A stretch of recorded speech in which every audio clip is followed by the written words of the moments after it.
A boy born blind found himself transported to a strange and shocking world, all because he had obtained the mysterious, strongest multiverse template system. Finally, the day of his awakening had arrived. In the Jiangnan city, Lingzhou district, the sound of heavy breathing echoed in an isolated training room. Su Yi wiped the sweat dripping down his face and gently touched his closed eyes. The system had notified him that his physical condition was about to meet the Azura template's requirements, leaving him feeling both powerless and full of anticipation. It had been 18 years since he crossed over into this extraordinary world plagued by malevolent entities. A century ago, mysterious rifts opened near Earth, unleashing a flood of sinister creatures. Humanity only survived thanks to a mystical mist that granted people the ability to awaken supernatural powers. Those who awakened rose to the top of society, while the unawakened were relegated to the bottom. Su Ye's journey through this world was far from a typical tale of smooth triumph. Born blind, he lost his parents at the age of 4 when they sacrificed themselves to protect him from malevolent creatures. Left to fend for himself in the despair of a poverty-stricken orphanage, he met Imo Ningxuang, his adoptive older sister. At just 12 years old, she took him under her wing, enduring hardships to give him a semblance of hope, dedicating all her love and care to her blind younger brother. By chance, Imo Ningxuang awakened the S-rank ability Nether Absolute Ice, a powerful ice elemental force, and rose to fame as a star assassin in the Night Watchers organization. Her success brought Su Yi a life of comfort and security. However, her greatest wish remained unchanged to cure her brother's blindness. "You're overdoing it again," a cold but worried voice rang out. Imo Ningxuang, clad in her combat uniform, stood there with a frosty expression, her crescent-shaped eyes glimmering with concern as she tried to dissuade Su Yi from pushing himself further. She feared that even if her brother awakened powers, his blindness would prevent him from becoming a true, awakened being. "I know what you're thinking, Sister Ningxuang," Su Yi replied with a smile. "But I don't want to live off you forever, even though I've been doing just that for 14 years now." Once his sister left to carry out her Night Watcher duties, Su Yi resumed his training.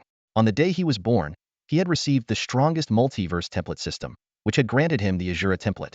This template, perfectly suited for someone blind, required an extraordinary physique for integration. Despite Imo Ningxuang's objections, he had tirelessly trained for over a decade to meet its requirements. After tonight, he would finally unlock the power of the Azura. Groping for the training equipment, the once marginalized boy's heart burned with determination. If his eyes could open, they would surely shine like a starry sky. The next morning, a system notification echoed in Su Ye's mind. "Ding! Host's physical condition has reached the required standard, initiating the integration of the hand of the ghost god." Ding! The external appearance of the ghost hand can be concealed or revealed. Please make your choice. Su Yi immediately sat up from his bed and chose to conceal it without hesitation. He knew all too well that if the blood-red, sinister left hand of the ghost swordsman were to suddenly appear, it would undoubtedly cause Sister Ningxuang concern and might even invite unnecessary trouble. As someone who preferred to keep a low profile, Su Yi naturally seized the opportunity when the system offered such an option. Ding! Ghost hand successfully integrated. Currently in concealed mode. As the notification ended, Su Ye's left hand suddenly felt heavy and uncontrollable, as if a primordial beast was raging within it. However, under the force of his will, the restless energy quickly subsided. Ding! Ghost hand successfully integrated. Initiating fusion with the Azura template, the progress bar began to slowly climb. 1, 2, 3. After 18 years of waiting, the moment had finally arrived, yet Su Yi remained unusually calm. Watching the progress bar crawl forward, he decided to get up and wash up. After all, he had waited 18 years. What difference would a little longer make? He started putting on the clothes Ningxuang had prepared for him. Today was the day of the awakening ceremony, and he needed to leave early. While Su Yi was preparing, a warm and tranquil scene was unfolding in the villa's first-floor living room. Dressed in a flowing purple gown, Imo Ningxuang gracefully carried 2 cups of tea toward the sofa. Seated on the sofa were a composed and elegant woman and a lively young girl. The woman, Tang Yun, wore a black robe and exuded a timeless charm. "Teacher, isn't today Ziyun's awakening day? Shouldn't you be accompanying her to the provincial ceremony?" Imo Ningxuang handed over the tea and asked softly. "You cheeky girl, how dare you ask that?" Tang Yun's face darkened at the question. "If I hadn't brought Ziyun over myself, were you planning to not invite us at all?" As one of the top instructors at the Federal Sacred Academy, Tang Yun was someone many elite families vied to have as their mentor. Yet her prize student, Imo Ningxuang, had only invited her to visit a handful of times over the past 2 years, keeping in touch mostly through phone calls. But what could she do? This girl wasn't just stunningly beautiful. She had also been the most extraordinary talent in her class at Jiangnan Federal Sacred Academy. Nowadays, he's doing exceptionally well. Mentor Tang Yun looked at Imo Ningxuang standing before her, her heart filled with pride. Having such an outstanding student truly made her feel honored. Beside her, Zhou Ziyun accepted a cup of tea, her baby-faced cheeks paired with her pouty cherry lips, making her look especially adorable. Ningxuangji, you're so mean. Ever since you graduated from the Tianjiao training camp and joined the Night Watchers as a senior member, we've barely seen each other. So sad. Zhou Ziyun was Tang Yun's only daughter, currently a senior at a prestigious high school in Jiangnan Bay City, with excellent grades. What set her apart even more was her exceptional background. Both her parents were SSS-rank ability users, giving her a high likelihood of awakening a top-tier ability. This time, the mother and daughter had traveled all the way from Jiangnan province to the Lingzhou district, not just to catch up, but also out of concern for that blind young boy, Suyi, who insisted on participating in the awakening ceremony. Tang Yun took a sip of tea, her brows furrowing slightly. Is that boy still determined to go through with the awakening ceremony? As his mentor, she was well aware of Su Ye's family situation. This polite, determined, and handsome young man could have a limitless future if he awakened a powerful ability. However, given his current condition, awakening an incompatible ability could have catastrophic consequences. She recalled a case from 40 years ago. A girl born blind had awakened an SSS-rank elemental ability. However, due to her inability to properly wield it, she eventually suffered a mental breakdown and was consumed by her own power. Even as one of the Federation's top mentors, Tang Yun sincerely hoped Suyi would abandon the idea of undergoing the awakening ceremony. Imo Ningxuang glanced at the staircase and bit her lip lightly. Teacher, you know how stubborn Xiaoye is. Not even 10 oxen could pull him back. He said head rather. I'd rather start over from scratch. Su Ye's voice suddenly came from the staircase. Slowly, he descended, holding onto the railing. Half an hour later, outside the villa, Tang Yun and Imo Ningxuang, their attempts at persuasion having failed, stood with grim expressions as they watched Suyi being carefully helped into the floating energy car by Zhou Ziyun. Let's go. Rather than letting him take reckless risks, it's better to let him participate in the awakening ceremony. At least he won't have any regrets. Tang Yun sighed. Imo Ningxuang nodded in agreement, silently praying that Suyi could awaken even in Frank's sensory ability. That would already be the best outcome for him. Inside the car, Zhou Ziyun leaned towards Suyi. Su, don't be nervous, okay? Even if you don't awaken an ability, it's no big deal. With my mom, a top-tier powerhouse at the peak of the solar realm, plus Ningxuangji's S-rank talent, and Suntobi awaken A or even S-rank ability from yours truly, well, totally have your back. Hearing the girl's mix of cuteness and brash confidence, Su Ye's lips twitched. Don't worry, Ziyun. I'm mentally prepared. If I don't awaken anything, then it's just fate. But with the Azura template, I should at least manage a C or B rank, right? From the back seat, Imo Ningxuang and Tang Yun exchanged glances, feeling somewhat reassured. At least the boys seemed mentally ready for whatever might come. An hour later, as the floating energy car approached the largest awakening plaza in the Lingzhou district, a system notification sounded in Su Ye's mind. Ding! Azura template fusion complete. Initiating inheritance of wave authority for the host. Seated comfortably, Suyi found himself flanked by two stunning beauties, Imo Ningxuang and Zhou Ziyun, their delicate fragrances lingering in the air. Yet, he had no mind to indulge in the moment, as a sudden prompt from the system filled him with a surge of excitement. It's completed ahead of schedule, he thought, astonished. Based on the previous progress, the fusion shouldn't have been complete until halfway through the awakening ceremony. The system explained that the template fusion process accelerates over time, making this an unexpected surprise. Suyi immediately focused his consciousness on the system interface, and the character panel appeared. Host, Suyi. Cultivation level, none. Ability, wave authority SSS. Energy points, none. Character template, Azura. Unlock progress, 0. Template capacity, level 2, can accommodate 2 character templates. When his eyes landed on the glaring SSS under the ability section, Su Ye's heart raced. The system had previously mentioned that once the template fusion was complete, his original ability would be consumed and replaced with the core power of Azura. In this world, ability levels ranged from weakest to strongest as F, E, D, C, B, A, S, SS, and the mythical SSS level, said to rival divine beings. To his utter amazement, he had directly obtained an SSS level wave authority, far surpassing his initial expectations of a modest C or B level. Then, the system provided another notification. Due to Su Ye's congenital blindness and his extraordinary compatibility with the Azura template, he had immediately unlocked a 20 progress boost. Once this power was unlocked, not only would his template abilities improve, but his physical attributes, soul strength, and spiritual energy realm would also see comprehensive enhancements. After careful consideration, Suyi decided to hold off on unlocking the power. According to the system, releasing the energy from a 20 progress unlock would undoubtedly cause a significant commotion. Sitting nearby was Tang Yun, an awakened at the solar flare level, which meant any abnormality could easily draw her attention. In this world, apart from the malevolent entities disguised as humans, normal humans had to awaken their abilities to become awakened and wield extraordinary powers.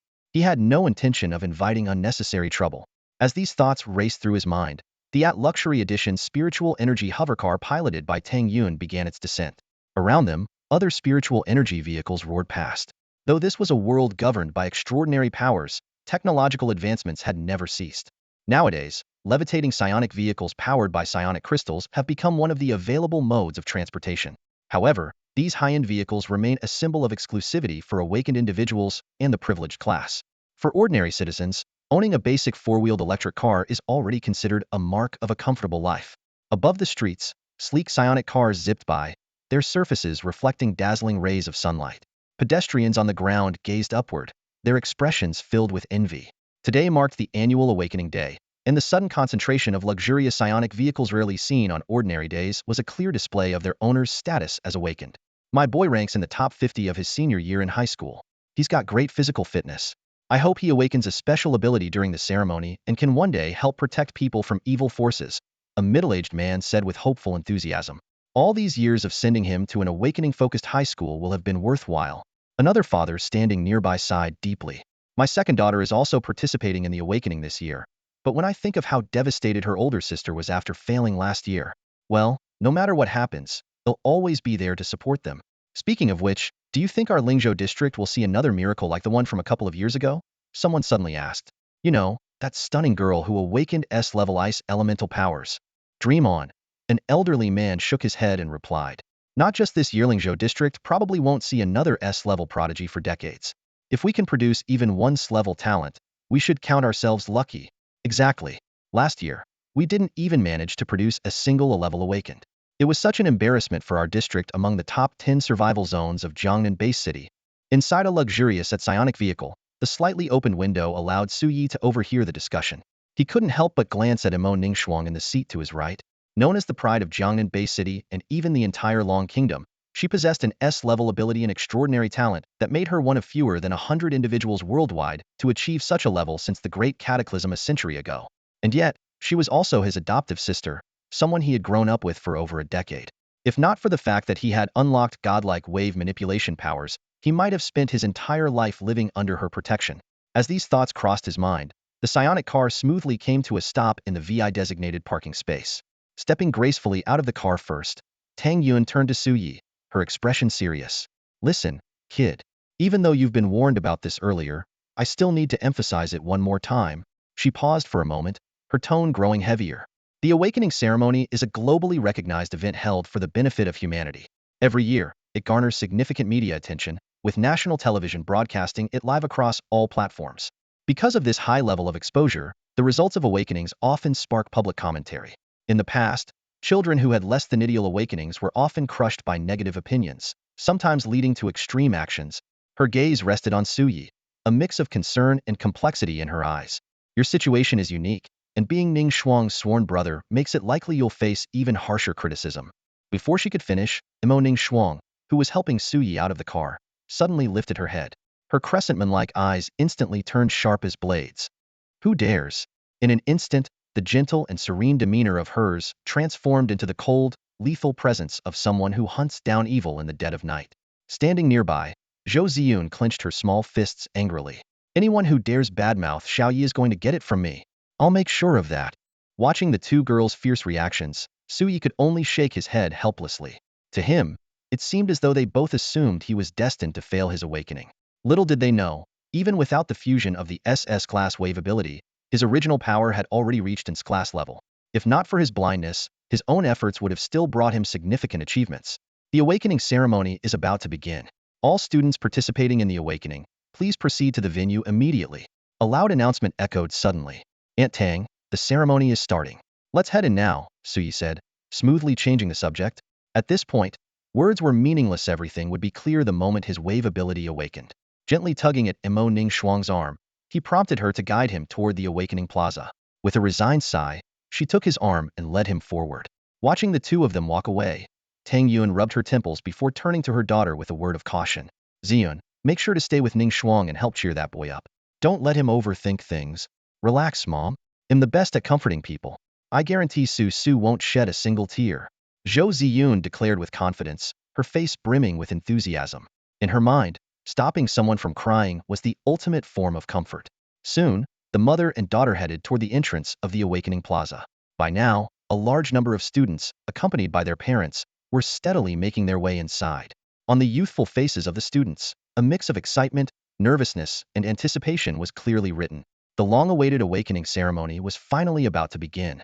As the largest awakening venue in Lingzhou district, Awakening Plaza was undeniably grand. The towering structures were entirely forged from expensive azure crystal, shimmering with a faint blue glow under the sunlight. From a distance, it resembled a mythical palace, inspiring awe in all who beheld it. At the exclusive VIP entrance, in stark contrast to the crowded public passageways outside, the space here was notably spacious. After all, only the privileged awakeners and their families were allowed entry through this gateway. Well, here you are. As Su Yi and his group of 4 stepped into the corridor, a tall figure approached them. The man wore a military uniform adorned with golden trim and appeared to be in his early 30s. His handsome features carried an air of authority, commanding respect without effort. This was none other than Yi Huang, the chief officer of Lingzhou District's Awakening Plaza and a formidable figure in the military. Already caught wind of it so quickly? Truly living up to your reputation as the rising star of the Longhua military, Tang Yun remarked, her tone laced with faint displeasure upon seeing him. Rather than taking offense at his esteemed teacher's teasing, Yi Huang's smile only widened.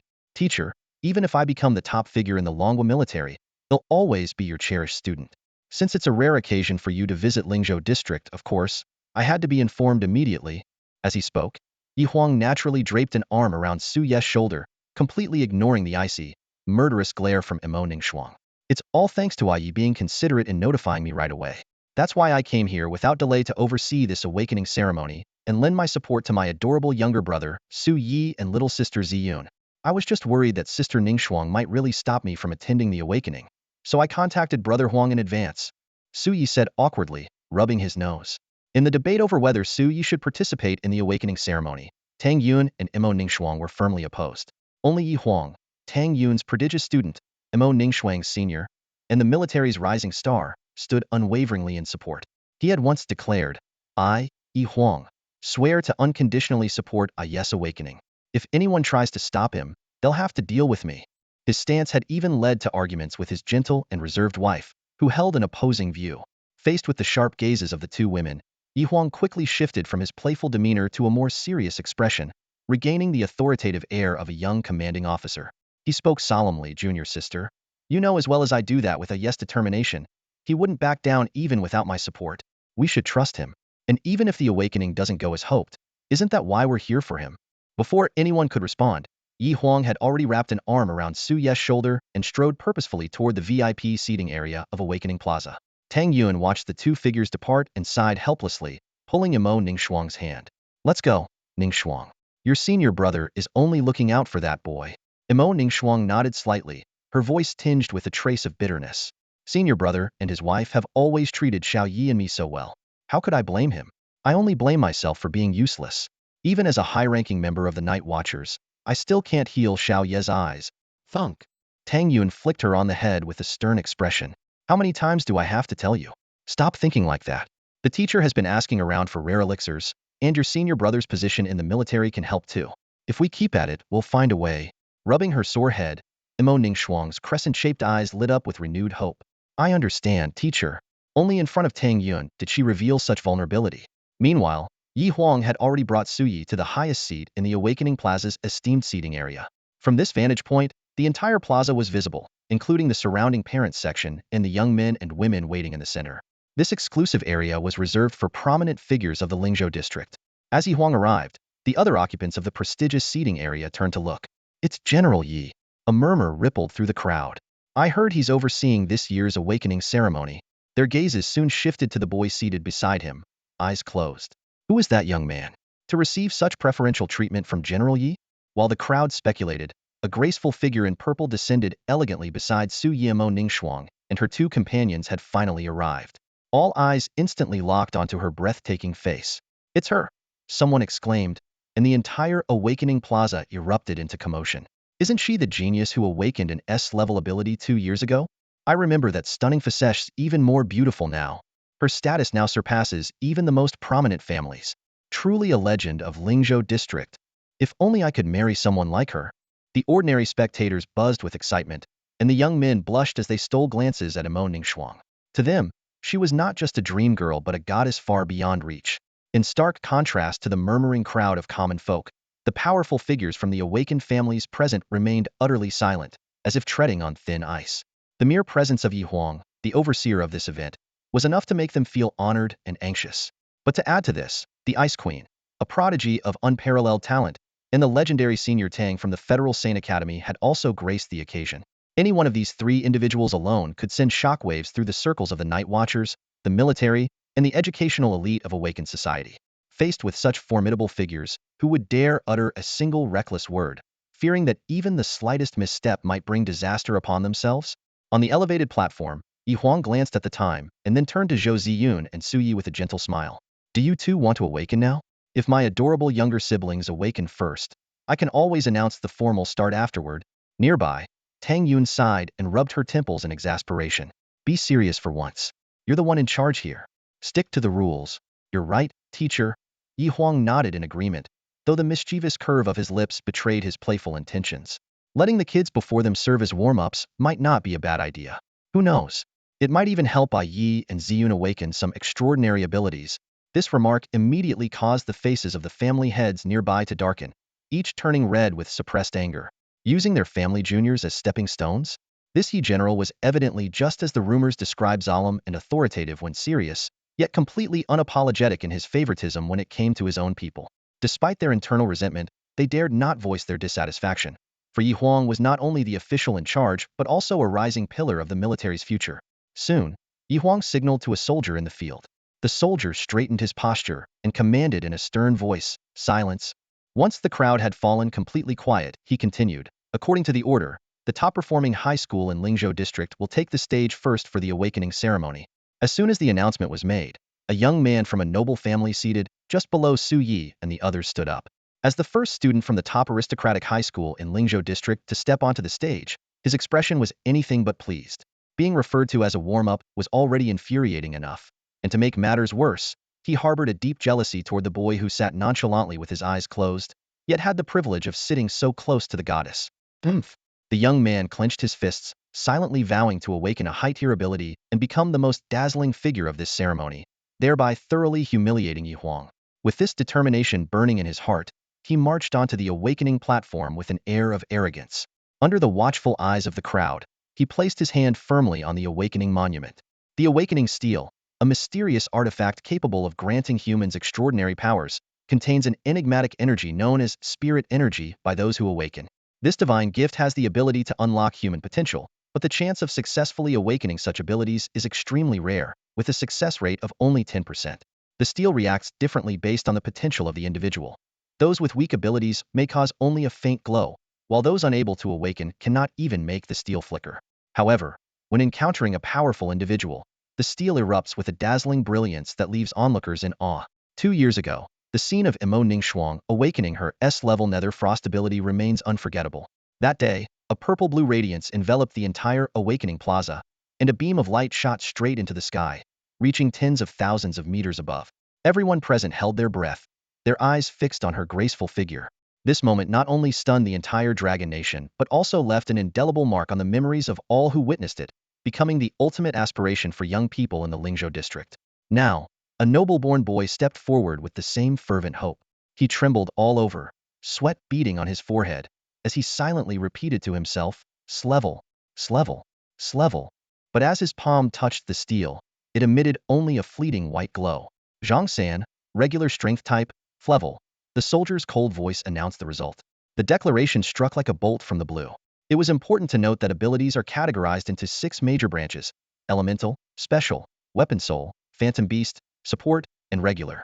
The first 3 branches are the most sought after for their immense power, while the regular branch is the most mundane. And Flevel ability is the lowest rank, offering only a slight enhancement in strength, with little hope of ever becoming a true awakened individual through training. Zhang Sen stood frozen, his face pale as a sheet. As a student of Lingzhou district's top aristocratic high school, this result was nothing short of a catastrophic blow. The audience erupted into murmurs of disbelief. This was supposed to be the most outstanding student in terms of overall performance. Such a poor awakening result was beyond comprehension. Some began to worry, would this year be like the last, where not a single A-level talent emerged? On the plaza, the confidence on the faces of the other students waiting for their turn slowly gave way to unease. One by one, beads of sweat appeared on their foreheads, and anxiety crept into their hearts. The first batch of students from the noble families who stepped onto the stage appeared particularly uneasy. Even though they usually excelled in physical assessments and had parents with awakened abilities and strong genes, they couldn't hide their anxiety at this moment. The awakening ceremony, a once-in-a-lifetime opportunity, was something no one wanted to fail. Yet, the ceremony was inherently harsh, and success was always reserved for the few. In the distinguished seating area, Imo Ningxuang's beautiful eyes revealed a trace of worry as her gaze shifted back and forth between Zhang San's dejected figure walking off the awakening platform and Su Yi sitting beside her. Awakening was already an elusive process for most, let alone for someone like Su Yi, who was born with a visual impairment. Even Yi Huang, seated on Su Ye's other side, no longer displayed his earlier confidence in his younger brother. His legs, crossed casually before, now twitched slightly, betraying his inner unease. Next, the awakening process continued. The top students from Lingzhou District's first noble high school stepped onto the stage one after another, their faces full of tension. Speed type, Flevel. Next, Phantom Beast type, Iron Claw Cat, level. Next, Elemental type, Fire Element, Fire Serpent, level. Not bad. After about 60 students had undergone the awakening ceremony, a slightly uplifting result finally emerged. The girl who awakened the fire element jumped joyfully, briefly alleviating the tense atmosphere in the awakening plaza. However, the awakened examiners on the high platform frowned deeply. Compared to the previous year, this year's results were even more disheartening. Last year, there was at least a B-level speed-type awakening. This year, among nearly 100 students, the best result so far was merely a D-level elemental type. Don't lose hope. Next, the hosting officer said with a hint of helplessness in his tone. Hours passed, and Lingzhou District's Noble High School had only produced a few B-level speed-type awakeners. In stark contrast, the live broadcast from Jiangnan Bay City showcased multiple B-level and A-level geniuses, and even the emergence of an S-level prodigy. The young men and women on site lowered their heads in shame. I can't watch this anymore. Zhou Ziyun stood up with her hands on her hips. Let me go. Good luck, Ziyun. Sui encouraged the genius who studied at the strongest noble high school in Jiangnan. With her S-level awakened parents' genes and her outstanding performance as one of the top 10 students at her school, her result shouldn't be disappointing. Su, don't worry about me, Zhou Ziyun said with a hint of hesitation. But you, on the other hand, need to cheer up. I'm worried that if I awaken a high-level ability, it might put pressure on you. Mom, brother Yi Huang, sister Ningxuang, I'm going now. Zhou Ziyun turned back and made an adorable sign gesture before gracefully descending from the observation platform. As soon as her figure appeared on the steps of the VIP seating area, she immediately drew the attention of the entire audience. This girl, who shared a seat with the extraordinary talents Yi Huang and Imo Ningxuang, was already stunningly cute, but at this moment, she radiated an even more dazzling brilliance. The leaders present fixed their eyes on this young lady, their gazes filled with anticipation. They all understood that with a father like Tang, and S-rank powerhouse, Zhou Ziyun's potential was bound to be extraordinary. If she could awaken in S-rank ability, it would undoubtedly restore some pride to the Lingzhou district. Although she's not from Lingzhou district, awakening here still gives us some face. Her background is truly remarkable. Being able to sit with that legendary girl, her awakening level must not be low. Sigh, my son is only a rank in a common category. This year's awakening rates are really surprising. Let's hope she awakens at least in a rank ability. Otherwise, our Lingzhou district will completely lose face. The crowd, who had endured hours of tension, now saw a glimmer of hope as Zhou Ziyun descended from the platform. The military host, spotting Zhou Ziyun, allowed a rare smile to appear on his face. Being a close confidant of General Yi, he was familiar with this young girl. Uncle Zhou? Zhou Ziyun greeted politely, taking a deep breath as her delicate face tensed. Outwardly, she appeared calm and composed, but inside, she was filled with anxiety, merely putting on a brave front. Without hesitation, she placed her jade-like small hand on the awakening stone monument. In the next instant, with a resonant hum, a soft light blue glow emerged from the monument, surging upward and shooting straight into the sky, reaching dozens of meters high. In the center of the awakening square, a gentle pale blue light burst forth from the stone monument, its cool radiance enveloping the entire awakening platform. The light surged upward like a fountain, quickly surpassing 50 meters, then 80, and finally breaking through 100 meters into the sky, dyeing the heavens a pale blue. The petite figure on the platform was completely shrouded in the glowing energy, leaving the onlookers able to see only the rising brilliance of the supernatural power. Holy crap! This girl is incredible! At first, the crowd was struck speechless with shock, but soon a wave of exclamations erupted. This must be the mark of an rank genius, right? And the light is still climbing. Could it be in rank? Someone shouted excitedly. In Lingzhou district, apart from that legendary girl from 2 years ago, the last rank awakened 6 years ago. Expressions of envy rippled through the crowd. If my kid could just have a rank ability, I'd be more than satisfied, murmured one spectator. In the VIP section, Yi Huang turned to Tang Yuan with a smile. Congratulations, teacher. Truly a case of, like mother, like daughter. Tang Yun's lips curved slightly upward. Though she replied modestly, that girl is still far from matching Ning Shuang. The pride in her eyes was impossible to hide. Imo Ning Shuang, though sincerely happy for Zhou Ziyun, couldn't help but keep a close eye on Su Ye's reaction. With the crowd buzzing about Ziyun's extraordinary talent, she worried it might discourage Su Yi, who was of the same age. If she noticed any sign of distress in the boy, she was prepared to stop the awakening process without hesitation, even if it meant earning his resentment. Yi Huang and Tang Yuan were also discreetly observing Su Yi, their earlier conversation more of a test than casual banter. To their surprise, Su Yi simply kept his eyes closed, a natural smile on his face. Hee, that girl really is amazing, he said calmly. His composure left the three of them taken aback. Yi Huang shot a smug look at Tang Yuan and Imo Ning Shuang, as if to say, see? I told you. Nothing can shake IS resolve. On the awakening platform, Zhou Ziyun's eyes were now infused with the pale blue glow, her hair flowing with the ripples of energy. She radiated a sacred brilliance, and the beam of potential power continued its climb, drawing the attention of the entire Lingzhou district. A few minutes later, the pale blue light finally stopped descending, freezing at an awe-inspiring height of 3,000 meters, the exact limit for its class ability. Director Zhou, who was hosting the ceremony, stared intently at the words appearing on the stone tablet and excitedly announced, Zhou Ziyun, Elemental System, Water Element, Sacred Heart of the Ocean, S-Class. The entire venue fell into a sudden hush, broken only by the sound of gasps rippling through the crowd. Although many had anticipated this result after witnessing the spectacular display of abilities earlier, facing the reality of it still left them utterly stunned. After all, S-Class Awakeners were incredibly rare, with only a handful emerging worldwide in the past century. Each one stood as a pillar of humanity's resistance against the dark forces, the pinnacle of strength maintaining the fragile peace of today. Zhou Ziyun jogged back to the reserved seating area, her baby-faced cheeks flushed with excitement. I didn't let you down, did I? Hee. Tang Yun smiled and pulled her daughter into a warm embrace. Good girl. But in this moment of joy, the little girl's eyes suddenly welled up with tears. If Dad were still here, he'd definitely be so happy too. 14 years ago, her father had sacrificed himself to fend off a massive invasion of high-level dark entities, giving his life to protect others. Now, in this significant moment of her life, the absence of her father to share in her happiness left an ache in her heart. A trace of sorrow flickered across Tang Yun's face, but she quickly composed herself. Silly girl, your father is so proud of how amazing you are. Come on now, don't cry, don't cry. Zhou Ziyun wiped her tears and grabbed Su Ye's hand. Here, take some of my luck. You've got this. Ziyun's blessing. Huh? All right, let's awaken now, Su Yi said with a gentle smile as he stood up.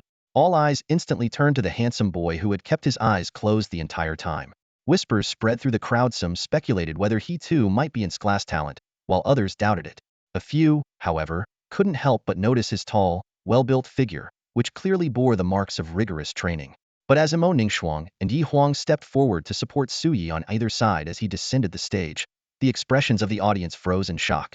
In that moment, they finally realized a startling truth: the boy's closed eyes seemed to conceal a secret far more profound than they had imagined.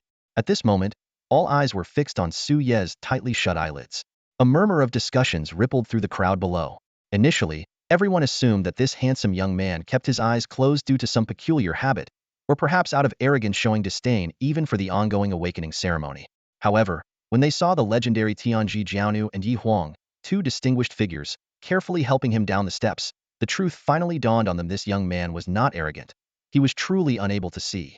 This harsh reality instantly cast a heavy atmosphere over the scene. The jealousy that once filled the eyes of the younger crowd was now replaced with sympathy. For a blind person to participate in the awakening ceremony, what did that signify? It meant enduring a level of pain and hardship far beyond the ordinary. Ordinary students, even if they failed, could still choose to lead a normal life. But for this young man, failure would mean spending the rest of his life in eternal darkness. Even if he were fortunate enough to succeed, His fate might be even crueler if his blindness couldn't be cured. Unless, by some miracle, he awakened an ability specifically capable of healing his blindness, a possibility so slim it was almost negligible. Hang in there, young man. Anything is possible, someone suddenly shouted, breaking the silence and triggering a chain reaction.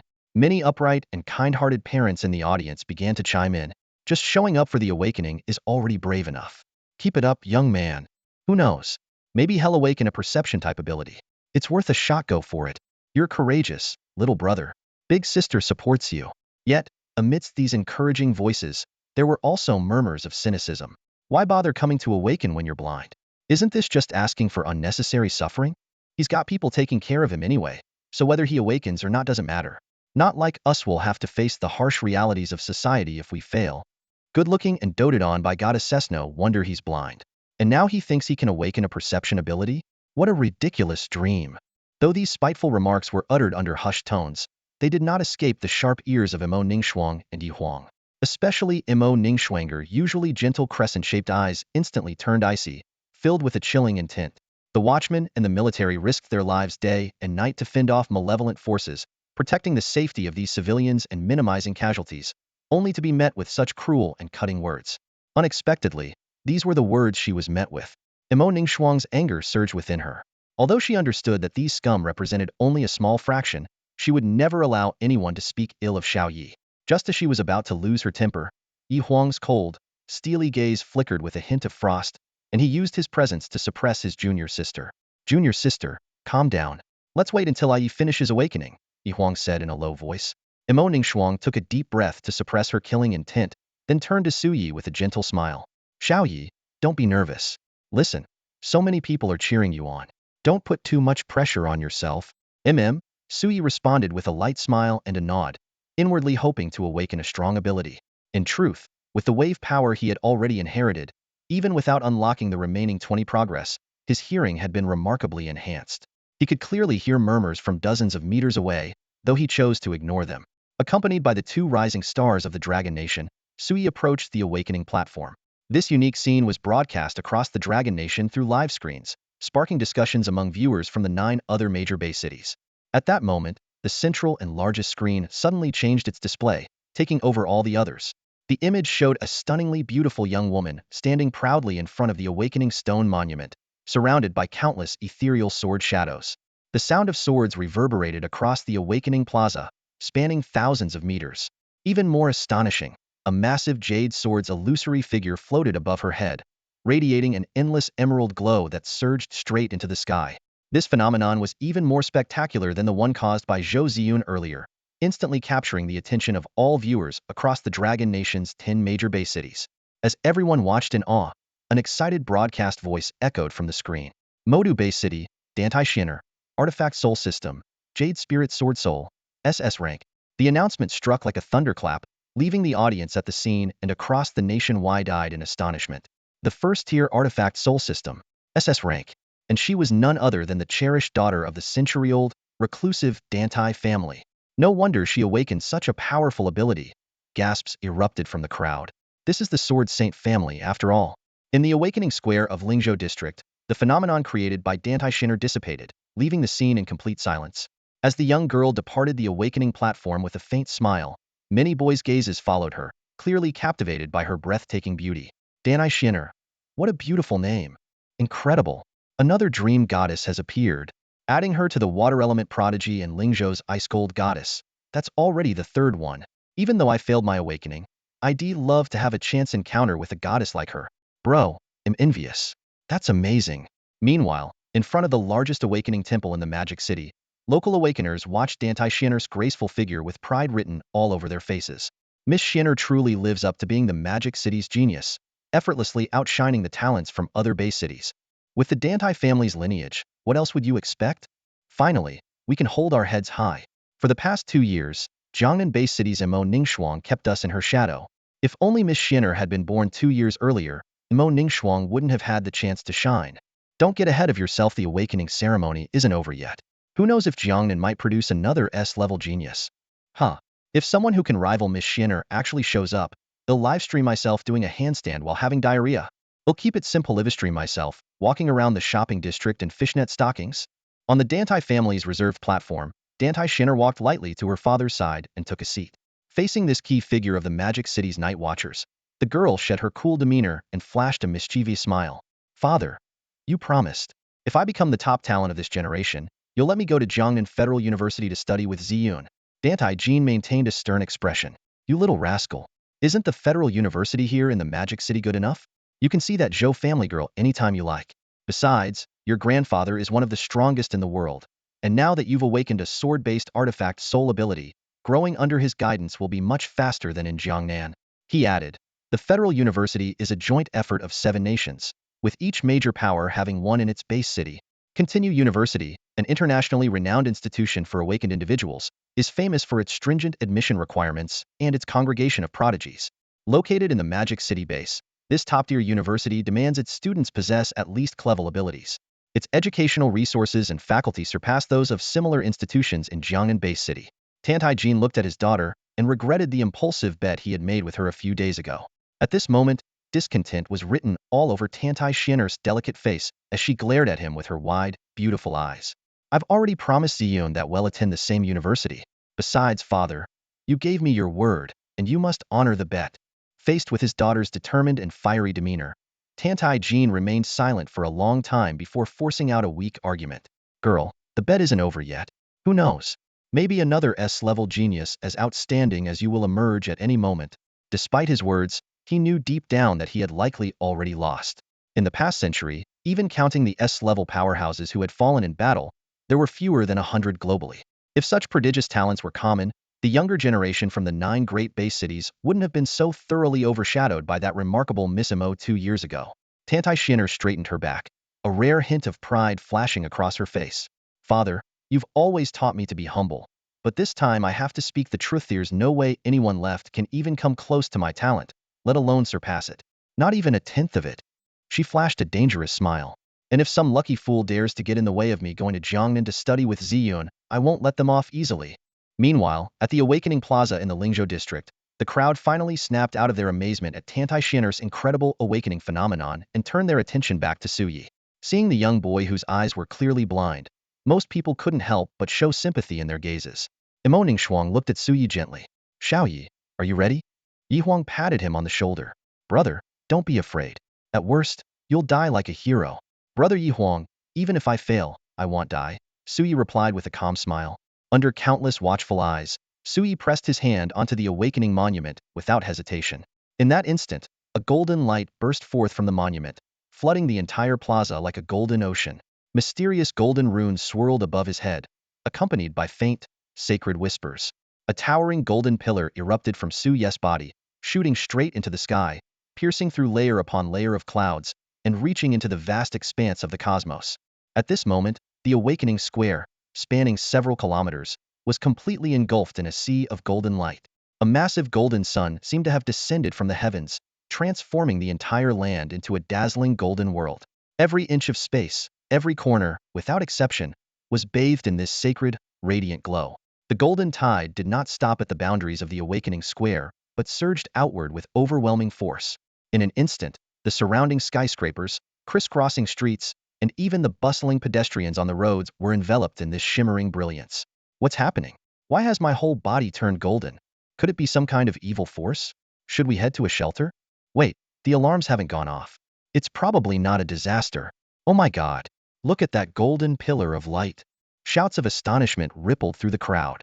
After a brief moment of chaos, everyone's gaze was drawn to the towering golden pillar above Su Ye's head, piercing straight into the clouds.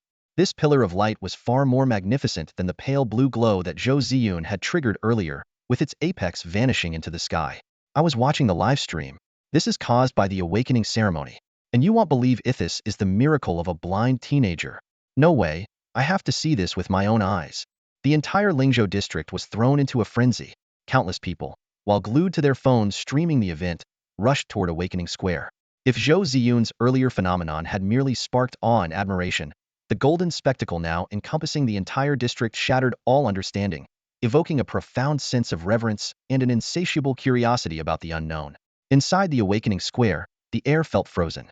Everyone held their breath, their faces flushed, eyes wide as they stared at the awakening platform cloaked in golden light. Though the figure of the boy was obscured by the radiance, everyone knew he was there, creating a miracle destined to be etched into history. Finally, a trembling voice broke the silence. Could this be another S-class prodigy? With those words, a shiver ran through the hearts of everyone present. As the golden light spread, the atmosphere on site grew tense in an instant.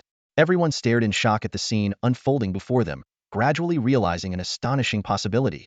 Another S-level genius might be emerging in the Lingzhou district.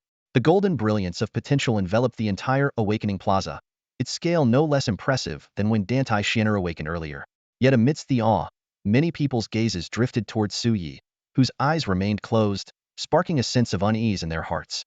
The path of an awakener is fraught with peril, fighting malevolent spirits in the dead of night. Without sight, how could one possibly walk this road? Whispers of doubt spread through the crowd. Even with an S-level talent, the lack of vision posed an insurmountable challenge. Unless, of course, this divine golden power happened to be one of perception. In the seats of honor, Tang Yun's expression suddenly grew serious. Based on experience, the release of potential from an S-level ability should dissipate after 20 minutes. Yet the golden radiance before her not only showed no sign of fading, but was expanding even further. Without hesitation, she teleported to the sky above the awakening plaza, gazing down at the scene below. Her pupils constricted sharply. The golden light had already extended far beyond the boundaries of the plaza, spreading rapidly outward at an astonishing pace, as if it intended to envelop the entire Lingzhou district, home to 50 million people, and even showed signs of reaching other areas of Jiangnan Base City. This is absolutely not an ordinary S-level ability, Tang Yun murmured to herself, her body trembling slightly with shock. At that moment, Su Yi, standing at the center of the awakening platform, began to rise slowly into the air.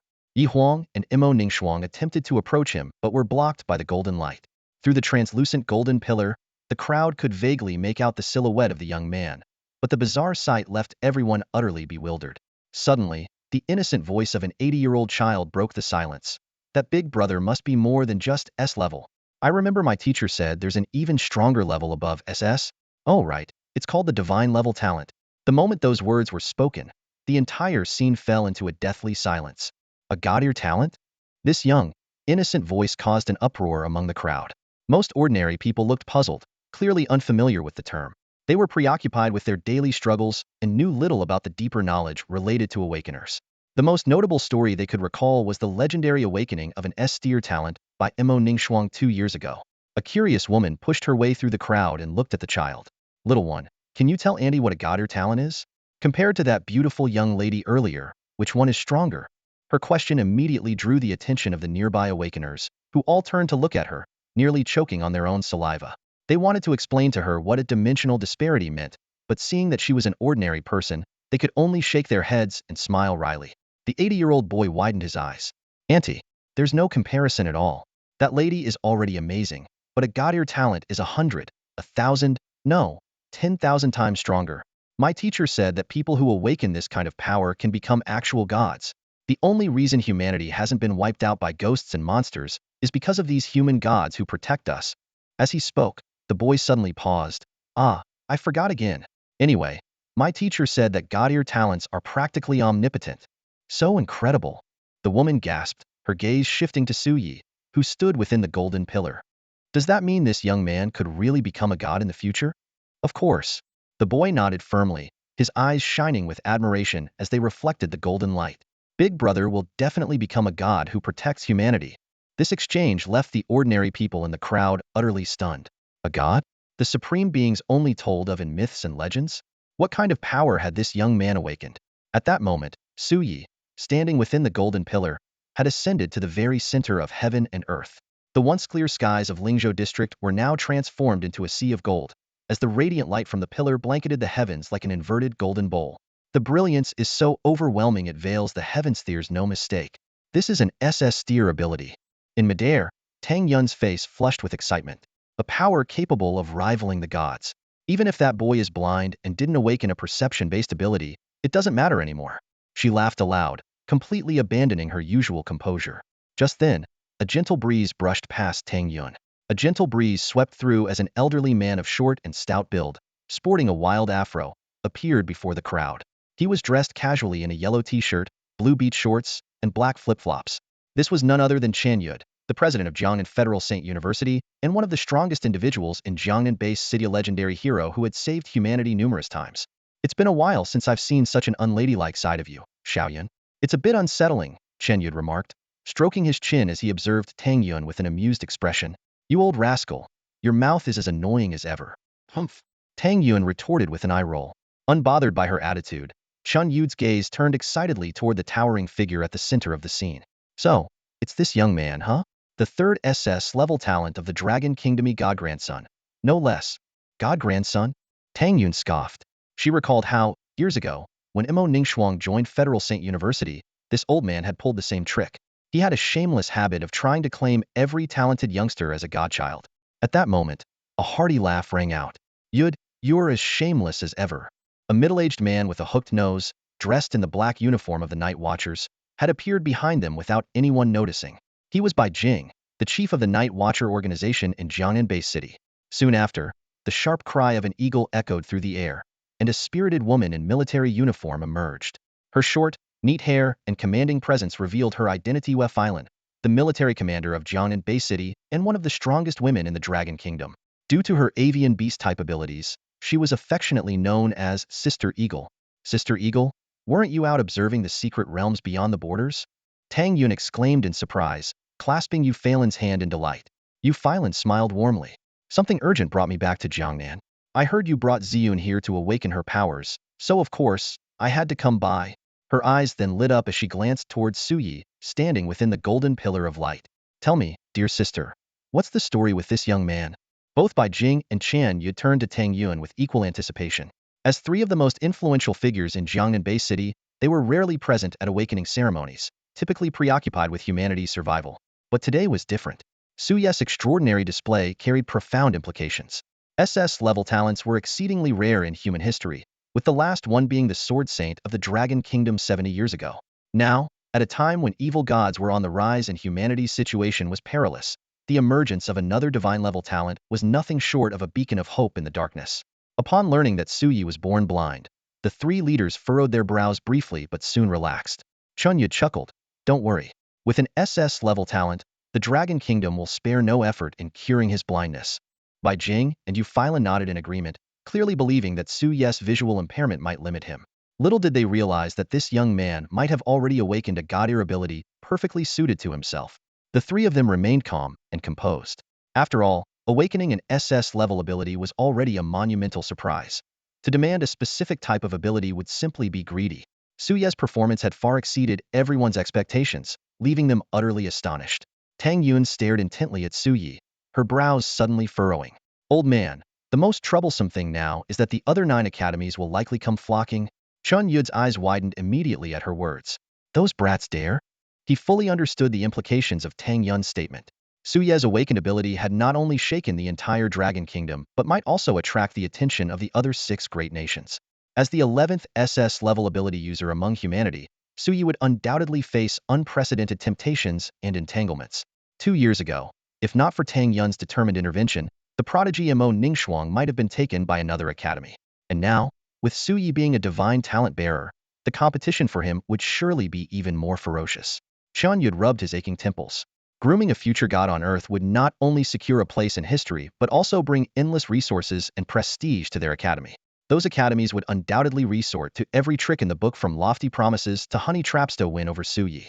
Looks like I need to make him my god-grandson as soon as possible, Chun Yud calculated silently. At that moment, a deafening hum suddenly resonated across the sky. The golden waves that had stretched to the edge of their vision abruptly froze, then surged upward like rivers converging into the sea, merging with the inverted golden ocean above. The golden light grew even more brilliant, yet it wasn't blinding. Instead, it radiated a gentle and sacred aura. To everyone's amazement, the once calm golden glow transformed into several massive dragons, each racing toward the center of the golden column in a spiral ascent. The golden dragons coiled around Su Yi, spinning faster and faster until they completely enveloped him in a golden cocoon. Tang Yun and the others breathed heavily, their eyes glued to the scene. At this very moment, everyone across the 10 major base cities of the Dragon Kingdom held their breath, awaiting the historic emergence of this god-ear talent. Looks like we're about to witness the result, someone shouted excitedly from the crowd. The awakening plaza buzzed with lively discussions. During the hour of waiting, voices overlapped in heated speculation. This is a talent that rivals the gods. How could it possibly be compared to those franks that can't even last a single second? That boy may be blind, but if he truly awakens an SS-level ability, the nation will undoubtedly pour its resources into nurturing him. Even those with S-level talents receive such treatment. Another one from Lingzhou district. First, the ice goddess 2 years ago, and now an even more astonishing genius. What kind of divine land is this? People across major base cities marveled and praised, except for the Modu base city, where the atmosphere grew awkward. Just moments ago, they were boasting about Miss Shinner's exceptional talent, only to be harshly outdone by reality. On the internet, absurd promises began to surface, such as live streaming handstones or dancing in black stockings to atone for their misplaced pride. In the honored seats of the Modu Awakening Temple, Dantai Shinner looked at his daughter and spoke earnestly, "My dear girl, one must always remain humble. Remember your father's advice. There's always someone better, and the sky has no limits." Dantai Shinner's delicate face darkened, her teeth clenched as she tightly gripped her jade-like hands. She silently vowed, "The next time I see that guy, I won't let him off so easily." Under the watchful eyes of the world, golden light enveloped Suyi at the center of Lingzhou District's Awakening Plaza, forming a massive cocoon etched with golden patterns. Another hour passed before a crisp, cracking sound shattered the silence. Cracks began to appear on the surface of the golden cocoon. The towering golden pillar of light dissipated, and the cocoon slowly descended. Before it even touched the ground, golden lettering emerged on the awakening monument. Commander Zhou's face flushed with excitement as he immediately announced, "Suyi, special category, SS level, type, unknown." The crowd was left utterly stunned. This wasn't just a god-tier talent, it was the highest potential special category. Yet the unknown type left everyone itching with curiosity. Beside the awakening platform, Imo Ningxuang tightly shut her beautiful eyes, clasped her hands together, and silently prayed in her heart, "Heavens, please, let Xiaoyi see this world. I beg you." With a crisp sound, the golden cocoon of runes enveloping Suyi slowly descended before the awakening stone monument, its surface covered with intricate cracks. The moment the cocoon touched the awakening platform, a sharp shattering noise echoed, and golden fragments scattered into the air, revealing the slender, athletic figure of a young man. Imo Ningxuang and Yi Huang stood at the foot of the steps, their eyes fixed unwaveringly on the scene before them.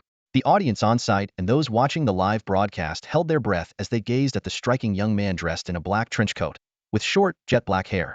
Yet, when they noticed his eyes remained tightly shut, a wave of regretful murmurs spread among the crowd.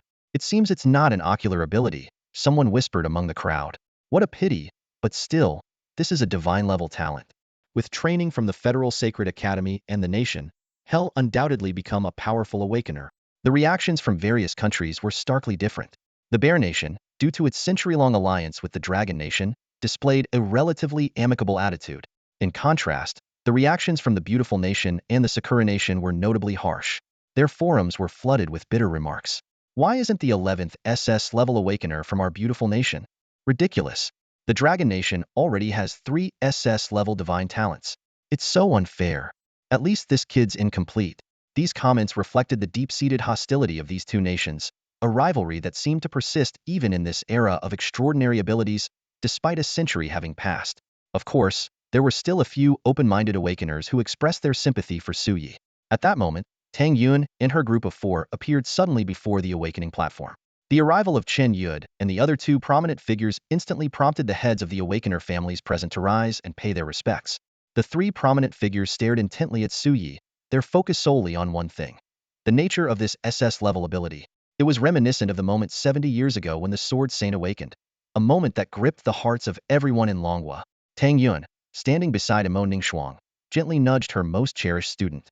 "Ningxuang, go ahead," she said softly. She could see that this girl, who had worried about Suyi since childhood, was now trembling with excitement, even down to her jade-like fingers. Yi Huang teased from the side, "Junior sister, don't cry now. Go check on your precious treasure." Imo Ningxuang shot him a reedied glare before swiftly moving behind Suyi, who was immersed in sensing the power of his newfound ability. In a gentle voice, she said, "Xiaoyi, you've awakened the most powerful ability in the world. Your eyes, it's okay. We can take care of that later." Before she could finish, Suyi suddenly turned around, beaming brightly. "Huh, Sister Ningxuang, why are you crying? Is it because you're too excited about my awakening?" "I'm not crying." Imo Ningxuang began to retort, but froze mid-sentence. A shocking realization struck her. Suyi, with his eyes closed, had accurately noticed that she was crying. Tears streamed uncontrollably down her face. At that moment, A warm hand gently wiped the tears from the corner of her eyes. Unable to hold back any longer, Imo Ningxuang threw her arms around Su Yi, hugging him tightly as she sobbed. Sister Ningxuang, everyone's watching. Su Yi muttered shyly, his face flushed. Xiao Yi, your eyes. Imo Ningxuang's voice trembled as she spoke. Yeah, I can see now. This ability has become my eyes, Su Yi replied with a calm assurance. Those words completely broke down the emotional walls Imo Ningxuang had held up for over a decade. All the worry and suppression she had endured to heal Su Yi poured out in that single moment. Hearing their exchange, Chun Yud and the other two prominent figures had their eyes alight with joy. This was not just a divine-level ability, but one perfectly aligned with Su Ye's innate potential.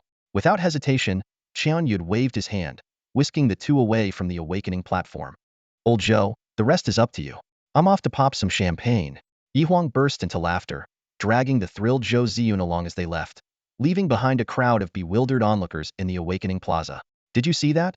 Someone finally broke the silence. That young man wiped the goddess's tears with precision. Earlier, he needed help just to get onto the platform. This can't be a coincidence. My God, not only did he awaken an SS-level special ability, but it also healed his own condition. This is more unbelievable than fiction. Another legend is born. This is a great blessing for Longhua. The audience at the scene and those watching the live broadcast from Longhua erupted in excitement, while those from the beautiful country and Sakura country were left in stunned silence.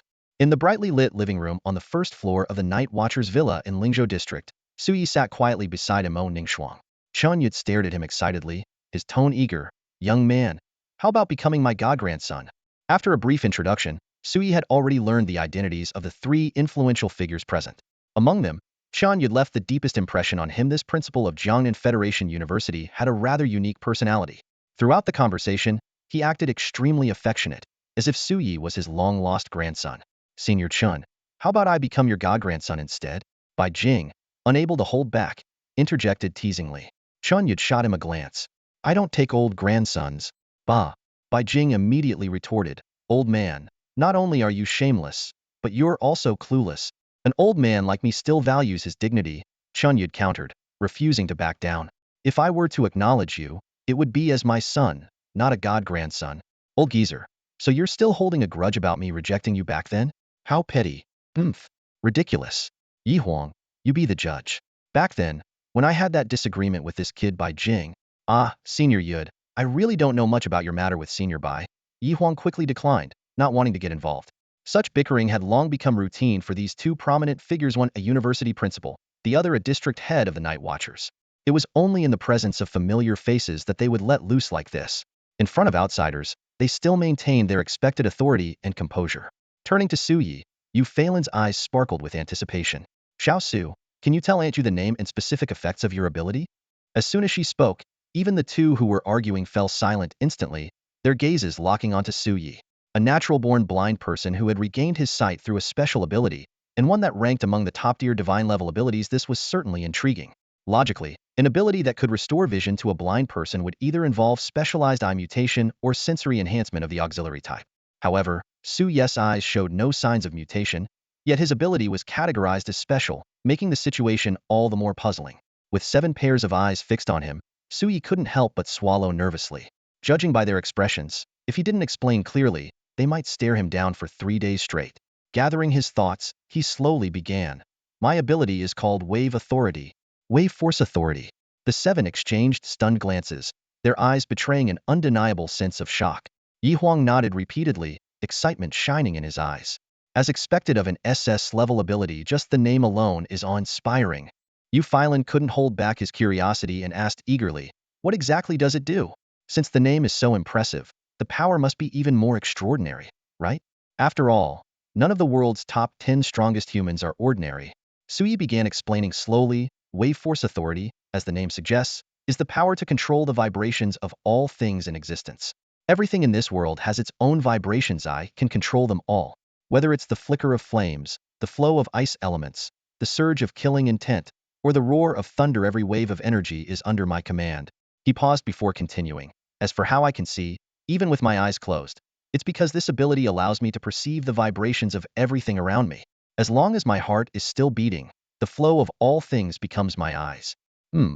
I'd say it's a pretty decent ability. The room fell into a dead silence. Yi Huang's face darkened as he glared at Su Yi. Yi, what was that last thing you said? The last thing? Su Yi rubbed his chin thoughtfully. I said it's a pretty decent ability. Isn't that true?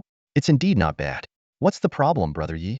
At that moment, the other six, except for Imo Ningxuang, including the usually innocent Zhou Ziyun, all had the urge to pin Su Yi to the ground and give him a good beating. Anyone with even a shred of understanding could grasp the significance of Su Ye's ability after hearing his explanation. Controlling the vibrations of all things, coupled with such omnipotent effects on a godlike level, was nothing short of a game-breaking power. And yet, this guy had the audacity to call it merely not bad? Particularly Zhou Ziyun, whose joy from recently awakening her S-level ability was instantly crushed. She glared at Su Yi with a look of grievance and frustration. Yu Filan suppressed his inner shock and pressed further. Su Yi, are you saying that your ability provides both unparalleled sensory perception and immense destructive power? Su Yi nodded in confirmation. You could put it that way. Hiss Yu Filan drew in a sharp breath, his mind already comparing Su Ye's ability to those of humanity's top 10 divine figures. The conclusion left him shaken. Aside from the unknown combat prowess compared to the Sword Saint of Longhua, Su Ye's ability might very well surpass them all in every other aspect. Just then, Chun Yud's virtual smartwatch suddenly buzzed. After reading the message, the old headmaster fumed with anger. Those brats from the 9 academies have arrived in Jiangnan? Shameless. Can't find talent in their own cities, so they come here to poach? Disgraceful. Chen Yud, while grumbling under his breath, turned to Su Yi with an unusually serious expression. Xiao Su, he said solemnly, your talent has already caught the attention of the entire Long Nation. The mentors from the 9 federal academies have all come to Jiangnan to specially recruit you. I've mentioned before how crucial the university stage is. Even if you've awakened an SS-level ability, you must still go to university for further training. At this point, the old headmaster with the explosive hairstyle looked slightly embarrassed. Although I might have been a bit shameless earlier, I still want to respect your choice. Among the 9 federal sacred universities, the ones in Modu and Dijin are indeed stronger, but the other 7, including our Jiangnan University, each have their own unique qualities. Take your time to think it over. As one of the heads of the 10 federal sacred universities in Long Nation, Chen Yud, despite wanting Su Yi to attend Jiangnan University, felt obligated to prioritize the nation's interests. Even if Su Yi chose Modu or Dijin, he would have to accept it with a heavy heart, though the regret might follow him to his grave. However, sitting on the sofa, Su Yi didn't hesitate. He smiled and said, Senior Chun, I want to attend Ning Shuang's alma mater. Ning Shuang's alma mater. Wait a minute. Chun Yud suddenly realized, isn't that my Jiangnan Federal Sacred University? His face turned red with excitement, and his body trembled slightly. Not only him, but even Tang Yun was momentarily stunned, her elegant face unable to hide her joy. Meanwhile, Imo Ningxuang quietly looked at Su Yi and softly said, Xiao Yi, you should follow your own desires. Don't make a decision just because of me. Su Yi shook his head.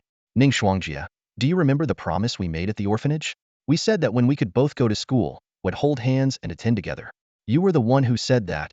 Hearing this, Imo Ningxuang's stunning face flushed with a rosy tint, and an involuntary, sweet smile appeared at the corners of her lips. So going to your alma mater is also fulfilling part of our promise. This is my own wish and my decision, Su Yi added. Before he could finish, Zhou Ziyun excitedly interjected, Shinner just texted me, saying her father won't let her come to Jiangnan to study. I was feeling sad, but now that Su Su will be here, I'm not sad anymore.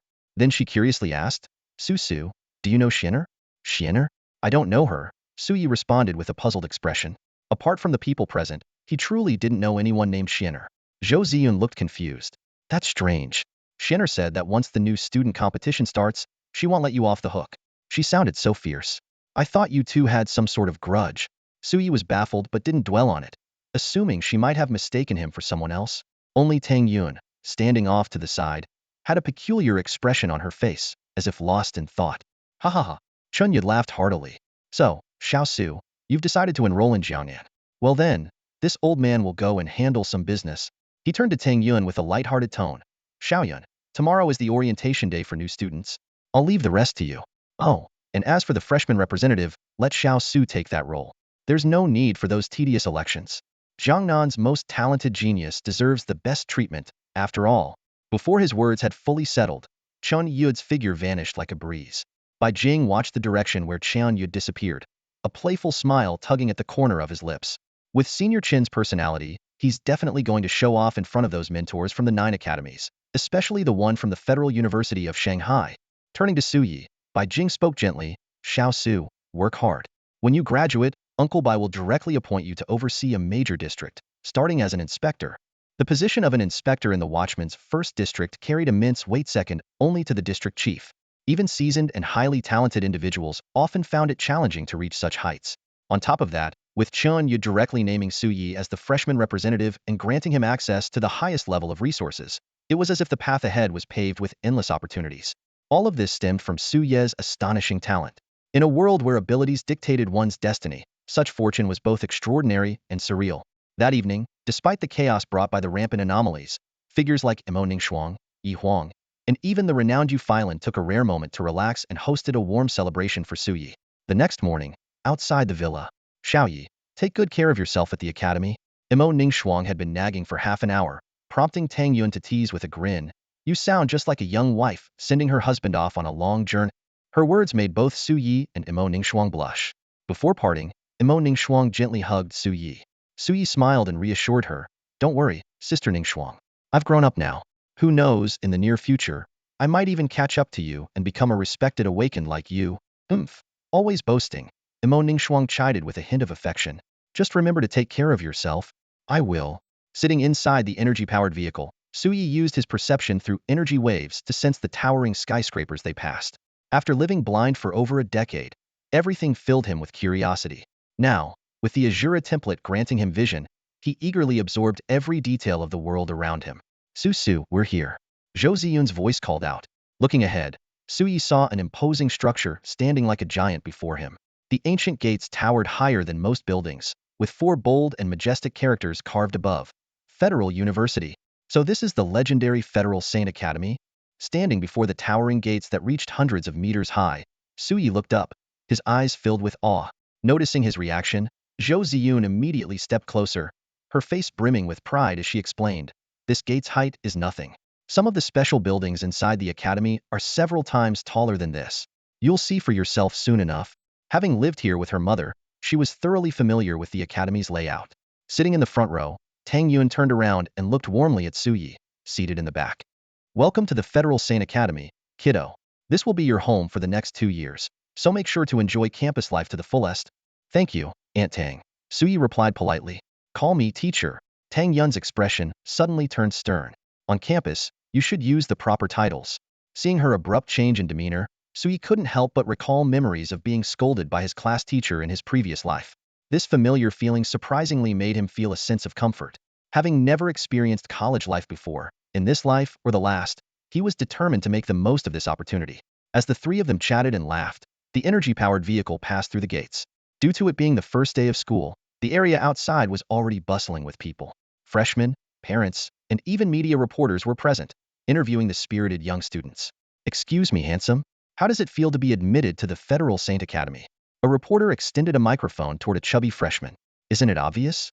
The boy puffed out his chest. Even though I only have a crank ability and barely got in, back in my hometown, I'm one of the top geniuses. Handsome, talented, and with a bright future, I'm destined to marry a rich and beautiful woman and reach the pinnacle of life. The reporter was momentarily at a loss for words, while the surrounding freshmen wore similarly proud expressions. After all, being admitted to the Federal Saint Academy was a dream come true for all of them. Well then, another reporter cautiously asked, do you think Su Yi will attend Jiangnan Federal Saint Academy? Rumor has it that all 9 major academies sent representatives to personally recruit him. Before the question could be finished, the chubby boy cut in, visibly agitated. How dare you? Who do you think you are, addressing Brother Yi by name like that? Apologize immediately. The reporter quickly corrected himself. I'm sorry. So, do you think Brother Yi will come to the Jiangnan main district? You're asking me? Who should I ask? The chubby boy became even more indignant. How could I possibly guess Brother Yi's thoughts? You should be asking whether Brother Yi is handsome or whether Brother Yi is awesome. Those are the real questions. Got it? Understood, the reporter mumbled, shrinking back and no longer daring to press further. Since yesterday's national live broadcast, the astonishing phenomenon displayed by Su Yi has truly stunned all young people. Instead of feeling envious, they now regard this boy, who has shown godlike talent, as their idol. After all, when someone's abilities reach a level that inspires awe, all that's left is admiration and reverence. As Tang Yun's 8-powered car entered the school campus, it immediately caused a sensation. The sophomore students welcoming new arrivals all looked up in curiosity, their excited chatter filling the air. It's Minter Tang's car. She was with senior sister Ning Shuang during the live broadcast yesterday. Could that blind boy, the one senior sister Ning Shuang hugged, be in the car? Hey, he's awakened god-level talent. His eyesight might have already recovered. Stop calling him the blind boy. Inside the car, these conversations were clearly audible to the three passengers. Zhou Ziyun covered her mouth and giggled. Su, you're a big star now. Suyi rubbed his temples. I'd actually prefer to keep a low profile. That's exactly what Ning Shuang said back then, Tang Yun said with a smile. Although she's naturally low-key, she ended up subduing everyone in the academy who dared to challenge her. Half an hour later, they arrived at a palace-like academic building. Zhou Ziyun excitedly introduced it to Suyi. This is the honors student building. You need to have at least an A-level ability to get in. The elite class only admits 100 students, and every month there's an elimination battle for advancement. The bottom 10 spots are contested by students from other key classes. The classroom was already filled with talented prodigies. When Tang Yun entered with Su Yi and Zhou Ziyun, every gaze immediately turned to Su Yi, some filled with the intent to challenge, others with pure admiration. Once the two had taken their seats, Tang Yun stood at the podium and smiled. From now on, they'll be your homeroom teacher. You can call me Teacher Tang or Mentor Tang. Now, let's start with a simple self-introduction. Who would like to go first? As soon as the words left her mouth, a girl with waist-length silver hair stood up. She had the delicate features of a porcelain doll, emerald green eyes, and skin so fair it seemed almost translucent in the sunlight. This girl, who looked like a princess from a fairy tale, spoke fluent Longhua with elegance. Hello everyone. My name is Elena Shirilis, and I'm from the Bear Kingdom. My ability is an S-level special type called Spirit Awakening. I have many hobbies, and recently, I've gained a new one. I am very interested in Mr. Su Yi, and would love to get to know him better. I'm very interested in Mr. Su Yi, Elena Shirley said with a graceful smile directed at Su Yi before elegantly returning to her seat. Every gesture of hers exuded the refined air of a noble young lady. The classroom immediately erupted into a chorus of gasps. Students began whispering among themselves, their voices overlapping. So she really is that princess. Even more stunning than on TV. I heard she's the only S-level genius in Bear Country this year. Her grandfather is one of humanity's top 10 strongest, the Spirit King.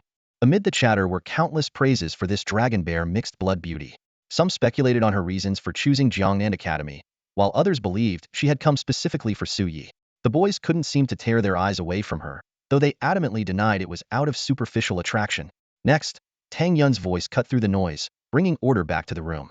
The introductions continued in an orderly fashion. Soon, a black-haired boy dressed in traditional Japanese attire stood up. His features were delicate, and his shoulder-length black hair emphasized an air of Eastern elegance. I am Yagami Kinta from Sakura Country, he introduced himself in slightly awkward Mandarin. My ability is conventional class hyperspeed multiplication. My father works for the Jiangnan Night Watchers, so I came here to study. I am passionate about Kendo and am determined to elevate Sakura Country's Kendo to become the world's #1 swordsmanship. This bold declaration drew some silent criticism from his peers, though no one openly challenged him out of courtesy. On the contrary, a few students influenced by Sakura Country's culture even found him intriguing. Once Yagami Kinna sat down, the next student promptly stood up to continue the introductions. Half an hour passed, and Zhou Ziyun's adorably awkward self-introduction had just ended. Next up was Su Yi. The classroom fell silent in an instant. All eyes turned to him, including those of the prodigies from other countries. Elena and Yagami Kinta. Unlike yesterday, this time, there were also shy, furtive glances from several female classmates mixed in. The reason behind these gazes was all too obvious.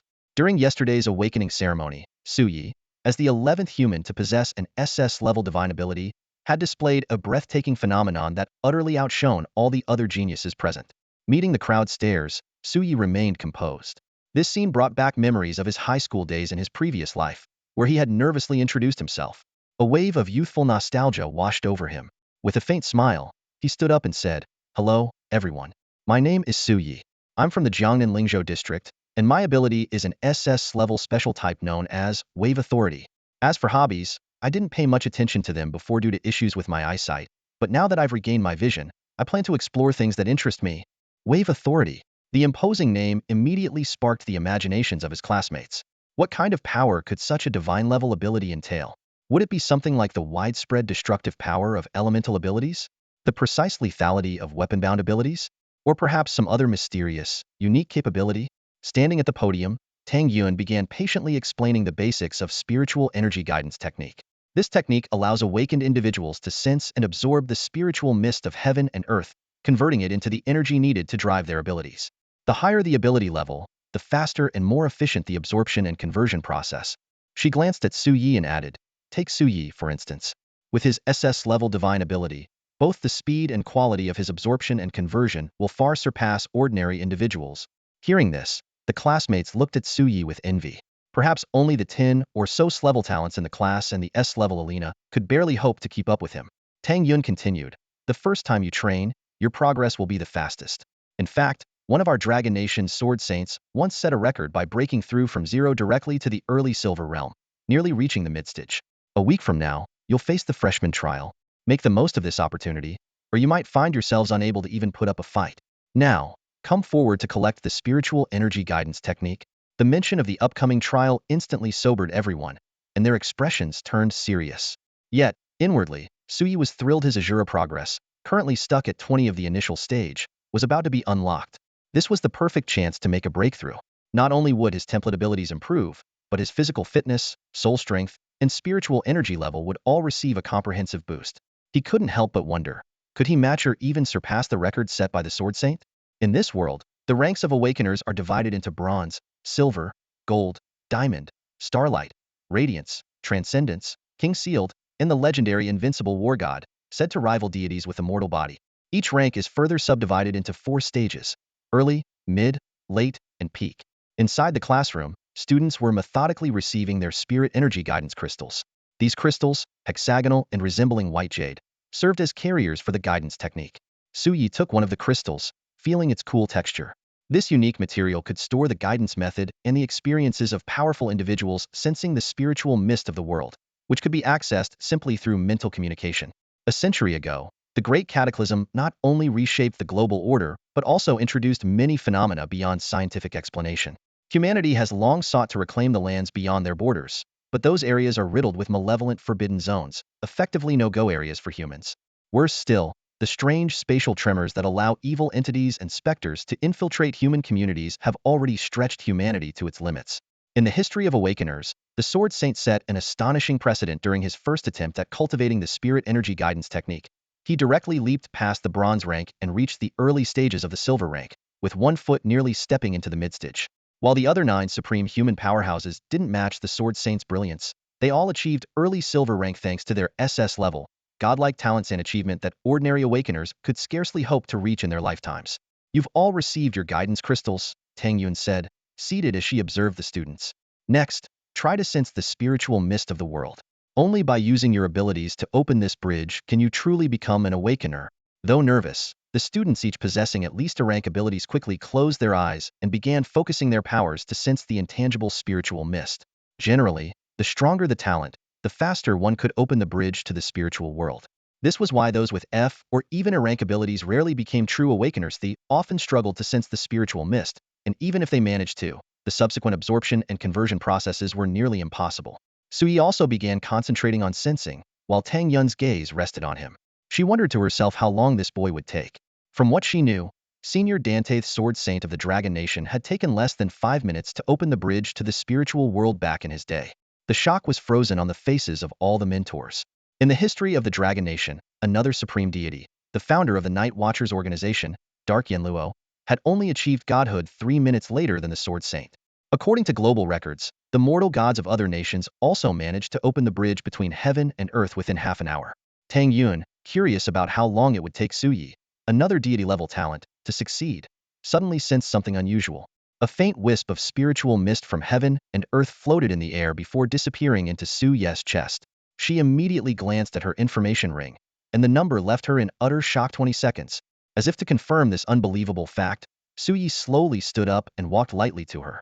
Miss Tang, may I return to my dormitory now? He asked. The young man was eager to unlock Azura's progress, but out of caution, he worried about potential side effects during the process, such as the sudden manifestation of the ghostly hand.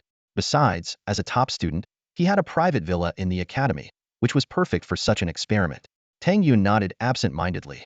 It wasn't until more than 10 minutes after Su Yi left the classroom that she snapped out of her daze. That brat? He's a total freak, she muttered.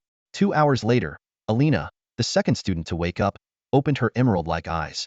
Noticing Su Yi's empty seat, she immediately asked Tang Yun about his whereabouts. When she learned that Su Yi had completed the bridge connection in only 20 seconds, The half-blood girl gasped and covered her mouth in astonishment. After all, her grandfather, the Spirit King, one of humanity's top 10 powerhouses, had taken a full 18 minutes back in his day.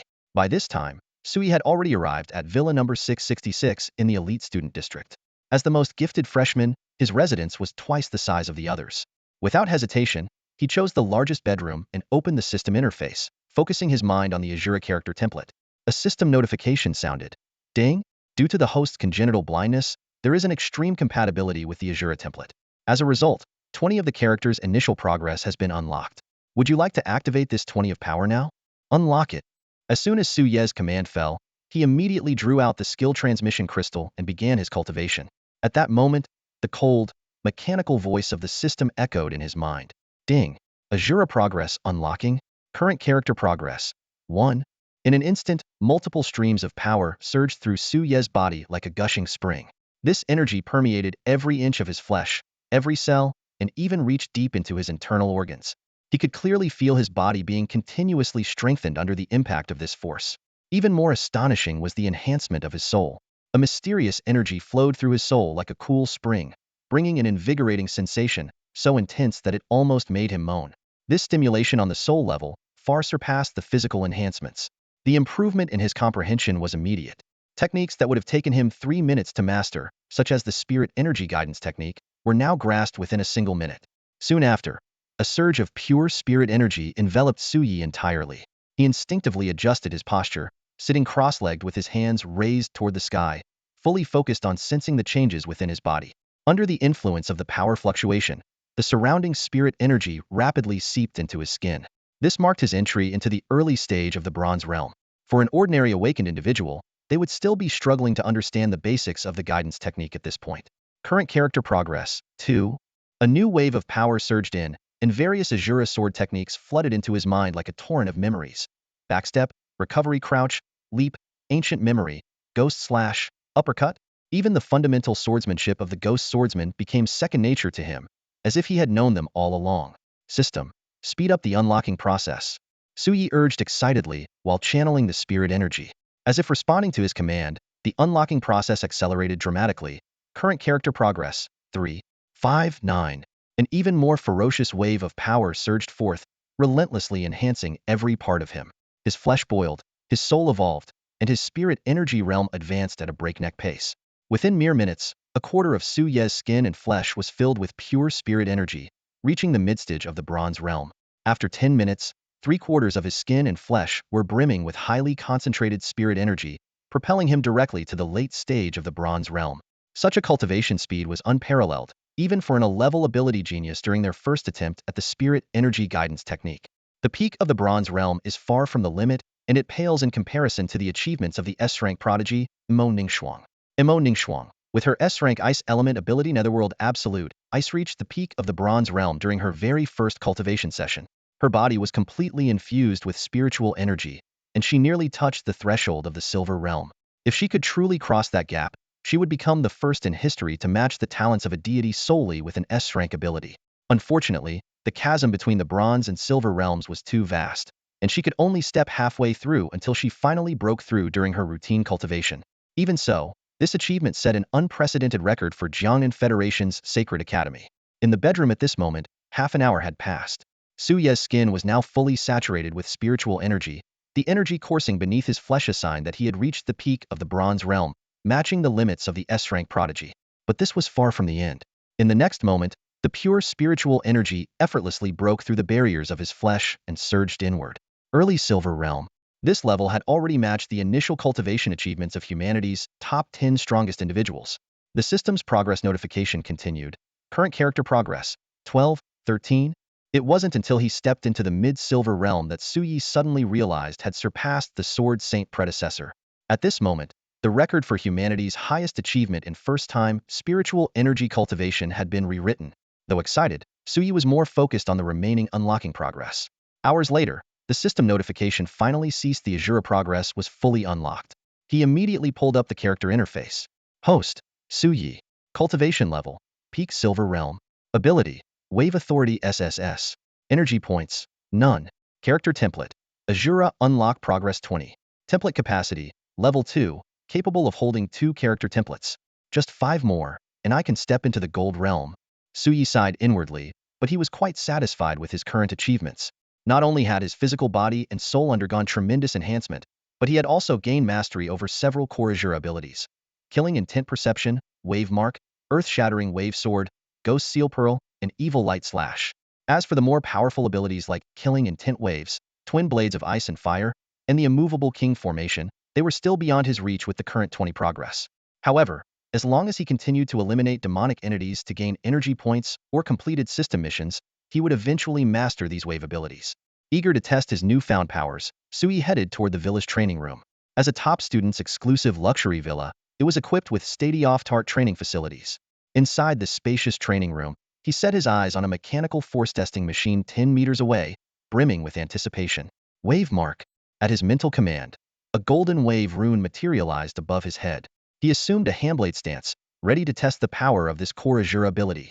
Unbeknownst to him, a figure quietly appeared on the villa's rooftop. Chen Yud. Upon learning that Suyi had opened the heaven and earth bridge in just 20 seconds, he had rushed over immediately.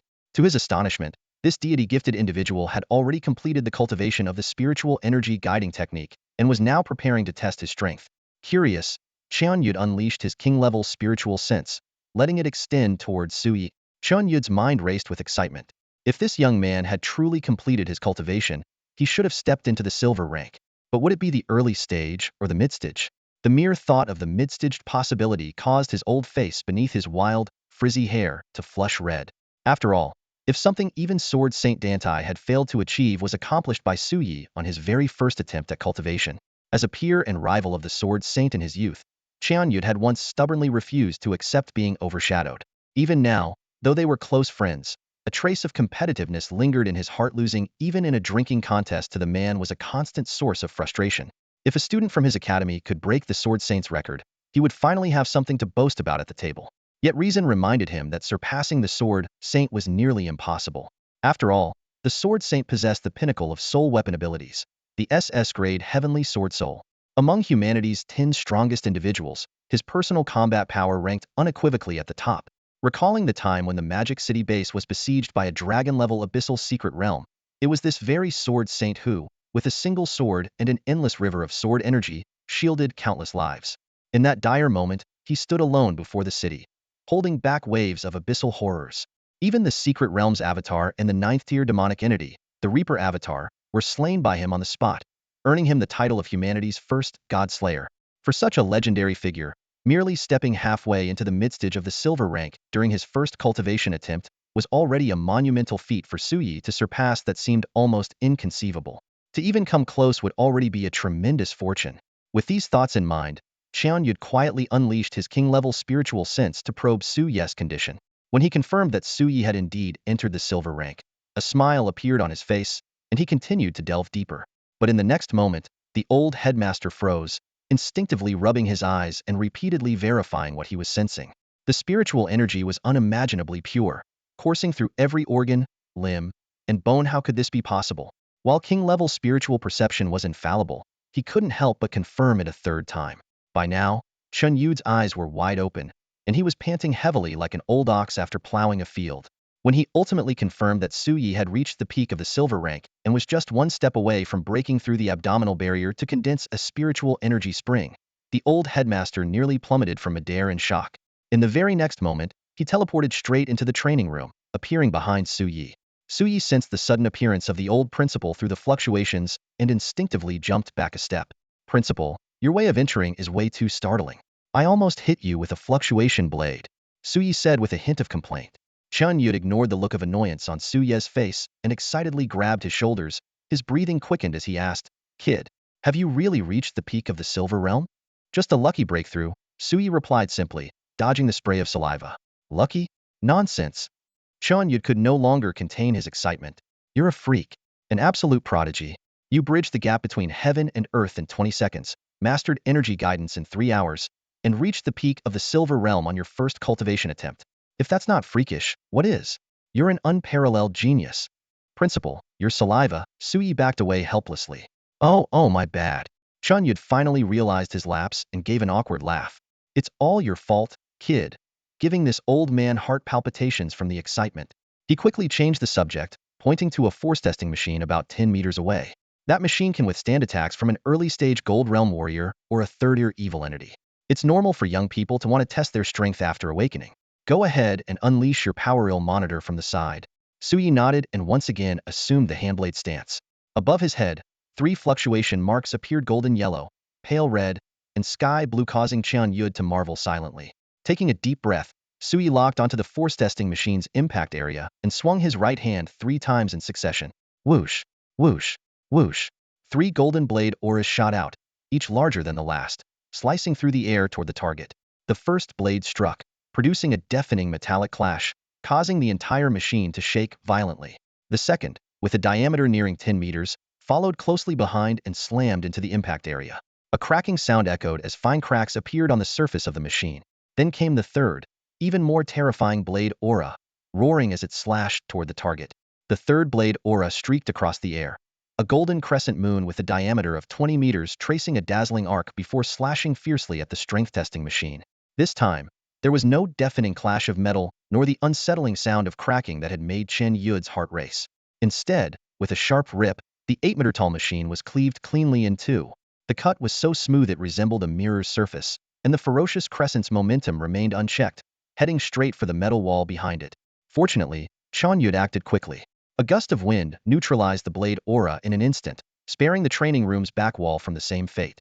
Suyi instinctively glanced at Qian Yud, and their eyes met. For a moment, neither of them spoke. The silence was only broken when the severed strength testing machine crashed heavily to the ground with 2 resounding thuds. Principal, are you sure this machine is supposed to withstand attacks from someone at the early stage of the Golden Realm? Suyi couldn't help but ask.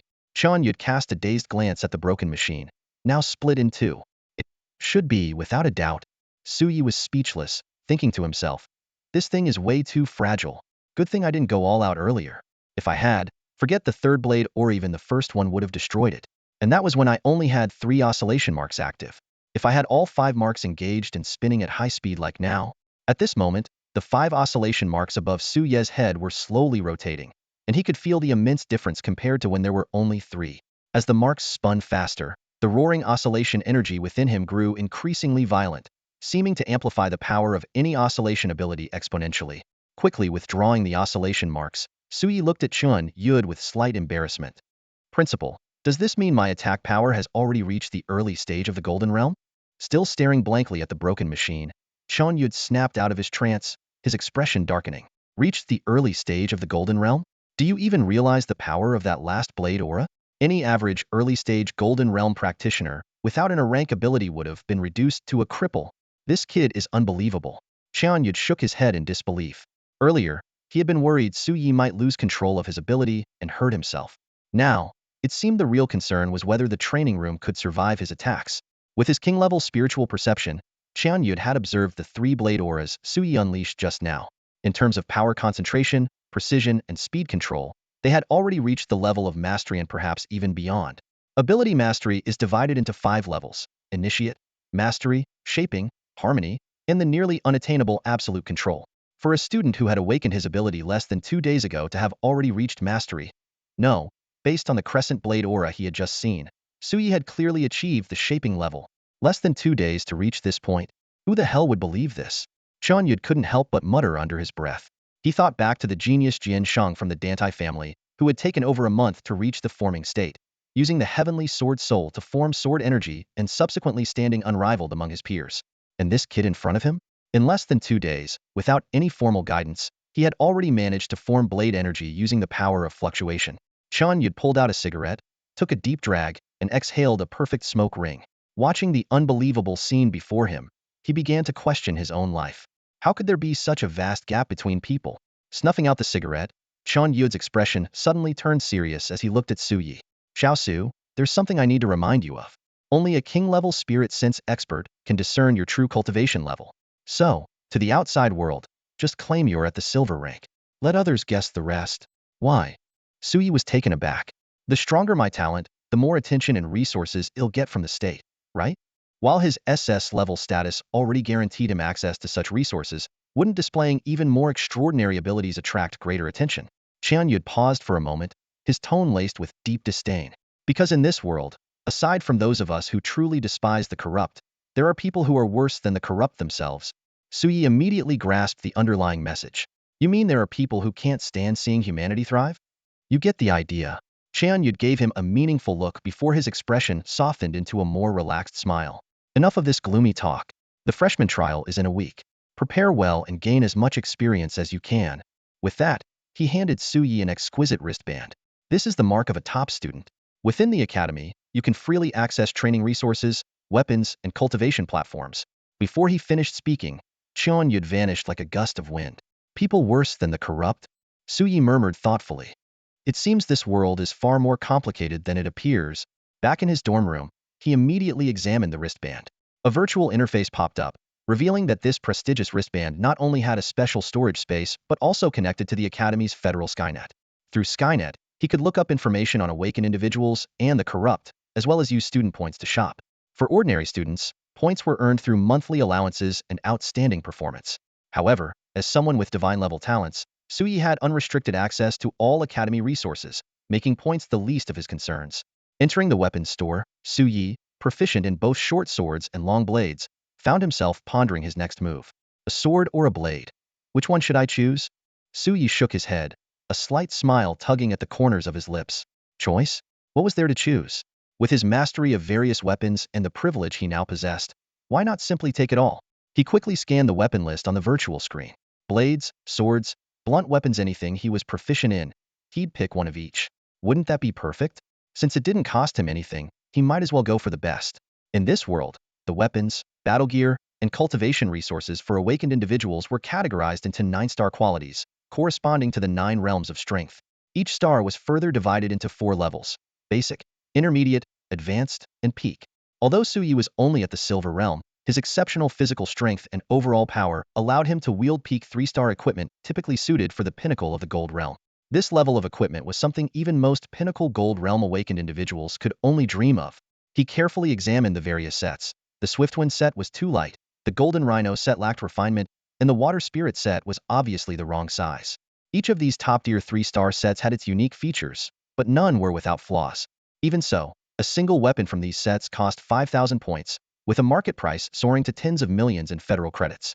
To put it into perspective, even second-year Gold Realm students at the prestigious Federal Academy would struggle to save up that many points over 2 semesters. For professional night watchers or independent Gold Realm awakened individuals, this sum would deplete the majority of their savings. After all, an ordinary family could live comfortably for decades on just 10,000 federal credits. But Suyi was no longer the frugal young man he once was. With his newfound privileges, he scrolled straight to the end of the list, targeting the most elite series. The Sky Dragon, the Frenzied Demon, each piece of equipment in these series demanded a staggering 8,000 points or 18 million federal credits, figures that would make even seasoned Gold Realm awakened individuals balk. Finally, among the many series, Suyi's eyes locked onto the most expensive and highest quality option: the Dark Gold Supreme series. This set was crafted from the rare dark nether vine, a material from beyond this world. Even with just a tenth of the material, its armor could withstand attacks from an ordinary Diamond Realm combatant. Since it didn't cost him anything, what was there to hesitate about? He was taking it. The weapons were even capable of injuring a considerable number of 4th-tier abominations. This discovery thrilled Suyi. Without hesitation, he placed an order through the Federal Skynet, purchasing an entire set of dark gold equipment: a sharp-edged longsword, a heavy greatsword, a domineering longsaber, and a meticulously crafted dark gold battlesuit. After presenting his top student certification, the system promptly responded: "Esteemed Mr. Suyi, your order of the Dark Gold series has been successfully placed. A specialist will deliver it within 30 minutes. Having taken care of everything, Suyi lay back on his bed, satisfied, and waited. Meanwhile, in the principal's office of the Federal Sane Academy, Qianyud had just sat down when his wristband chimed with a communication alert. Upon seeing the caller ID, the old principal's smile stretched all the way to his ears. He quickly answered, and a 4D virtual screen unfolded before him. On the screen appeared a blurry figure. Though simply seated, the figure exuded a sharp, sword-like presence. Qianyud sipped his tea and teased, "Reaching out to me voluntarily? I thought you cared about nothing but cultivation." A deep yet gentle male voice came through the screen. "I'm still human. I have emotions too. The birth of a divine talent in Long Kingdom is a monumental event. Has that young one learned the spiritual energy guidance technique yet?" His words carried an unmistakable air of anticipation. "Opening the bridge to the heavens in just 20 seconds, what do you think?" Qianyud replied with a smug smile. "Far better than I was at his age." And his current level is? Take a guess, Chinyut said, playing coy. You old show-off. I should have given you a new haircut the last time we drank together. The figure sighed in mild exasperation before speculating. Mid-stage? Guess again. Latest stage silver realm? The figure suddenly burst into laughter. That kid has already half a foot into the gold realm. The laughter abruptly ceased. The blurry figure on the screen trembled slightly, accompanied by the faint sound of swords resonating. Surprised? Indeed. You old show-off, am thrilled. The figure's voice quivered with restrained excitement. In 10 years, he will be humanity's greatest variable, our hope. Chun Yu's smile faded as he frowned. 10 years might be too much for that kid. Even you took nearly 70. The divine domain? No. The figure shook his head. What I mean is, that young one might take that step. Chun Yu's eyes widened in disbelief as he stared at the figure on the screen. Chun Yu was struck as if by lightning upon hearing those words. He stared at the figure before him in disbelief, his mind churning with waves of shock. The divine real man ultimate state that countless awakened beings could only dream of reaching in their lifetime. If not for his old friend's occasional mentions during past drinking sessions, even he, a peak-level king-tier powerhouse standing at the pinnacle of humanity, would have remained completely ignorant of such a higher plane. I have a feeling about this, the figure said, noticing Chan Yu's astonished expression. A subtle, meaningful smile played at the corner of his lips. Of course, it's more than just a feeling, it's hope. With such talent, isn't it worth anticipating? Chan Yu took a deep breath, his brows furrowed tightly. But 10 years? That's far too short. Perhaps the pressure from those secret realms has indeed been too overwhelming for humanity. It's made us impatient, the figure remarked, his tone unusually hesitant. After a moment of silence, he sighed with determination. We'll do our best. Under my guidance, as a master, that little one must grow up smoothly. Yes, that's certain. Wait, master. Chan Yu suddenly caught on, his expression shifting. Damn it. I knew it. You sneaky bastard just want to poach him. I'm telling you, no way. The figure burst out laughing heartily. Half an hour later, inside Villa 666, reserved for top students. Under the professional service of a woman in business attire, Sui finally received the long-awaited Dark Gold Series equipment set. He eagerly began unboxing it, and the first thing that caught his eye was the nearly 6-foot-long dark gold blade. The blade was about 2 palms wide, with a restrained yet noble dark gold sheen. Its dragon-scale patterned hilt and the intricate, fine engravings running along the blade complemented each other perfectly, aligning seamlessly with Su Ye's aesthetic preferences. Whoosh, whoosh. With a light swing, the blade emitted sharp, high-pitched whistles as it sliced through the air effortlessly. Sui couldn't help but admire it for a moment before storing the blade in his wristband. He then moved on to inspect the rest of the equipment. After trying on all the weapons and armor from the Dark Gold series, he headed straight for the training room. The orientation for the freshman trials was set to begin tomorrow, and he needed to familiarize himself with his newfound abilities as quickly as possible. Tonight, he resolved to practice every single one of Asura's techniques in preparation for accumulating a large number of energy points during the freshman trials. Just moments ago, the system had informed him that to continue progressing with the unlock sequence, he would need energy points. While completing random tasks could yield unlock tickets and special rewards, defeating the malevolent creatures known as Xiechong remained the most direct way to obtain energy points. For Suyi, the freshman trial was not only an opportunity to gain experience in combating evil entities, but also a crucial way to earn energy points. According to the regulations of Longhua, students were only allowed to participate in specific tasks arranged by the academy and were forbidden from joining the Night Watchers or military exorcism operations on their own. Only after graduation, when they officially joined one of these organizations, could they undertake extermination missions as part of the formal ranks. This rule was designed both to ensure the safety of students and to prevent impulsive, hot-blooded youths from disrupting the Night Watchers' operations. Realizing this, Suyi immediately immersed himself in the training room and began an intense regimen of practicing wave imprints. The next morning, all 100 students were already gathered in the elite classroom. The room buzzed with chattersome, excitedly boasting about their cultivation progress, while others wore frustrated expressions, lamenting their slow advancement. Last night, I mastered the spiritual energy guidance technique and successfully advanced to the mid-bronze level. That's already the upper limit for rank abilities. One student exclaimed proudly. Same here, though I only figured it out at dawn. At least I managed to keep up, another student said, rubbing his tired eyes in agreement. Damn it, am I the only useless one here? I still can't fully grasp the guidance method, came an irritated growl from the corner. The conversation soon shifted to the strength prodigies in the class, especially Alina Shelley's, the princess from Xiong country. As the granddaughter of the Spirit King, she possessed an SS-rank special ability, a talent on par with that of the legendary Mo goddess. At that moment, someone mentioned Su Ye's name. The entire classroom fell into a stunned silence.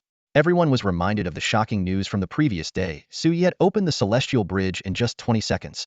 This speed was several times faster than even the top 10 strongest humans had achieved in their youth.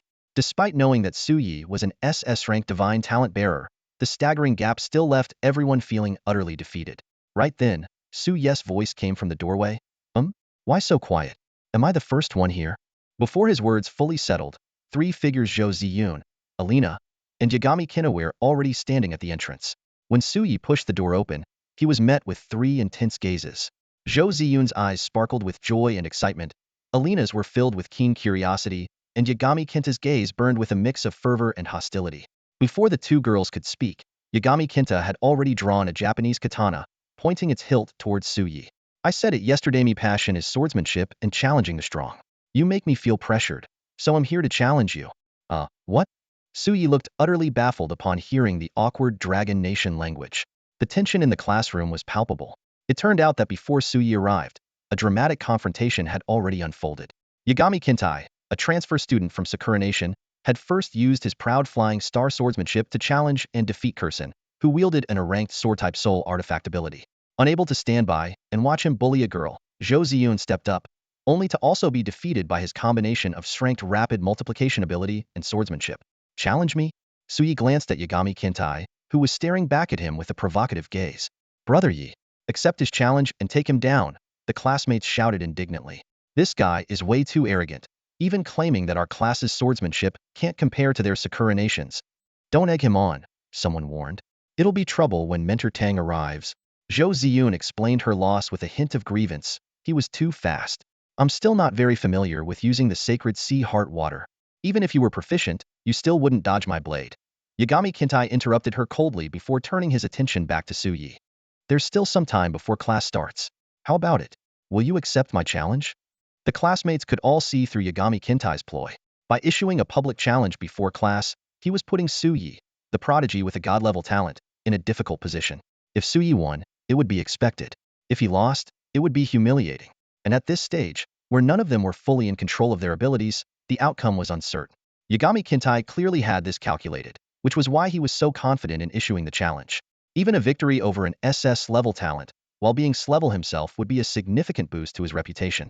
Zhou, unfazed by the other's aggressive demeanor, calmly replied, "The gap is too wide. Maybe next time." Under the tense gaze of everyone, Zhou simply smiled and said those words before calmly walking past Yagami Kinta and heading straight into the classroom. This scene left the onlookers stunned. Yagami Kinta, who was usually overbearing and aggressive, didn't make any move to stop him.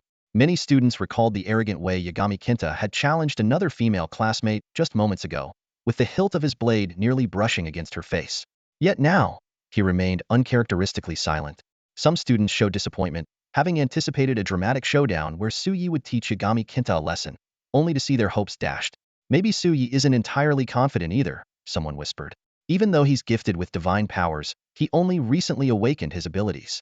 No matter how extraordinary his potential is, his control over them is probably still lacking. However, at that moment, Yagami Kinta's face had turned as pale as a sheet. The instant Zhou spoke, an invisible force brushed against his neck. He wanted to draw his blade to defend himself, but could already feel the icy sharpness of that force pressed against his throat. He was certain that the slightest movement on his part would cause the force to slit his neck without hesitation. Nearby, Alina, an S-ranked special-type spirit awakener, who was highly sensitive to spatial changes, had keenly sensed the fleeting moment. When the force appeared, her hair stood on end like a startled cat. Hee, Mr. Zhou is truly amazing. She chuckled as she grabbed Zhou Ziyun and followed Zhou. Zhou Ziyun looked at the dazed Yagami Kinta in confusion. It wasn't until Alina whispered an explanation in her ear that her eyes widened in astonishment. Zhou is so sneaky. He actually used a sneak attack. Soon, Yagami Kinta staggered back to his seat, visibly shaken. An ranked ability exchange student from Eagle Nation tried to console him. Buddy, the fact that Zhou didn't accept your challenge means he's wary of you. If it were me, I'd brag about this for a whole year. Wary? Yagami Kinta responded bitterly, glancing at the student. That's like saying you challenged me, and I instantly defeated you with a single strike. After speaking, he stared blankly at his katana, falling into silence. His words cut deep, like a sharp blade, wounding his own pride. Susu, have you already advanced to the silver rank? Zhou Ziyun turned in her seat to look at Zhou behind her, curiosity sparkling in her eyes. Sitting nearby, Alina immediately joined the conversation. Her emerald-like eyes shifted to Zhou Ziyun. Mr. Zhou Ye's talent is even more extraordinary than my grandfather's. He must have reached the silver rank, right? At the mention of Alina's grandfather, the students present couldn't help but recall that he was none other than the Spirit King Shirley's, one of humanity's mightiest deities. It was said that he had advanced to the early stages of the silver rank during his first practice of spiritual energy guidance. Zhou Ye's ability to open the bridge between heaven and earth in just 20 seconds was indeed remarkable. The surrounding students perked up their ears, eagerly awaiting Zhou Ye's response. Zhou Ye smiled faintly and nodded. I have indeed advanced to the silver rank. And Alina, just call me Zhou Ye. We're classmates. No need to be so formal. Alina's cheeks flushed with a rosy hue. Then I won't be formal, Zhou Ye. Please guide me well in the future. She admired him from the bottom of her heart. This young man who once endured years of blindness and despair, only to awaken a divine-level talent. To her, he was like the prince in a fairy tale, overcoming trials and growing into someone adored by all. Teacher Tang is here. A shout suddenly came from the doorway. The hushed whispers in the classroom instantly ceased, and everyone straightened up.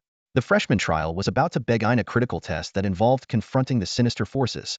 Every year, there were tragic incidents where students, left unguarded by teachers or seniors, were devoured by these dark entities. Tang Yun entered the classroom, clearly pleased with the pin-drop silence in the room. Nonetheless, she maintained a stern expression and scolded, Yashin, next time you challenge someone, make sure to get their consent before sparring. As a top student of the Federal Sacred Academy, you should at least understand basic etiquette. Even as a powerful expert at the peak of the Sun rank, she had observed everything happening in the classroom earlier from the office upstairs. Still dazed, Yashin Jiantai quickly bowed his head. Understood, Teacher Tang. After reprimanding Yashin Jiantai, Tang Yun cast a subtle glance at Zhou Ye before continuing with the class. This kid, as expected, has reached the peak of the silver tier, just like that old guy said. Tang Yun gazed at the distant figure, recalling the faint yet sharp surge of power she had sensed earlier. Such an attack would likely be too overwhelming even for students in the second-year regular class to withstand. A slight smile tugged at the corner of her lips, and her heart brimmed with pride. As a half-guardian to Zhou Ye, the more extraordinary his talent appeared, the prouder she felt. However, that girl Ziyun still needed honing. She was always rash and eager to show off a personality trait that definitely needed some adjustment. Reining in her thoughts, Tang Yun adopted a serious tone and got straight to the point. Before we discuss the details of the freshman trial, let me ask you all a question. If you encounter a spatial quake, whether during the trial or within the academy, what will you do? The atmosphere in the classroom instantly grew heavy. The students turned pale, and almost in unison, they responded, run as far as we can and wait for the night watchers and the military to rescue us. The term, spatial quake, sent chills down everyone's spine. 100 years ago, when humanity first gained supernatural powers and retreated to marginal territories, they believed they had temporarily escaped the threat of the abyssal fiends. However, within just a few years, a peculiar spatial disturbance shattered that illusion of peace. Though not as horrifying as the abyssal realms, these spatial quakes allowed the fiends to creep like specters into human settlements, bringing death to their doorsteps night after night. To combat this menace, humanity formed an organization known as the Night Watchers. After 5 arduous years of research and development, the first anti-spatial quake device was created. While it couldn't completely prevent casualties, it provided the base cities with some measure of defense. 14 years ago, it was a level 1 spatial quake that claimed the lives of Zhou Ye's parents. To this day, he could vividly recall the horrifying sound of gnashing and tearing. Noticing the students' palpable fear of spatial quakes, Tang Yun nodded in satisfaction. Acknowledging this reality is the right mindset. She then turned to activate the virtual screen behind her. Now, let me introduce you to the abyssal fiends you will face during the freshman trial. Gradually, the screen displayed a pitch-black humanoid silhouette, though it was far from human in appearance. Jagged fangs protruded from its mouth, and its face was a grotesque amalgamation of several warped human visages. As the horrifying image came into sharper focus, the temperature in the classroom seemed to plummet. The students shivered involuntarily, goosebumps rising all over their skin. Most of the students present came from families with a heritage of awakening, so they were somewhat familiar with common malevolent entities. The moment the twisted and terrifying creature appeared on the screen, they immediately recognized its identity: ogre. This first-tier malevolent entity possesses power comparable to a human bronze-level awakener and survives by devouring human flesh and blood. It has a horrifyingly peculiar preference. It only eats human faces and skulls, completely ignoring the rest of the body. Discovering a headless corpse often signifies the presence of an ogre nearby. The atmosphere in the classroom grew tense in an instant. The vivid depiction of the ogre on the screen sent shivers down the students' spines, and their bodies instinctively stiffened. When they realized this might be one of the targets for the freshman trial, their faces turned pale. A few timid female students were already tearing up, visibly shaken. Suddenly, the ogre on the screen moved. It dropped to all fours in an unnaturally grotesque manner and lunged toward a black-clad awakener, wielding a long blade in a narrow alley. Its face, layered with multiple distorted human faces, displayed a greedy expression, with saliva dripping from its fangs like a rabid beast. Beast! The black-clad awakener cursed, swinging his blade to counter the attack. The sharp edge of the blade clashed against the ogre's fangs, producing a grating metallic screech. Both were forced apart by the impact, but the ogre, upon landing, twisted its own bones in an unnatural manner to launch a second assault. Its scythe-like claws sliced through the air, aiming directly for the awakener's head.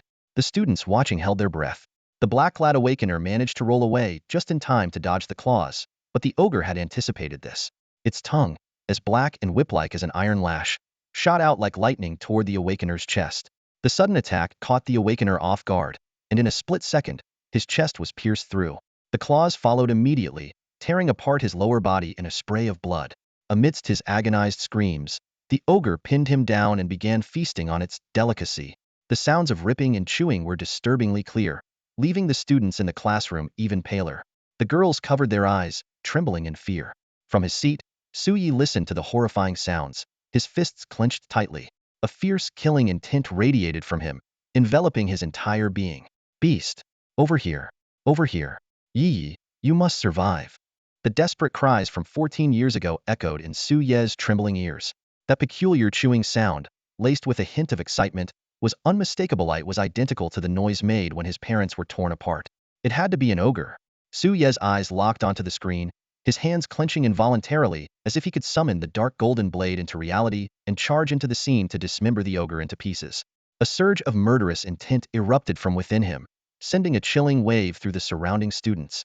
They turned in shock to see Su Ye's face twisted in rage, his jaw clenched tightly.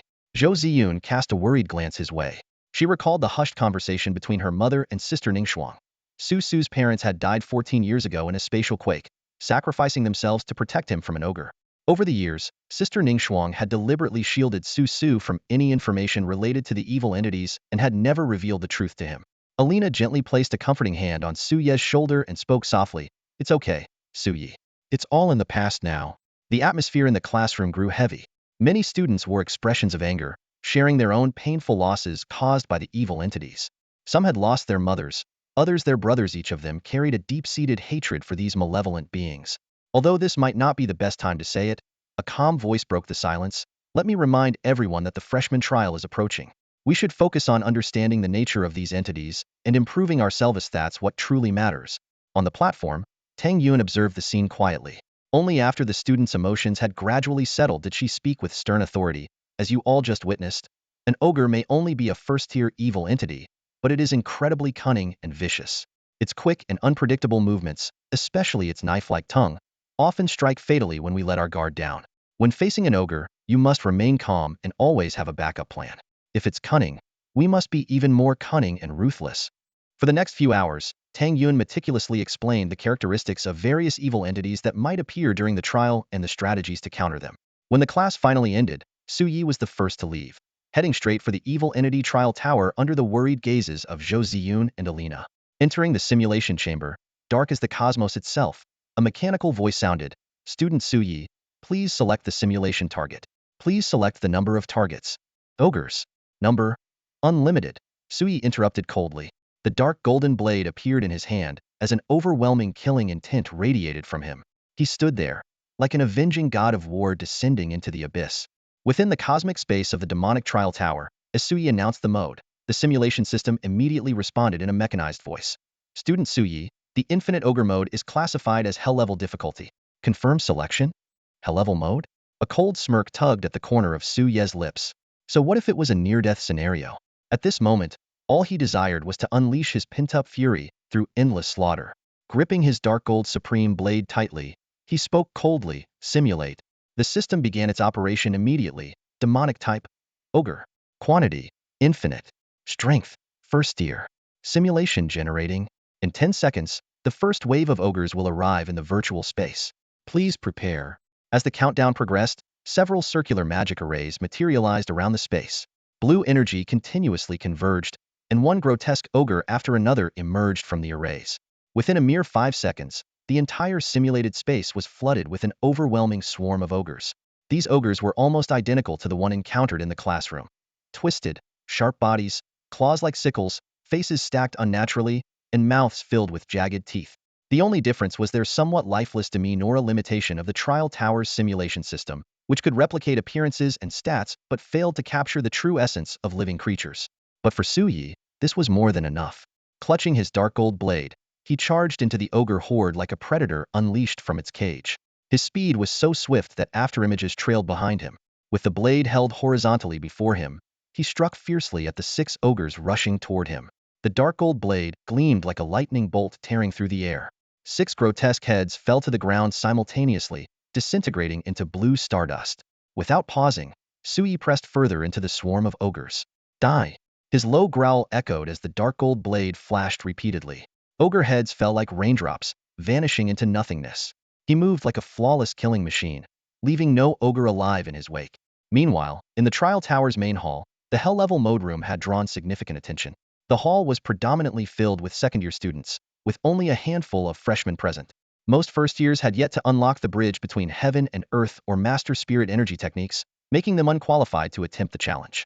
Even for those who had succeeded in cultivation, the lack of points often barred them from utilizing the Trial Tower. Thus, when the Hell-level mode room appeared, it instantly caught the eyes of all the second-year students in the hall. The information panel in the trial room displayed shocking data. Every single enemy was an ogre, and their number was infinite. The sophomore students around stared wide-eyed, unable to believe the number they were seeing. How many points does this cost? I can barely simulate 100 ogres with all my effort. What does infinite even mean?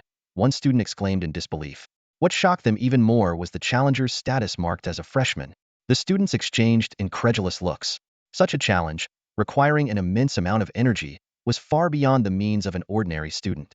The only explanation was this freshman had already acquired the privileges of being the top-ranked student. Wait, I remember now. Someone suddenly blurted out. That guy who walked in with his eyes closed, isn't he Zhou Ziyun? As soon as this was said, the sophomores around became excited. Just yesterday, the news that Zhou Ziyun had chosen to enroll at Jiangnan had already caused a sensation across the academy. A peerless genius with divine talent was now standing right before their eyes. However, as time passed, doubt began to creep into everyone's minds. 10 minutes had gone by, and Zhou Ziyun still hadn't emerged from the trial room. Even with his extraordinary talent, facing an infinite number of first-tier ogres should have overwhelmed him by now. Driven by curiosity, the students pooled their money to check the kill count. When the numbers were revealed, everyone collectively gasped. Over 3,400, and the number was still climbing rapidly.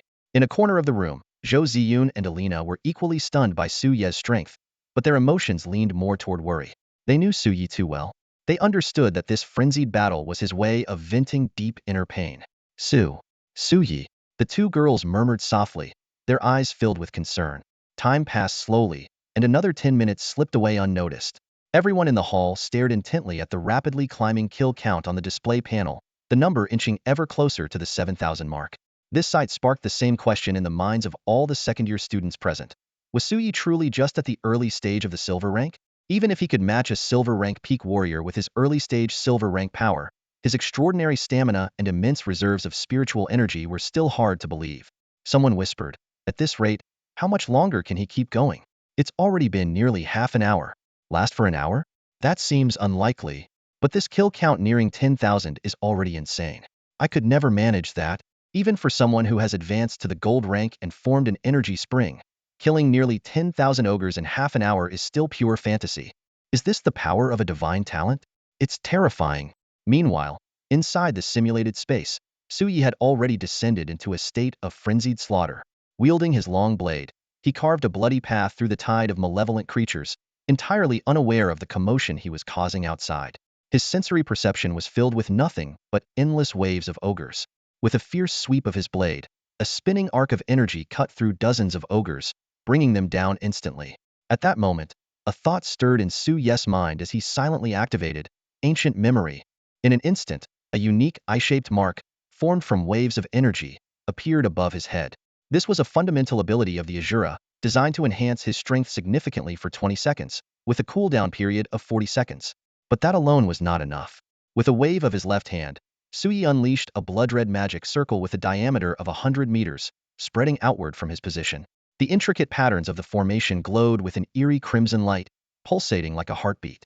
At the center of the formation, a ghostly figure wreathed in flames stood tall, menacing yet exuding a sacred aura. Blade Soul of Kazan.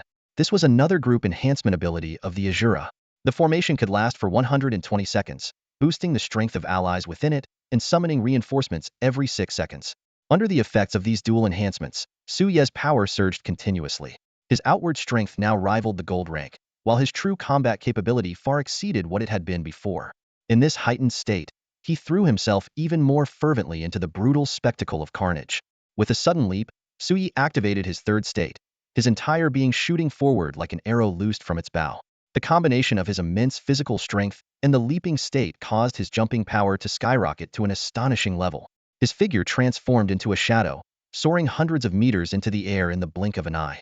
In midair, he flipped gracefully, and the dark gold longsword he previously wielded vanished, replaced by a massive dark gold greatsword taller than himself. Silver blade descent, he roared in a deep voice. Adjusting his posture, Sui dove down like a meteor, aiming for the center of the ogre horde below. The immense weight of the dark gold greatsword, combined with the momentum from his fall from hundreds of meters above, unleashed a strike of unimaginable power. The air compressed under the force, creating a deafening explosion, accompanied by a visible shockwave. Even before landing, dozens of ogres below were crushed into fragments under the overwhelming pressure. Then, with a thunderous boom, an unstoppable shockwave erupted from Su Ye's landing point, spreading outward in a destructive circle. Within a 100-meter radius, every ogre was obliterated, leaving a vacuum-like clearing in the midst of the overwhelming tide of monsters. In the Trial Towers Hall, the kill count displayed outside Su Ye's simulation room suddenly surged. It leaped from a 5-digit number to a 3-digit number starting with a 3. The gathered students watching the screen were initially stunned into silence, but soon erupted into exclamations of disbelief. Did the kill count just jump like that? This is insane. That's way too overpowered. I can't take it anymore. My heart can't handle this. I feel like quitting for the points refund. Despite their shock, none of them left. They stayed, captivated, to watch the spectacle unfold. It wasn't until hours later, as night approached, that these upperclassmen reluctantly left the hall. Even then, Su Ye's kill count continued to climb steadily. Alina, do you think Su might lose control and go berserk? Zhou Ziyun asked worriedly. Don't overthink it. As long as the kill count keeps rising, it means he's fine. He's just venting his emotions, Alina reassured her. Eventually, the two prodigious young women, along with a group of second-year students, fell asleep on the trial tower's couches. Over the next few days, Suyi remained in the simulation room. Even after disabling the Infinite Ogre Hell mode, he immediately switched to other modes to continue his relentless training. It wasn't until the 5th day that Suyi finally paused his simulations. He donned his Dark Gold Supreme Battle Suita, meticulously designed outfit reminiscent of the 2nd-generation Celestial Skywings armor from his previous life in Dungeon Fighter Online, but reimagined with an exquisite dark gold palette. At that moment, his wristband buzzed with a message from Tang Yun. Hey brat, get over here for assembly. The trial location this time is abandoned city number 9527. Departure in 10 minutes. If you're late, you'll be banned from the trial tower for a year. At the exclusive parking zone of Jiangnan Federation Saint University, 5 Black Hawk Annihilation fighters were lined up in perfect formation. Each fighter was over 100 meters long and several dozen meters wide, with a jet black metallic exterior that shimmered with a cold, sharp luster under the sunlight. The sleek, robust lines of the aircraft carried an unexpected touch of elegance. These large-scale fighters, capable of accommodating hundreds of passengers, were equipped with top-tier firepower systems powerful enough to obliterate 4th-tier abominations equivalent to human experts in the Diamond Realm. Beneath the fighters, the assembled group of talented freshmen stood eagerly, their anticipation palpable. Only students who had mastered the art of psionic guidance and reached at least mid-tier bronze realm in strength qualified for the trial. Fewer than 40 of the students in the standard classes met the criteria, while every member of the elite class had already surpassed it. These top students stood at the forefront of the formation, drawing the attention of all. The elite class students, seemingly a bit anxious, began flaunting their equipment to distract themselves. The academy only gave us 500 student credits, barely enough to buy a set of 1-star intermediate gear. If my dad hadn't chipped in some Federation credits to help me get 2-star basic equipment, I wouldn't even have a combat suit, one student remarked, his tone tinged with helplessness. You're one to talk. My mom insisted on paying in full for 2-star basic gear, leaving me unable to use any of my credits. It's like she's trying to turn me into a mama's boy, another student complained. My grandpa went even further, wanted to get me 2-star intermediate gear. I'm only mid-tier bronze realm, and that set weighs more than I do. In the end, I had to settle for the best 2-star basic set. This bragging drew dissatisfaction from the regular students. You second-generation awaken kids should stop showing off. We're still stuck with 1-star intermediate gear. Just then, a student's communicator buzzed. Grandpa, stop trying to switch to the top-tier 2-star intermediate set. I'm about to leave, he said, sounding exasperated. The conversation soon shifted to the top student of the class. What do you think Brother Yi will be using? At least some top-tier 2-star gear. Probably 3-star basic equipment after all. He can kill tens of thousands of ogres in half an hour. As the discussion grew more animated, more second-year students gathered around to watch. Looking at these freshmen, they couldn't help but reminisce about their own early days, marveling at how quickly time had passed. Your past self? You didn't even qualify for the first batch of freshman trials, and now you're here getting all nostalgic, a sophomore teased. Ahem. We're all from the regular class. Don't expose me. At least we're seniors now. Let us pretend for a moment. Another responded quietly. The gathered students were passionately discussing the new freshmen this year. Compared to last year, there was a significant surge in the number of prodigies qualifying for the first batch of trials. The scale expanded from less than 3 classes last year to nearly 6 this year. Even more striking was the composition of this year's elite class. There were over a dozen strength geniuses, far surpassing last year's count of fewer than 10. Additionally, the class welcomed an S-ranked princess from the Bear Country and a rare divine talent holder. This is undoubtedly the strongest elite freshman class in the history of Jiangnan Federal Saint Academy, someone declared confidently. Among the crowd, some upperclassmen who had skipped class were anxiously looking around. Why isn't the main star here yet? I skipped class just to see Su Yi. Still calling him junior? With the strength to slaughter tens of thousands of ogres in half an hour, we regular sophomores can't even compare. He deserves to be called Brother Yi.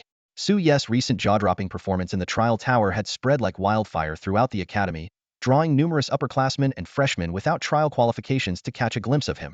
Suddenly, a gasp erupted from the crowd. Whoa! The Dark Gold Supreme Series. All eyes instantly turned toward the passage in the parking area. Accompanied by the crisp sound of metal boots hitting the ground, a figure emerged, walking steadily. Clad in a cold, dark gold battle armor and carrying a dark gold long blade on his back, his commanding yet understated aura immediately captivated everyone's attention. Is that really the Dark Gold Supreme Series armor and longsword? Someone in the crowd exclaimed in shock, their voice filled with astonishment. The gear was truly breathtaking. As a pinnacle among the 3-star elite equipment, the Dark Gold Supreme Series could even withstand attacks from some diamond-tier powerhouses. In the academy, only a handful of prominent figures possessed the strength and wealth to equip such luxurious gear. Even the average gold-tier instructors could only look on in envy. As per tradition, the freshman trial would have diamond-tier mentors overseeing it, with sophomore elite class students leading the teams.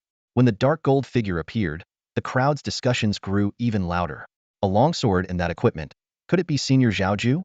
Didn't he already have the Xiaolong series? To upgrade to the Dark Gold Supreme series in just one break, truly worthy of being from the Zhao family of Jiangnan Bay City. No wonder he's ranked second on the Academy's power rankings. At the trial's gathering point, when the Dark Gold figure stepped to the forefront of the elite class, the previously animated second-generation students fell silent. In the face of this top-tier equipment, their own gear seemed utterly lackluster. At that moment, Tang Yun's voice echoed through the broadcast system. Since everyone is here, it's time to depart. The trial will proceed as usual, with each class accompanied by a diamond-tier mentor. Sophomore students will lead the teams, guiding the freshman squads into the ruined city for the trial. No time to waste, let's move out. The crowd was momentarily stunned. Everyone was here, but the protagonist, Su Yi, hadn't arrived yet. Just then, the stern voice of the elite class mentor came from the aircraft. Elite class roll call, Su Yi. Present. The dark gold figure at the front of the group responded softly. With 2 crisp clicks, the helmet retracted, revealing a handsome face with tightly shut eyes. Su Yi. The crowd erupted. No one had anticipated that the person effortlessly wielding such heavy equipment gear that even early-stage gold-tier individuals struggled to handle would be Su Yi. His casual and confident stride to the parking zone earlier had showcased his astonishing physical strength, leaving everyone in awe. Su, that's so rude of you. You walked so close and didn't even greet us. Zhou Ziyun huffed coldly. If the teacher hadn't called your name, Alina and I wouldn't have even known you were here. She quickly approached Su Yi, her eyes scanning the dark gold battle armor he was wearing. This dark gold series looks impressive, but it must be heavy, right? Are you sure it won't hinder your movements? Her words echoed the thoughts of all the top students in the class. The dark gold supreme battle armor paired with a longsword was undeniably powerful, expensive, and visually stunning. However, according to the detailed descriptions in the marketplace and professional analysis, this top-tier 3-star equipment wasn't something the average Golden Realm Awakener could handle. Even if someone managed to use it, it would likely impact their performance or, worse, backfire. For this reason, most people preferred lower-tier equipment better suited to their abilities rather than risking their lives for appearances. After all, history had seen many Awakeners meet their end due to overconfidence. Faced with Zhou Ziyun's skepticism, Sui didn't bother to explain. Should he boast about his unparalleled physical strength, claiming he could wield it effortlessly? That would be far too ostentatious. Instead, he quietly reached out his right hand and grasped the hilt of the dark gold blade on his back. Swish! In an instant, a fluid and dazzling sweep of the blade danced through the air, the sharp aura slicing the atmosphere and kicking up a fierce gust of wind. As the sound of the blade's whistle faded, Sui calmly sheathed the longsword and said nonchalantly, "It's a perfect fit. No need to worry." The top students, including Zhou Ziyun, fell silent, their eyes fixed on Su Ye's right hand. That seemingly casual flourish of the blade displayed a speed and strength capable of taking any of their lives. His effortless control over the weapon was undeniable proof that Su Yi could perfectly wield the Dark Gold Supreme series. This confirmed that his physical strength had already surpassed that of most Golden Realm Awakeners. And all of this had been achieved in just 1 week. Terrifying, they all thought in unison. Before long, they boarded the aircraft. 5 Black Hawk annihilation jets, trailing long streams of exhaust, departed the academy under the watchful gazes of onlookers. Inside one of the jets, the top students sat tensely in their seats, still recovering from their earlier shock. On a small, raised platform, the square-faced instructor spoke sternly, "Listen up. You're about to face real malevolent forces, so you must exercise extreme caution. Zone 9527, the abandoned city, is about to fall into night, and deadly sinister entities could appear at any moment. Don't let your emotions get the better of you. If you want to survive, you must follow the instructions of your senior classmates." As he finished speaking, his gaze lingered intentionally on Su Yi. "Su Yi, although you possess divine talent and have demonstrated your strength in the Trial Tower, remember this. The entities in the Trial Tower are merely energy-formed data, entirely different from real abominations," Instructor Sher warned sternly. However, before he could finish, Su Yi interrupted him directly, "Instructor Sher, I won't underestimate the abominations, but for this trial I will act alone." The moment those words left his mouth, an eerie silence fell over the room. The students exchanged uneasy glances, and even the usually stoic Instructor Sher froze, staring at Su Yi in disbelief. The trial ground, although a designated training area set up by the Night Watchers and the military, was one of the pre-cataclysm abandoned districts. The density of low-level abominations there was akin to a rat infestation, making it a true den of evil. While high-level abominations had been cleared out, the area was still a death trap for those lacking strength. Even awakened individuals at the gold rank could face devastating consequences if careless. Instructor Sher's face darkened instantly. "Are you kidding me? Is this what you call not underestimating the enemy? A rookie who hasn't even fought a real abomination wants to go solo?" Zhou Ziyun whispered softly, "Su, why not stick with the seniors? Don't push yourself too hard." Alina, on the other hand, stepped right up to Su Yi, her green eyes filled with worry beneath her silver headgear. Even a few top second-year students, who had been resting with their eyes closed, opened them in surprise. While this freshman prodigy did possess extraordinary talent and strength, he seemed a bit too overconfident. After all, even senior Imo, known as the Ice Queen, wouldn't be so reckless. At most, she would request not to be overly assisted. As the tension in the air grew thick, Instructor Sher's wristband suddenly beeped. After reading the message, his expression shifted to one of shock. He looked at Su Yi and, to everyone's surprise, said, "Su Yi, if you're going to act alone, make sure you stay safe." Su Yi nodded with a smile. The principal had kept their promise. Now, he could freely gather energy points without being tied down by the others' play-pretend trials. Seeing this, Yagami Tai hastily spoke up, "Instructor, since Su Yi can act alone, I'd like to." Before he could finish, Instructor Sher cut him off sharply. "Do you even know your limits? I know Su Yi's capabilities. You're not even a silver rank awakened yet. Are you trying to get yourself killed?" 6 hours later, 5 Black Hawk assault aircraft finally reached their destination, a ruined city bathed in moonlight. In the pitch-black night, eerie cries echoed through the air, sending chills down the spines of the students. The more timid ones were visibly trembling. Yagami Tai, who had earlier wanted to act solo, now clung tightly to the group, too afraid to move. Su Yi, however, seemed exhilarated. After donning his dark gold headgear, he transformed into a shadow and darted into the eerie, desolate city. Watching the boy's figure disappear into the darkness, Alina was about to chase after him when Minter Sure stopped her with a firm hand. Minter Sure, are you really okay with letting Mr. Suyi go alone? The half-blood girl's clear green eyes shimmered with anxiety and concern. Minter Sure responded with a gentle smile. Don't worry. Not just our academy, but the entire Dragon Kingdom places immense importance on Suyi. He represents humanity's hope, and his true strength is not to be underestimated. Besides, there are people secretly protecting him. I wouldn't have let him act alone otherwise. Hearing this, Alina's expression eased slightly, though she and Zhou Ziyun still looked worriedly in the direction where Suyi had disappeared. After all, faced with such a sinister and terrifying trial ground, it was natural for the girls to feel uneasy. All right, Mintershire announced, shifting the focus. We'll now begin team assignments. Each team will be led by a sophomore and consist of 10 freshmen. You'll enter the trial ground in sequence. Remember, safety comes first, training comes second. If you encounter an unsolvable situation, send out a distress signal immediately. Meanwhile, Suyi had already ventured deep into the abandoned city district. Moving swiftly through the darkness like a panther, his senses honed to every detail. His wave perception told him that this vast expanse of ruins was enveloped in an eerie stillness, devoid of any signs of life. Everywhere he looked, there were remnants of the desolate city from a century ago. Crumbling buildings, rusted vehicles, and cracked streets.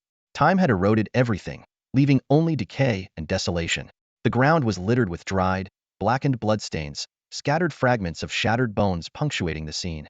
This grim sight conjured images in Su Ye's mind of the city's tragic downfall during the invasion of the malevolent entities. Sadly, such ruins were all too common across the entire planet. As Su Yi moved swiftly along a moss-covered street, his heightened senses, both his killing intent perception and wave perception, kept him on constant alert. These abilities not only allowed him to detect every movement around him, but also to sense any malicious intent directed toward him. Suddenly, a slender shadow lunged at him from behind. Su Ye's lips curled into a faint smile as he effortlessly sidestepped the attack. In the pale moonlight, a grotesque humanoid creature emerged, its body covered in pitch-black scales, limbs eerily human-like but distorted, with a tail ending in a terrifying barbed hook. Its head resembled a purple-black serpent, its forked tongue flicking out with a chilling hiss. This was a Tier 1 malevolent entity, a serpent man. According to Tang Yun, it was as troublesome as an ogre, not only incredibly fast but also highly venomous. Even if one avoided its physical attacks, the venom alone was enough to give any awakened fighter serious trouble. At this moment, the serpent man caught the scent of human flesh emanating from Su Yi. Its snake-like pupils were bloodshot, its tongue flickering greedily, and its tail swayed violently. It had clearly locked onto its prey. In the next moment, the low-intelligence snakeman suddenly sprang up, twisting its grotesque body as it lunged at Su Yi once again. In this desolate district filled with low-level abominations, they had long ceased encountering humans, surviving only by devouring their own kind to evolve. The hunger in its vertical pupils was almost palpable. This snakeman was indeed more formidable and lifelike than those in the trial tower, but in Su Ye's eyes, it was still insignificant. To his perception, the snakeman's movements were as slow as a snail's. He didn't even bother drawing his blade. Just as the snakeman closed in, Su Yi flicked his right hand lightly, and in an instant, a massive snake head was sent flying through the air. The headless body collapsed to the ground a few meters away, a clean and decisive kill. For the current Su Yi, even a genuine first-tier abomination was nothing more than a plaything in the face of his overwhelming power. What truly excited him at this moment was the system notification in his mind. As expected, a cold mechanical voice soon rang out, "Ding! Host has killed a first-tier abomination, Snakeman, and gained 130 energy points." A wave of satisfaction swept over Su Ye. Finally, some energy points earned. Back in the trial tower, he had already learned the energy point distribution. Killing a first-tier abomination could yield a random amount between 100 to 300 points. This snakeman only provided 130 points, clearly marking it as a complete weakling. Just a little over 100 points? At this rate, how long will it take to save enough to unlock progress? The initial satisfaction gave way to frustration. The energy point requirements for unlocking character templates were absurdly high. Progressing from 0 to 1 required 10,000 points, and from 1 to 2, the cost doubled to 20,000 points. Currently, Azura's unlock progress was at 20.2, meaning raising it by just 1 now required a staggering 210,000 points. As he was fretting over how to gather the necessary energy, the system suddenly delivered a second notification. Ding! Host has achieved the first kill milestone, rewarded with 50,000 energy points, 1 random energy scroll 1,000 to 10,000 points, and 1 basic unlock progress scroll. This unexpected windfall made Su Ye's eyes light up. The system explained that since their survival was intertwined, Any opportunity to strengthen the host would be promptly highlighted. In high spirits, Sui dashed deeper into the moss-covered streets while eagerly checking his rewards. The random energy scroll, with its range of 1,000 to 10,000 points, had a gambling-like allure. The system playfully remarked, "Use it when you're feeling lucky or after stepping in dog poop." However, when his attention shifted to the other scroll, his heart skipped a beat, and his breathing quickened. Beginner Unlock Progress Scroll. Unlocks 1 to 2 of a character template's progress at random. Sui stared at the description on the scroll in his hand, a glimmer of excitement flashing in his eyes. The system prompt continued, "Beginner scrolls can only unlock progress below 30. Young man, it's all up to your luck." Wasn't this the treasure he had been dreaming of? Each scroll represented an equivalent of 210,000 progress points. If he was lucky enough to hit 2, that would be a whopping 430,000. Remembering how the 20 progress reward from the system had already skyrocketed his strength, Sui couldn't help but rub his hands eagerly. If he could acquire more of these scrolls, he could unlock Azura's core abilities even faster, whether it was the dark heaven wave eye that could envelop the world within his own energy field, the breath of the thunder god, or even the power of the second awakening. Just the thought of it made his blood boil with excitement. System, if there are beginner scrolls, that means there must be higher level ones, right? Sui asked tentatively. The system immediately responded, "Correct. Intermediate, advanced, and super scrolls can unlock greater progress, but the difficulty of the corresponding tasks will also increase." "Then let's try a task," Sui said without hesitation. As soon as he finished speaking, the system prompt rang out. Ding. A 1-star random mission has been triggered. Exorcise evil. Mission requirement. Eliminate 500 first-tier evil spirits within 3 hours. The faster you complete the task, the greater the reward. Detailed mission information flooded Sui's mind. The task system was divided into 5-star levels. While a 1-star mission was the lowest difficulty, there was still a chance to obtain a beginner unlock progress scroll. A 2-star mission guaranteed a beginner scroll drop, while higher level scrolls required at least a 3-star mission to have a chance. Eliminating 500 first-tier evil spirits within 3 hours, moderate difficulty. If luck was on his side, and he encountered groups of evil spirits back-to-back, it could be done swiftly. But if luck wasn't on his side, he might not even find a handful in an hour. Thinking about his notoriously unlucky streak from lottery draws to school pairing events, where he had never caught a break, Sui's face instantly darkened. Taking the usual approach won't cut it, Sui stopped in his tracks, pulling out the dark gold supreme greatsword from his wristband.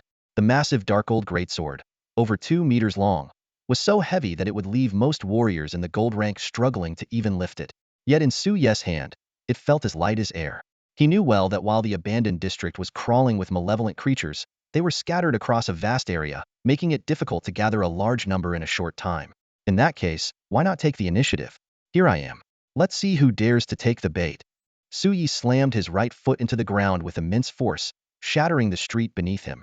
Cracks spread out like a spiderweb as his figure shot upward, piercing through the clouds in an instant. On the rooftop of an old high-rise building several hundred meters away, a tall and lean middle-aged man in a black martial artist's uniform observed the scene. He was Sui's assigned mentor, a battle arts instructor at the peak of the diamond rank. In this low-tier trial zone filled with minor malevolent creatures, protecting a talented student was an easy task for him. Moments ago, he had been silently impressed by Sui's sharp crisis instincts and calm demeanor when he dispatched a serpent man with a single hand strike. But in the next moment, his expression darkened. Sui, wielding the giant sword, descended toward the abandoned district like a meteor crashing to earth. With a deafening roar, the moss-covered streets were torn apart, and the decayed ground cracked and spread. The impact sent shockwaves rippling outward, toppling buildings and shattering walls.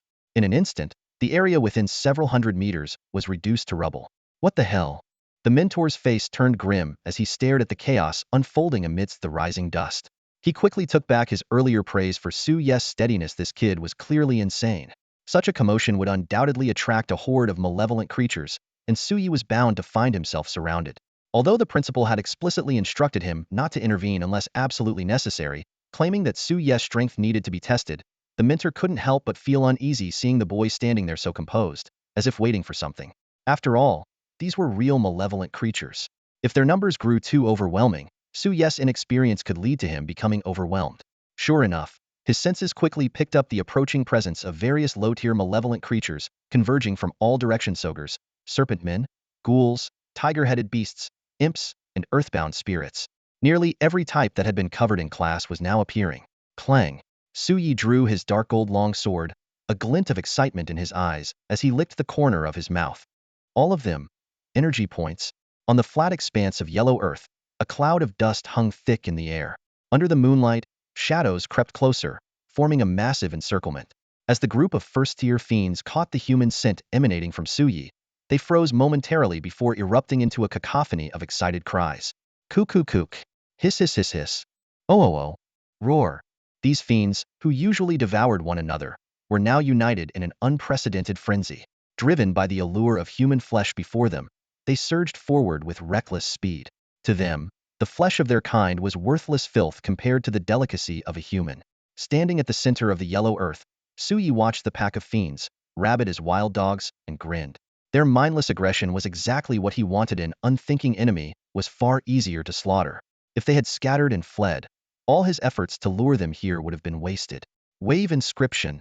At Suye's low murmur, a golden rune appeared above his head, spinning slowly. Feeling the surging power of the waves within him, he made the first move, slashing his blade toward the densest cluster of shadows. Buzz. With the hum of the blade, a golden wave of energy, tens of meters long, swept out like a crescent, tearing through the air. The instant the blade energy plunged into the darkness, a series of slicing sounds erupted. Splurt, splurt, splurt. Black blood splattered everywhere, accompanied by anguished screams. System notifications chimed in rapid succession. Ding. Host has slain a first-tier fiend, Cannibal Ogre, gaining 160 energy points. Ding. Host has slain a first-tier fiend, Lesser Demon, gaining 265 energy points. Ding. Host has slain a first-tier fiend, Serpent Man, gaining 176 energy points. Ding. Host has slain a first-tier fiend, Decayed Spirit, gaining 230 energy points. The dust had not yet settled, but dozens of fiends had already been obliterated by the lightning-fast blade energy. Yet the remaining fiends, instead of retreating, were driven into an even greater frenzy by their insatiable greed, charging at Suyi with reckless abandon.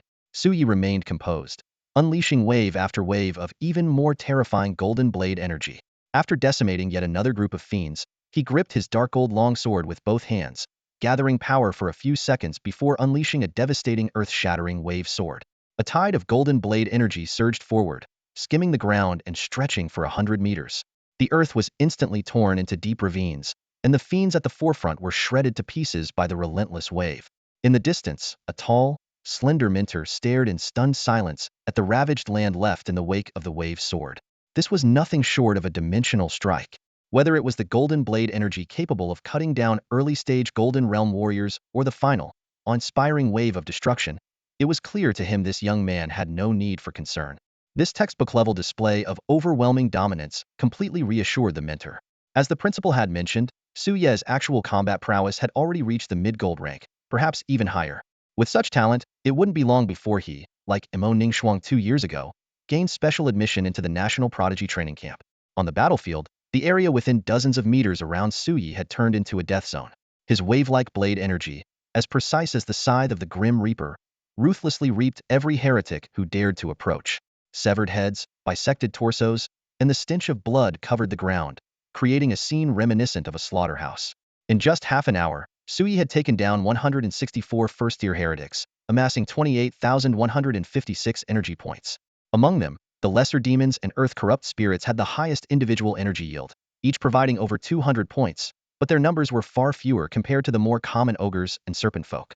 After confirming the area was temporarily secure, Suyi quickly checked his system status. Peak Silver Rank Cultivation, SSS Level Wave Authority, 11100 Energy Random Scroll, and 1 Primary Unlock Progress Scroll, with a total of 78,286 energy points. His Azura template was unlocked to 20.2, capable of accommodating 2 character templates. Just as he was preparing to move to the next area, his wave-sensing ability detected an anomaly. Several dozen meters away, a bizarre gaseous black shadow was floating in midair, with 2 black mist-like arms flailing about. Dark energy continuously seeped into the void around it. This was clearly not one of the first-tier heretics that teacher Tang Yun had introduced. Cautiously, Suyi queried the chief student wristband, but it returned a search unavailable message. Even more surprising, as he approached, the black shadow displayed intelligence. It glanced at him before immediately turning to flee. Interesting. Suyi narrowed his eyes and, without hesitation, gave chase. Suyi moved with lightning speed, like a streak of dark gold, charging straight toward the gaseous black shadow. As he pursued it, his mind raced, analyzing the unusual situation. Intelligent fiends were typically at least tier 4, and the fleeting glimpse of the black shadow earlier had indeed revealed a glimmer of intelligence. But if it truly were a tier 4 fiend, why would it flee? This behavior was completely contrary to the usual nature of fiends, who would ravenously attack humans on sight. Instead, it seemed more like a guilty thief, caught in the act. What was even stranger was the pressure emanating from the shadow. It was far less oppressive than the suffocating aura of a diamond-ranked minter. This suggested it wasn't a tier 4 fiend. Yet, it displayed intelligence and exhibited such abnormal behavior. Could it be a special variant of a tier 2 or tier 3 fiend? Sui furrowed his brows. The 95-27 newcomer trial grounds were supposed to host only low-tier fiends. Even the occasional appearance of a tier 2 fiend was typically the result of tier 1 fiends devouring one another. But this shadow clearly wasn't part of the designated trial targets. The borders of the abandoned district were supposedly fortified with barriers set by support class awakeners, ensuring safety for the trial. Could this not be a mere accident but a deliberate arrangement by the Academy? Yet, the shadow's speed was astonishing. Even with Sui pushing himself to a speed rivaling that of a gold-ranked warrior, he still couldn't catch up. This was undoubtedly the power of a tier 3 fiend. Several hundred meters behind Sui, a tall, thin minter was even more perplexed and anxious. As an experienced instructor in the Federation's Sacred Martial Arts Division, he was well-versed in creatures ranging from tier 1 fiends to tier 9 gods, demons, and aberrations. But this gaseous black shadow, capable of shapeshifting and racing through the air, was something he had never encountered before. It was undeniably a brand new type of fiend. The tall mentor's heart tightened as he quickly retrieved his communicator to contact the outside. A commanding male voice soon came through from the other end. Impossible. Our barrier division can even withstand spatial tremors. How could they make such a rookie mistake and let a tier 3 fiend slip through? Thud. The tall mentor's heart felt as though it had been struck by a heavy stone. This response only deepened the mystery of the situation. The troops maintaining the barrier haven't detected anything unusual? The tall and thin mentor frowned deeply. Then what is this malevolent entity? Could it have appeared out of thin air? A sense of foreboding surged in his chest, and he quickly spoke into the phone. Officer Yin, dispatch a team to search the entire abandoned district immediately. That third-tier malevolent entity is absolutely real. We cannot afford to be careless. There was a few seconds of silence on the other end of the line before a sigh came through. Apologies for my tone earlier. The search operation will commence in 5 minutes. After hanging up, the tall mentor promptly contacted the instructors of 6 different classes, giving them detailed instructions one by one. Only after handling these matters did he turn his attention back to Suyi and the gaseous black shadow still hovering in midair before him. He wanted to subdue the black shadow right away, but he was more interested in observing its behavior. Would this malevolent entity seek out its kind for refuge while being pursued? If it didn't, all would be fine. But if a second entity was discovered, the freshman trial would have to be terminated immediately. At this moment, most of the freshmen had dispersed throughout the abandoned district under the guidance of top sophomores. If those weaker teams encountered such a malevolent entity, the consequences would be unthinkable. Ahead, Su Ye's senses were locked firmly onto the gaseous entity. With a sudden burst of strength in his legs, he stomped down on the concrete ground with a loud boom, shattering it and instantly closing the distance between himself and the entity. Sensing the threat, the shadow abruptly accelerated, widening the gap to nearly 40 meters again. Interesting, Su Yi sneered, swiftly drawing the dark gold longsword strapped to his back. 3-stage slash. He muttered the name of the technique under his breath. In a flash, his entire being transformed into a streak of blade light. The first slash propelled him forward 20 meters in an explosive rush. Almost like teleportation, the second slash followed immediately, bringing him directly beneath the gaseous entity. The third slash, enhanced by his leaping momentum, sent a crescent-shaped blade of light slicing toward the shadow in midair. Swish! The sharp blade light glimmered under the moonlight. Just as the gaseous shadow began to split off a wisp of black smoke to investigate, it trembled in fear at the approaching blade light. With a thud, the originally round mass of gas was forcibly sliced, losing a chunk of its form. Ah! A piercing shriek echoed from the gas mass, so loud it could be heard clearly from hundreds of meters away. Suddenly, the same eerie cries began resounding throughout the abandoned district. Ah! Ah! Ah! With these mournful wails, thick strands of black smoke began surging from the sources of the sound, greedily devouring the remaining moonlight.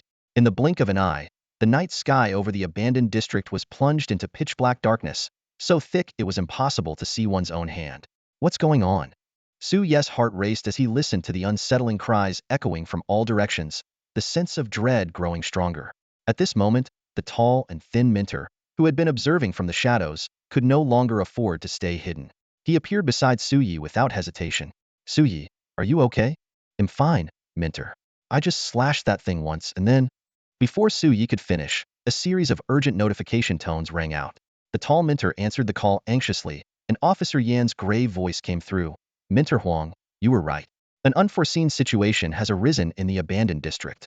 After those strange cries began, the barrier maintained by the boundary team inexplicably vanished. Now, the spatial stability in the abandoned district is extremely compromised. Hearing this, Instructor Huang's face turned pale instantly, a flicker of unease flashing through his eyes. The sudden disappearance of the barrier and that eerie sound, was there truly such a powerful force capable of destroying the barrier? At this moment, the situation was extremely dire. Without the protection of the barrier, not only could second and third-tier abominations from the surrounding ruins be drawn in, but even more concerning was the instability of spatial integrity. Spacequakes were already frequent occurrences in the central Bay City, even with the barrier in place. Here, in this unprotected wasteland, the consequences could be catastrophic. The freshman trial must be cancelled immediately, Instructor Huang said urgently to Commander Yan. We can't risk humanity's future. However, Commander Yan's trembling voice only made the situation worse. I'm afraid it's too late. The anti-spacequake device has already detected activity. This news caused cold sweat to bead on Instructor Huang's forehead. Nearby, Suyi instinctively tightened his grip on the dark golden blade in his hand, his brows furrowed. The timing was too coincidental. The barrier had just vanished, and now a spacequake was imminent, happening precisely at the site of the freshman trial. All the anomalies pointed to that strange third-tier abomination. Although Suyi felt deep down that there was something else at play, he couldn't quite pinpoint what felt off. But the bad news kept coming.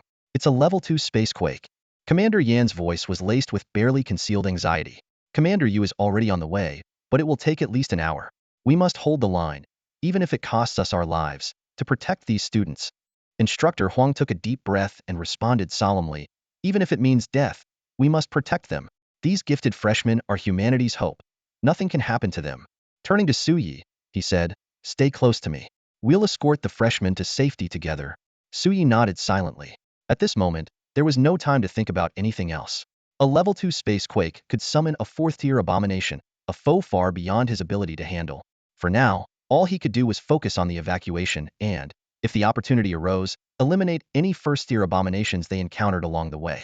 In just a brief moment, tendrils of black smoke rapidly spread across the sky, completely shrouding the air above the ruined district. Inside the district, the freshmen who were originally battling 1st-tier abominations suddenly fell into chaos. The obstructed visibility made it difficult for them to fend off the abomination's attacks, and more people were injured and fell to the ground. Retreat. Follow me. Don't run off on your own. Despite their growing tension, the sophomore elites remained composed and commanded the group. Those with area effect abilities, don't hold back your energy. Buy us time to retreat. In the darkness, swift and cunning imps launched relentless surprise attacks on the unprepared freshmen. Screams echoed one after another. Senior, my leg's been pierced. I'm almost out of energy. What should I do? These once sheltered boys and girls were now in complete disarray. The sophomore elites had to fight with everything they had to protect them, but the situation was becoming increasingly dire. At that moment, a sudden, crisp sound broke the silence on a street in the ruined district. A deep, rippling vortex appeared out of thin air. From it, a withered, green-tinged hand emerged first, followed by a grotesque figure. This was a 4th-tier abomination known as a corpse fiend. Its entire body was shrouded in green mist, its desiccated frame clinging tightly to its bones, while iron-like strands of hair obscured its mysterious head. Its mouth continuously exhaled a chilling, bone-piercing cold. Trailing behind the corpse fiend, a massive, 3-meter-long black sword of flesh and blood floated into view. The blade was covered in writhing veins, and at its center, a large, purple, glowing eye rotated ominously. This was a 4th-tier special demonic entity, the Ghostblade Embryon, exceptionally formidable foe, even among others of its tier. Soon after, more 4th-tier abominations emerged from the vortex, accompanied by a significant number of 3rd-tier creatures. Their arrival caused the temperature within dozens of meters to plummet, and the 1st-tier abominations on the street cowered on the ground, paralyzed by instinctual fear. A hoarse male voice commanded, "Go." The 4th-tier abominations immediately dispersed, while the strongest ones, the Ghostblade Embryo and the Corpse Fiend, charged directly towards Su Yi and Instructor Huang, covering 100 meters in an instant. Attention all units. A 2nd-level spatial quake has been detected, location unknown. Remain vigilant against high-tier abomination attacks. Commander Yan's warning echoed across all communication channels. Meanwhile, in a narrow alleyway, Su Yi and Instructor Huang were sprinting at full speed. Instructor, don't you think all of this seems highly suspicious? Su Yi couldn't help but ask. Instructor Huang suppressed his unease. Even you've noticed. What caught us completely off guard was that gaseous abomination it was able to destroy the barrier. Once we return, we must quickly devise a countermeasure. Before he could finish, a sudden, intense sense of danger surged over them. Two curved beams of violet abomination energy pierced through the void from a kilometer away, closing the distance in just 2 seconds, leaving them with almost no chance to evade. Su Yi could feel the chilling presence of death drawing near. At the critical moment, a golden glint flashed in Minter Huang's eyes. Golden Spirit Bell. With his deep voice, a massive golden bell's shadow materialized out of thin air, swiftly expanding to a towering height of 100 meters. The radiant bell enveloped both him and Su Yi securely within Ithis was Minter Huang's rank artifact soul defensive ability. Suddenly, two eerie purple beams shot toward them, slamming into the surface of the golden spirit bell. Clang! Clang! The deafening clash of metal reverberated for hundreds of meters. A terrifying shockwave erupted from the impact point, rippling outward like waves. The surrounding buildings crumbled under the immense force, reduced to dust that swirled into the air, as if the apocalypse had arrived. Inside the protective barrier of the Golden Bell, Su Yi stared at the disaster-stricken ruins outside, his heart pounding in shock. Was this the destructive power of a Diamond-tier powerhouse? No wonder the Awakener forums always said there was a chasm-like gap between the Gold and Diamond tiers. The energy compressed by a Diamond-tier individual produced a force entirely on another level. Though the ambush was successfully deflected, Minter Huang's expression turned grim. The ghostly spirit sword embryo and a ground corpse, two 4th-tier special evil entities. Cold sweat beaded on his forehead. The spatial tremor just appeared. How did they find this place so quickly? And this doesn't seem to be an ordinary second-level spatial tremor either. In this dire moment, Minter Huang turned to Su Yi. In a moment, I'll hold off these two entities. You run toward the fighter jet. Remember, don't look back. Your mission is to survive. Su Yi keenly sensed the resoluteness in Minter Huang's words. He wanted to help, but he knew all too well that his strength was far from enough to contend with 4th-tier evil entities. Surviving was already a stroke of luck. Yet, the thought of watching this Minter, who was willing to sacrifice himself to protect them, meet his end filled him with overwhelming guilt. Taking a deep breath, Su Yi looked at Minter Huang with determination. Teacher, I can hold one of the fiends for about 5 seconds and temporarily enhance your strength. We can severely injure one of them first, and then I'll retreat immediately. This will greatly increase your chances of survival. Before Su Yi could finish, Minter Huang burst into anger. Nonsense. If something happens to you, how can I face the principal? Even if I have to die, I can't let humanity's hope be extinguished. Su Yi had already activated the wave marking, his attitude firm. Teacher, I'm serious. You know my personality. Nothing you say will change my decision. You stubborn brat. Minter Huang stomped his foot in frustration as he watched Su Ye's resolute stance, blade in hand. He was well aware of this student's unyielding nature through his records blind yet persisting in training for over a decade. Even someone as persuasive as Ning Shuang couldn't sway him. Su Ye's performance in the trial tower only confirmed his tenacity. Having no choice, Minter Huang began explaining the characteristics of the two fiends. The Earth Ghoul specializes in corrosive corpse energy, with hair as sharp and flexible as steel needles. Its body is as hard as iron, and its only weakness lies in the neck beneath its hair. The ghostly sword embryo, on the other hand, moves at lightning speed and can unleash highly penetrative purple light. Its sword aura is incredibly sharp. While its defense isn't as strong as the Earth Ghoul's, its regenerative ability is astonishing. However, its bizarre eye is its fatal weakness. After a moment of thought, Su Yi decisively said, "We'll target the ghostly sword embryo. We only have one chance. We must destroy its eye. If we can severely injure it, your golden spirit bell should hold until reinforcements arrive. But its speed is overwhelming. Can you really control it?" Minter Huang questioned. "Let's find out." Minter Huang was almost choked by this response. Meanwhile, the golden spirit bell, under continuous assault, was already riddled with cracks and on the verge of shattering. "Are you ready, kid?" Minter Huang asked. Su Yi nodded solemnly and quickly activated a series of enhancement abilities. Ancient Memory, Leap, Blade Soul of Kazan.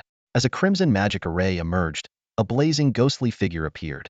Minter Huang was stunned to feel his spiritual energy power increase by a sixth. This godlike ability, combining ultimate perception, support, and devastating combat power, was nothing short of extraordinary. Teacher, the enhancement lasts for only 2 minutes. After that, I'll need 6 seconds to recharge, Su Yi reminded, as 5 wave markings spun rapidly above his head. Under the effects of multiple enhancements, Su Yi reached an unprecedented peak state, confident he could take on any opponent at the gold rank. However, the enemies before him were tier 4 fiends beings that even peak diamond rank experts approached with extreme caution. Minter Huang quickly shook off his shock, donning his silver battle armor and gripping his silver spear. At that moment, the golden spirit bell shattered with a thunderous crash. The moment the golden spirit bell shattered, although Minter Huang was temporarily unable to fully restore it, he could still imbue Su Yi with part of its attributes. A golden radiance shimmered across the surface of Su Ye's dark golden battle armor, enveloping him as though he were gilded.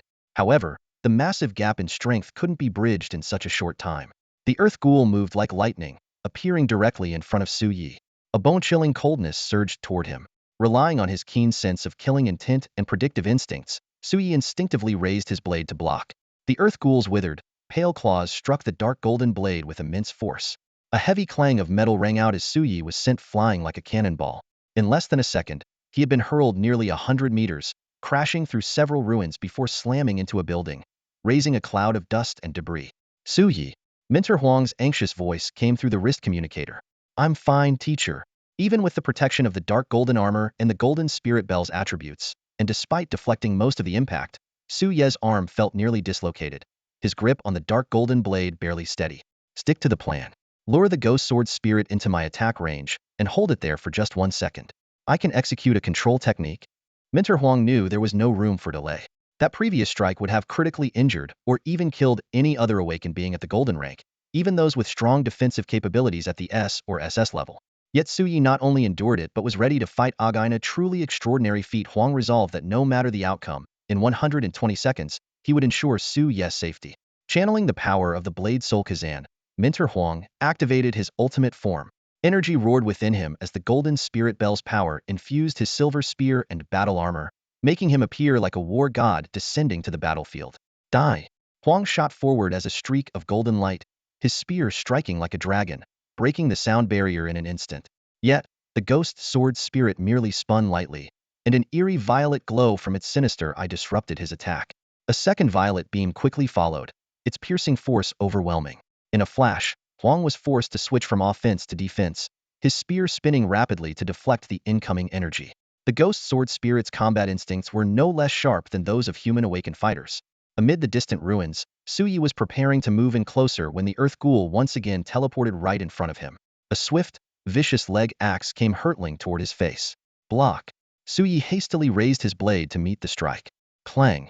Su Yi was once again viciously struck and sent flying, but this time, he skillfully adjusted his position midair, directing his trajectory straight toward the battlefield between the ghostly sword embryo and Minter Huang. While airborne, he endured the excruciating pain that felt as though his body was about to fall apart, twisting his form to execute a triple slash. Each strike harnessed the momentum of his backward flight, utilizing the teleportation-like nature of his slashes. Simultaneously, he evaded the residual shockwaves of the purple light while closing the distance to the ghostly sword embryo. The earth ghoul pursued him relentlessly, but Su Yi appeared entirely unfazed by the threat from behind. Just as his final slash was about to enter the ghostly sword embryo's attack range, he abruptly reversed his strike's direction, aiming the blade straight at the earth ghoul behind him. Minter, strike now! Minter Huang's eyes flared with golden light as he instantly dashed toward the earth ghoul, now less than 10 meters away. A miniature golden spirit bell rapidly formed in midair, descending upon the earth ghoul, whose face was frozen in shock. Caught off guard by this sudden turn of events, the earth ghoul hesitated. It had been poised to exploit the openings in both of their defenses, with its hair and corpse energy primed for a sneak attack. However, its brief moment of indecision cost it the perfect opportunity. By the time it reacted, it was too late to escape their coordinated assault. The golden spirit bell tightly imprisoned the earth ghoul, though it thrashed wildly, with its hair whipping and corpse energy surging, causing the ground to quake. The bell only developed minor cracks. These precious 2 seconds were all Su Yi needed to seize the advantage. 5 marks above Su Ye's head vanished, transforming into a massive, 100-meter-wide blue orb of light. The ghost imprint orb spun as it enveloped the earth ghoul, causing violent ripples in the surrounding space. Just as the earth ghoul shattered the golden spirit bell, it was ensnared by the overwhelming force of the orb. Its agonized screams echoed incessantly. Minter! Su Yi leaped high into the air. Minter Huang, his expression both exhilarated and focused, refused to let his guard down. A radiant golden glow burst from the spear in his hands, forming a colossal golden spear dozens of meters long.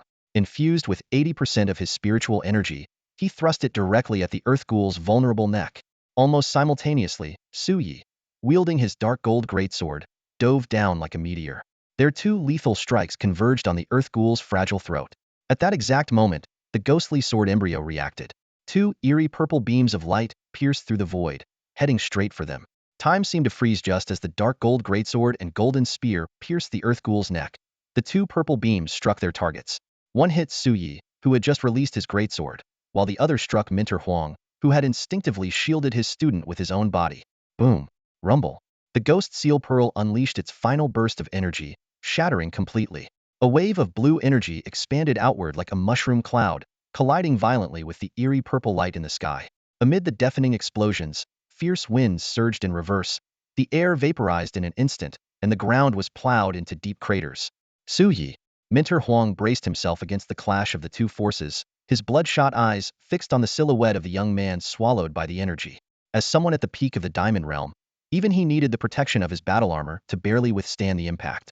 How could Zhou Ziyun, merely at the peak of the Silver Realm, possibly endure this? Regret flooded his heart.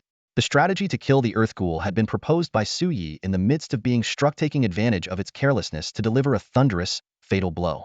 The plan had indeed succeeded, but the cost was enduring the Ghost Spirit Sword embryo's devastating attack.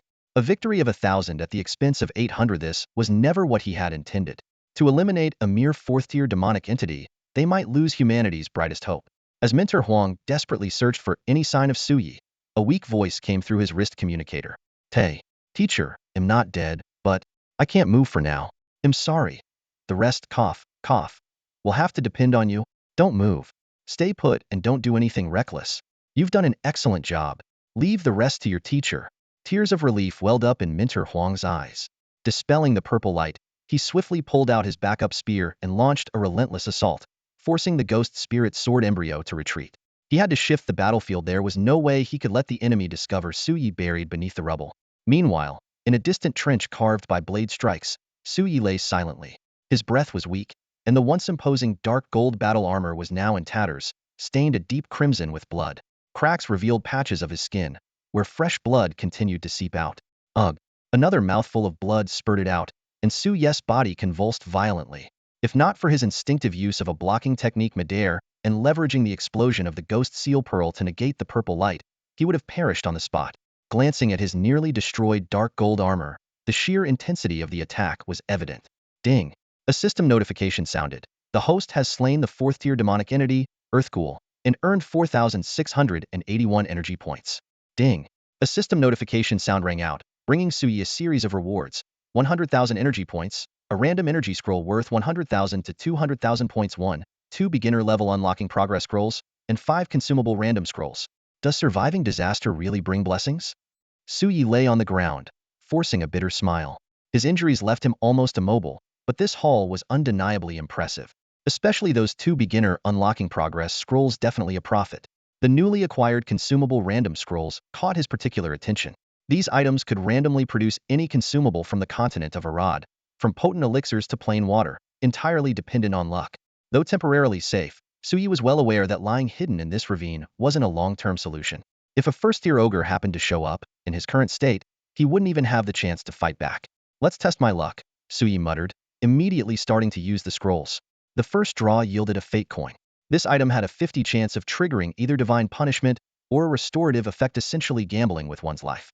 Frustrated, Zhou Ziyun spat out another mouthful of blood, his face turning a mix of pale and purple. The second draw produced a bottle of superior power elixir. It could boost overall strength by 50, but in his current condition, he couldn't use it at all. Heart racing and palms sweating, Zhou Ziyun hesitated for a moment before continuing. This time, the system finally delivered what he needed: a Shining Remy's Aid.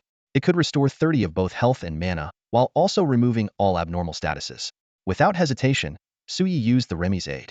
A warm green glow enveloped his entire body. Within seconds, his bleeding wounds healed, and fractured bones mended. He could finally move freely again. Leaping out of the ravine, Zhou Ziyun cast his gaze into the distance. Minter Huang was still locked in a fierce battle with the Ghostblade Spirit Sword, the deafening sounds of their clash echoing through the air. In his current state, Zhou Ziyun knew he couldn't offer any assistance and decided to retreat toward the direction of the airship. However, after traveling a kilometer, he encountered Mengkerson from the elite class. This girl, who should have been with Ziyun's team, was instead running alone toward the airship, injured and looking disheveled. A terrifying thought flashed through Su Ye's mind, causing his face to turn pale once again. He quickly blocked Meng Kersen's path. What had happened to her teammates? The sudden appearance of a shadowy figure startled Meng Kersen, causing her to leap backward like a frightened rabbit. Her hands trembled as she gripped her slender sword tightly, raising it in front of her chest. At this moment, only one thought consumed her mind: she had to survive and call for reinforcements. The chance that Ziyun and the senior students had fought so hard to secure could not be wasted. She had to kill this malevolent entity and find help. A fierce aura erupted from the young girl, and above her head, a faint sword-shaped shadow shimmered, resembling a riled-up cat with its fur bristling. "Calm down, Kersen," a familiar voice called out. Footsteps grew closer, and a golden glow illuminated the blood-stained, handsome face beneath a cracked helmet. Su Yi. Upon recognizing him, Meng Kersen felt as though she had grabbed onto a lifeline. Her entire body slackened with relief, her eyes welling up with tears. Ziyun Shi and the seniors stayed behind to cover us. A third-tier malevolent creature appeared, and the senior Shi. "Take your time and explain." Su Yi interrupted her frantic explanation. After listening to her recount the situation, Su Ye's expression darkened, his brows furrowing tightly. "Ziyun, something really happened to her. Su Yi, we need to go to the warplane and call for reinforcements. If we don't hurry, Ziyun and the others will." "Which direction?" Su Ye's cold tone made Meng Kersen shiver. She instinctively pointed to the path she had come from. Whoosh! Before she could finish speaking, Su Ye's figure had already vanished into the darkness, leaving behind only a low, restrained voice filled with killing intent. "Go back. Be careful."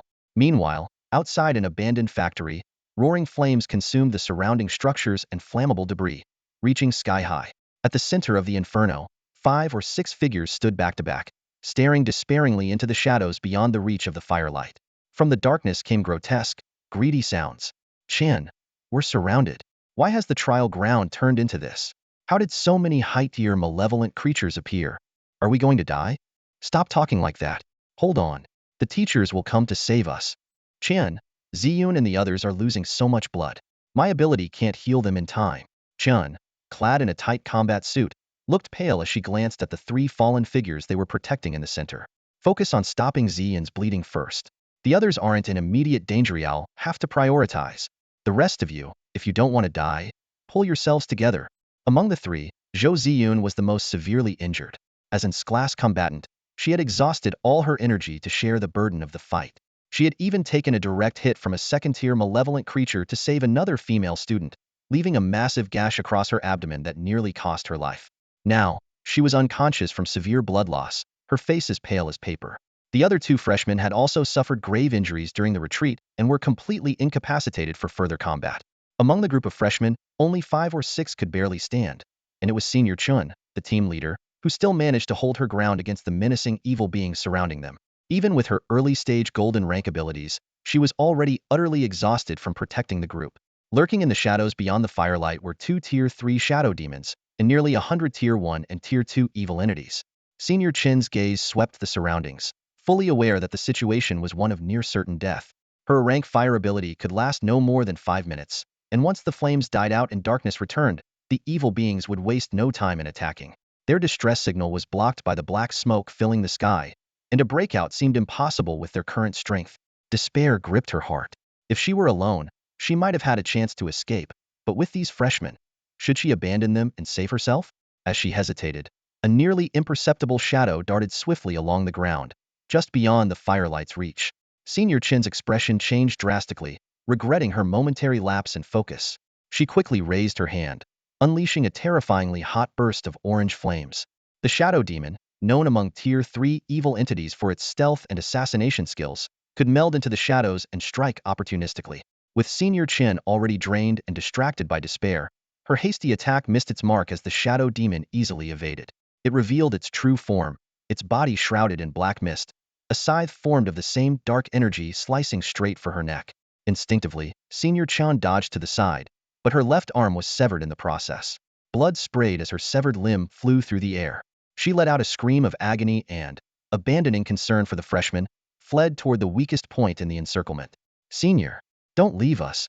"No, I don't want to die," the freshman cried out in despair. But the primal instinct to survive had overtaken Senior Chun, leaving her to cast aside everything. She even secretly hoped the evil beings would prioritize devouring the freshman, buying her time to escape. What she forgot, however, was that there wasn't just one Tier 3 shadow demon.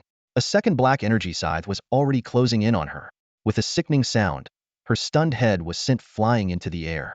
As her life ended, the surrounding flames began to fade, and darkness crept in. Amid eerie laughter and ghostly howls, the swarm of evil entities descended on the frozen freshman like a pack of ravenous wolves. At that moment, a cold, commanding voice echoed from the distance. Earth Rift? Wave Blade. The moment the sound faded, a surge of golden blade energy swept in from the distance. This awe-inspiring wave surged toward the group of freshmen but astonishingly split in two just before reaching them, carving deep, seemingly endless trenches on either side.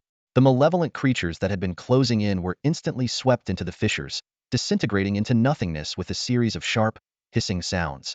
The freshmen collapsed to the ground, trembling all over. They had been certain of their imminent death, yet here they were, miraculously alive. "It's the teacher who saved us," someone cried out in relief, tears streaming down their face. Only a mentor could wield such power. However, when the blood-soaked figure approached, everyone froze in shock. The person wore a tattered dark gold battle suit and held a long blade riddled with cracks. It was none other than Zhou Ziyun, a warrior of the silver rank. "Impossible. This power surpasses even the gold rank," the freshmen murmured in disbelief. Their initial joy quickly turned to concern. Zhou Ziyun's battered state was evident. His armor was in shreds, and it was clear he had sustained severe injuries. Outside, two Tier 3 shadow demons and a horde of malevolent creatures still loomed menacingly. "He shouldn't have come," someone muttered under their breath. "Risking himself to save Yuzit's not worth it." Ignoring their concerns, Zhou Ziyun strode quickly to the unconscious Zhou Ziyun. The sight of the usually cheerful girl now pale-faced and frowning deeply darkened his expression even further. At that moment, a sharp sound broke through the air behind him. Zhou Ziyun instinctively swung his blade backward, unleashing two arcs of blade energy that traveled dozens of meters and deflected the incoming black scythe-like attack. The two shadow demons let out eerie screeches before retreating into the shadows. Danger lurks everywhere. You truly cannot afford to let your guard down. A single misstep could lead to instant death. Zhou Ziyun turned to face the surrounding malevolent creatures, his gaze landing on the female classmate with healing abilities. "You guys take Ziyun and the others and leave first. Find a safe place to heal them. If you're not confident about reaching the battlefield, then just hide." "What about you, Zhou Ziyun?" the girl asked anxiously. Zhou Ziyun flicked his dark golden blade and replied expressionlessly, "I'll hold them off." At his words, the few students who had been slumped on the ground immediately struggled to their feet. "No way. Yega, you're in a dangerous state. We've recovered some strength and can help you." "Exactly. That shadow fiend is terrifying. If there are more of us, we can watch each other's backs. It's too dangerous for you to face it alone." Senior Chin panicked, and that's why she. "Worst case, we die together. Maybe we can hold on until the teachers arrive." A calm voice interrupted their protests. "We should leave. You all saw how Yega handled two shadow fiends just now. If those fiends target us, we'd only be a burden. But, go." Zhou Ziyun barked coldly, swinging his dark golden blade fiercely toward the narrow alley leading to the battlefield. Earth Shatter Blade. With a deafening roar, a golden wave of blade energy over 100 meters long tore through the malevolent creatures blocking the path, shredding them into fragments. The curved alley was obliterated and flattened, leaving behind a dirt-colored trench that led straight to the battlefield. Yega's spiritual energy. It's like he doesn't care about conserving it at all. Why are you spacing out? Hurry up and go. Are you going to waste the opportunity Yega created for us? Right. Let's move. Yega, hang in there. We'll go find the teachers for reinforcements." Finally realizing the gravity of the situation, the 5 or 6 elite students quickly escorted the severely injured Ziyun and the other two down the newly cleared path. Watching their retreating figures, Zhou Ziyun felt the spiritual energy and injuries within his body recover to about half their original state. He murmured to himself, "Reinforcements probably won't be necessary." A system notification promptly sounded, upgrading the mission from 1-star to 2-star. Exorcism 1.0 kill 500 first-tier malevolent creatures, 50 second-tier malevolent creatures, and at least 1 third-tier creature. Current progress, first tier 384500, second tier 050, third tier 01.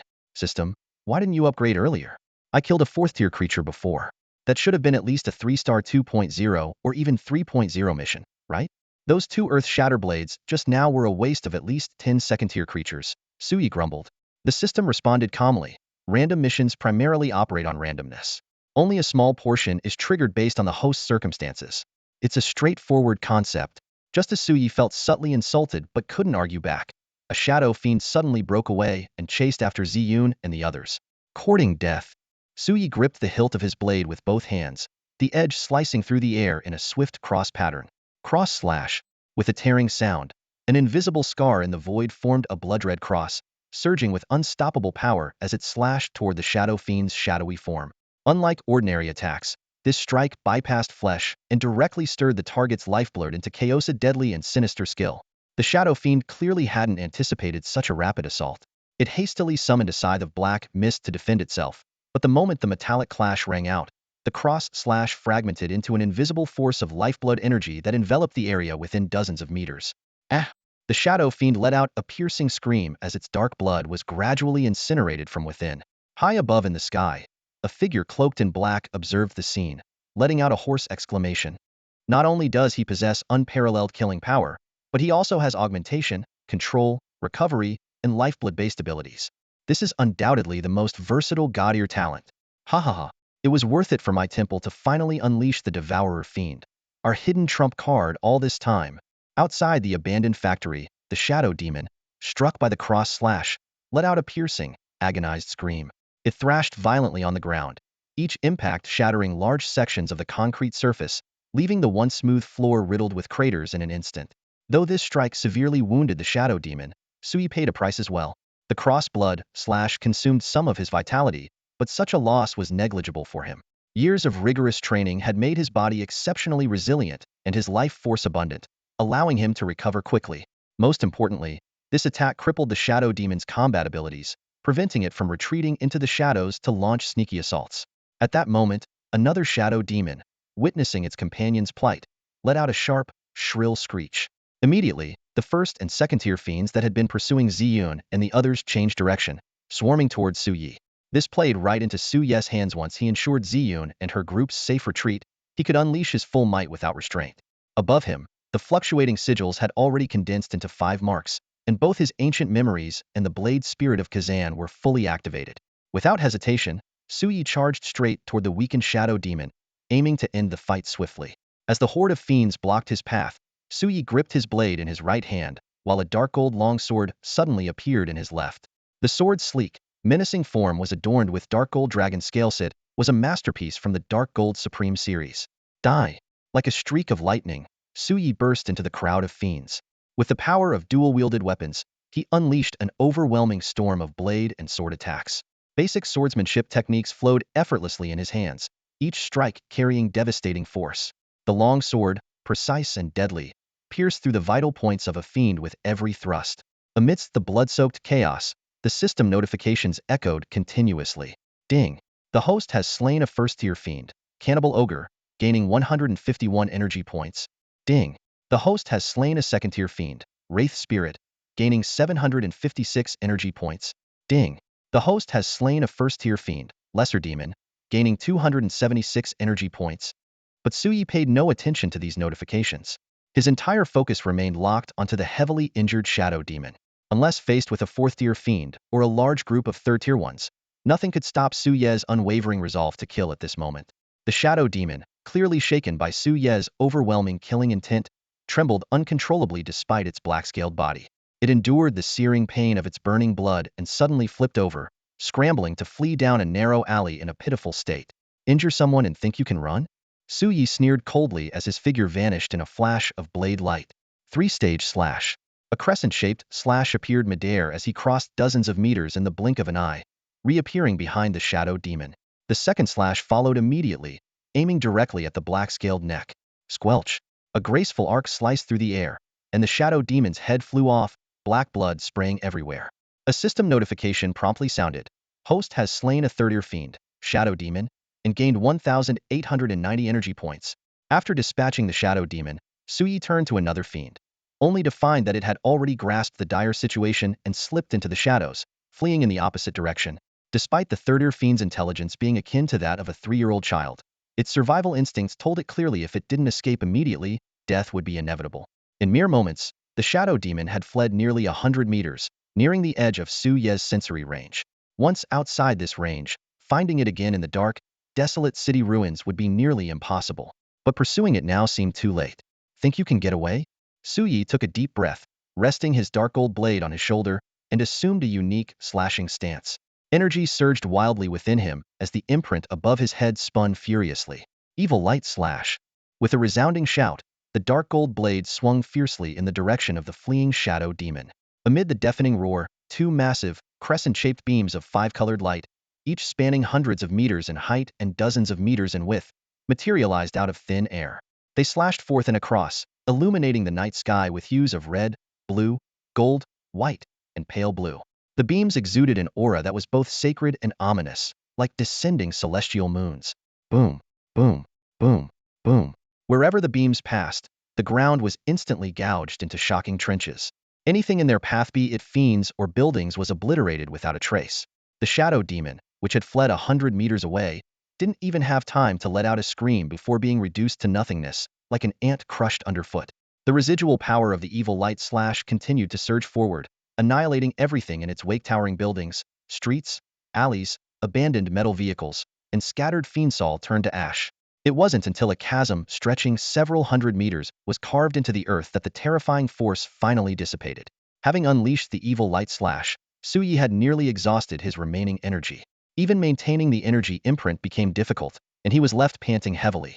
Gazing at the massive chasm that far surpassed the destructive power of his Earth Rift Wave blade, he couldn't help but quip, "Damn, isn't this a bit like using a sledgehammer to kill a fly?"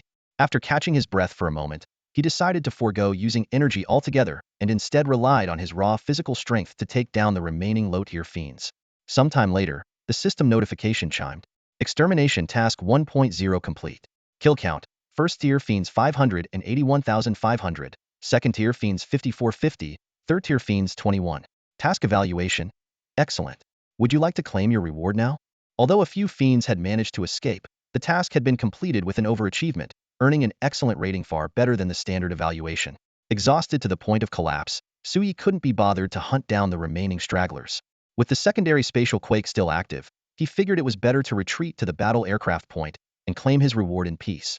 Just as he was savoring this thought, a rhythmic clapping sound suddenly echoed from the sky. Well, well, well? That five-colored slash of yours was almost on par with a standard strike from someone at the Diamond Realm, and you're only at the Silver Realm. Impressive. Truly impressive. Such talent. I must say, you've amazed me, Su Yi. Hearing this raspy voice, Su Yi, despite his exhaustion, immediately activated his energy imprint and prepared for battle. However, as the voice faded, he was horrified to realize he couldn't move at all. An unknown force held Su Yi firmly in place, as if bound by invisible chains, leaving him unable to move even a finger. The oppressive aura emanating from the mysterious voice made him instinctively hold his breath. Forcing himself to stay calm, Su Yi immediately activated his wave perception ability. Thankfully, this ability remained unaffected. Within the range of his perception, he sensed an oppressive presence approaching from above the heavens. A figure draped in a black robe was walking through the air towards him. Walking through the air. Su Yi's heart skipped a beat. According to the ranks of awakened individuals: bronze, silver, gold, diamond, starlight, sunlight, transcendent, king sealed, war god, one could only break free from the constraints of gravity and gain the ability to fly upon reaching the starlight level. Cautiously extending his wave perception further, Su Yi felt his heart grow heavier with every inch of progress. The mysterious figure was human, not some malevolent spirit, and even more shocking was the oppressive force emanating from them. It surpassed even the peak sunlight level powerhouse Tang Yun. Transcendent level? A wave of helplessness washed over him. In the presence of such a powerful being, he was like an ant. No, even if he consumed the newly acquired supreme-grade strength-enhancing elixir, he would merely become a slightly larger ant. By now, the black-robed figure had arrived, hovering 2 meters above Su Yi. The figure gazed down at him for a moment before chuckling lightly. My apologies, my apologies. How could I invite someone such as yourself, a future god-level powerhouse, and perhaps even a pillar deity of my temple, in such an impolite manner? As he spoke, the figure descended gracefully to the ground, standing at eye level with Su Yi. Observing Su Yi's calm demeanor, he nodded in approval. Not only is your talent unparalleled, but your composure far surpasses that of your peers. Unlike the juniors in my temple, who tremble and cower at the sight of me. He then began to pose a series of questions. Su Yi, aren't you curious why I am here before you? Don't you want to know who I am? Why have your so-called ant-like mentors and military awakened individuals not arrived yet? And, most importantly, what lies ahead for you? Each question seemed to carry a strange power, echoing in Su Ye's mind. While immobilized, he maintained his composure and carefully analyzed the situation. The terms "my temple" and "this envoy" clearly indicated that the figure was neither from the Night Watchers nor the military. Their hostility toward both parties suggested they were not part of a common civilian organization. Most intriguingly, the figure showed no intent to kill. Instead, their demeanor seemed courteous. Suddenly, Su Yi recalled the words of the old principal, Chun Yud. A person who seems more like an abomination than the abominations themselves. A chill ran down Su Ye's spine. As he stared at the enigmatic figure before him, he couldn't help but wonder if Chen Yud's deep loathing for these people harbored some hidden truth. The current situation left him utterly powerless. Escape was clearly impossible, and waiting for rescue was nothing short of wishful thinking. Even if Minter Huang and the others arrived in time, they would likely be no match for this formidable individual, whose extraordinary cultivation was evident. Suppressing the agitation in his heart, Su Yi asked calmly, "Is this trial ground related to you?" The shadowy figure let out a soft chuckle. "To be precise, this is all for you. A prodigious talent of unparalleled potential. To avoid detection by the watchers at the border, my temple has paid a hefty price. A major trump card was sacrificed." With a wave of his arm, the black smoke in the sky coalesced into a gaseous shadow, which obediently hovered beside Hema, sinister abomination with only third-tier strength. Su Ye's heart constricted violently, and his entire body turned cold. A human coexisting peacefully with an abomination? Noticing Su Ye's shock, the mysterious figure smirked mockingly. "It seems they haven't told you much about my temple. Well, it makes sense. In their eyes, my evil god temple is nothing more than a parasite of humanity." Without waiting for Su Ye's response, the figure continued, "Do you know why this world has evolved from the small and insignificant old era to the extraordinary, dominant new world of today? Abominations disrupted the world's order, and humanity naturally rose to resist." Su Yi replied coldly. "Fools." The mysterious figure burst into maniacal laughter, his tone growing increasingly frenzied. "It is the abominations that bestowed upon us extraordinary power. Without them, humanity would never have been able to explore the unknown. We should be grateful to the abominations. Coexisting with them is the true path." Hearing this, Su Yi sneered. "Ridiculous. For 100 years, countless compatriots have been devoured. Is that what you call coexistence?" His mind flashed with memories of his parents, of Ziyun's father who sacrificed himself to protect the people, and of Sister Ningxuang's loved ones. Coexistence? Nonsense. The mysterious figure shook his head. Survival of the fittest. Those who fail to attain extraordinary power are destined to be eliminated by the times. Becoming nourishment for the evolution of abominations is their honor. Every member of my evil god temple has been recognized by the abominations and achieved true coexistence. His voice grew increasingly fervent. "Come, Su Yi, join us. You are the chosen one of the evil god, destined to surpass all gods and rule everything in the future." The crazed words struck Su Ye's nerves like a relentless assault. "Heh, you people truly outdo the abominations in being abominable," Su Yi sneered. "If your ancestors could see what you've become, they'd probably regret not smashing you against the wall back then." The surroundings fell into an eerie silence, and the ground began to quake violently, as if the entire ruined city were about to collapse. "Enough. If you had agreed outright, it would have been suspicious. Once you reach the temple, you'll understand." The mysterious figure suppressed his anger, and the black smoke in the sky surged downward, enveloping them both. In an instant, their figures vanished into the darkness. In the final moment before his consciousness faded, a sword-shaped crystal embedded in Su Ye's special bracelet, a symbol of his status as a top disciple, suddenly flared with dazzling light, unleashing an astonishing sword aura. "Is he the one with the divine talent?" Whispering voices echoed in the grand hall. "He's really handsome. The holy envoy has succeeded again this time." Of course, even the devouring demon card was played. If it still didn't work, how would the holy envoy explain it to those above? Do you think Hell willingly joined the temple? If he were willing, the holy envoy wouldn't have had to knock him out and bring him to the divine ruins branch. But a talent of divine level. If he grows, Hell undoubtedly become an invincible powerhouse. These murmurs gradually reached Su Ye's ears as his consciousness began to stir. Instinctively, his sensory waves spread out, and he realized that his surroundings were completely different from before. This was not the dark and ominous evil temple he had imagined, but rather a grand and majestic sacred hall. The vast chamber was bathed in a green luminescence that filled the entire space.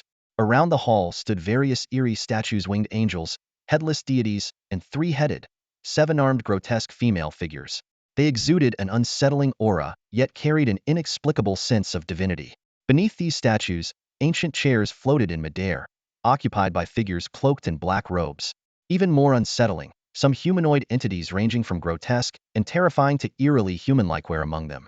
Massive, monstrous beings sprawled across enormous stone platforms, coexisting in harmony with the black-robed figures. At this moment, Suyi found himself restrained on one of 7 towering bone thrones, unable to move.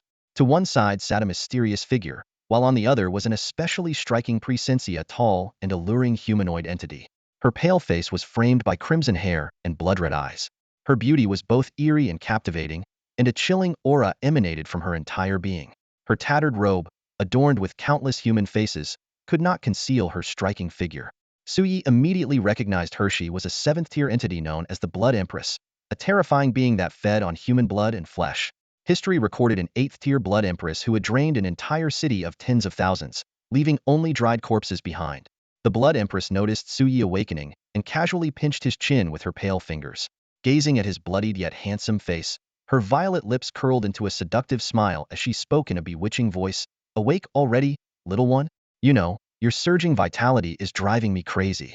How about letting me have just one sip? Just one. All right." Faced with the smooth-talking 7th-tier entity, Suyi merely let out a cold laugh. "Sip my ass, you beast. Vile creature." Suyi cursed inwardly. Watching Xueji approach him with seductive tactics, he felt an overwhelming urge to draw his blade and attack. However, his current situation was akin to being fish on a chopping board, powerless. Recognizing that he seemed to hold some value to these parasites, he could only endure for the time being. Xueji's blood-red eyes flashed with a sinister glint upon hearing his thoughts. She opened her gaping maw, lined with sharp fangs, and lunged towards Suye's neck. At that moment, a voice rang out, "Xueji, if you don't want to be devoured by the 6-winged blood angel, go ahead and bite." This statement caused Xueji to freeze mid-action. She snorted coldly, releasing Suye's chin, and then reached out toward the void below. A black-robed figure was instantly pulled into her grasp as if by an invisible force. "No, please, Lady Xueji." The black-robed figure's desperate cries were cut short as he was drained to a withered husk in an instant, his robe collapsing lifelessly to the ground. The other black-robed individuals present were paralyzed with fear, not daring to even breathe loudly. Still unsatisfied, Xueji extended her hand toward a towering 3rd-tier demon, a creature over tens of meters tall. Despite its pitiful pleas, its massive form was swiftly reduced to a pile of white bones. "Disgusting," Xueji muttered with disdain, letting out a small belch. She cast a reluctant glance at Suyi before turning toward the mysterious figure. "Luo Shengshi, as you've seen, this little brat has quite the nasty temper. How could he possibly join our evil god hall willingly? Why not let me have a taste first, and then let Lord Soul take control of him directly?" Sitting on a bone throne, Luo Shengshi spoke gravely. "One of the pillar gods has decreed that we must first exhaust all efforts to persuade him, no matter how long it takes. Only as a last resort may Lord Soul forcibly take control. He said that without one's own will, it is impossible to walk the path of the gods." Hearing the word control, Suye's heart tensed. A being that even 7th-tier demons referred to as Lord was far beyond his abilities as a mere silver tier to resist. The idea of going undercover seemed equally unfeasible, as the evil god hall clearly had ways to discern true loyalty. "System, is there any way to escape this situation?" he asked inwardly. "There is," the system replied. "Is it teleporting back to human territory? Or unleashing some terrifying power to annihilate everyone here?" "Neither. It's the luck aura." "What does that mean?" "Look above you." Suyi extended his spiritual sense beyond the hall, and was immediately stunned by a blinding radiance. At the same time, everyone present, including Luo Shengshi and Xueji, had their expressions drastically change. Above the forbidden zone of the divine ruins, a sword light as vast as a starry river tore through the night sky, accompanied by a resounding sword hum that echoed across the heavens. At the center of the sword light, a colossal blade hung inverted in the sky, its sharp edge pointing directly at the evil god hall's hidden branch cloaked in black mist. "Lord Luo, you bastard! How could you let them track us to the Shinshu branch?" Blood Empress's sharp voice echoed through the grand hall. She looked up at the radiant sword light above, her entire body trembling with fear. Her blood-red pupils were filled with terror. "This sword light. It's him from Longhua. We're doomed. It's over. I just evolved to the 7th tier, don't want to die." Luo Shengshi's face was ashen, cold sweat dripping from his forehead. "Impossible. I clearly severed all of this kid's connections to the outside world, and with the devouring demon's abilities." His voice trailed off as he recalled the scene when he tested Suyi back in the abandoned district. Even when cornered with the ghost spirit sword embryo, no powerful figures had stepped in to help, except for those mentors who fought desperately. A chilling thought flashed through Luo Shingshi's mind. He suddenly struck out with his palm towards Su Yi, his transcendent realm energy roaring through the air, capable of erasing Su Yi in an instant at his current level. Clang! A crisp sword hum rang out as a beam of sword light, imbued with heavenly might, burst forth from Su Ye's body. It effortlessly tore through the energy and shot straight for Luo Shingshi's forehead. As I feared, I've been outmaneuvered. Luo Shengshi realized in despair that he couldn't move. The entire space had been sealed by the presence looming above the heavens. He could only watch helplessly as the seemingly ordinary sword light, brimming with boundless intent, closed in. Thud!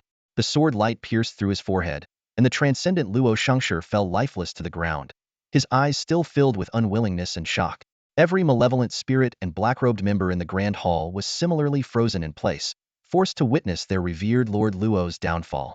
Blood Empress was paralyzed with fear, her blood-red pupils now tinged with desperation. She cast a pleading look at the freed Su Yi, her voice trembling. "Save me. They'll do anything you want, please."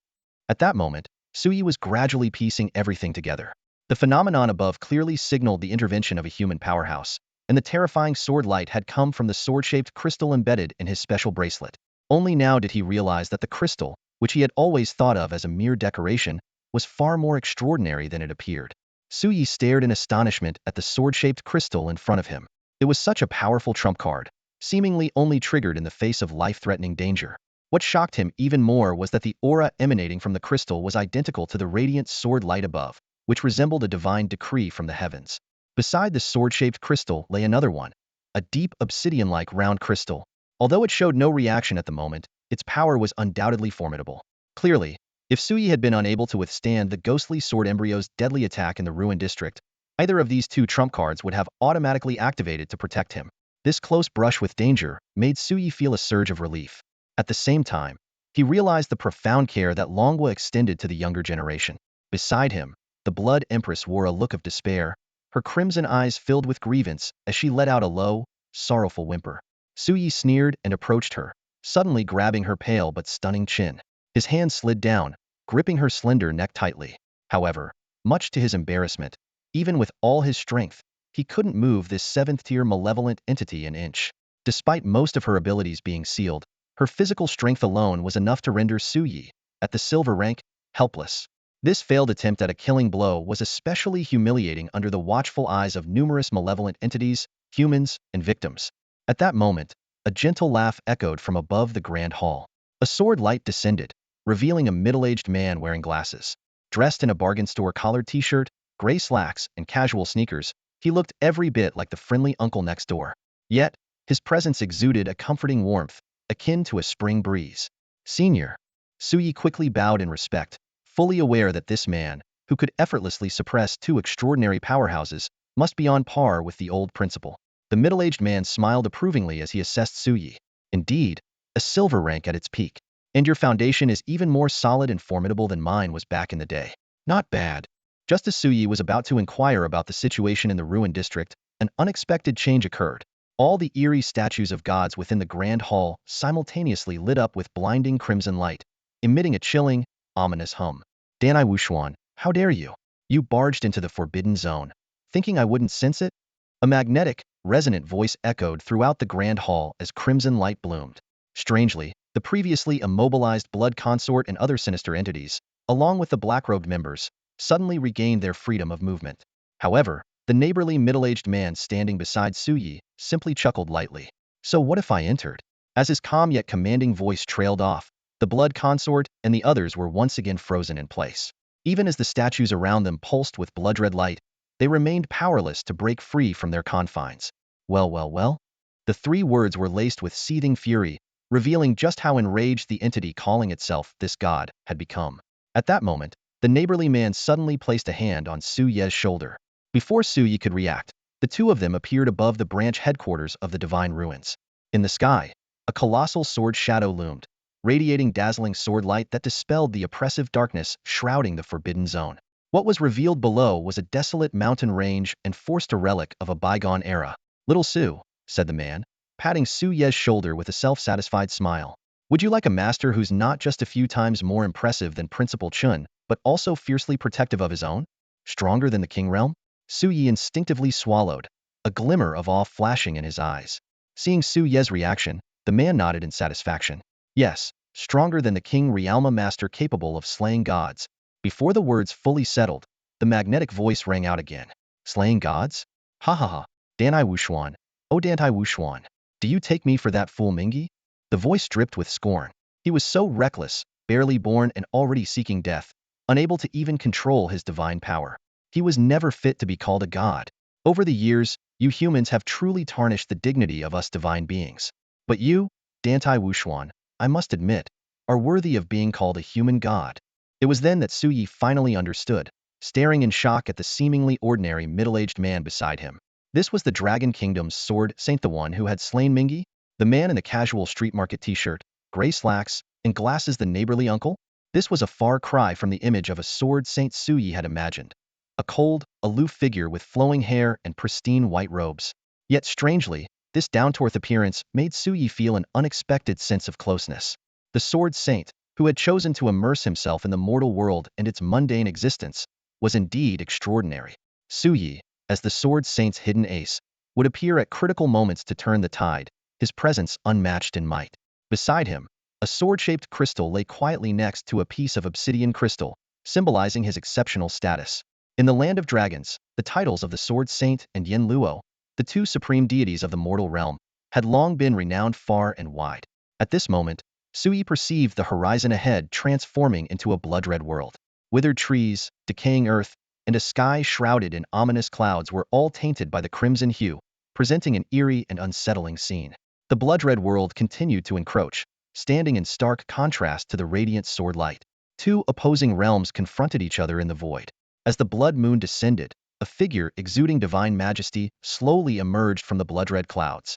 This being had long crimson hair, an otherworldly and handsome face, golden eyes that glimmered, and a blood moon mark on his forehead. He was clad in crimson armor adorned with golden patterns, and 6 colossal blood-red wings unfurled behind him, each feather radiating a sinister crimson glow. An angel? Su Yi frowned. This malevolent figure bore little resemblance to the traditional image of a white-winged angel. But in this world, angels, too, were threats to humanity, regarded as sinister apparitions. This 6-winged blood angel, who referred to himself as this god, emanated the terrifying aura of a 9th-tier evil deity, nearly suffocating Su Yi. Yet, without any external aid, Su Yi gritted his teeth and endured, displaying a resolve and resilience far beyond ordinary mortals. So, this is humanity's 11th godly talent, the blood angel said coldly. If he were to join the temple of evil gods, he would surely receive the protection of the outer gods. What a pity humanity shall never again see the birth of an 11th mortal deity. Upon hearing this, Dantai Wuxuan chuckled. Is that so? Then I shall carve a path to godhood for him with my sword. Before his words had fully landed, the towering sword shadow in the heavens erupted with dazzling light, transforming into a massive sword pillar that connected heaven and earth. A streak of white sword energy cleaved through the sky, piercing into the blood-red world and creating a dark rift in the void. The rift, like a scar in the heavens, began to pull in the surrounding gloom, causing the blood-red world to tremble. The blood angel remained unfazed. With a gentle flap of his 6 blood wings, an endless surge of crimson radiance poured forth from his feathers, coalescing into a massive scarlet blood moon within the blood-red world. The blood-red world, on the verge of collapse, stabilized instantly and began to suppress Dantai Wuxuan's sword light in return. Thus began the long-awaited clash between a mortal deity and the master of malevolent forces. A battle of gods was about to unfold. Is this what a battle between gods looks like? Su Yi stood in awe, shielded behind Dantai Wuxuan, as he stared at the scene before him. It felt as though he were caught between two entirely different worlds. Up was down, and all sense of direction was lost. Above him, he could barely make out the faint outlines of the towering sword pillar and the blood moon, while the rest of the space was consumed by a chaotic dance of intertwining sword light and crimson radiance. The very fabric of reality seemed disrupted, his senses rendered useless. This divine conflict had far exceeded anything within his comprehension. If not for the sword saint fending off the blood angel's relentless attacks while protecting him, Su Yi would have perished in both body and soul the moment the blood moon first appeared. Such was the terrifying threat that battles between deities posed to mere mortals. As the blood moon fully materialized, the sword saint raised his finger, a faint, curious smile gracing his face. With what appeared to be the simplest of gestures, the countless streaks of sword light coalesced into innumerable phantom sword souls, radiating a dazzling brilliance akin to a galaxy as they filled the heavens. The sky's sword strike. With those soft-spoken words, the myriad sword souls surged forth like untamed stallions, hurtling toward the blood moon enshrouded in crimson clouds. The piercing sound of swords echoed through the heavens, deafening and unstoppable. The blood angel frowned, his arrogance momentarily subdued. Though he had always looked down on human awakeners, he had to admit that Dantai Wuxuan was indeed the greatest threat to the gods from beyond this realm, a foe not to be underestimated. The miniature blood moon at the center of his brow flickered, and the red moon that sustained his blood-drenched world trembled. A torrential river of blood erupted, surging toward the oncoming sword phantoms. Yet, this seemingly unstoppable flood was pierced and extinguished the instant it met the sword souls. Interesting, the blood angel muttered, his otherworldly visage growing increasingly grave.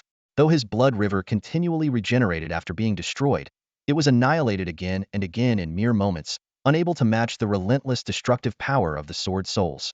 Only when the entire blood moon world's crimson energy converged was it barely able to withstand the onslaught. Even then, some of the sword light, like celestial rivers, still managed to pierce through the red moon, causing yet another violent upheaval within the blood-colored realm. After just 2 exchanges, the six-winged blood angel was utterly pushed onto the defensive. This humiliating turn of events left the ruler of this secret domain struggling to maintain his composure, as divine power surged uncontrollably within him. The sword saint has the upper hand, Suyi exclaimed in excitement, peering out from behind the slender figure that somehow exuded an invincible sense of security. Though his dulled senses couldn't grasp the specifics of the battle, the 2 visible upheavals within the crimson world left no doubt. He could feel the suppressed fury of the ninth-tier evil god, ready to erupt at any moment. As Su Ye's thoughts raced, 2 golden beams suddenly broke through the barrier of sword light, locking directly onto him. The golden eyes of the blood angel glimmered with fury. He stared intently at Dantai Wuxuan, who stood before him with a relaxed demeanor and a faint smile, barely able to contain his rage. How dare this so-called human god look down on him? As one of the most formidable beings among the outer world deities, he was far beyond the likes of the fool from the Nether River. Suppressing his anger by force, the blood angel spoke in a cold voice, Dantai Wuxuan, since you've already taken that step, there's no need for trivial games. Unleash your domain. The moment these words were uttered, Suyi held his breath. A domainness was the ultimate weapon of 9th-tier evil gods and awakened war gods. By resonating their core abilities with the world, they could create a battlefield entirely in their favor. Within this space, the caster became an omnipotent deity, hence the term God's domain. Yet Dantai Wuxuan merely adjusted his glasses with a calm smile. To defeat you, there's no need for a domain. This remark completely enraged the blood angel. In the next instant, the radiant sword light suppressing the crimson world abruptly dimmed. The entire realm was consumed by a scarlet blood river, engulfing mountains and forests alike, leaving only an endless blood sea and a blood moon hanging ominously in the sky. Golden divine light swirled within the blood sea as the blood angel's proud voice echoed. Welcome to the abyss of blood. From all directions, the blood sea transformed into massive blood dragons and colossal angels, surging toward the 2 figures within the sword pillar with overwhelming killing intent. Su Ye's blood churned uncontrollably within him, and despite the protection of the sword pillar, his face flushed red. He couldn't understand why Senior Dantai would refuse to counter with his own domain. Yet Dantai Wuxuan maintained his warm and gentle demeanor. He drew out an ancient long sword, gently stroking its trembling blade. Old friend, are you excited too? The sword hummed in a low, resonant response. Very well, then today, let us sever this so-called domain and vanquish this minor god. As Dantai Wuxuan unsheathed his sword, a pale sword light illuminated the scene, and the entire blood sea realm froze in an instant. Under Su Ye's astonished gaze, the surging blood sea was suddenly etched with countless intricate sword marks before shattering with a deafening crash. When the abyss of blood dissipated, revealing the pitch-black night sky, the 6-winged blood angel had vanished without a trace. Only 3 massive blood-stained wings, accompanied by golden divine blood, slowly descended onto the decayed earth below. High above in the night sky, Dantai Wuxuan gently stroked his ancient, unadorned sword, speaking reproachfully, "Old friend, you're not as sharp as you used to be. You only managed to take half a life from that minor deity and let them escape." Before the words had fully left his mouth, the ancient sword began to tremble violently, emitting a series of resonant hums. It pulled insistently against Dantai Wuxuan's grip, its tip unwaveringly pointing in a specific direction, as if expressing its dissatisfaction and eagerness to pursue. No, no, no. We're not going after them, Dantai Wuxuan quickly reassured the sword, soothing it like a child. You can cut them down, but there's no need. This is someone else's territory, After all, be good. Don't be so impulsive. Next time, we'll deal with him for sure. Under his comforting words, the ancient sword finally calmed down and obediently returned to its sheath. Standing nearby, Sui was left utterly stunned.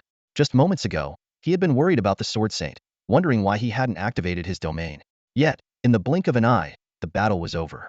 The overwhelming gap in power left Sui in awe. This senior didn't even need to activate his domain to effortlessly defeat a six-winged blood angel.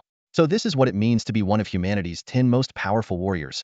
The one with the most fearsome killing power, Sui thought to himself, amazed. Turns out, the fool here is me. Noticing Su Ye's reverent gaze, Dantai Wuxuan sheathed his sword and cleared his throat. Well, what do you think? Is your master impressive or not? Master, you're absolutely incredible. Sui gave a big thumbs up, thinking to himself that this senior clearly wanted to take him as a disciple. A master who would charge into forbidden zones beyond human territory to slay gods in order to save someone so protective and so powerful. Who wouldn't want a master like this? Anyone who refused would have to be a fool. Ha ha ha. Come, my disciple, let's head back, Dantai Wuxuan said, his fondness for Sui growing with every glance. He found Sui far more agreeable than his own spoiled and headstrong granddaughter. Below them, the division of the divine ruins had been reduced to rubble during the battle between the two gods. It was clearly an effort to prevent the Dragon Kingdom from gaining control over anything. For humanity, the temple of evil gods was like a thorn in their side. Not only did they have to fend off the malevolent forces, but they also had to guard against these parasites. As such, the 7 great nations all sought to eradicate the temple's strongholds completely. Dantai Wuxuan, carrying Sui, transformed into a streak of sword light and swiftly returned to human territory. Lingering too long beyond the borders was dangerous. Encountering several of the evil god lords could spell trouble, even for a sword saint. Leaving before the malevolent forces could react was the wisest choice, especially after they had already destroyed a temple division and taken down a key member. Quite a significant gain. As the journey settled into calm, Sui eagerly opened his system interface. Due to the earlier chaos, he hadn't had a chance to tally his rewards. Soon, a character panel slowly emerged in his mind's eye. System panel update. Host, Sui. Cultivation level, peak of silver rank. Abilities, Wave Authority SSS. Inventory, Random Energy Scroll 10, 000-100-0001. Random Energy Scroll 100, 000-200-0001. Beginner Unlock Progress Scroll 3. Random Consumable Scroll 3. Superior Strength Elixir 1. Fate Coin 1. Energy Points, 286,817. Character Template, Azura Unlock Progress, 20.5. Template Capacity, Level 2 can hold 2 character templates. Sui quickly calculated his gains. The first kill reward provided 50,000 energy points. Defeating a higher-ranked enemy granted 100,000, and additional rewards for eliminating the malevolent spirits brought the total to nearly 290,000 energy points. Although the sudden incident disrupted his hunting plans, the haul was still quite substantial. What excited him even more was that frequent use of his abilities had increased Azura's unlock progress from 20.2 to 20.5. Sui decided to immediately use the random scrolls in hopes of unlocking more progress in one go. The first random scroll 10-000-100-000 yielded 26,481 energy points, a figure that made him mutter a curse under his breath. However, the second random scroll 100-000-200-000 delivered a pleasant surprise 186,143 energy points. His total energy points skyrocketed to 499,441, enough to unlock 2 of the current progress.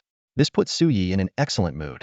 Previously, he had considered the unlock progress costly, but now, participating in more missions to eliminate malevolent spirits seemed like a feasible way to achieve his goal. Sui began strategizing his next move. He needed to secure a spot in the Tianjiao Martial Debate. The Tianjiao Martial Debate was the qualifying event for the International Tianjiao Training Camp. Each of the 10 federal universities in Longhua had 5 spots available. Winners not only gained access to the elite training camp, but also had the opportunity to participate in missions led by the Night Watchers and the military, offering the perfect chance to face malevolent spirits. This opportunity is mine to seize, Sui resolved determinedly. Despite having been enrolled for less than a month, his strength was sufficient to compete with the prominent second-year students. Just then, the system notification sounded. Ding! Would the host like to claim the reward for the Exorcism 1.0 mission now? Claim it, Sui responded eagerly. Ding! The familiar system notification chime rang out. Host has completed the 2-star task, Exorcism 1.0. Overall evaluation. Excellent. The system began listing the rewards one by one. 100,000 energy points, a primary unlock progress scroll 1, a random energy scroll 150,000,200,000 points 1, a 4-star weapon random scroll 1, 10 units of shining remiade, a revival token 1, and a random scroll for a title from the Arad Continent 1. Su Ye's gaze first rested on the primary unlock progress scroll. This item was the most tempting to him.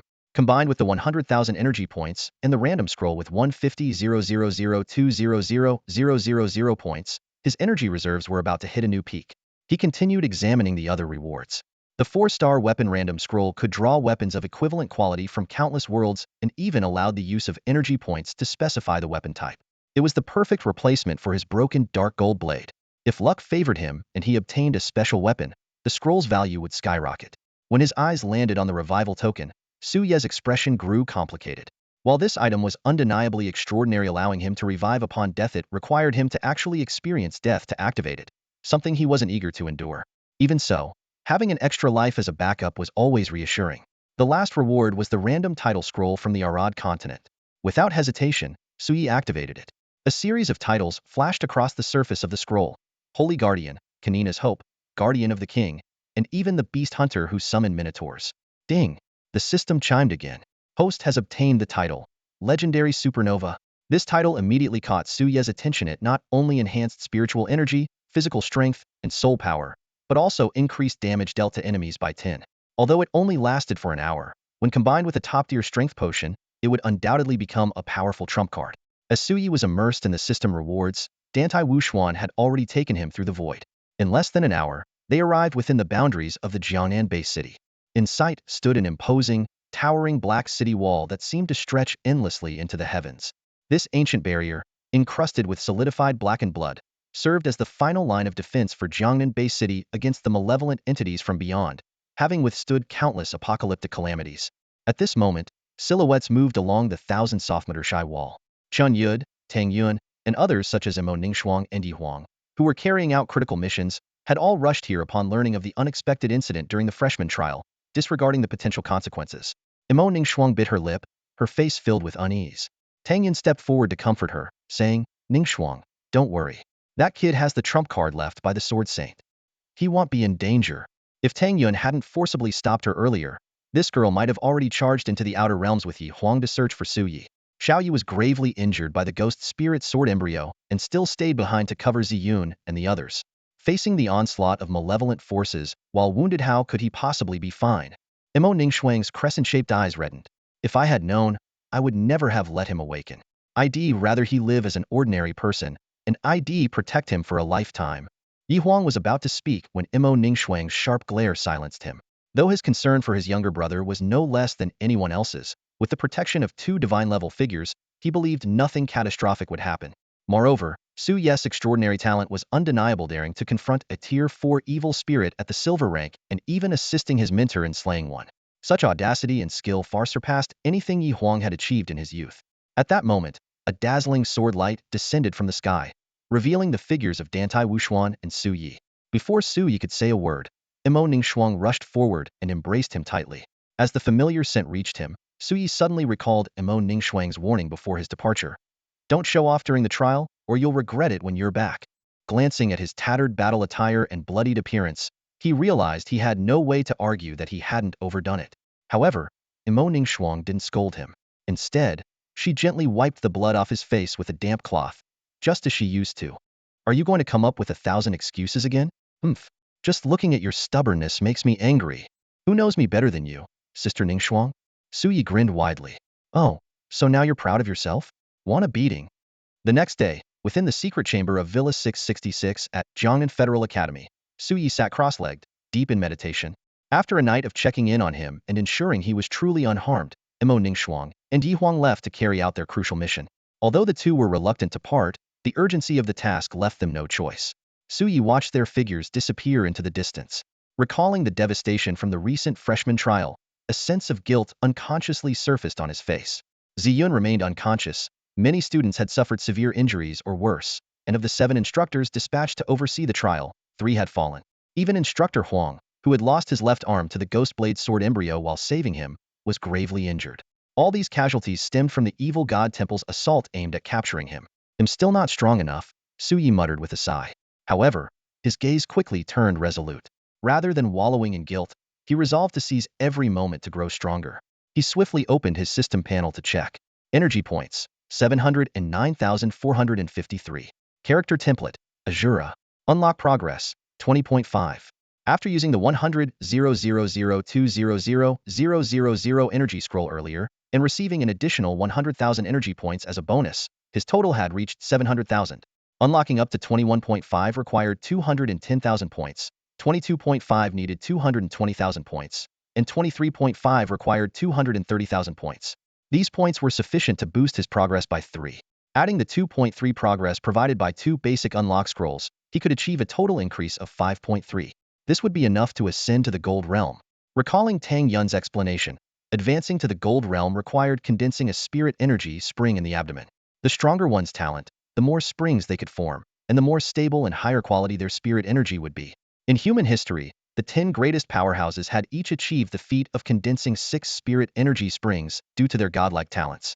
His master had almost formed a 7th spring, a spectacle that had once caused the spiritual mist of heaven and earth to spiral into a vortex. I wonder, with the potential of the wave authority and the power gifted back by Azura, how many springs I can condense? Su Yi murmured to himself, his eyes glimmering with anticipation. Once he ascended to the Gold Realm, his next step would be to seek out the headmaster and secure a spot in the preliminary rounds of the Tianjiao Martial Tournament. Only by continuously slaying malevolent entities could he seize the opportunity to grow stronger.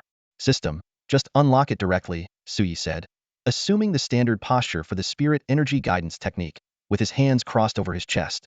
Ding. Unlocking the Azura template. Current progress, 21.5. The system's cold, mechanical voice had barely faded when a formless explosion echoed within Su Ye's body. Familiar streams of energy surged through him like a torrential flood, refining his body with an overwhelming intensity. His soul, bathed in this mysterious power, evolved continuously, ascending to a higher level. The sheer, indescribable pleasure of the process left Su Yi utterly captivated. Without hesitation, he began channeling the pure spirit energy toward his abdomen using the guidance technique. As a cultivator at the peak of the Silver Realm, his body was already saturated with spirit energy. To break through, he needed to shatter the invisible barrier in his abdomen and condense a spirit energy spring in that mysterious space. Bang, bang, bang. The pure energy repeatedly slammed against the barrier, and each impact forced a muffled groan from Su Yi. His physical body far surpassed that of ordinary people, but correspondingly, his barrier was also exceptionally resilient, requiring an even greater amount of energy to break through. Yet, this arduous process was laying the foundation for his future invincibility. Finally, with a crisp crack, the barrier shattered, and the spirit energy poured into the abdominal space like a breached dam. Su Yi immediately followed Tang Yun's teachings and began forming his first spirit energy spring. Meanwhile, changes were quietly taking place in the outside world. The spiritual mist of the Federal Saint Academy grew restless, converging from all corners of the campus toward Villa 666. The once tranquil Villa district was now enveloped in an unusually dense mist, so much so that even ordinary people could distinctly sense the flow of the air. This anomaly quickly drew the attention of the entire school. The second-year students, with their heightened spirit energy perception, were especially quick to notice that the spiritual mist was uncontrollably gathering in a single direction. Did you feel that? The flow of the mist is way too strange. I tried to guide it, but it's completely unresponsive. Let's go check it out and see what's happening. Driven by curiosity, students engaged in outdoor activities began following the trail of the mist, while even those attending classes grew restless, eager to uncover the mystery. The teachers paused what they were doing, their seasoned eyes immediately recognizing the extraordinary phenomenon unfolding before them. Someone was forming a spirit energy spring, especially those teachers with Golden Realm cultivation, who instantly understood the magnitude of the event. Judging by the scale of the disturbance, the individual's talent had to be above S-rank. This kind of phenomenon, which could create ripples spanning several kilometers, was far beyond the capabilities of anyone below S-rank. The teachers' expressions grew increasingly serious, as they were well aware that there were no S-ranked prodigies in the second-year class. The few S-ranked talents had already ascended to the Golden Realm, or even if they hadn't, they wouldn't be capable of causing such a commotion. As for the teachers themselves, at their age, advancing to the Golden Realm was considered a blessing in itself, let alone forming a spirit energy spring or triggering such a spectacle. As they pondered, two candidates came to mind. The first was Princess Alina Shirley's of the Bear Kingdom, an S-ranked awakener of the special type magic spirit. However, she was still recovering from injuries sustained during yesterday's freshman trials. Even if she had advanced, it would only be to the silver realm, which clearly didn't match this phenomenon. That left only one possibility: Su Yi, the boy with divine-level talent. No way. It's been less than a month. The teachers exchanged bewildered glances, their faces frozen in shock. Meanwhile, Instructor Huang, who was recuperating from his injuries, sensed the increasingly dense spiritual mist flowing towards the villa area. He couldn't help but chuckle. That kid never a moment of peace. He's going to scare people to death. In the principal's office, Chun Yud, sipping on his liquor, glanced at the man across from him, Tanai Wuxuan. The commotion he's causing just by forming his first spring is even more outrageous than when you did it back in the day. Tantai Wuxuan adjusted his glasses with a smug grin. Isn't it natural for the student to surpass the master? Get lost. You poacher. You don't deserve the title of Sword Saint. Chun Yud's face darkened as he took another swig of his drink. I bet that kid can form 8 springs. 8.5, Tanai Wuxuan replied, taking a sip of his own drink. Pfft, are you messing with me? 8.5? Why not just say 9? At that moment, the spiritual mist across the entire Holy Federal University and even within a radius of several kilometers grew denser, forming a spectacular tide of spiritual energy. Ordinary people merely thought it was an unusually foggy morning, but awakeners stared in shock in the direction of the university, their hearts brimming with uncontrollable curiosity. As for the one responsible, Su Yi was fully immersed in the exhilarating process of forming his first spirit energy spring. Above the villa, as he approached completion, a massive vortex of spiritual energy appeared in the void, as if a spring had emerged from the heavens themselves, spinning and merging in harmony with Su Yi's spring. Ding. Current progress, 22.5. Ding. Current progress, 22.5. As soon as the system notification chimed, an even more ferocious power surged into Su Yi's body, merging with the energy that had yet to be fully assimilated from moments before. This was the reward brought by the unlocking of another stage in the Azura progress. At this moment, within the vast, starry space in Su Yi's abdomen, the first psionic spring was beginning to take shape. Pure, concentrated psionic energy spiraled continuously into the center of the spring. Although it appeared shrouded in a hazy white glow, a closer look revealed its crystalline Clarissa sign of energy purity reaching its pinnacle. Above the sky, a massive celestial spring continued to condense the surrounding spiritual mist.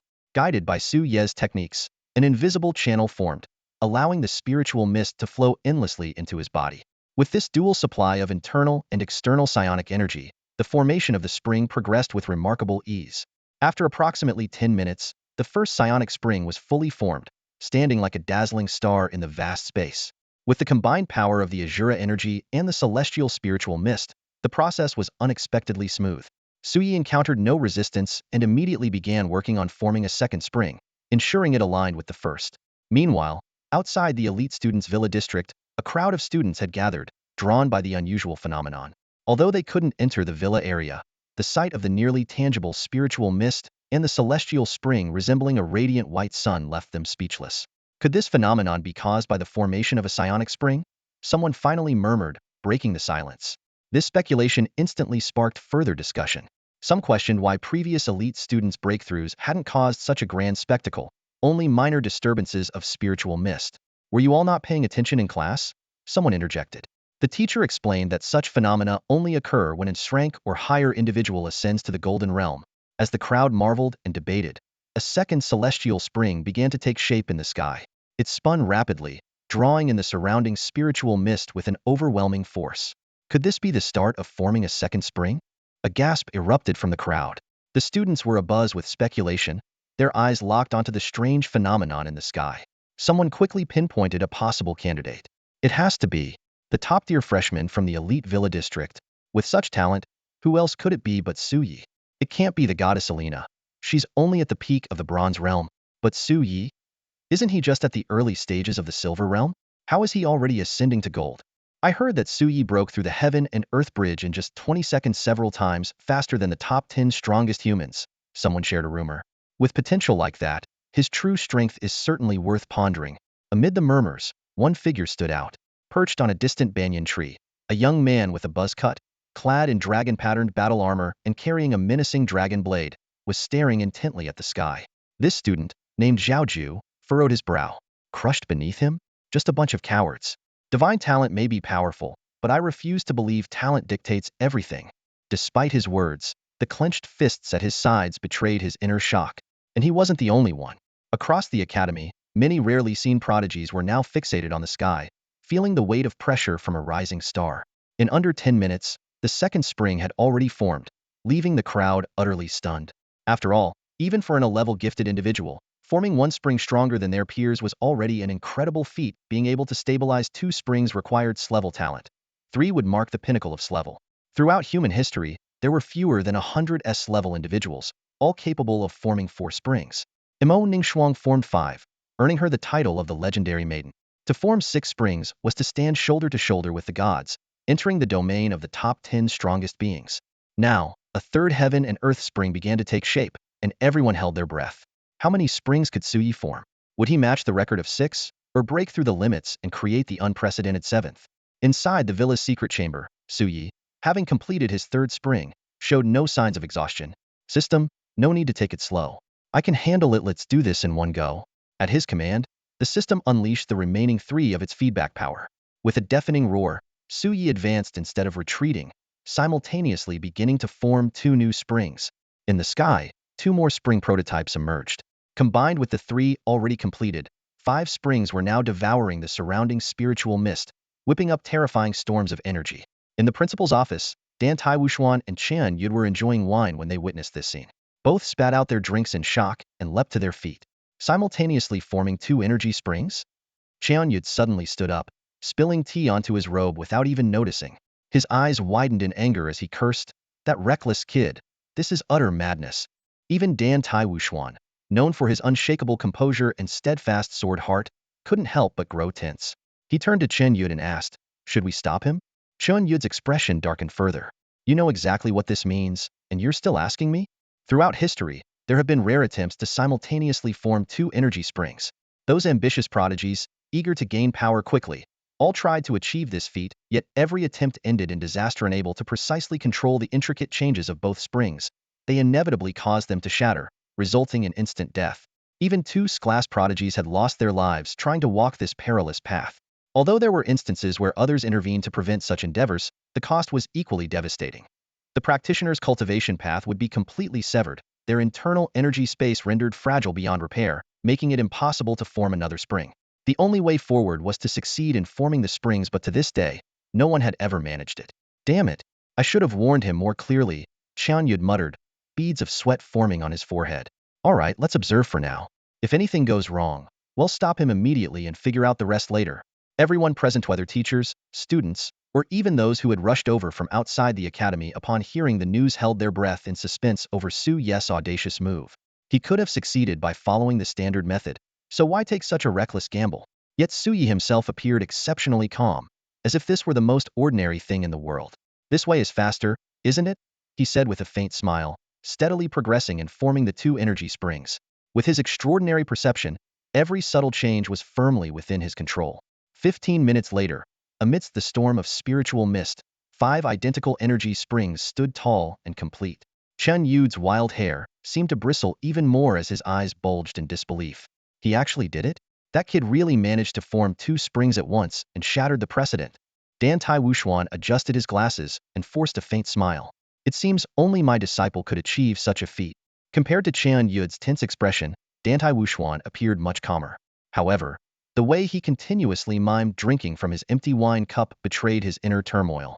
The tension in the Dragon Kingdom's sword saint at this moment even surpassed what he felt when he was surrounded by 10 evil deities in the past. At that very moment, 2 more nascent energy springs began to take shape simultaneously. Both men froze in place. "Another one!" Gasps erupted from the crowd outside the villa. The 6th and 7th energy springs formed in rapid succession, shattering historical records once again.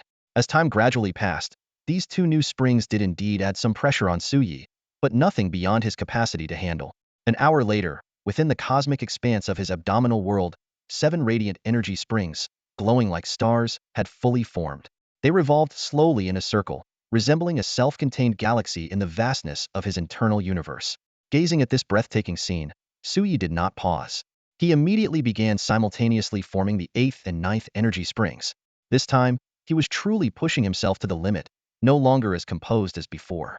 Outside, the spiritual mist of heaven and earth grew denser as the 2 new nascent springs appeared, nearly condensing into a liquid state. The thick mist entirely obscured the view of the Federal Saint University. After hours of breathless anticipation from the crowd, these two springs finally took shape as well. But Su Yi did not stop. The nascent form of a 10th energy spring emerged soon after. Inside the chamber, veins bulged on Su Ye's forehead as he desperately absorbed the last traces of Azura's power. Although the 9th spring had nearly drained him to his limit, he had an intense premonition this 10th spring would bring about some unknown transformation. After an arduous 5 hours, under the watchful eyes of everyone, the 10th celestial energy spring finally solidified into its full form. As the 10th psionic spring was successfully formed, Su Yi was drenched in sweat, letting out a long breath of relief. The process of condensing this last spring had nearly failed, pushing his abilities to their very limits. Even if he wanted to unlock just one more of his Azura power to form a new spring, he was completely powerless at this moment. Just then, an extraordinary change occurred in the 10 springs, vast as the stars. Su Yi immediately held his breath, focusing intently on this rare phenomenon. The massive psionic springs, which had been scattered in different positions, began to shift slowly, as though drawn by some mysterious force. They moved toward the very center of heaven and earth, aligning with astonishing precision. Each spring maintained a distance of several kilometers from the others, ultimately forming a perfect ring of light in the air. This enormous circular formation, composed of 10 springs, emitted a soft white glow and rotated rhythmically. Even more astonishingly, each spring began extending an invisible trajectory toward its neighboring spring. Though the process was incredibly slow, this unprecedented interconnection between the springs left Su Yi utterly awestruck. After all, even among awakened beings with multiple psionic springs, such connections between the springs had never been seen before. Meanwhile, in the outside world, as the formation of the 10th psionic spring was completed, the raging spirit mist storm gradually subsided, and the flow of spirit mist from the distance ceased. The 10 springs, glowing like miniature suns, stood towering in the sky, leaving everyone who witnessed this scene in sheer disbelief. 10 psionic springs. Am I seeing this right? Slap. Why did you hit me? Didn't you want to confirm if you were dreaming? You didn't have to hit so hard though. The students chattered in astonishment, struggling to believe the miracle unfolding before their eyes. At this moment, Chun Yud and Dantai Wuxuan arrived, stepping through the air, their gazes fixed on the breathtaking sight. You were right, Chun Yud said, his face flushed with excitement. That boy might truly take that step. 10 springs, his future is unimaginable. Dantai Wuxuan was about to respond when his expression suddenly changed. Look, the springs are moving. Before he could finish speaking, the 10 colossal springs in the sky began to shift, slowly forming a massive circular light ring spanning thousands of meters.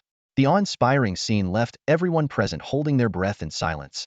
Everyone was once again left in awe. The 10 heaven and earth springs began to shift along with the changes within Su Ye's body, forming a circular array that enveloped the entire Federal Sacred University. People outside Jiangnan province gazed at this spectacular scene, exclaiming in astonishment.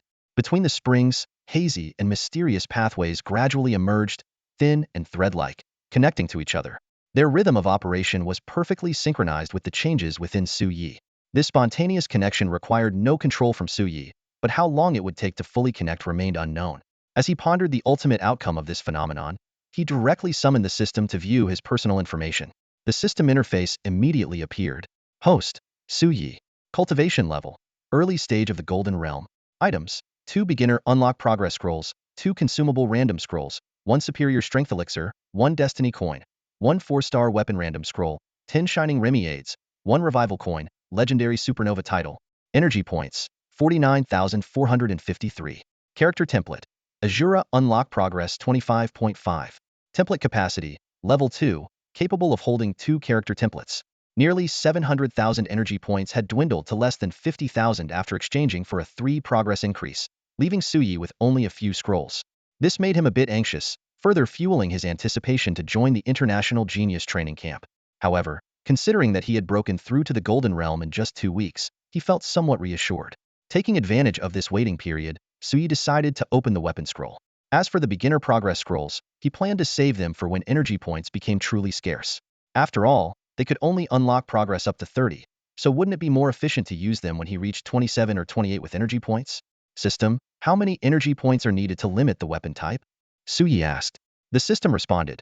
49,000 energy points would grant a 40 chance to limit the type. After some thought, Su Yi decided to spend only 10,000 points to increase the probability by 10. If the result was unsatisfactory, purchasing a 4-star weapon outright would still be an option. At that moment, the system notification sounded. Ding! The host has opened the 4-star weapon random scroll. triggering a special draw. You have obtained a semi-sealed divine weapon, demonic blade Shinrin. Suyi picked up a mirror, gazing at his reflect-Iona handsome face with closed eyes and smiled faintly. When luck strikes, nothing can stop it. The system then displayed the details of the demonic blade. Demonic blade Shinrin semi-sealed state. A national treasure of the divine forged nation, guarded by a millennium-old malevolent spirit, formerly wielded by the top-ranked assassin, composed of 1,000 fragments. Features a black hilt with a half-length blade. Blade engraved with a blue-patterned malevolent spirit figure. Emits a blue-violet radiance that unleashes immense power. Characteristics: the 1,000 fragments of the blade can transform into various forms, enabling versatile attacks. Its offensive capabilities are unmatched but lack defensive attributes. Current state: semi-sealed, capable of unleashing only one of its power and controlling 1/10 of the fragments. Originally a 9-star top-tier divine weapon, it is now a 4-star top-tier weapon. Unsealing requires a large amount of energy points. Reading this detailed description, Suyi's smile grew brighter. So it really is this divine weapon. Awesome. In his past life, Suyi was deeply attached to this divine weapon. The demon blade Shinrin perfectly matched his impulsive, stubborn, and Alornithing personality. Known for its offensive prowess, this weapon was often rumored to be all attack and no defense. However, this was not entirely true. If wielded skillfully, the protective shield formed by Shinrin could exhibit extraordinary defensive capabilities. It was simply that its overwhelming offensive power overshadowed its defensive potential. With a mere thought, a straight blade measuring 3 feet 3 inches appeared in Suyi's hand. The upper 2/3 of the blade consisted of countless fragments, with intricate cracks revealing a crystalline luster. The pitch-black hilt extended into another section of the blade, adorned with mysterious blue patterns that spiraled around it. At its center was a menacing depiction of a malevolent spirit. The entire blade exuded an extreme sharpness, coupled with a paradoxical sense of fragility, as if it might shatter at any moment. This unique aura was the hallmark of the demon blade Shinrin. Suyi carefully examined every detail of the blade, growing increasingly delighted the more he looked at it. If not for the unusual transformation occurring within the spiritual energy spring inside him, he would have eagerly infused the blade with energy to experience even a fraction of its transformative power. With a light flick of the blade, the air was torn apart, producing a crisp, tearing sound. The sound brought a satisfied smile to Suyi's face. System, what does the special extraction triggered earlier mean? Suyi asked. Without it, he doubted he could have obtained even a fragment of the demon blade. The system explained, special extraction is a bonus mechanism that can be triggered when the host uses a random scroll. Even with restricted random scrolls, it allows for the acquisition of higher quality items within the rules, such as this semi-sealed state demon blade Shinrin. The trigger probability is 1. Gazing at the handsome face reflected in the mirror, Suyi silently marveled at his luck and decided not to take any more risks with extractions in the near future. As he waited for the changes in his spiritual spring to unfold, he continued to admire and toy with the demon blade. Time passed by the second, and the crowd observing the celestial phenomenon remained captivated. By nightfall, 10 massive heavenly springs emitting a faint white glow illuminated the Federation's Saint-Da and its surrounding districts, complemented by the neon lights. Under this vast canopy of white light, even the usually active malevolent spirits dared not act recklessly, opting instead to hide. This respite brought some relief to the nearby night watchmen. As night fell, this was the critical time when the awakened risked their lives to protect humanity. They had to stay vigilant against the sudden spatial quakes that only appeared at night and the elusive evil spirits lurking within human communities. On the streets, the bright celestial wells illuminated the ground so thoroughly that there were almost no shadows. A young boy gazed up at the softly glowing white light emanating from the wells in the sky and excitedly said to his mother, "Mom, this is amazing. With these lights, we don't have to go home so early tonight, and we don't have to be afraid of bad things hurting us. No, it's too dangerous at night. We must go home immediately." Before he could finish speaking, his mother grabbed his hand and hurriedly pulled him away. The ordinary citizens who had initially wanted to linger near the federal sanctuary to watch further began to realize that nightfall had arrived. Though they hesitated, they eventually dispersed. To these people, nighttime signified danger and death. However, some chose to stay, curiously watching the 10 wells in the sky that were about to connect. Their reasoning was simple. If those vile creatures really target us and the awakened can't save us in time, hiding at home would still be a dead end. Indeed, for years, ordinary people had lived in constant fear, especially in remote areas where the atmosphere was even more oppressive.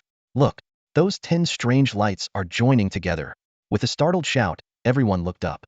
In the sky, the 10 celestial wells began to rotate slowly, their mystical pathways merging seamlessly into a single entity, glowing with an enigmatic light. Meanwhile, in a sealed chamber, Suyi had already put away the thousand-blade demon saber and was inspecting his internal state. As the 10 wells fully connected, he felt an extraordinary transformation. The wells seemed to function as a unified system, yet he could still perceive the subtle changes within each individual well. More astonishingly, the stored spiritual energy could now flow through the mystical pathways between the wells, forming a cycle. Each passage through a well enhanced the energy's quality, continuously amplifying its potency. What was most surprising was that even without employing guiding techniques or activating his wave authority to deliberately absorb ambient spiritual mist, the interconnected wells operated autonomously. Like an endless vortex, they continuously drew in spiritual mist from the surroundings, refining it into pure energy and channeling it into the wells. Although this automatic cultivation process was less intense than the frenzied absorption triggered by wave authority, combined with the Azura's reciprocated power, it created a formidable threefold synergy. The effect was so significant that Suyi couldn't help but take it seriously. As Suyi quietly reveled in this newfound strength, the 10 celestial wells above suddenly stopped spinning. In an instant, they compressed into a singular mass of pure, concentrated spiritual energy that descended from the sky directly into Villa 666, flowing into Su Ye's body. The celestial wells vanished, and darkness swiftly enveloped the land. Within Su Yi, one of the wells was immediately filled with the overwhelming spiritual energy, radiating a dazzling brilliance that starkly contrasted with the other 9 wells, which now appeared as faint, hollow shells glowing dimly with soft white light. The moment the spring well was filled, pure spiritual energy automatically flowed to the other wells, quickly forming a complete cycle. Sui carefully sensed the change, and within just a few minutes, his strength had slightly increased, and the purity of his spiritual energy had also improved. This cycle could be started and stopped at will, a truly miraculous feature. With such a solid foundation, even after advancing to the Diamond Realm, he wouldn't have to worry about slowing progress. He could maintain invincible combat power without being hindered by the slow accumulation that often comes with an overly strong foundation. Just as Suyi was feeling excited about this, Danai Wuxuan and Chen Yud suddenly appeared in the secret chamber. Haha, you really are something. How does it feel? The two of them had excited, slightly flushed faces, their eyes gleaming as they stared at Suyi, as if looking at a rare treasure. Not bad. I successfully advanced to the Golden Realm, Suyi replied calmly. The two elders exchanged glances in disbelief at his understated response. When they learned about the miraculous effects of the spring wells, they were even more stunned, rendered speechless. Despite their vast experience, encountering the first human in history to possess 10 spring wells was beyond their imagination. Seeing the two elders' shocked expressions, Suyi cleared his throat and turned to Chen Yud. Headmaster, now that I've advanced to the Golden Realm, I want to ask you about the qualification for the Tianjiao Martial Tournament, right? Chen Yud interrupted. Judging from your performance in the freshman trials, I knew you wouldn't stay quiet for long. I want to join the Tianjiao training camp, Suyi stated bluntly. Only by facing evil spirits in life and death situations can I become stronger. Dantai Wuxuan clapped Suyi on the shoulder and laughed. That's the spirit. A true powerhouse's heart. Back in my day, I forged my path to godhood with a sword in hand. Whatever challenges you face, go for it, your master has your back. And you almost got killed by that demonic fox spirit, Chen Yud quipped, giving him a sidelong glance. Then he turned to Su Yi and said, Don't worry. After reviewing your performance in the freshman trials, we've already considered this. We've unanimously decided to make an exception and grant you the 6th slot to participate in the Tianjiao Martial Tournament. With your strength, you're more than qualified. Chen Yud's tone shifted as he gave a meaningful smile. However, while our approval is one thing, whether those who narrowly missed out on the slot will accept it is another matter. Do you want us to suppress their objections for you? Sui smiled and replied. When I decided to join the Tianjiao training camp with my current status, I already knew it wouldn't be easy. The path is made by those who walk it. This slot I want to earn it, just like Sister Ning Shuang did, fair and square. Haha, good lad, that's the spirit. That's exactly how it should be. As expected of my apprentice, the Sword Saint's disciple, unbelievable talent, and away with words, ha ha ha. The night passed in the blink of an eye. By dawn, Su Ye's astonishing achievements had spread not only across the entire Dragon Nation, but also shook the other 6 nations. Advancing to the Gold Realm within a month while condensing 10 spiritual springs in one go was no small feat. Social media platforms were flooded with videos of yesterday's extraordinary phenomenon. It wasn't until the upper echelons of the Dragon Nation intervened to suppress the frenzy that the hype gradually subsided. After all, they understood that excessive media attention could disrupt the growth trajectory of a prodigy. That same morning, a special announcement suddenly echoed through the broadcasting system of Jiangnan Federal Sacred Academy. Attention, students, The clear voice of a female announcer resonated across the campus. After careful deliberation by the Academy's leadership, it has been decided that, due to Su Ye's outstanding performance during the freshman trials, he will be granted an exception and awarded the qualification to participate in the 6th Tianjiao Martial Exchange. This honor was earned entirely through his strength and effort. Before she could finish, Principal Qian Yud's voice seamlessly took over. Students, our Federal Sacred Academy has always upheld the principle of survival of the fittest, and we never make exceptions lightly. Those who demonstrate exceptional ability will naturally be given the opportunities they deserve. He paused briefly before adding, by the way, when Su Yi learned of this decision, his first reaction was to express regret for the senior students who didn't secure a spot. Such humility is a quality worth learning from. On his way to visit Ziyun, Su Yi nearly choked on his own saliva upon hearing this. While he had indeed mentioned wanting to earn the spot legitimately, the principal's remarks seemed a bit over the top.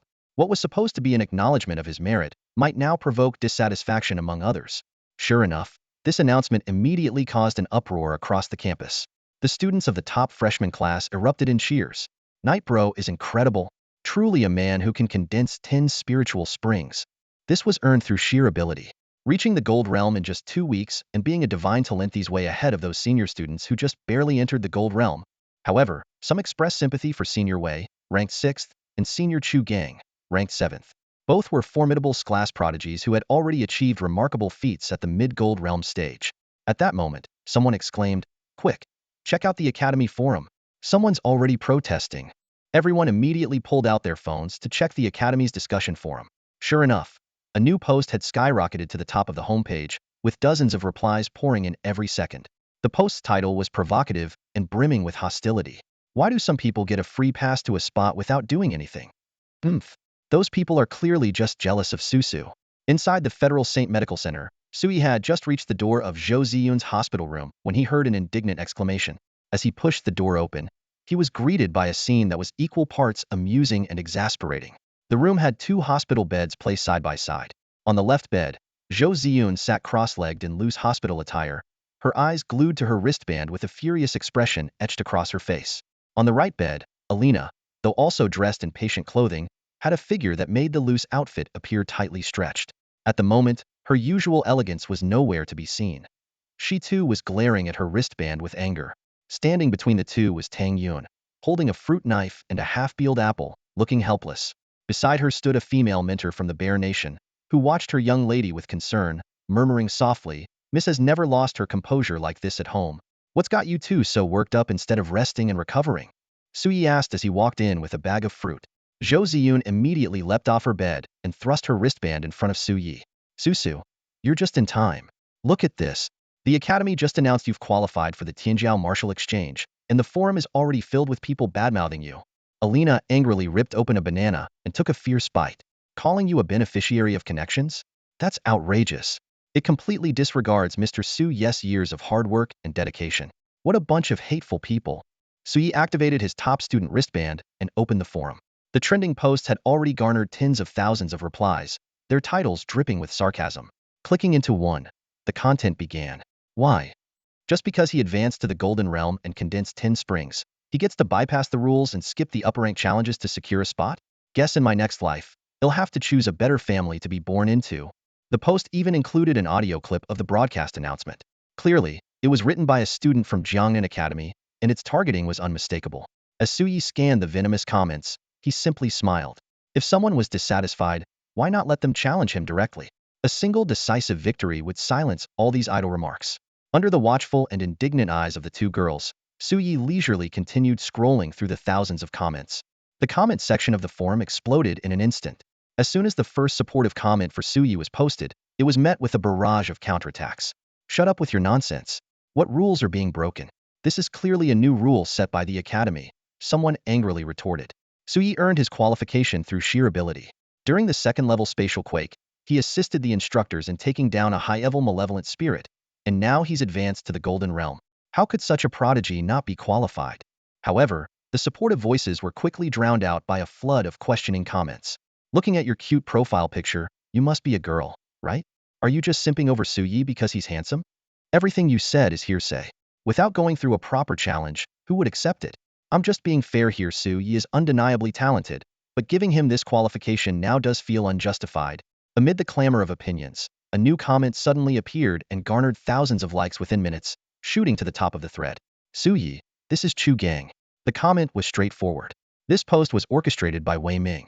He doesn't have the guts to challenge you openly, but I'm not like him.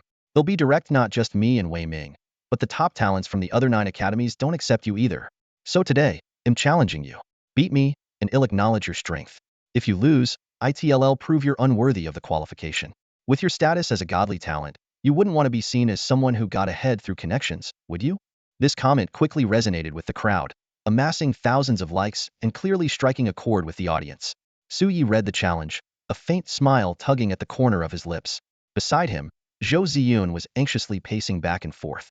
Su, Chu Gang is ranked 7th on the Wind and Cloud leaderboard. He's already in the mid-golden realm, and you just advanced to the golden realm?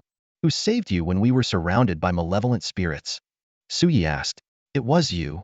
At that time, I was only in the silver realm, and we were up against 2 third-tier shadow fiends and a swarm of low-level malevolent spirits. I still managed to save you. Now that I'm in the golden realm, what do you think? That's true, but... Smack. Su Yi lightly knocked her on the head. If I can't even defeat these losers, how am I supposed to compete in the Heavenly Talents Martial Tournament? With that, he directly replied to Chu Gang's comment. This is Su Yi. Pick a place. Seeing Su Yi calmly leave his reply, Tang Yun, standing nearby, curved her lips into a faint smile and chuckled. You're just like your sworn sister, always determined to fight for everything yourself. Su Yi grinned. Teacher, didn't I tell you last time that I don't like relying on others? If I get labeled as someone who only relies on connections, it wouldn't do my image any good. Always so glib, Tang Yun lightly knocked on Su Ye's head, her expression turning serious. I'm confident in your current abilities, but that kid Chu Gang isn't class genius, and his power lies in raw, overwhelming strength. His sheer force is so immense that even some non-physique-type peak gold awakeners wouldn't dare confront him head-on. Your strength isn't in your physical body, and your cultivation level is lower than his. You absolutely can't get careless. Avoid close combat with him, understood? Of course, I won't take it lightly. Su Yi nodded in agreement. Although my physical strength isn't bad, I should indeed show some respect to others' strengths. In truth, Su Yi wasn't entirely sure of his own capabilities. Years of rigorous training, combined with the nourishing feedback from Azura's power, had given him a vitality so potent that even a 7th-tier fiend like the Blood Empress had been captivated by it. The surging energy within him was undeniable. If he didn't have enough confidence, he wouldn't have rashly accepted the challenge. Seeing the young man exude such self-assurance, Tang Yun's face darkened. This brat clearly wasn't taking her advice seriously, but she quickly let it go. He'd learned his lesson after taking a few hard knocks. Meanwhile, the discussion forum was already in an uproar. Is this really Su Yi himself? Did he actually accept the challenge? Senior Chu Gang is ranked 7th among the top figures in Jiangnan. No joke. Bold move, but can he actually beat Senior Chu Gang? He's been here for less than a month. A student claiming to be a top freshman at Jiangnan Academy chimed in with their first-hand account. I was saved by Brother Yi. During the second-level spatial quake, Brother Yi unleashed a golden blade aura that swept across 100 meters, obliterating all the fiends in an instant. Although we had to retreat afterward, Brother Yi survived being surrounded by 2 third-tier shadow demons. And back then, he was only at the silver rank. Whoa, that's insane. Got her talent hits different, huh? And now he's at the gold rank with 10 spirit springs. I'll believe it when I see it. Let him actually defeat Chu Gang before we start singing his praises. Amid the heated debate, someone interjected at the right moment. All right, everyone, calm down. Neither of the main players has said anything further yet, and here you all are, arguing away. When the number of comments on Su Ye's post soared past 1,000, in a villa for second-year top students at the Jiangnan Federation Sacred University, Chu Gang was staring at the screen with a delighted expression. This towering figure, standing at 1.9 meters tall, dressed in a tank top with bulging muscles, couldn't help but admire Su Ye's straightforwardness as he read the reply. Way better than that scumbag Wei Ming, Chu Gang sneered. Although Wei Ming ranked 6th, above him, the direct descendant of the Jiangnan Wei family was nothing more than a schemer. Outwardly refined and gentle, Wei Ming was actually insidious. Many senior and junior female students had fallen for his facade, and countless civilian awakeners who offended him were quietly eliminated. Chu Gang knew full well that this thread was Wei Ming's way of testing Su Yi. If he hadn't felt somewhat challenged by Su Yi, he would never have had any dealings with someone like Wei Ming. That's also why, when issuing his challenge, he took the opportunity to expose Wei Ming's underhanded tactics. Junior Su Yi, you're straightforward enough. See you in 10 minutes at arena number 9. Chu Gang quickly replied. He then changed into his fitted combat gear and strode toward the arena. The forum erupted instantly. They're fighting already? That fast? Jiangnan brothers and sisters, start a live stream now. 300 points on Senior Chu Gang to win. 100 points on Brother Yi. I've seen Senior Chu Gang in action. His strength could crush a third-tier evil spirit. If Su Yi wins, he'll eat my words. Then if I lose, he'll streak through the girls' dormitory. In the principal's office, Chun Yud read the comments with great interest. Turning to Dantai Wuxuan, he said, "How about we old geezers place a bet too?" Dantai Wuxuan, sipping his liquor, glanced at him and replied, "Back in your prime, you couldn't even take a few of my strikes during the golden stage. What are you betting with now? Get lost. Digging up my past? Huh? You've changed, old bastard. Right back at you." With a chuckle, Chun Yud activated the arena's livestream equipment. Since Su Yi wanted to prove himself, he might as well let everyone witness it clearly.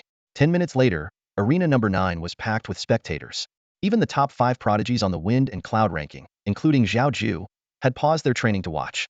The star students of the freshman elite class, such as Alina, showed up despite their injuries to cheer for Su Yi. In the center of the square-kilometer arena stood Su Yi, dressed in a simple, close-fitting black martial artist uniform that highlighted his lean physique. Across from him, Chu Gang frowned at Su Ye's outfit and remarked, "Junior Su, you're fighting me wearing just that? My Srank Berserker force can destroy third-tier battle armor." Su Yi chuckled. "My dark gold battle armor got wrecked during the freshman trials. But don't worry, senior. I've been training for over a decademy Bodis pretty sturdy." The crowd was stunned. Su Yi was planning to fight barehanded? Even Chu Gang had donned third-tier light armor. Yet Su Yi was only wearing a simple martial outfit. This was beyond bold, it was outright audacious. Chu Gang, with his thick eyebrows and large eyes, stared blankly at Su Yi, disbelief written all over his face. "Junior Su, you're not joking, are you?" He instinctively clenched his fists, the veins on his muscular arms bulging. "You should know. I'm a Shrank mid-gold awakener specializing in strength." Seeing that Su Yi had no intention of putting on his combat suit, Chu Gang finally realized his junior was serious, really intended to fight him barehanded. This left Chu Gang both surprised and irritated. A junior with lower cultivation, and not even a strength-type awakener, dared to challenge him in the field he excelled most in? Such provocation, whether intentional or not, was enough to ignite his temper. Taking a deep breath to calm himself, Chu Gang closed his eyes briefly. Then, with a thought, his light armor retracted and disappeared. His towering 1.9-meter frame was revealed, the tight tank top highlighting his bulging muscles, exuding raw power. "Junior Su, since you're not wearing a combat suit, it would be unfair for me to take advantage of you," he said solemnly. "I'll suppress my strength to the early gold level for this fight. I hope you won't regret this." His noble declaration earned the approval of the observing instructors. While they valued the growth of their students' abilities, character was just as important. Although Chu Gang wasn't among the top 6 ranked sophomores, he showed great promise. With time, he might rise to match them. "Apologies, Senior Chu," Su Yi responded earnestly. "I haven't had the chance to purchase a new combat suit yet, but I wasn't exaggerating when I said my body is resilient." Before his words fully landed, Su Yi suddenly threw a right punch. With a thunderous boom, the air seemed to explode under the force, and the violent shockwave rippled outward, making everyone's ears ring. The power behind that punch made the pupils of instructors like Tang Yun constrict. The sheer physical strength alone rivaled that of a mid-gold strength specialist. Yet Su Ye's expression remained calm and composed, clearly holding back. This level of ability, combined with his SS-rank divine ability, was nothing short of terrifying. Chu Gang's eyes lit up with excitement beneath his thick brows. The strength Su Yi displayed with just his body was already equivalent to about 40% of Chu Gang's full power when using his ability. "Junior Su, in that case, let's fight." Chu Gang roared, his towering figure vanishing into a blur. A domineering iron fist shot straight towards Su Ye's face, the terrifying force distorting the air within dozens of meters around them. On the stage, the students of the elite freshman class were extremely tense at this moment. They stared unblinkingly at the scene, their voices trembling as they cheered for Su Yi. The towering Chu Gang, standing at 1.9 meters, lunged towards Su Yi. His muscular arm, with veins bulging, swung through the air with a sharp sound, his fist hurtling like a cannonball towards Su Ye's calm, handsome face, which remained serenely closed-eyed. The students in the stands held their breath, their palms slick with cold sweat. Smack! Su Ye's palm moved like lightning, precisely intercepting the ferocious punch. The violent gusts stirred his black clothes and hair, but his figure remained utterly unmoved, like an unshakable mountain. Almost simultaneously, Su Ye's other hand transformed into a heavy hammer, accompanied by a sonic boom as it struck toward Chu Gang's abdomen. Chu Gang's eyes narrowed, and with agile reflexes, he twisted his body to narrowly evade the deadly blow, while retracting his own fist. But the fight was only just beginning. Chu Gang's left leg swept across with a gust of wind, aiming at Su Ye's side. However, Su Yi reacted even faster. His right leg shot out like a cannonball, slamming into Chu Gang's other side. Boom! The sheer force of the kick sent Chu Gang's burly figure flying tens of meters. Even so, he landed firmly on his feet, his gaze heavy as he locked eyes with Su Yi in the distance. Senior Chu, now that the warm-up is over, shall we officially begin? Su Yi retracted his leg and stood tall, a faint smile playing on his lips.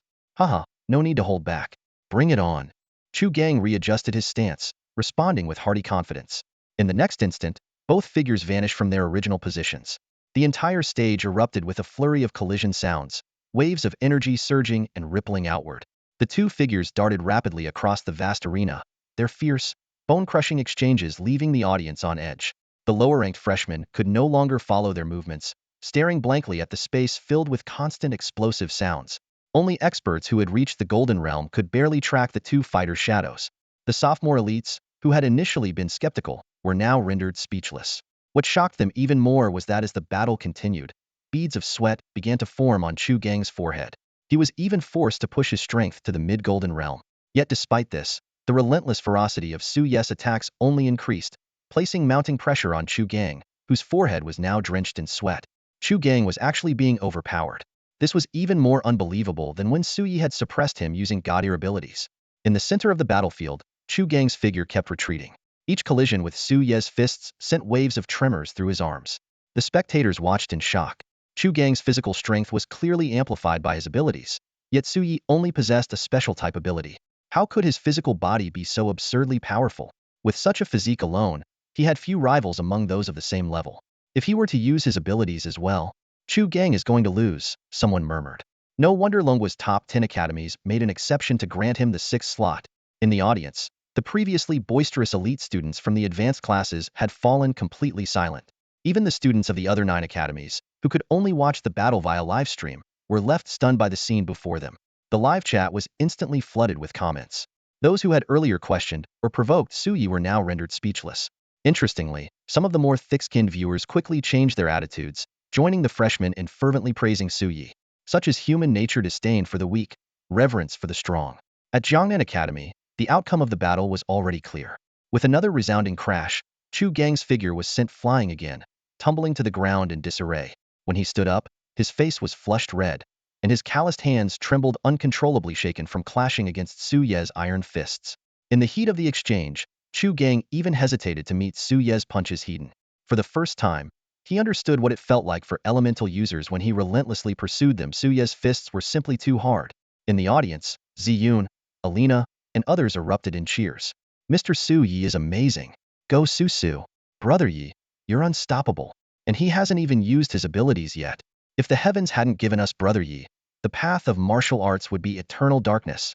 The freshmen in the elite class were so ecstatic they were leaping and cheering, with some even starting to strip off their clothes in celebration. Meanwhile, a few foreign exchange students like Yagami Kinta, who had little prior interaction with Su Yi, wore bitter expressions. They had once thought they could compete with him, but in just a month's time, this god-ear talent had left them far behind. Now capable of challenging upperclassmen elites, was the gap really this vast? And in the center of the battlefield, Chu Gang took a moment to catch his breath, his breathing gradually stabilizing. Though his hands still trembled slightly, he managed to suppress the surging energy within him. Fixing his gaze on Su Yi, who had not pursued him, he exclaimed in awe, "Su Shuedi, you're an absolute monster. To go head-to-head with me in my area of expertise, and leave me with shaking hands, this is unheard of in the Golden Realm." Taking a deep breath, he continued, "But now, I'm going all out. The power of frenzied force surge is something I haven't fully mastered. I usually don't dare to use it casually, so you better watch out." Before the words had fully left his mouth, Chu Gang's muscles began to swell dramatically. Accompanied by the sound of flesh stretching, his towering frame of 1.9 meters shot up to over 2 meters. Thick, bulging veins snaked across his body like menacing serpents. Boom! With a stomp of his foot, a shockwave erupted as he launched himself at Su Yi like a cannonball. "Now this is exciting," Su Yi chuckled as he met the attack heat. The two instantly engaged in a more ferocious battle. Fists collided with thunderous force, legs swept in a blur, and the relentless explosions of impact echoed in rapid succession. Waves of energy rippled outward with every exchange. In just an instant, the two had exchanged hundreds, if not thousands, of blows. If not for the specialized material of the arena, designed to withstand the strikes of Starlight Realm warriors, the ground would have been shattered beyond recognition. However, less than 10 minutes later, Chu Gang abruptly ended his frenzied force surge state and retreated repeatedly, shouting, "Stop! Stop! Sushueti, I surrender. I can't fight anymore. If we keep going, my arms and legs are going to break on the spot." "So, does this mean you admit defeat, senior?" Suyi halted his attacks and asked, "Do I have a choice? If I keep going, I'll be meeting the king of hell." Chu Gang's face flushed red as his hands and feet trembled. "I concede, I admit defeat wholeheartedly."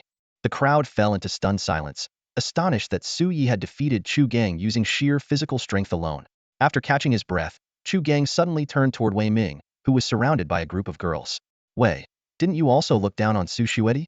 You provoked this on the forums, and even egged me on to take action. I, as a man, take responsibility for my actions since I lost. I admit it. But if you're still not convinced, then be a man and step into the ring." In an instant, all eyes shifted to Wei Ming, and even the live stream cameras focused on him.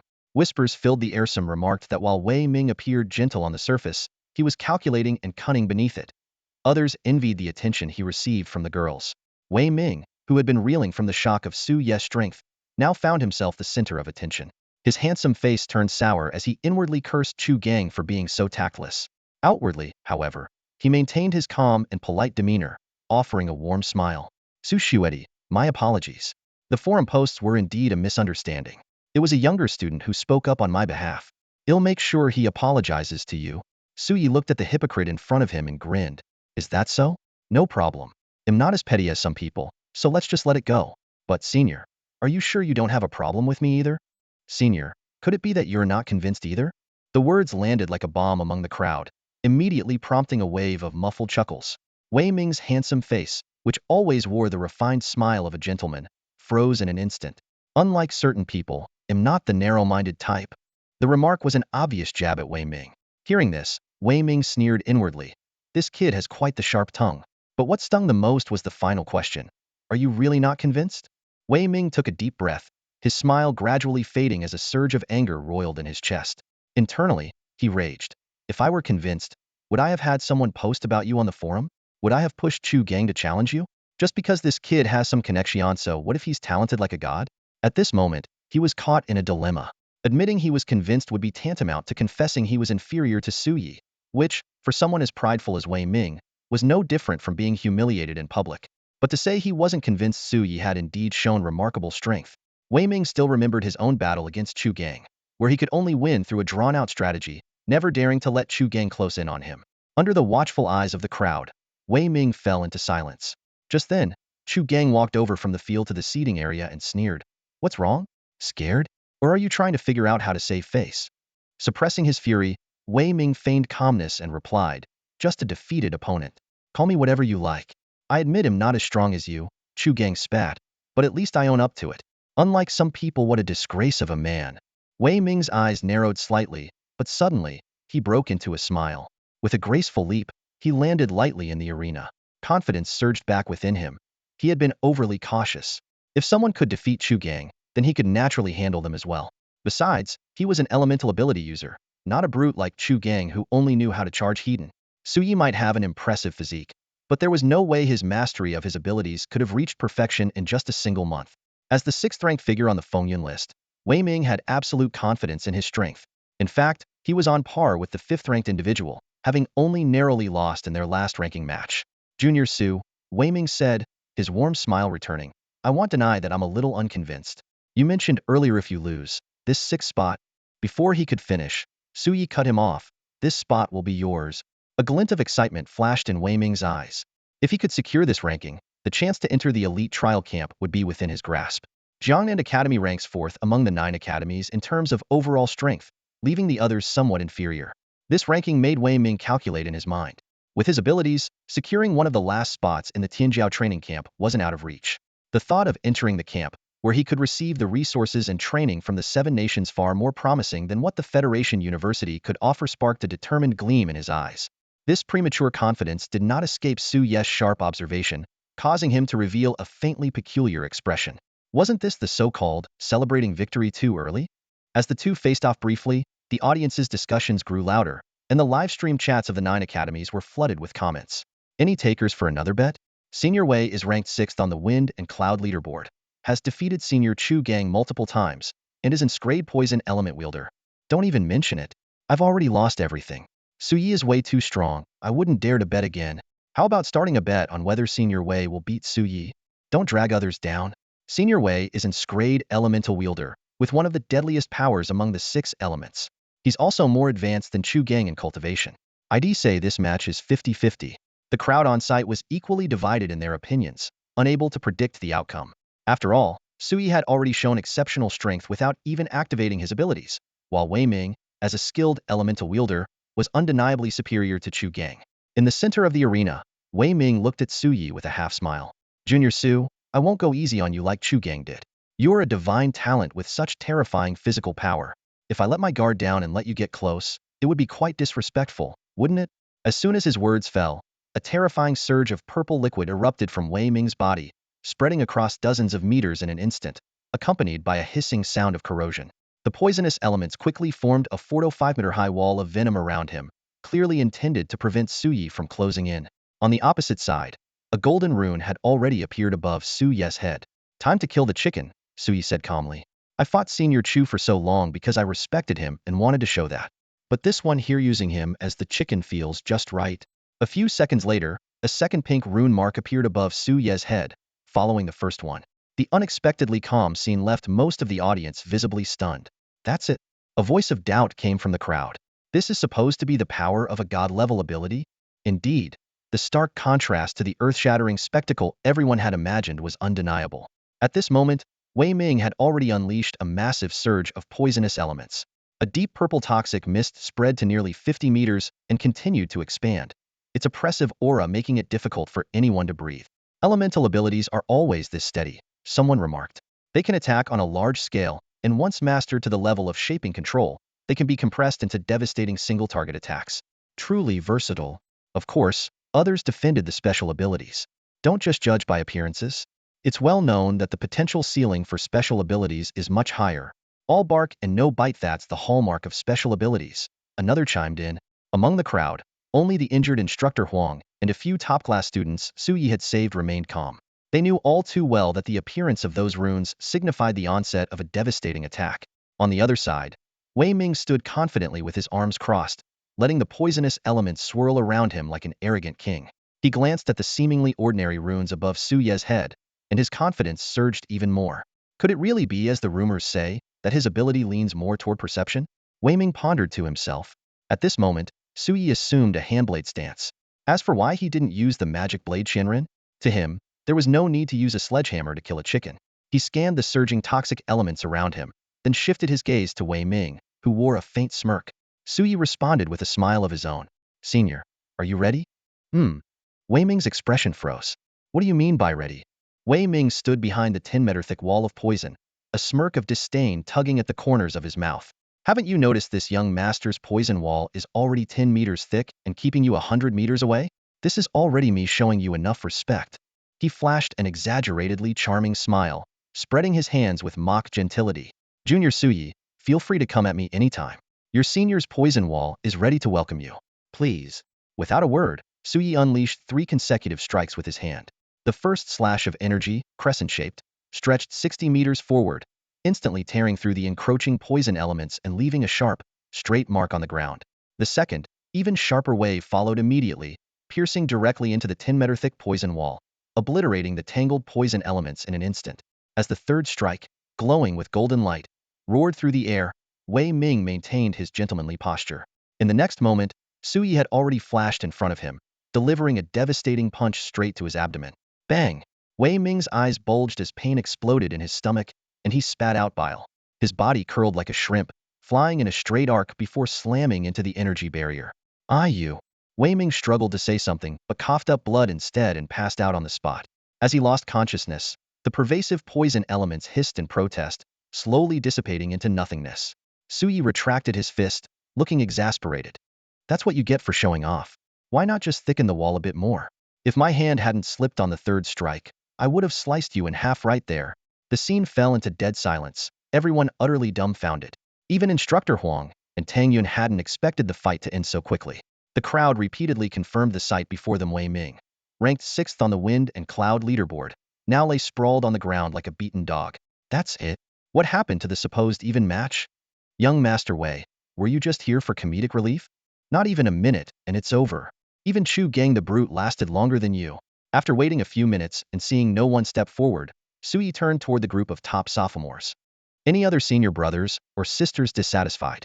We've got plenty of time. We can spar slowly, no rush. As his magnetic laughter echoed across the arena, not a single person, including the prodigies of the 9 academies, dared to respond. Their hearts clenched, and they remained utterly silent, frozen in fear. Not convinced. Looking at Wei Ming's disheveled figure still lying on the stage, the other prodigies could only force a bitter smile. Most of them were still at the A-level ability stage. Even among the few who had advanced to the gold rank, none could defeat Wei Ming. Who would dare utter a word of defiance now? The arena was enveloped in silence, broken only by the frenzy of scrolling comments in the livestream chat. Suyi truly lives up to being a divine talent. I'm just an A-level ability user, and I actually thought about challenging Suyi earlier. Looking back now, I must have been a complete fool. A man's word is his bond. I'll keep my promise and streak through the girls' dormitory. Ugh, you pervert. If it were Suyi, we might welcome him. Dream on, senior. Do you even know Su Ye's status and position now? The students from the elite freshman class were the first to recover, their faces flushed as they cheered for Su Yi. Yes, another victory. Su Yi is amazing. I told you, when Su Yi gets serious, no one can stop him. With this level of strength, he totally has a shot at the prodigy trial camp. Seeing that no one else dared to challenge him, Su Yi smiled in satisfaction. Since there are no more challengers, today's practice session ends here. If any seniors want to spar in the future, feel free to come find me. I'll gladly take you down seriously. With that, he left the arena, surrounded by his classmates. Standing beside Chu Gang, Zhao Ju, clad in his Shao Long battle armor and carrying his dragon blade, had a fiery determination burning in his eyes. Chu Gang noticed and teased, "Don't rush. You top-tier rank prodigies with 3 condensed springs will have your chance in the prodigy trial camp or next week's prodigy martial meet. But you'd better act quickly. Once his strength increases further, there might not be any chance left." For once, Zhaoju didn't adopt his usual haughty demeanor. Instead, he nodded firmly, his gaze locked onto Su Ye's departing figure. The battle that proved Su Ye's might had finally come to an end. Wei Ming was carried off the stage, and the sarcastic post on the forum was deleted. Yet, not long after, new posts about Su Yi began to surface, quickly climbing to the top. Glancing at the headline, Su Yi merely smiled as he returned to the villa, paying it no further attention. With the 6th slot already secured, all that remained was to wait for the conclusion of the Tianjiao martial debate in a week's time to determine if he could enter the Tianjiao training camp. However, the immediate question before him was how to gather energy points or unlock progress scrolls during this week. While focusing on personal cultivation was an option, it was far less satisfying than the power feedback provided by the system. After all, the system's feedback not only enhanced his strength but simultaneously bolstered his soul and physical prowess. After pondering for a moment, Sui concluded that if there were no viable options, he would have to wait until he entered the Tianjiao training camp to figure out his next move.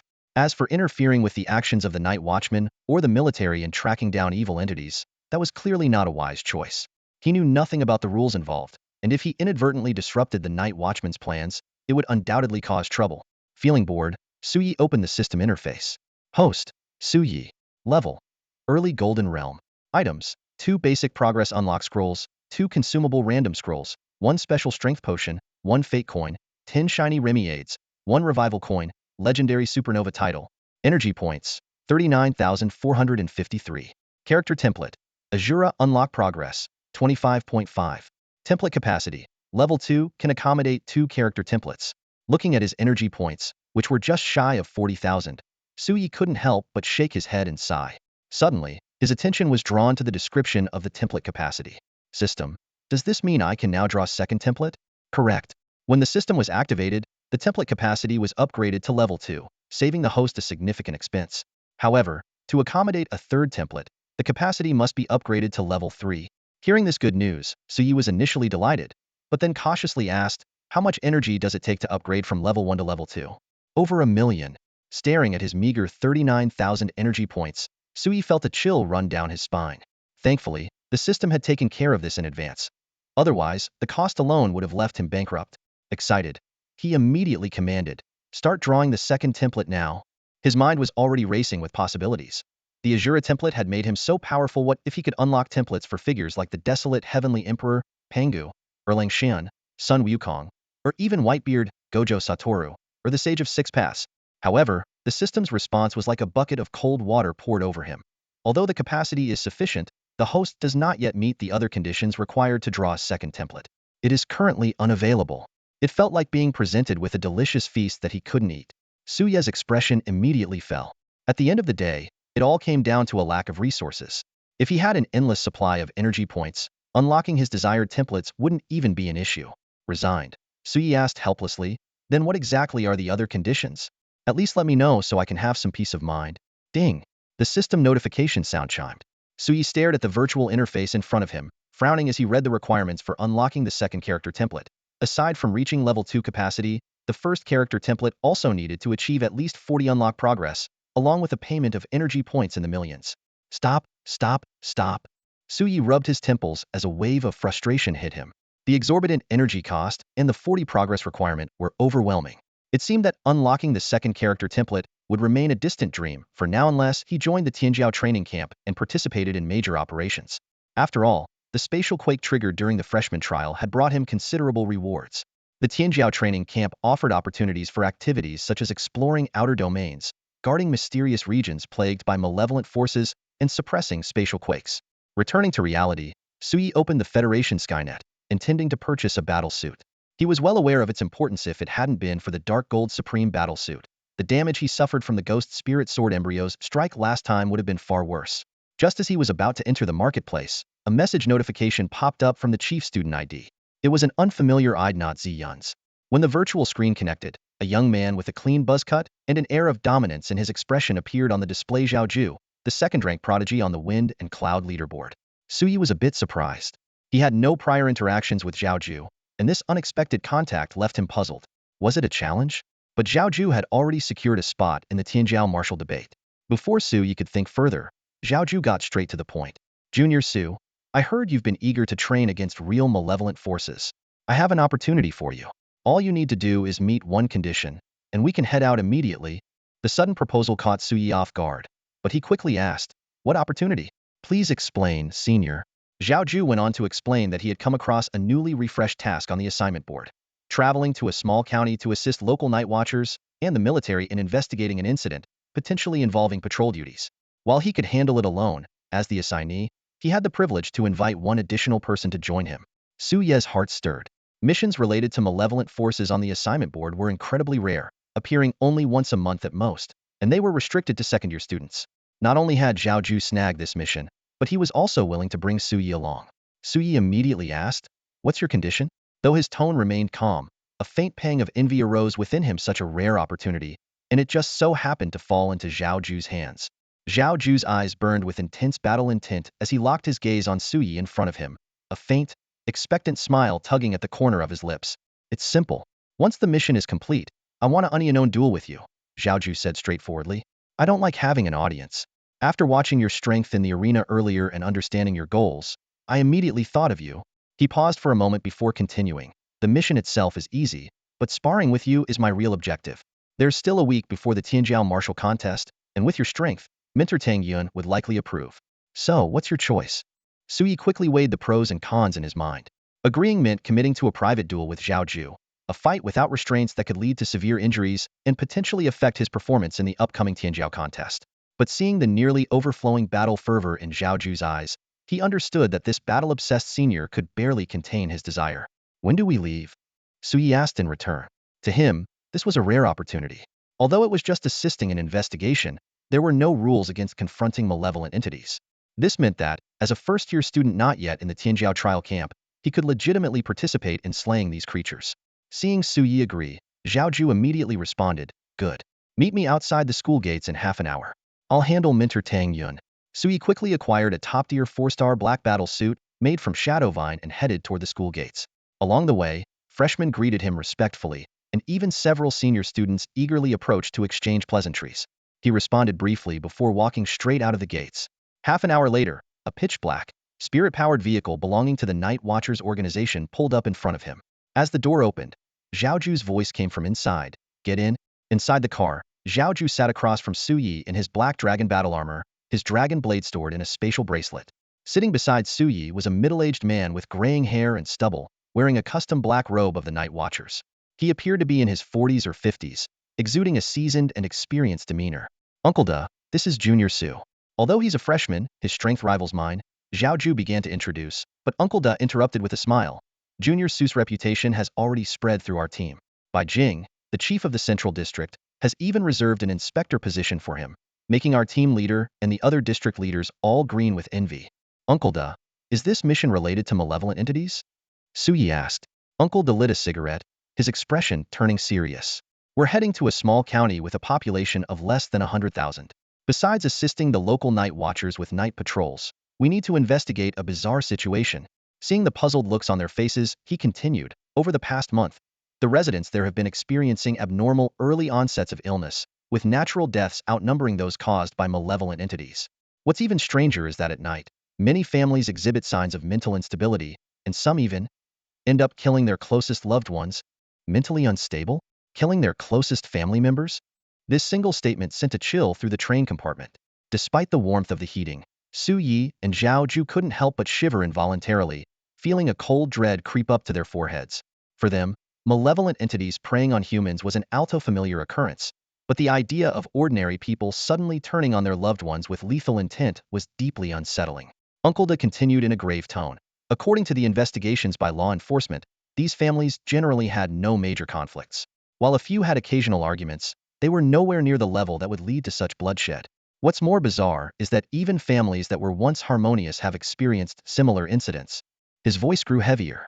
When the Night Watchers and military intervened, they found no trace of any malevolent entities. Yet, this month, such incidents have become increasingly frequent. We isolated the affected families, but by the next night, the same tragedies occurred in other households. It's beyond eerie.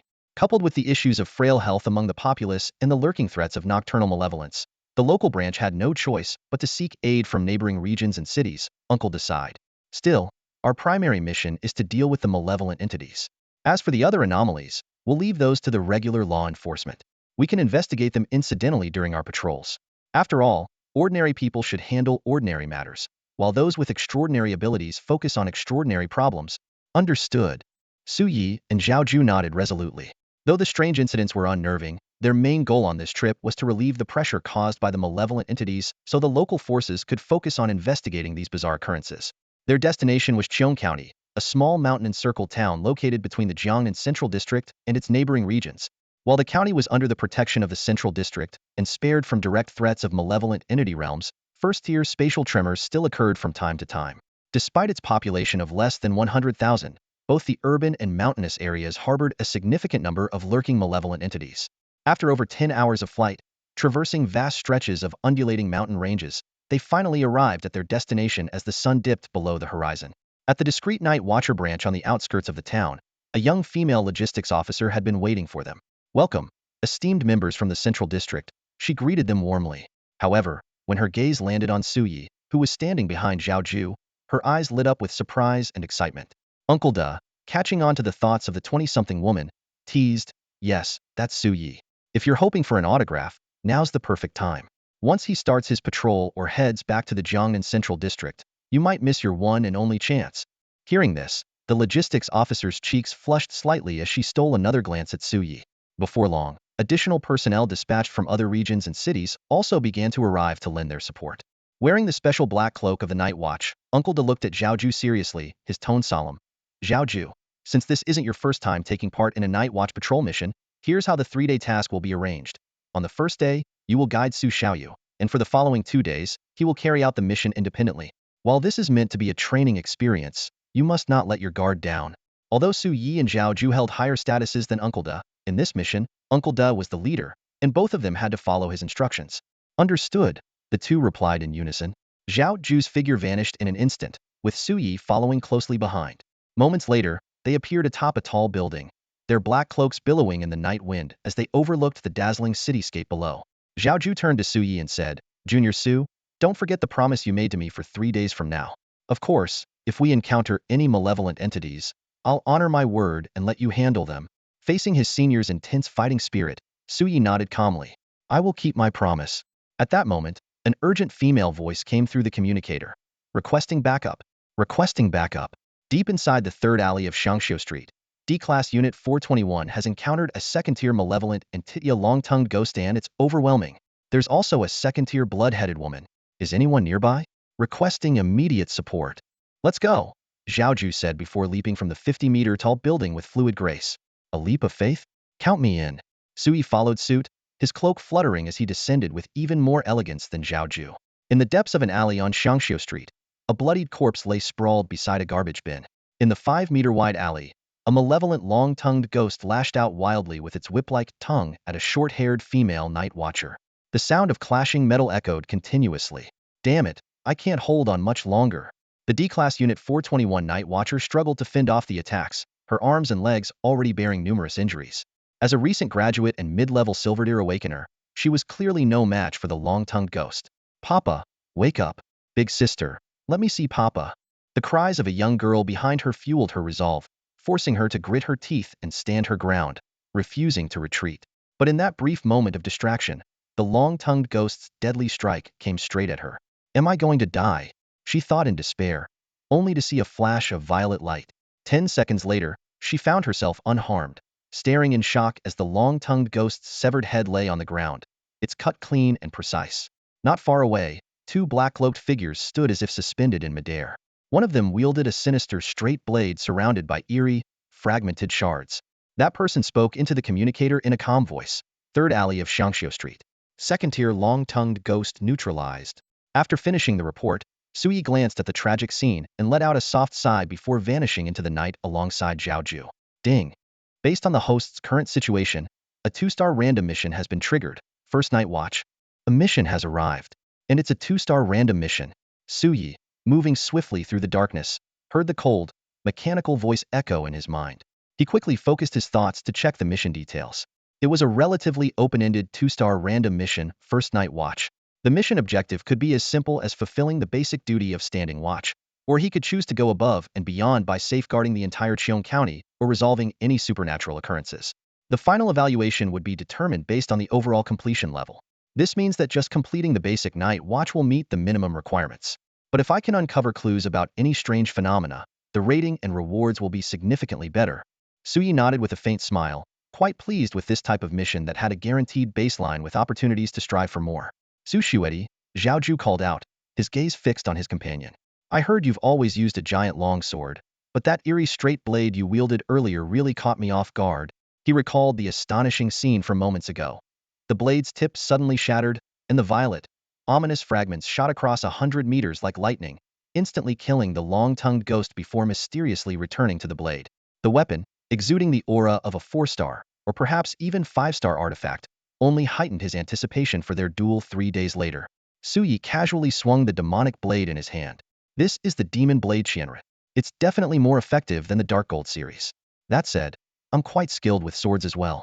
Want me to show you? He secretly hoped that completing the mission would grant him another weapon scroll, ideally something like the Shura Heavenly Sword, or the Ancient Desolation Sword, legendary artifacts of immense power. Especially the Cursed Demon Sword Apophis. Its enigmatic and unpredictable strength still lingered vividly in his mind.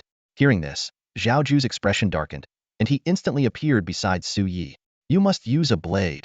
Though he didn't doubt Su Ye's swordsmanship in his mind, their duel had to be blade against blade. Noticing Zhao Ziyun's increasingly dangerous gaze, Su Yi could only relent with a sigh. All right, I'll use a blade. At that moment, a piercing scream rang out from the cluster of standalone villas ahead. No, please, don't. The desperate, tearful cry of a woman abruptly interrupted their conversation. Another malevolent entity? The two exchanged a glance, each seeing the seriousness reflected in the other's eyes. Encountering a second incident in just 10 minutes was alarmingly frequent. Without hesitation, they halted their discussion and sprinted toward the source of the sound. When Zhao Ziyun arrived at the villa at the far end, his expression suddenly turned to shock. The sinister aura he had anticipated was completely absent. Without hesitation, he rushed inside. What greeted him was a horrifying scene. In the spacious living room, a middle-aged man in his 40s was holding a sharp knife, frantically stabbing at a large pet dog on the floor, its body already mutilated beyond recognition. The man's face was twisted, his eyes rolled back, drool dripping from his mouth as he laughed maniacally, continuing to stab relentlessly. Even though the poor animal was letting out faint whimpers, he showed no signs of stopping. Honey, please stop. A woman nearby cried out, her voice trembling. A young girl with burned scars on her face hid behind the woman, shaking with fear. Suddenly, the man turned his head mechanically to look at the mother and daughter, a sinister grin spreading across his face. He abruptly stood up, raised the knife, and charged toward them. No! The girl screamed. As the blade pierced into the woman's thigh while she shielded her daughter, Zhao Zhu intervened just in time. His iron-like grip seized the man's wrist, stopping the knife in its tracks. As he prepared to subdue the man, the woman suddenly lunged at him as if she had lost her mind, opening her mouth to bite his neck. Zhao Zhu, with his quick reflexes, incapacitated both the man and the woman with 2 swift strikes. However, something eerie happened even after collapsing to the ground. The couple's bodies continued to convulse, as though they could rise at any moment. Terrified, the girl clung tightly to Zhao Zhu's arm. Please, stop hitting them. I beg you. A swift hand chop later, the girl too fell unconscious. 10 minutes later, Uncle Do arrived at the scene with security personnel. An initial investigation revealed that the couple were locals, and the girl had been adopted by them a year ago. Their family had always been harmonious. What was more troubling was that similar incidents were occurring simultaneously in other locations. When asked if he had detected any sinister presence, Zhao Zhu shook his head. However, Su Yi, standing nearby, noticed something unusual. His left hand, the ghost hand, hidden beneath his black robe, had been unusually restless since entering the villa. It seemed to be searching for something, and if he hadn't suppressed it, it might have revealed itself. This abnormal reaction left him deeply puzzled. There was no sign of any sinister force, so why was the ghost hand, usually so dormant, reacting so violently? What could possibly be causing such a change? Su Yi continued to extend his perception range, but still found nothing. His gaze fell on his ghost hand. Although he hadn't made any direct discoveries, one thing was certain: the ghost hand seemed to have some kind of connection with this strange phenomenon. This realization gave him a slight sense of relief, but he knew better than to expose the ghost hand carelessly. For one, the ghost hand, being a cursed object by malevolent spirits, could easily arouse suspicion in others. Secondly, while unleashing the ghost hand could greatly enhance his combat power, it would also drive him into an uncontrollable frenzy, amplifying his bloodthirstiness. However, if it could lead to clues and greater rewards, a brief release might be worth the risk. Xiao Su, Deshu's voice called out as he approached with a smile, glancing at Su Yi and Zhao Zhu. You performed well earlier. The method you used to slay the second-tier long-tongue ghost has earned high praise from the local night watchers. They said it made them feel very secure. All right, leave this to the security personnel. You two continue your patrol. The frequent appearances of malicious entities tonight mean we can't let our guard down. After scanning the area around the villa one last time, Su Yi and Zhao Zhu disappeared back into the darkness. However, no one noticed that after the awaken left, the burned girl lying on the rescue bed slightly twitched her fingers. A moment later, the couple's fingers also spasmed briefly before returning to stillness. The night deepened, and the time reached 9:50 p.m. Did you notice something earlier? Zhao Zhu asked, observing Su Ye's furrowed brow. Su Yi shook his head. Nothing specific, just observing. In his mind, he was already planning to visit the families who had experienced strange phenomena tomorrow, hoping to gather clues through the ghost hand's reaction. As he was lost in thought, Zhao Zhu silently summoned a menacing dragon blade. By the time Su Yi noticed, a blade shadow imbued with a blood-red glow was already slashing toward his face. At the critical moment, the demonic blade Shenren instantly unfolded its defense. 100-blade shield. With a flash of purple patterns, nearly 100 eerie purple fragments quickly coalesced into a protective barrier. Clang! The blood-infused blade shadow struck heavily against the shield, producing a metallic clash that made one's teeth ache. The violent blade energy swept outward like a circular blade wheel, instantly tearing up the old park's tiles and slicing through nearby trees, bushes, and decorative statues with precision. The deafening sound echoed within a 100-meter radius, though thankfully, the deserted park was empty at this late hour. Qianren's protective barrier remained unscathed. Su Ye's gaze turned cold as he stared intently at Zhao Zhu. What are you trying to do? The sudden, murderous strike had already stirred the killing intent within him. Su Yi stood still, his brows tightly furrowed. Although he hadn't interacted much with Zhao Zhu, he knew that this senior was merely a proud and self-respecting person, not inherently bad. However, this sudden ambush and murderous intent were truly baffling. As Su Yi gripped his weapon and faced off against Zhao Zhu, he noticed something unusual on the other's face. The once firm and sharp features began to distort, his brows knitting together in pain, and his pupils turned an eerie white. Even more unsettling, saliva started dripping from Zhao Zhu's mouth, and a manic grin spread across his face. These symptoms were identical to those of the frenzied middle-aged man from before. At that moment, the night watch communicator suddenly emitted a series of urgent beeping sounds. Xiao Su. Uncle Des' anxious voice came through. I heard a loud noise from your side. Are you facing a high-level malevolent entity? Senior Zhao is showing those strange symptoms, Sui replied in a low, steady voice. What? Uncle Des cigarette, but dropped immediately, his expression changing drastically. What's the situation? He's trying to kill me, Sui said, his calm tone failing to conceal the gravity of the situation. This statement caused Uncle Des' heart to race. He knew all too well the terrifying nature of such anomalies. Those affected would completely lose their sanity, even attempting to kill their closest loved ones. And Zhao Ju wasn't just anyone. He was a top prodigy of the Federal Sane Academy, wielding the S-class Blood Spirit Blade, with strength at the late Gold Realm, capable of contending with early Diamond Realm powerhouses. If he lost control in this small county, the consequences would be unimaginable. Worse still, the county's only mid-Diamond Realm team leader, who could subdue Zhao Ju, was currently out in the suburbs handling a malevolent entity's nest. Cold sweat dripped from Uncle Des' forehead as he quickly said, Xiao Su, your safety is the top priority. If you can lure him to the outskirts, that would be ideal, but don't take any unnecessary risks. If it's too dangerous, retreat immediately. They'll contact the team leader right away. Understood. They'll suppress him, Sui responded. Don't be reckless. If you can escape. Just before Uncle Da could finish, a deafening sound of metal clashing erupted from the communicator, and the connection was abruptly cut off. After cutting off communication with Zhao Ju, Sui surveyed his surroundings, and the scene before him was devastating. The park, spanning dozens of meters, had turned into a wasteland, littered with rubble and debris. In the distance, panicked screams echoed, clearly indicating that the battle had alarmed nearby residents. I can't suppress him within Cheong County, Sui thought quickly, standing within the protective barrier of the Demon Blade Shinren. In an instant, he spotted a small road under construction and dashed toward it without hesitation. Zhao Ju, like a rampaging beast, followed closely behind with the menacing dragon blade in hand. What was even more terrifying was that, even in this frenzied state, he could still harness his powers. A phantom blade, entwined with blood-red patterns, gradually materialized behind him. As the blade took shape, the oppressive aura emanating from Zhao Ju escalated to a level approaching the Diamond Realm. With a sharp and piercing hum, a blood-red slash, 6 to 7 meters long, hurtled towards Su Yi.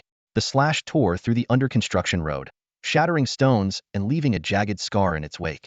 The eerie fragments of the Demon Blade Shinren swiftly formed a defense, blocking the incoming slash. The blood-red energy exploded with a thunderous roar, and the resulting shockwave swept through the area, bringing down nearly completed high-rise buildings in an instant. As Zhao Ju prepared to launch another attack, Su Yi took the initiative. Threefold slash, he murmured, surging toward Zhao Ju like lightning while wielding the Demon Blade Shinren. He grabbed Zhao Ju's face with one hand and used the blade's fragments to lock down the dragon blade, which was vibrating violently. Zhao Ju let out a crazed roar as two fully charged energy wells and a third, partially filled one within his body erupted simultaneously. The blood-patterned blade above his head radiated a blinding crimson light, and the dragon blade began to break free from the Demon Blade Shinren's restraint. If you've become a beast, I can't let you wreak havoc in the county, Su Yi said, his 10 energy wells trembling in unison as he summoned an immense force. Transforming into a streak of black lightning, he forcibly dragged Zhao Ju out of the urban area. Though their clash of energies continued to wreak havoc on the surroundings, the destruction was far less catastrophic than before. Meanwhile, in the command center of the Night Watchers local division at the city center, support personnel anxiously monitored the battle on a massive screen. On the display, a crimson streak of light was being suppressed by a purple one as they sped toward the outskirts. The devastation left in their wake made the ordinary staff and auxiliary ability users watching feel a deep sense of dread. Beep, beep, beep. The communicator's urgent alert sounded, and the young woman who had initially greeted Su Ye's group immediately answered the emergency voice message from Uncle Da. What's the situation? What happened with Su Yi? How severe is the damage from the explosion? Are there any casualties? Uncle Da's voice was filled with anxiety. No casualties, the young woman quickly replied. Although Agent Zhao Ju has destroyed most of Development Zone 5, Agent Su Yi has already subdued him and is currently escorting him towards the outskirts of Cheongjiang. Hearing this, Uncle Da, who was rushing over, paused in his tracks, his tense nerves relaxing slightly. Despite his shock, he didn't forget to instruct. Keep monitoring the situation and report any anomalies immediately. Understood. A few minutes later, two streaks of light, one blood red, one purple pierced through the night sky, leaving Cheong County's urban area and heading straight for the dense forest near Cheongjiang. Take this, Su Yi shouted as he swung his left arm with immense force, hurling Zhao Ju like a ragdoll across 100 meters, slamming him heavily into a mountain over 30 meters high. Before the rumbling echoes had subsided, a concentrated blood-red blade light slashed through the air towards Su Yi. The 5 rune imprints above his head began spinning rapidly as he swung his enchanted blade, unleashing a wave of energy to counter the attack. Clang! Boom! The two forces collided, instantly leveling the surrounding forest within hundreds of meters. Stones and debris scattered everywhere. From 100 meters away, Zhao Ju roared furiously, wielding his blood-patterned blade. The tip of the dragon blade extended into a terrifying 100-meter-long blood-red light, descending with overwhelming killing intent. I was hoping to wait until Senior recovered, but it seems I'll have to end this quickly, Suyi muttered, resting his enchanted blade on his shoulder. Evil light slash. 2 crescent-shaped beams of multicolored light, each over 100 meters long, crossed in the air. Red, blue, gold, white, and light blue hues illuminated the night sky, their eerie yet holy aura suppressing Zhao Ju's murderous intent. Their attacks collided, and Zhao Ju's blood-colored blade light shattered instantly. He hastily raised his dragon blade to block, but cracks quickly spread across it. If Suyi hadn't restrained his power at the last moment, the dragon blade capable of withstanding attacks from early-stage diamond-level combatants would likely have been destroyed. Zhao Ju was sent flying once again, smashing through several rocky mountains. Just as he struggled to rise, a blue orb of light, formed from condensed runic energy, enveloped him. While sparing his vital points, it continued to shake his sky dragon battle armor. Amidst his agonized screams, Zhao Ju finally passed out. To be safe, Suyi used fragments of his enchanted blade, Thousand Edges, to bind him. Back at the Night Watcher's division, everyone stood frozen in shock. It wasn't until Uncle De called again that the communications officer snapped out of it. Agent Suyi has subdued Agent Zhao Ju. Moments later, on the battlefield in the outskirts, Suyi watched as Zhao Ju gradually regained consciousness and let out a sigh of relief. If the fight had continued, it would have resulted in more than just severe injuries. Now talk. What exactly is going on?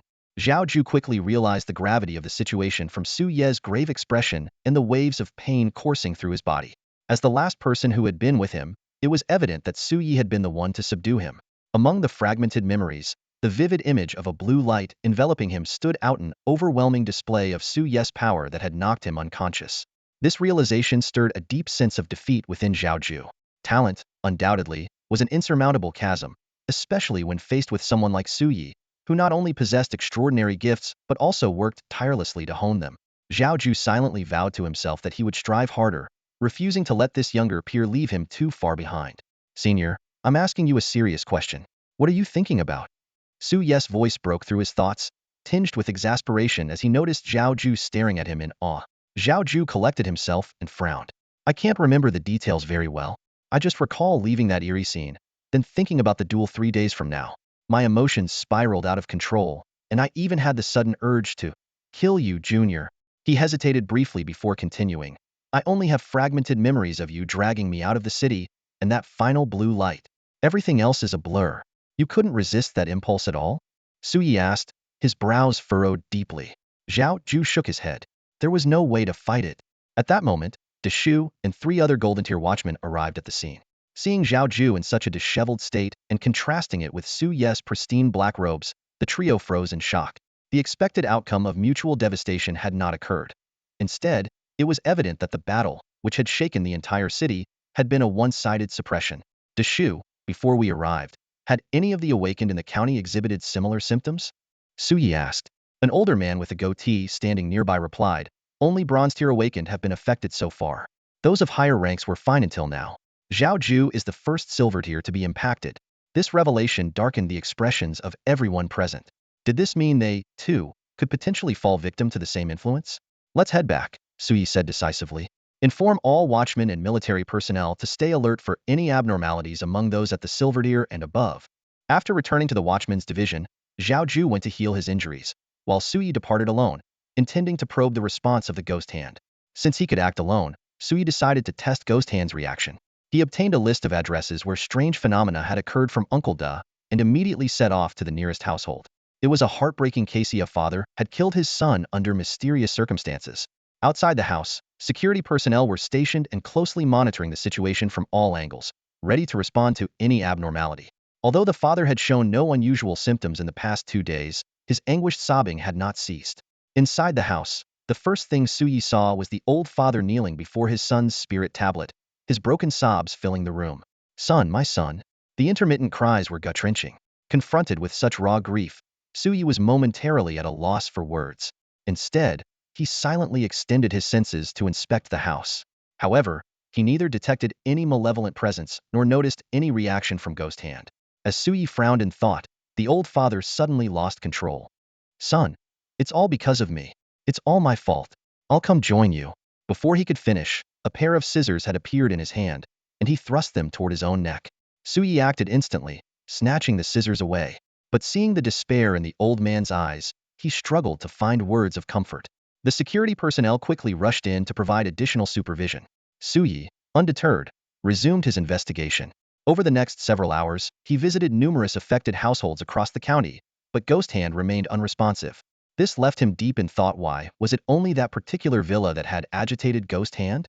Hoping to uncover clues, Sui arrived at the last villa in the wealthy district. After briefly explaining the situation to the security personnel outside, he stepped into the house. The moment he crossed the threshold, Ghost Hand suddenly began to stir violently. In the living room, a couple sat in heavy silence, staring at their pet dog, which had been stabbed to death. The atmosphere was suffocating. A young girl noticed Su Yi and immediately approached, bowing deeply. Thank you, big brother. If it weren't for you, my mother would have already. But Su Yi had no time to acknowledge her gratitude. The agitation from Ghost Hand was more intense than ever before, and what unsettled him the most was the source of this agitation. It was the girl standing before him. Ghost Hand seemed to yearn to devour her. Quiet down, Su Yi muttered to himself. Though the ghostly hand beneath his black robe had calmed somewhat, it still pulsed restlessly. This unusual reaction plunged him into deep thought. Could it really be because of this girl? Last time, standing at a distance, the reaction was mild, but now, with the girl so close, suppressing the ghostly hand had become exponentially more difficult.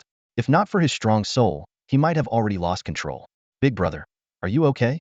The girl noticed Su Yi standing motionless, his gaze, though his eyes were closed, fixated on his left hand.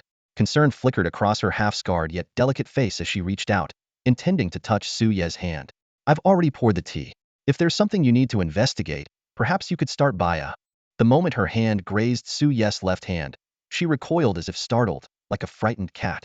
A fleeting look of terror crossed the unscarred side of her face before it was replaced with worry. Big brother, your hand is so cold. Are you sick? Sick? Su Yi sneered internally. How could a Golden Realm Awakener ever catch a cold? At that moment, he was fully focused on suppressing the ghostly hand, the veins on his left hand bulging grotesquely. He had noticed her brief expression of fear. It's nothing. I've always had a naturally cool constitution. I hope I didn't scare you, Su Yi replied, feigning a light-hearted tone. The girl nodded obediently. No, it's fine. Big brother, have some tea first. She then turned to her parents, who had been drawn over by the commotion. Father, mother, please look after big brother while I prepare some snacks. Su Yi gestured for the startled security personnel to leave and sat down on the sofa with a polite smile. As the girl headed to the kitchen, the ghostly hand's agitation gradually subsided. Awakener, if it weren't for your colleague earlier, I might have already. Mr. Zhang hesitated, his words trailing off. Su Yi raised a hand, interrupting him. This is our duty, Mr. Zhang. There's no need for such formality between us. Awakener, does your visit mean that we're about to? Mr. Zhang's voice carried a note of anxiety, and beside him, Mrs. Zhang's face already showed signs of fear, the memory of her husband's terrifying state still vivid in her mind. Su Yi sighed and replied, we can't predict anything for certain. We can only conduct regular inspections. He turned toward Mr. Zhang, his tone softening. Have you encountered anything unusual recently? Before this so-called curse incident, did you come across any suspicious individuals or anything rumored to be unclean? Any information would greatly help our investigation. The couple exchanged a glance and, after a moment of recollection, replied, over the past month, apart from a business trip to the neighboring city, we quickly returned to Cheong County as a family. Since we hired an awakened guardian, we didn't encounter any suspicious individuals or anything unusual along the way. Nothing, huh? Su Yi nodded and said, thank you for cooperating. However, inwardly, he remained on high alert. It was precisely this nothing happened that raised his suspicion. At that moment, a young girl approached with a tray of 4 delicate cakes, looking at Su Yi with hopeful eyes. Big brother, are you leaving already? Why not stay and have some cake before you go? Mr. Zhang chimed in with a smile. Respected awakened one, my daughter has recently improved her cooking skills significantly. Her pastries are indeed delicious. She'll be undergoing her awakening ceremony next year. Hopefully, she can be as outstanding as you. Haha. Su Yi quickly finished the cake, expressed his thanks, and left the villa with a faint smile, disappearing into the night. Moments after his departure, a sinister and eerie sound echoed within the villa, unnoticed by the local security personnel. Babadila, what was that earlier? Master, you shouldn't have drawn that divine talent wielder here. There's something strange about him. Why? This place has provided sufficient nourishment over the past month. I was planning to move elsewhere for more fun, but his arrival has changed my mind. I've already infused him with dark energy. You need to control him. If we can achieve what even the six-winged blood angel couldn't, our parents will surely be pleased. Master, this is the heartland of humanity. We should keep a low profile. Just a bit more nourishment, and he'll ascend to ghost-level forbidden status. Enough with the excuses. With Uncle Aziel here, those insects barriers can't stop me. I come and go as I please. Understood. But that boy gives me an unsettling feeling. After leaving, Suyi no longer searched the villa's surroundings. The clues were already clear. The girl was undoubtedly suspicious, though her connection to the bizarre occurrences remained uncertain. He chuckled to himself. If it comes down to it, he'll just use force. Sending a message to Uncle Dereading, don't worry about me. Suyi continued patrolling the streets. Half an hour later, after saving a night watchman and slaying an evil spirit, his ghostly hand suddenly trembled violently, as if it sought to devour or protect something for its master. Don't rush, let it come, Suyi murmured. In the next moment, he groaned in pain. His face contorted, veins bulging, and a crazed smile spread across his lips. Drool dripped from his mouth as his body convulsed uncontrollably. His state was eerily similar to Zhao Ju's earlier, though his pupils didn't turn white. He let out a beast-like roar, dropped to all fours, and charged into a junkyard like a rabid dog, creating complete chaos in the area. Then, he plunged into the massive lake connected to the Cheong River, causing loud crashes and enormous waves. He rampaged at the lake's bottom before surging toward the Cheong River, completely losing his sanity. Meanwhile, in the depths of his mind, the system. In the Night Watch division, the atmosphere in the monitoring room was icy cold. The logistics staff felt a chill run down their spines as they observed the abnormal behavior of Agent Suyi. Just moments ago, Agent Zhao Ju had barely recovered from his bizarre symptoms, and now, the one person who should have been least affected, Agent Su Yu, was exhibiting similar signs. What made the situation even more terrifying was Su Ye's immense power, which he had just demonstrated. Even if the team leader returned right away, it seemed unlikely he could subdue Su Yi. Luckily, Su Yi had bolted toward the direction of Cheong River. If he had unleashed his rampage within the county, the consequences would have been catastrophic. However, one thing puzzled the logistics team. Su Ye's behavior was markedly different from Zhao Ju's at the time. Normally, an infected individual would indiscriminately attack the nearest living person, yet Su Yi had headed straight for the landfill and then dashed toward an uninhabited area. This was highly unusual. The surveillance footage soon cut off, obscured by a shroud of black mist. When the logistics team contacted Uncle Da, he gritted his teeth and issued an order. Hold your positions for now. Have the reconnaissance department focus all efforts on tracking Su Yi. Although Uncle Da was also troubled by the cryptic remark Su Yi had made earlier, with the team leader absent, no one could stop Su Yi if he truly lost control. Uncle Da quickly deployed a combat aircraft, leading several military reconnaissance personnel to join the Night Watch in their search efforts. Deep within the Cheong River, a shadow shot out of the water like a cannonball, crashing violently into the steep, mist-covered riverbank. With a bone-chilling howl, the figure barreled into the mountains, the impact triggering landslides that sent rocks tumbling. The commotion alerted lurking malevolent entities, which approached, drawn by the scent of humanity, only to be met with the shadow's ferocious onslaught. First-tier ogres, second-tier water spirits, night worms, and rock corpses. One by one, the malevolent creatures fell. The surrounding landscape was left in ruins, and not a single entity managed to escape. A system notification chimed repeatedly, recording each kill and the corresponding energy points earned. Hearing the system's commentary, the frenzied shadow paused briefly but seemed to ignore it entirely. Drawing a sinister blade, he surged toward the mountain's peak with lightning speed. There, a slender figure radiating an aura of dark magic watched coldly. As Suyi dared to charge at her, she spoke with displeasure. Babadi, you can make him stop now. Just put him into a dazed state. Beside the slender figure, a strange flute named Babadila, nearly a meter long, floated in the air. Purple light coiled around it, emitting a faint, eerie melody. The human face etched on its surface suddenly froze in expression. Master, I can't control him anymore. The purple light rapidly enveloped the slender figure, forming a protective shield. At the same time, Suyi leapt onto a rocky outcrop midair. The ferocity on his face was replaced with a confident smile. The demonic blade Shenron disassembled instantly in midair, its countless sinister fragments reassembling into a 100-meter-long sword. With a piercing scream that tore through the air, it slashed down toward the purple shield below. Boom! The deafening explosion shook the heavens as the rocky outcrop collapsed under the terrifying impact. Though the purple shield remained intact, it trembled violently under the force. As the dust settled, the purple light revealed the true form of the slender figurite was the quiet, well-behaved young girl from the villa. However, half of her face was now covered in burned scars, while the other half remained delicate and charming. The once gentle expression had been replaced with icy coldness. Suyi, how dare you trick me? She snapped angrily, glaring at Suyi standing atop the boulder. You were never under Baba Dila's control. The eerie flute, Baba Dila, with its human-like face, held the girl aloft in the air. In disbelief, it exclaimed, I am a semi-ghost level forbidden artifact.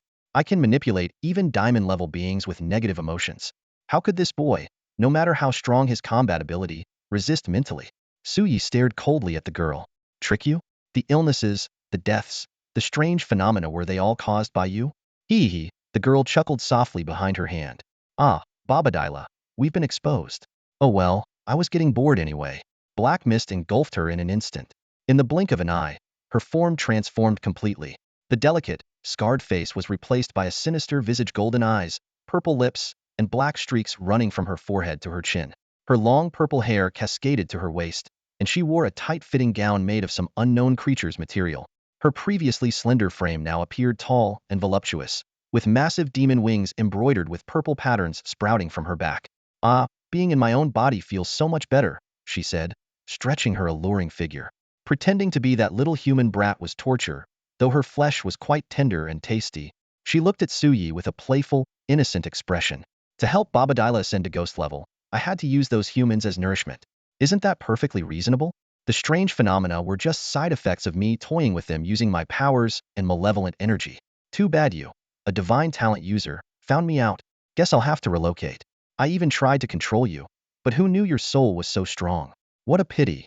Suyi thought of Mr. Zhang's hopeful expression when he spoke of his daughter awakening her abilities next year, of the old father driven to despair over his son's tragic death, and of the countless families shattered by grief. Taking a deep breath, he asked, That girl, did you devour her? How else was I supposed to infiltrate human settlements, you idiot? The girl replied with a pout. Babadila sensed something amiss. Master, let's leave. He's only at the gold level. He can't fly and won't be able to catch us. Besides, if human experts sense us, things could get troublesome. Next time, I'll definitely control him, the girl muttered angrily. But just as Babadila prepared to take her away, it suddenly realized it was being held in place by an overwhelming force, unable to move.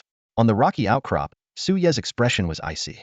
His left hand, raised high beneath his black robe, was bulging with veins as his arm became increasingly stained with blood-red hues. A terrifying, malevolent power was quietly emanating from within him. A sinister aura lingered in the air, emanating from the power of a ghostly curse. On the continent of Arad, humans afflicted by the specter's curse were destined to endure a life of misfortune. Yet, fearless warriors chose different paths to defy the power of the cursed ghostly hand.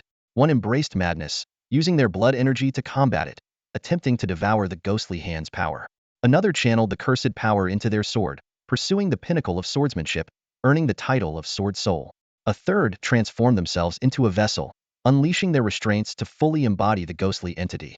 The last took a wholly different route, sacrificing their sight to gain the power of waves, sealing the ghostly hand entirely. At this moment, Suyi stood still, contemplating these legends. Although he had acquired the template of an Azura, he had no intention of fully emulating the complete sealing of the ghostly hand. He believed that with sufficient strength, he could master this power. Before him, the eerie Baba Daira flute exhibited astonishing abilities. Not only could it levitate and fly, but it also possessed formidable defensive measures. Any hesitation could result in its swift escape. More crucially, this cursed flute seemed to be a forbidden artifact born of a curse, which explained the ghostly hand's intense desire to consume it. System, reveal the ghostly hand. At Suye's command, a black bracelet etched with rune-like chains, exuding a sacred aura, appeared on his raised left hand. As he slightly loosened the seal, the ghostly hand underwent a dramatic transformation. Accompanied by a wailing sound reminiscent of a ghostly deity, his fingernails turned a deep, cursed black, and his skin morphed into a pulsating, blood-red hue, as though alive. This was the power of ghostly transformation. Suyi could feel his overall strength surging across every dimension. Though his mind was flooded with violent emotions far more sinister than even Baba Daira, his immense soul power and the partially intact seal allowed him to maintain control over this formidable force. Babadila, what are you doing? Why do you keep backing away? The sinister girl in midair questioned impatiently. Babadiele's abstract face was fixed on Su Ye's ghostly hand, his voice trembling with fear. Master, it's not my fault. It's that boy, that arm of his. I finally understand what terrified me back at the village was his blood-red, grotesque arm, cursed just like me.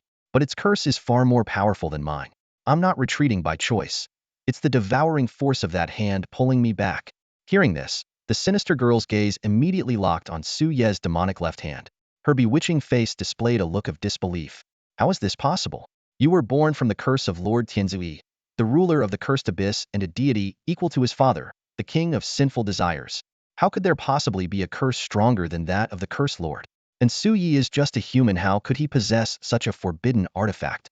Babadiele's flute-like body trembled under the devouring force emanating from the ghostly hand, and he cried out in panic. Master, contact Lord Azura immediately. Even with your S-rank special abilities and the divine power bestowed by the king of sinful desires, you can't defeat him. He unleashed a purple spectral glow in an attempt to resist, only to find that the cursed energy he had cultivated by devouring human essence enough to reach a half-demon level was uncontrollably being siphoned away.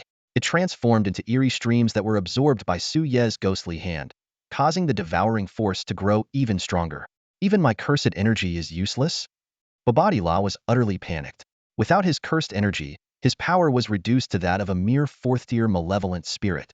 The sinful desire which, however, regained her composure and smiled seductively. Why are you panicking? If you want to play, I'll play along. But Su Yi, do you even know what's happening over in Showdown County right now? If you dare to provoke me, those ants over there will all be. Before she could finish her sentence, a massive five-colored crescent of sinister light, over 100 meters wide, slashed toward them. The red, blue, gold, white, and pale blue light filled their vision in an instant, illuminating the entire sky. Babadila hastily released a dark, spectral energy to form a protective barrier. However, within just 3 minutes, cracks began to spread across the barrier. The sinister girl, already pale from the shockwave, let out a terrified scream at the sight. Standing on a rocky cliff, Su Ye's expression was icy. He raised his left hand, further releasing its seals, causing the devouring force to surge. His right hand gripped the demonic blade Shinrin, resting it on his shoulder as he gathered power. I don't know what's happening in Showdown County, but I trust Uncle Da and the others. For now, I only want you dead. The cold voice fell, and the stalemated evil light suddenly exploded with a deafening roar. Boom! The thunderous blast echoed through the mountains, and the blinding evil light illuminated the steep cliffs as if it were daylight. The terrifying residual force of the evil light wreaked havoc on the ground below, accompanied by waves of rumbling. Inside the cracked barrier of sinister energy, the sinful witch trembled uncontrollably, her screams piercing the air. Babadila dared not dispel the protective shield, yet the holy evil light had already seeped through the cracks, invading the girl's body. It hurts. It hurts so much. It's unbearable. The girl, venturing into human territory for the first time, was subjected to excruciating pain unlike anything she had experienced during her carefully protected days in the outer realms. The evil light seemed to target her specifically, scorching her body, causing her eyes to redden with tears streaming down. In the moment she began to consider retreating, an even more terrifying evil light slash came roaring from Su Ye's demonic blade, Shinrin Azura's evil light slash. This was one of his most powerful killing moves, unlocked at 25 progress, and its magnitude was more than double that of a standard evil light slash. This attack not only surpassed the normal evil light slash in power, speed, and range, but its sinister aura reached an entirely new level. The five-colored evil light, spanning 500 meters, enveloped the entire mountain range with overwhelming momentum, rendering the sinful witch and Babadila as insignificant as ants. Bound by the ghost hand, they were immobilized, left to watch helplessly as the devastating strike closed in. Babadila. The sinful witch's golden pupils were filled with terror as she screamed for her protector. She finally realized that Su Yi was truly willing to kill, showing no concern for the potential retaliation from her father, the king of sinful desires, or other deities who might bring dragon-level secret realms upon humanity. Master, quickly contact Lord Aziel, Babadila shrieked, unleashing all of his sinister energy without reservation to reinforce the already fractured barrier, making it even darker and more profound. But it was all in vain. Bang! At the moment of impact, the barrier was instantly riddled with cracks, even more fragile than before. It wasn't that the defense had weakened, but rather that Azura's evil light slash was simply too powerful. Within mere seconds, amidst the sound of shattering, the protective barrier finally crumbled into pieces. Clang!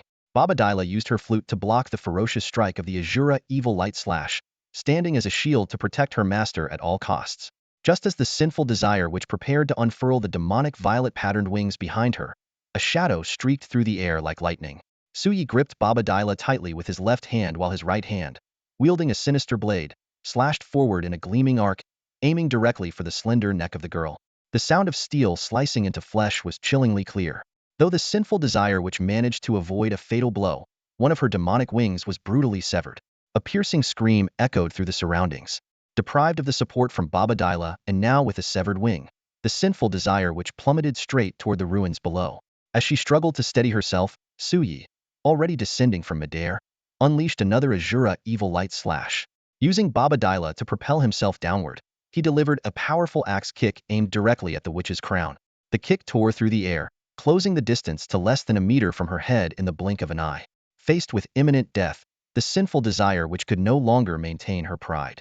Tears streamed down her face as she cried out, "Father!"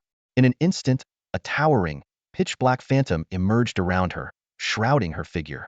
Although its face was indistinct, it exuded an aura far more divine and formidable than even a six-winged blood angel. Suyi sneered coldly. Whatever this protective power was, as long as it couldn't teleport her away, he was confident he could wear it down and finish this wretched woman.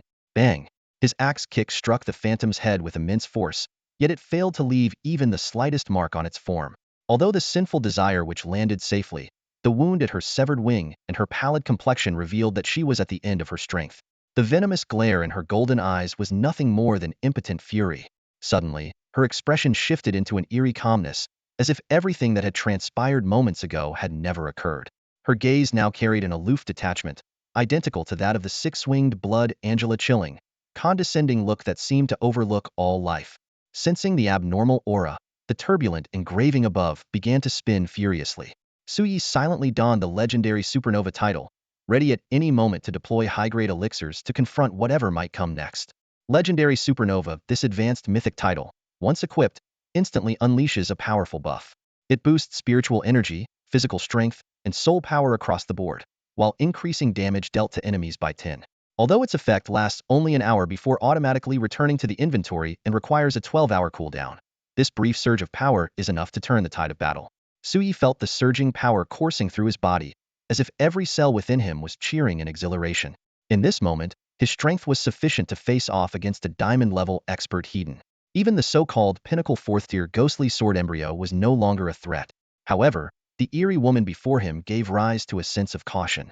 The once decorative vase-like image she had projected was entirely replaced by an unsettling calmness and confidence. The sinful desire which gently flapped her fractured demon wings, her golden eyes glimmering with a dangerous light. Gazing down at the demonic blade Shinrin in Suyi's hand, her voice was cold and imperious. "Human child of the gods, was it you who severed my daughter's wing? Summoning your daddy for backup?" Suyi smirked mockingly, his lips curling into a sneer. "So what if I did? I not only cut her wing, but I'll also take that wretched head of hers." Before he could finish, an invisible force struck with an earth-shattering impact.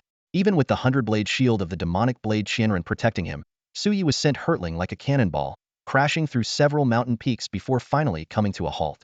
Smoke and the eerie night mist intertwined, consuming the surrounding landscape. Oh, to endure a strike that even a fourth-tier malevolence couldn't withstand while still being at the Golden Realm, the sinful desire which remarked, her figure appearing midair as if out of nowhere. She looked down at Suyi, who was emerging from the rubble, with a probing gaze. "I've heard from Six Wings about the protection of Dantai Wushuan and Chen Xiao over you. I thought this attack would draw out their methods. It seems I underestimated you." Meeting her piercing golden gaze, Suyi showed no fear. "To slay you, there's no need to trouble those two seniors." As his words fell, golden runes began to materialize around him, resonating with the fluctuation marks above his head. This was the passive skill of the Azura class. Indomitable will, a divine ability that grows stronger with every battle. Not only did it enhance his power after taking attacks, but once fully stacked, it also restored his energy consumption. Releasing the powers of Blade Soul Kazan, Ancient Memory, and Leap in quick succession, Suyi's aura surged higher and higher. With a sudden, explosive step, he shattered the surrounding rock for dozens of meters, transforming into a human-shaped projectile that broke through the sound barrier, charging straight at the sinful desire witch. The demonic blade Shinrin thrust straight toward the shadowy figure's head, but the tip abruptly halted upon reaching the black ripples that surrounded it. Suyi let out a low growl, his right arm muscles tensing instantly as a surge of raw power channeled into the hilt.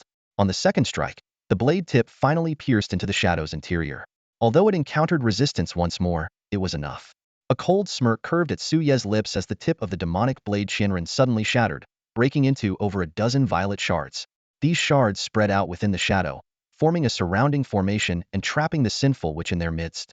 In the next instant, the shards unleashed over a dozen bursts of golden blade energy, each imbued with the terrifying might of a diamond tier attack, wreaking havoc inside the shadow's form.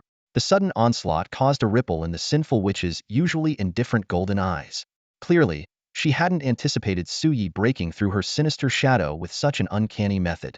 With a deafening roar, the dozen bursts of blade energy erupted simultaneously, distorting the air around them with their sheer intensity. But Su Ye's assault was far from over. Gripping the fragmented demonic blade Shinran, he flipped midair, unleashing a torrent of pulsating energy from within. A ghostly orb materialized alongside his blade's arc, enveloping the towering shadow entirely.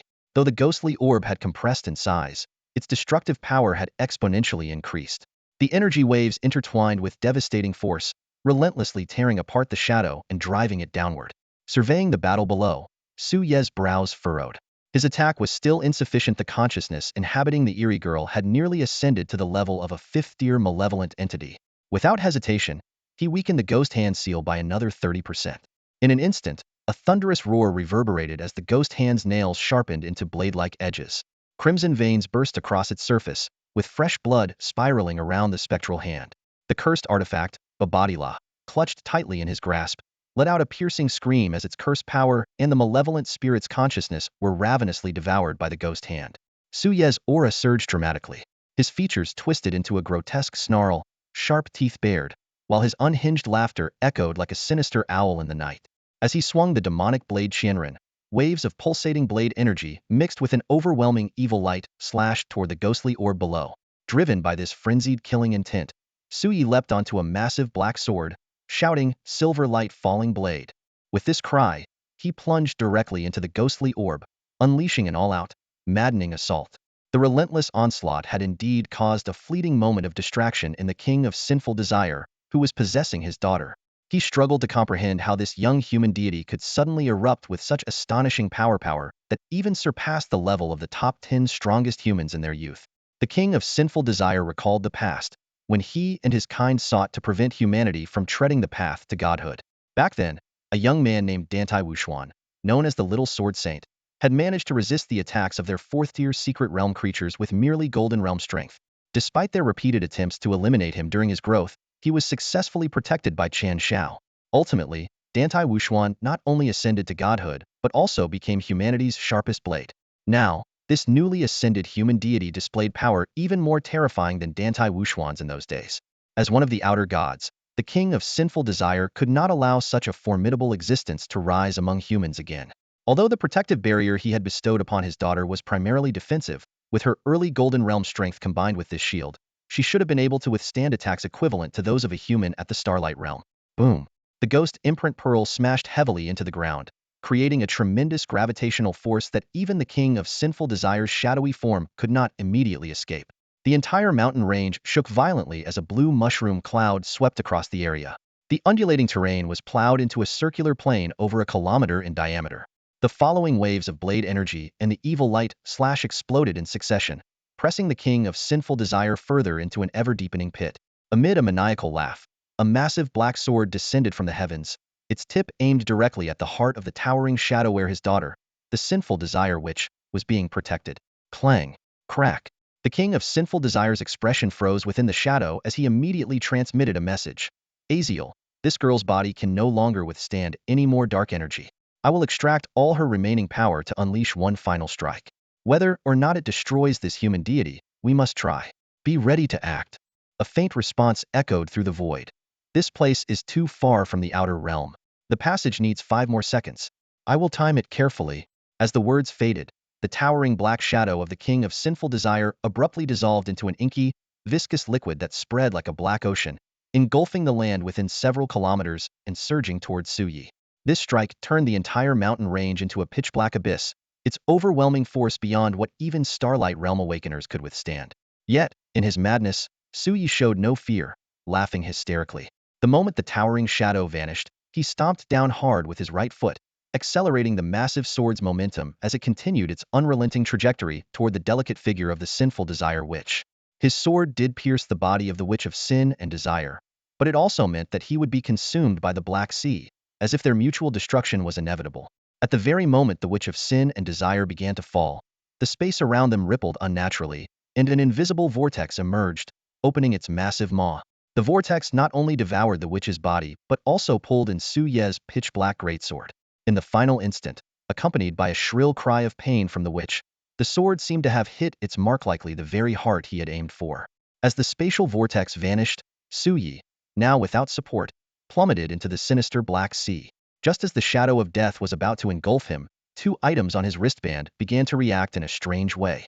The origin sword seal left by Dantai Wushuan had yet to activate, but the obsidian-like circular crystal beside it erupted with a dim glow first, as if vying with the sword seal for the chance to protect Su Yi. The eerie glow burst forth from Su Ye's body, spreading outward in rippling waves of darkness that scattered the Black Sea entirely. This power far surpassed the Black Sea, consuming all light in its wake and turning the world into a true abyss. Origin seal. Chun Shao. The enraged roar of the king of sin and desire echoed through the void. You again. His voice was filled with unwillingness before it faded into the darkness. Meanwhile, in a pitch-black chamber somewhere far away, a figure slowly opened a pair of deep, penetrating eyes. With his awakening, the last trace of light in the chamber was extinguished, as if swallowed by the abyss. A commanding yet magnetic voice resonated.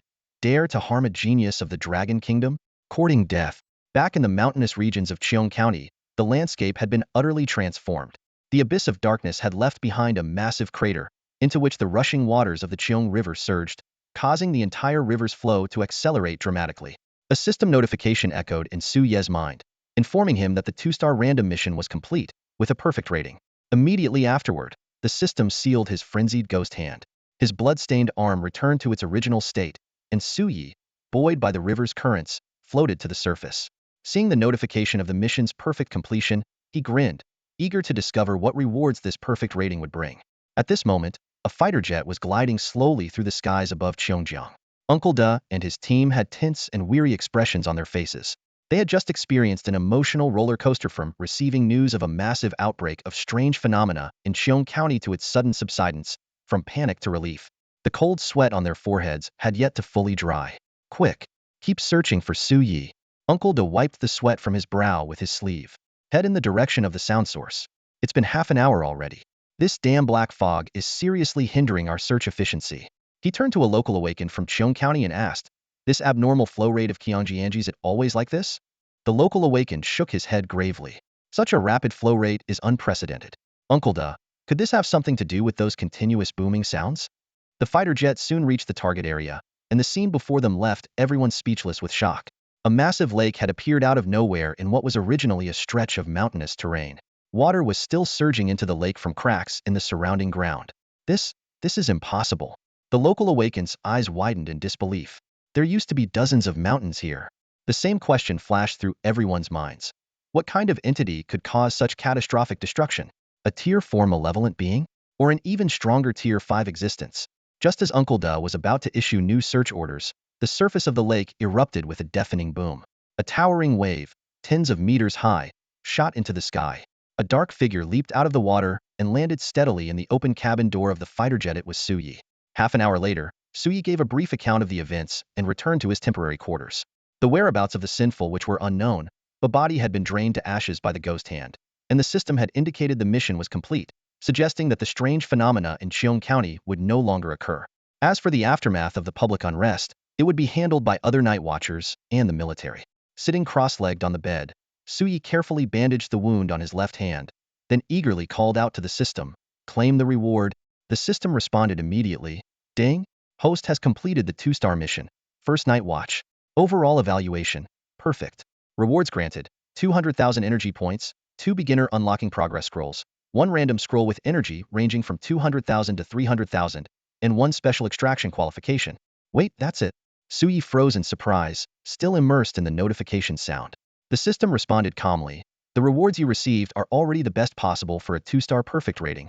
Half skeptical, Su Yi began checking his inventory. Energy points doubled, an additional unlock scroll, an increased limit for energy gambling scrolls. Suddenly, his gaze locked onto a special reward eligibility for a special draw. This meant that during item scroll draws, not only would the chances of obtaining rare items be significantly increased, but for restrictive random scrolls, rare items would also be constrained within the rule boundaries. This is amazing. Suyi grinned widely. That special draw benefit with only a 1 chance had materialized into an actual reward, and with an additional beginner-level unlock progress scroll, this was far better than a pile of items that were temporarily useless. Unable to wait, he opened his character panel. Cultivation. Early Golden Realm. Nearing mid-stage. Inventory. Beginner Unlock Progress Scroll X4, Random Consumable Scroll X2, Superior Strength Potion X1, and a series of other items. Energy Points. 749,324. System. These energy points, Suyi repeatedly confirmed the number. Killing those low-level fiends and adding the 200,000 reward shouldn't add up to this much, right? The system explained. These points are from your ghost hand absorbing a semi-ghost grade forbidden entity. Originally, you would have received 600,000 points, but the ghost hand absorbed part of it to enhance itself, leaving you with 500,000. Satisfied, Suyi stroked his left hand, thinking that this gave him yet another way to obtain energy points. Without delay, he began using his energy point scrolls and the 4 beginner unlock progress scrolls. His Azura progress had reached 26. If he could draw an additional 4 or more, he would reach the critical 30 milestone, allowing him to wield the powers of Ice Wave and Killing Intent. Ding! The system notification sounded as Suyi opened a random energy scroll ranging from 200,000 to 300,000 units, obtaining 226,914 energy points. Sweeping his gaze over the final total of 976,238 energy points displayed, Suyi immediately began processing the 4 stored beginner-level unlocking scrolls. Each time he opened one, the system reported the corresponding unlocking progress. 1.2, In the end, the 4 scrolls cumulatively added 4.6 to the unlocking progress. Sitting cross-legged in a standard guiding posture, Suyi gave a succinct command. Unlock, system, ding. Unlocking the Azura template. Current progress, 30.6. This time, the system unleashed its full power without the gradual release seen in the previous attempts. With a deafening roar, several surges of immense power flooded into Suyi's body. His soul, physical body, and spiritual energy all began to escalate rapidly. Although the terrifying heavenly spring phenomenon no longer occurred after advancing to the Golden Realm, the surrounding spiritual mist still converged toward him continuously. In the next room, Zhao Zhu, who was recovering from injuries, immediately noticed the disturbance. When he sensed the source of the energy, his sharp eyes widened in disbelief as he turned towards Suyi's room. In just a few days, the other party was about to break through again. Recalling the scene of being overwhelmingly defeated by Suyi not long ago, Zhao Zhu let out a bitter laugh and cursed under his breath. Even though he had been in a state of chaos and unable to fight calmly at the time, the fact that Suyi could severely injure him without suffering any harm clearly demonstrated the gap in their strength. Standing silently by the wall, sensing the power fluctuations, Zhao Zhu's eyes grew wider and wider. The intensity of this energy had already surpassed the Golden Realm and was even more astonishing than the Diamond Realm. Meanwhile, the reciprocal power of the Azura template and the 10 spiritual energy springs within Suyi began operating at high speed. Under the tempering of these 3 forces, his physical body surged with vitality, each cell pulsating with energy. The skin beneath his black robe faintly emitted a jade-like glow. His soul was immersed in an extraordinary state, experiencing unparalleled exhilaration. The spiritual energy springs within him were being filled with pure energy one after another, quickly propelling him to the mid-stage of the Golden Realm. Half an hour later, the spiritual mist in the surroundings gradually subsided, signaling the successful completion of this unlocking process. Upon reaching the late stage of the Golden Realm, Suyi felt the surging power within him, truly experiencing the exhilaration that awakens when one seeks to break through. However, what excited him the most was mastering 2 entirely new abilities. He extended his right hand, and an intense cold current instantly condensed in his palm. With a series of cracking sounds, the surrounding air froze, and the room's temperature plummeted to a bone-chilling cold. This was the power of the Ice Wave. Although this ability was based on the Azura template, it had undergone some modifications. The game did mention that Azura could control Ice Wave, but its manifestation was not particularly prominent. Now that he had mastered this power, it meant he could utilize it in a variety of ways. I wonder how my ice-based power, controlled through waves, compares to those who are naturally awakened with ice elemental abilities? Suyi mused curiously as he stepped out of the room and knocked on Zhao Zhu's door. Senior, how's your recovery going? When the door opened, Zhao Zhu stared at Suyi in disbelief. You advanced again? Yes, I gained some insights while resolving the source of the strange phenomenon, Suyi replied with a smile. You're a total freak. Zhao Ju gritted his teeth. Midstage? Take a guess, Suyi replied smugly, donning his Night Watcher black robe. Ignoring Zhao Ju's exasperated glare, he left the division headquarters. A few minutes later, in an urban village, Suyi caught an ogre attempting to sneak into a residential house and slammed it to the ground. Wave of killing intent. He restrained the ability's range and power to its smallest scale. Centered on him, an invisible field of killing intent spread outward, covering a radius of 10 meters. K. The ogre let out a mournful cry before turning into a rigid statue within 2 seconds. Ding. The host has killed a Tier 1 malevolent ogre, gaining 162 energy points. That's it? The wave of killing intent is this overwhelming? Suyi was surprised. The system promptly displayed the skill description. The wave of killing intent not only inflicts continuous damage on enemies, but also draws their attention. Simultaneously, it boosts allies' morale and enhances the user's overall abilities. However, it continuously consumes spiritual energy during activation, and insufficient energy renders it unusable. So weaker enemies are instantly killed, Suyi muttered as he approached the lifeless shell of the ogre. With a wave of his right hand, a cold current surged forward, instantly freezing the ogre into an ice sculpture, which then shattered into countless icy fragments. Good thing the wave of killing intense range can be controlled. Otherwise, indiscriminate attacks would lead to widespread devastation. Over the next 2 days, Sui carried out his Night Watcher duties while experimenting with the 2 wave-based powers. The strange phenomena did not reappear, and 3 days later, he successfully completed the mission. On the morning of the 4th day, with the group leader of Cheong County and the military commander bidding them farewell, Su Yi and his 2 companions set off to return to Jiangnan Bay City. In the vehicle, Zhao Ju, who had fully recovered from his injuries, was browsing the Federation Skynet when he suddenly exclaimed excitedly, "Su, the venue for the Tianjiao martial competition has been finalized." "Where is it?" Sui asked curiously, half awake. "The magic capital base city." Hearing this, Sui froze for a moment, wasn't that the base city where the Dragon Kingdom's Sword Saint, his master, resided? The Dantai family, as one of the pioneering clans of the Magic City base, has upheld the mission of protecting humanity for over a century. This family not only holds significant influence within the military and the Night Watchers, but is also renowned for producing a Sword Saint who has saved humanity multiple times in times of crisis. Because of this, the mere mention of the Dantai family evokes genuine respect and admiration from all. Reflecting on this, Sui couldn't help but feel a sense of reverence. A family that devotes everything to humanity truly deserves eternal admiration. He recalled how, before his departure, his master, though absent due to being on the front lines to suppress malevolent forces, had specifically instructed him to take the time to visit the Dantai family. Since the Tianjiao Martial Summit was being held in the Magic City base this time, he thought it might be the perfect opportunity for a visit. "With your skills, you're bound to achieve excellent results in the Tianjiao Martial Summit," Uncle De said with a cheerful smile, looking at Su Yi and Zhao Ju. "You might even follow in the footsteps of Su's adopted sister, Inspector Mo, from 2 years ago, and make it into the Tianjiao trial camp, bringing honor to Jiangnan." Zhao Ju glanced sideways at Uncle De and patted Su Yi on the shoulder. "Uncle De, I'm confident he'll secure a good ranking, but this guy here is on another level. If he only gets a good rank, it would mean all my efforts in sparring with him were in vain." "Haha, well said," Uncle De agreed with a nod. Su is indeed someone who defies conventional expectations. After more than 10 hours of travel, the 3 finally arrived at the central area of the Jiangnan base. Dropping the 2 off, Uncle De gave them a thumbs up and said, "Good luck. They'll be watching your performance online." With that, he drove off to report back to headquarters. At that moment, Su Ye's communicator buzzed with a message from Chen Yud. Meanwhile, Zhao Ju pulled out his battle-worn Xiaolong blade, its surface covered in cracks, and looked at it with reluctance. "I need to buy a new dragon blade.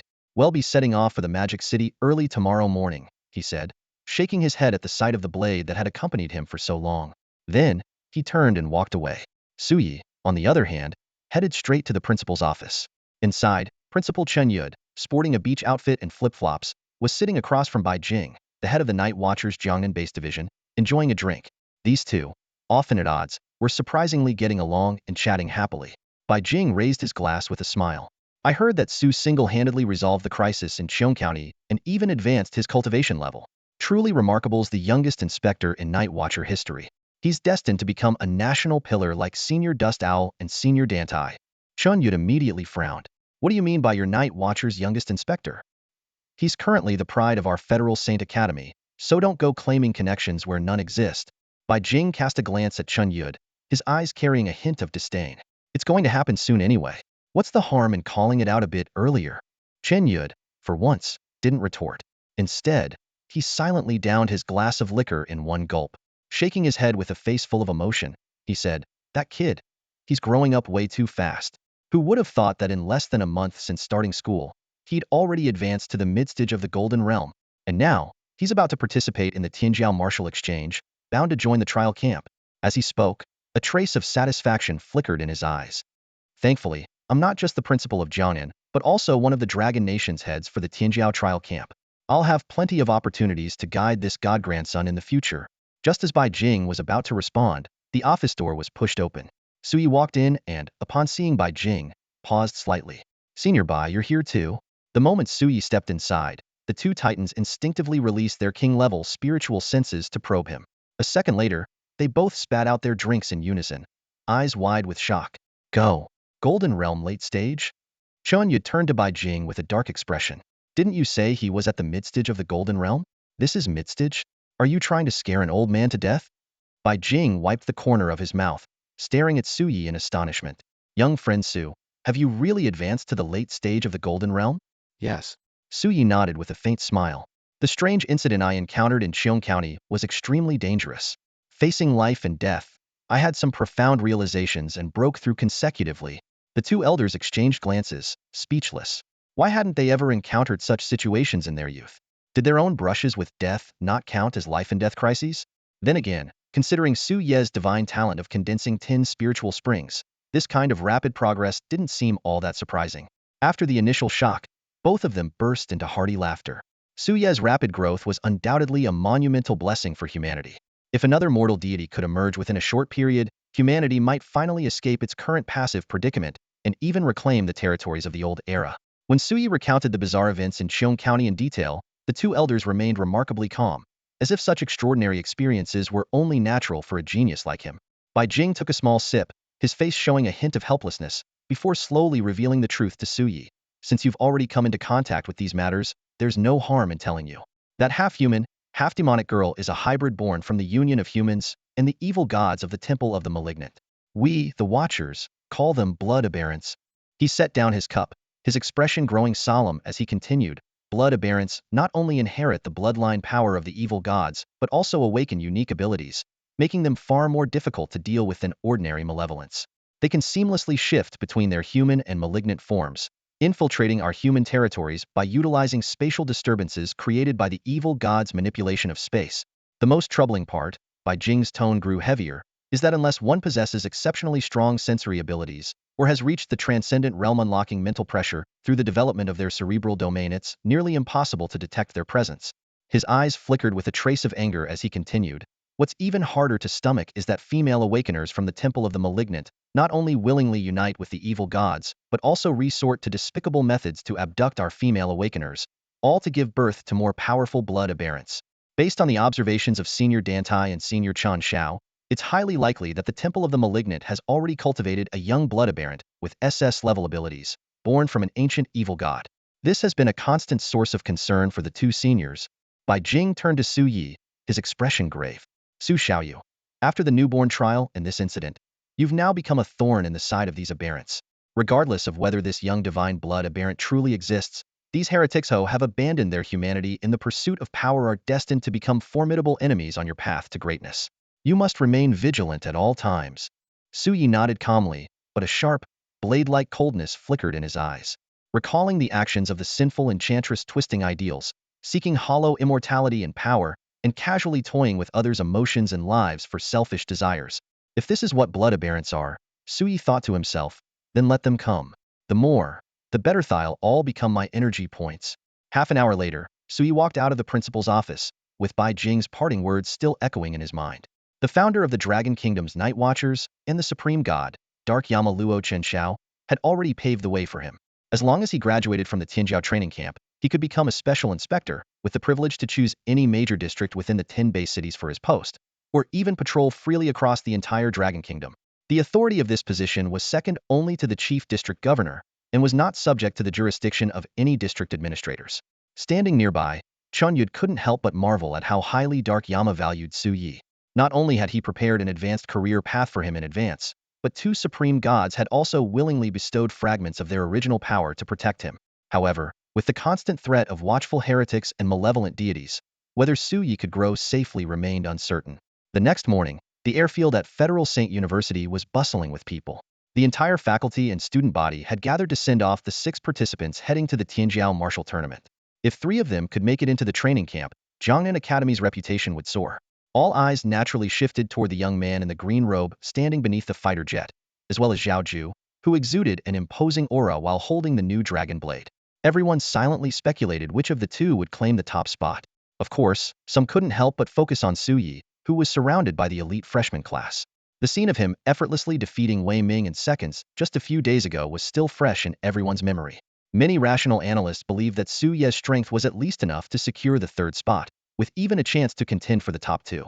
At that moment, the elite freshmen were reluctantly bidding farewell to Su Yi. Among them, Ziyun's face was practically streaked with tears as she muttered, Su, what about the wonderful college life you promised? She clung to Su Ye's leg, refusing to let go, insisting on one last hug. The other girls joined in the commotion, causing the scene to spiral slightly out of control. Su Yi looked helplessly at his enthusiastic classmates, especially as he addressed Zhou Ziyun. This isn't some life and death farewell, so why are you crying? Isn't the life of a night watcher equally exciting? As for you, you've awakened your abilities, yet you're still stuck at the peak of the bronze rank. Look at Alanash has an S-level talent, and is still working so hard that she's almost at mid-silver rank. After being scolded by Su Yi, the little girl shrank back, not daring to make a sound. While Alina's face lit up with joy, her heart racing. Being praised by Mr. Su Yi meant her hard work hadn't been in vain. After offering a few words of encouragement to the other top students, Su Yi was the last aboard the aircraft bound for the magic capital Bay City. Behind him, the students' excited chatter filled the air. Brother Yi is so kind. I'm about to cry. He's right. Even if we can't get into the Tianjiao training camp, there's still hope as long as we work hard. When Brother Yi becomes a big shot in the Night Watch, I'm definitely going to follow him. Being his underling with an A-level talent isn't shameful, right? Underling? No way. After I graduate, I'm going to be Brother Ye's most loyal follower. The aircraft streaked across the sky, leaving a silver trail behind it. In no time, it passed over Jiangnan's main district, soaring across vast regions. The supervising teacher, Chun Yud, sat leisurely in the main seat, legs crossed. He suddenly turned to the dashing young man in a green robe, exuding grace and charm. Chen Feng, second grandpa's shoulders are a bit sore. Come over and give them a rub. This young Master Feng, Chen Feng, was none other than the top-ranked talent on the wind and cloud board. He possessed an S-level wind element ability called Xianling Gale, and like Zhao Ju, he had condensed 3 elemental springs. What set him apart from Zhao Ju was his mastery of the 3rd level of ability control, shaping, allowing him to freely manipulate the form of wind in battle, making his attacks unpredictable. Chen Feng sighed with a helpless smile and walked behind Chen Yud to massage his shoulders gently. Second grandpa, do you think Zhao Ju and I can secure the top spot this time? Ever since Senior Mo brought glory to Jiangnan 2 years ago, the seniors after her have struggled to enter the Tianjiao training camp. This time, I must make you and the academy proud. As he spoke, the other 4 prodigies, excluding Su Yi, nodded firmly in agreement. Chun Yud gave a satisfied stretch, his shoulders relaxing. You two might get into the camp, but you're still a bit short of taking the top spot. Those brats from the Magic Capital and Imperial Capital are keeping their abilities well hidden. They have dual abilities, you know? Even if they're only S and A-level combinations, not quite S-level, they're still stronger than your singles-level abilities. Little Feng, you've got to push harder. Qin Feng let out a sigh. At the very least, I need to secure a good ranking. Chun Yud took a sip of wine and glanced at his grandson. Who said you can't? If it were hopeless, would your grandpa be sitting here drinking so calmly? Zhao Ju stole a glance at Su Yi, and the other prodigies exchanged puzzled looks. If even Qin Feng and Zhao Ju couldn't take the top spot, then who could? Chen Feng instinctively turned to look at Su Yi, who sat quietly. He had heard rumors that this junior's strength was nearly on par with his and Zhao Ju's. While he acknowledged Su Ye's impressive abilities, he couldn't quite accept the idea of him surpassing them. Second grandpa, are you saying Junior Su Yi could take the top spot? Chun Yud took another leisurely sip of wine and replied with a question of his own. If not Su Yi, then who else? You and Zhao Ju? Chun Yud's words landed with firm conviction. Everyone, including Qin Feng and the other prodigies, was stunned. Chen Feng, in particular, looked visibly hurt, his hands frozen mid-shoulder rub. He glanced at his grandfather with a wave of grievance surging in his heart. So, your own grandson is less capable than an outsider? Xiao Fengzi, your hands. Snapping back to reality, Chen Feng couldn't help but steal another glance at Su Yi before leaning closer to whisper in Chen Yud's ear. Second grandpa, are you really so confident that Junior Su Yi can take the top spot?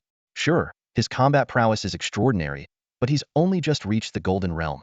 In both the Magic Capital and the Imperial Capital, there are dual ability users who might already be at the peak of the Golden Realm. Saying he's a strong contender, I can accept, but outright first place? Chun Yud took a leisurely sip of his drink, a satisfied smile on his face.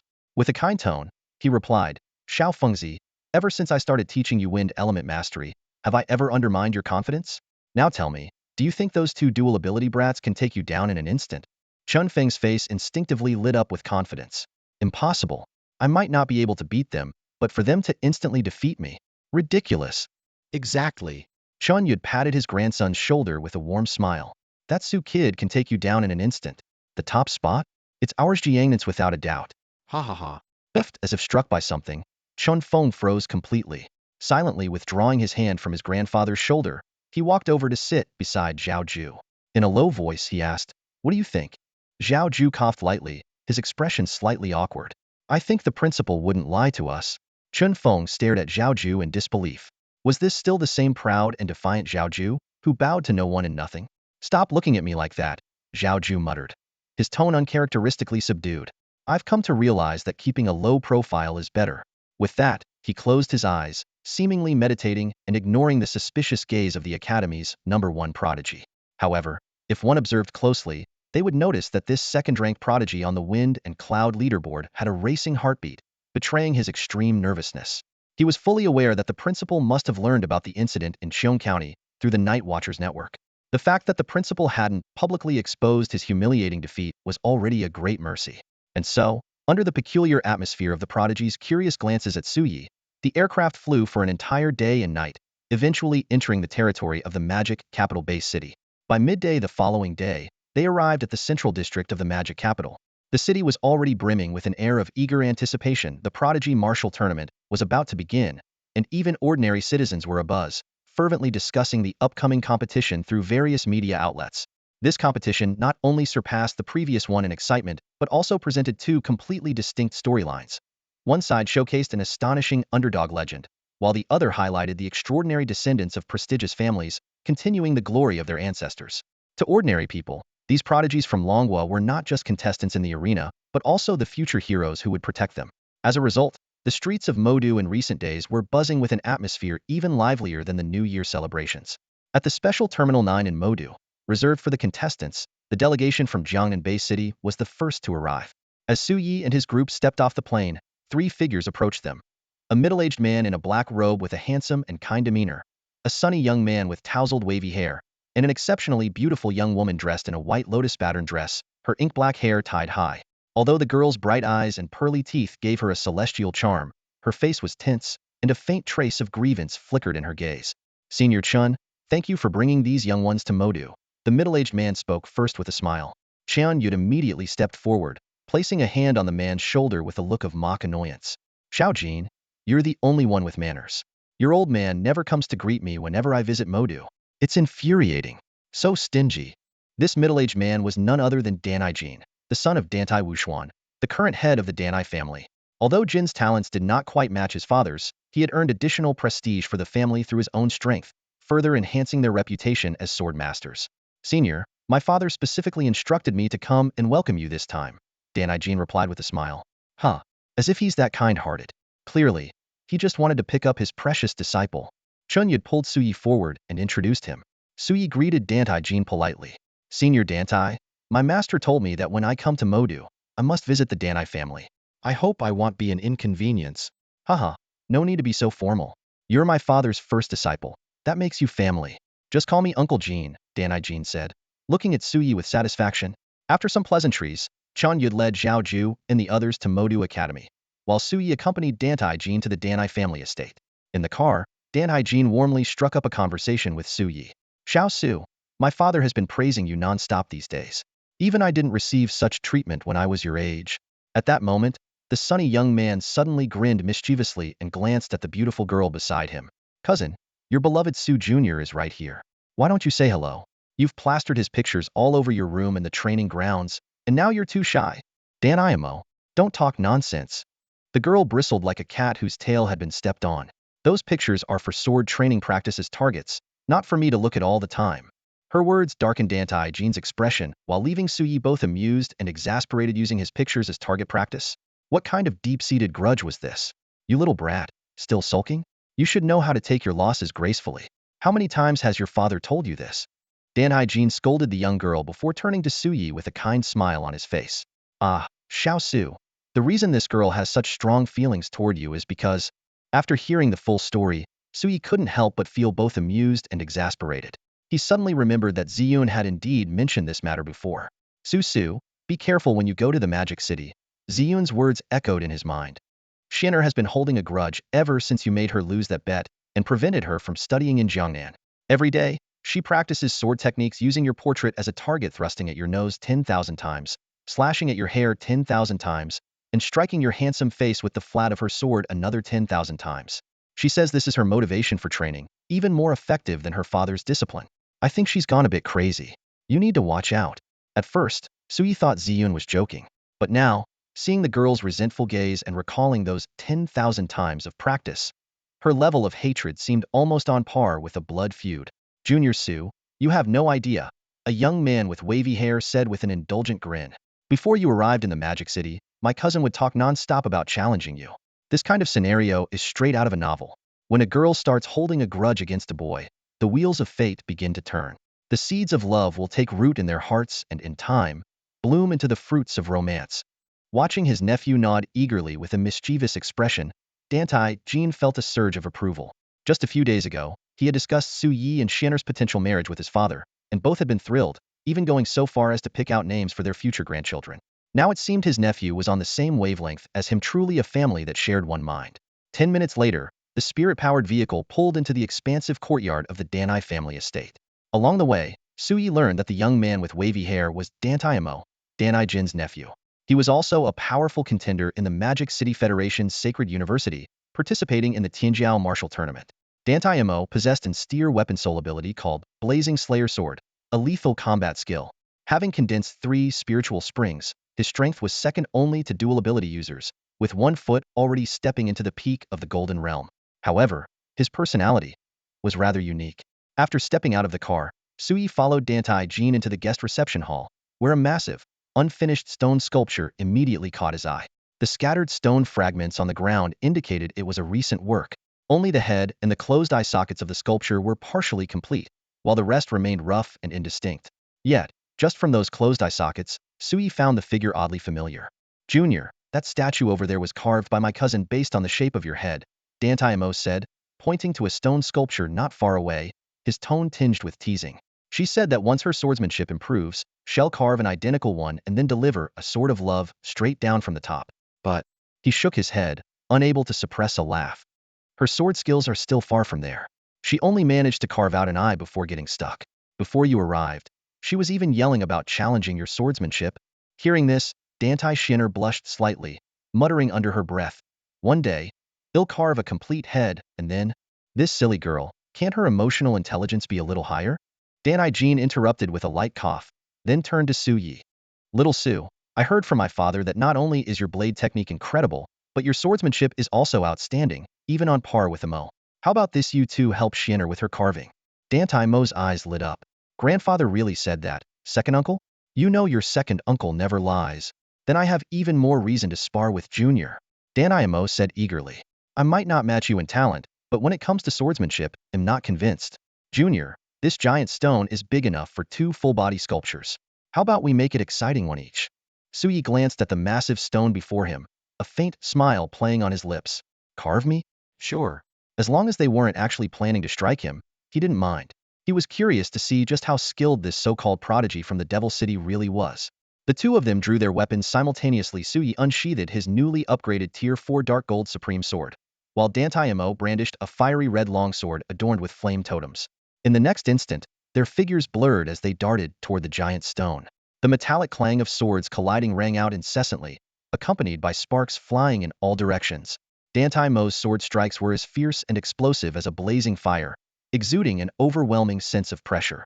In contrast, Su Yi's swordsmanship was pure and refined, with every basic move executed to perfection, flowing as effortlessly as water.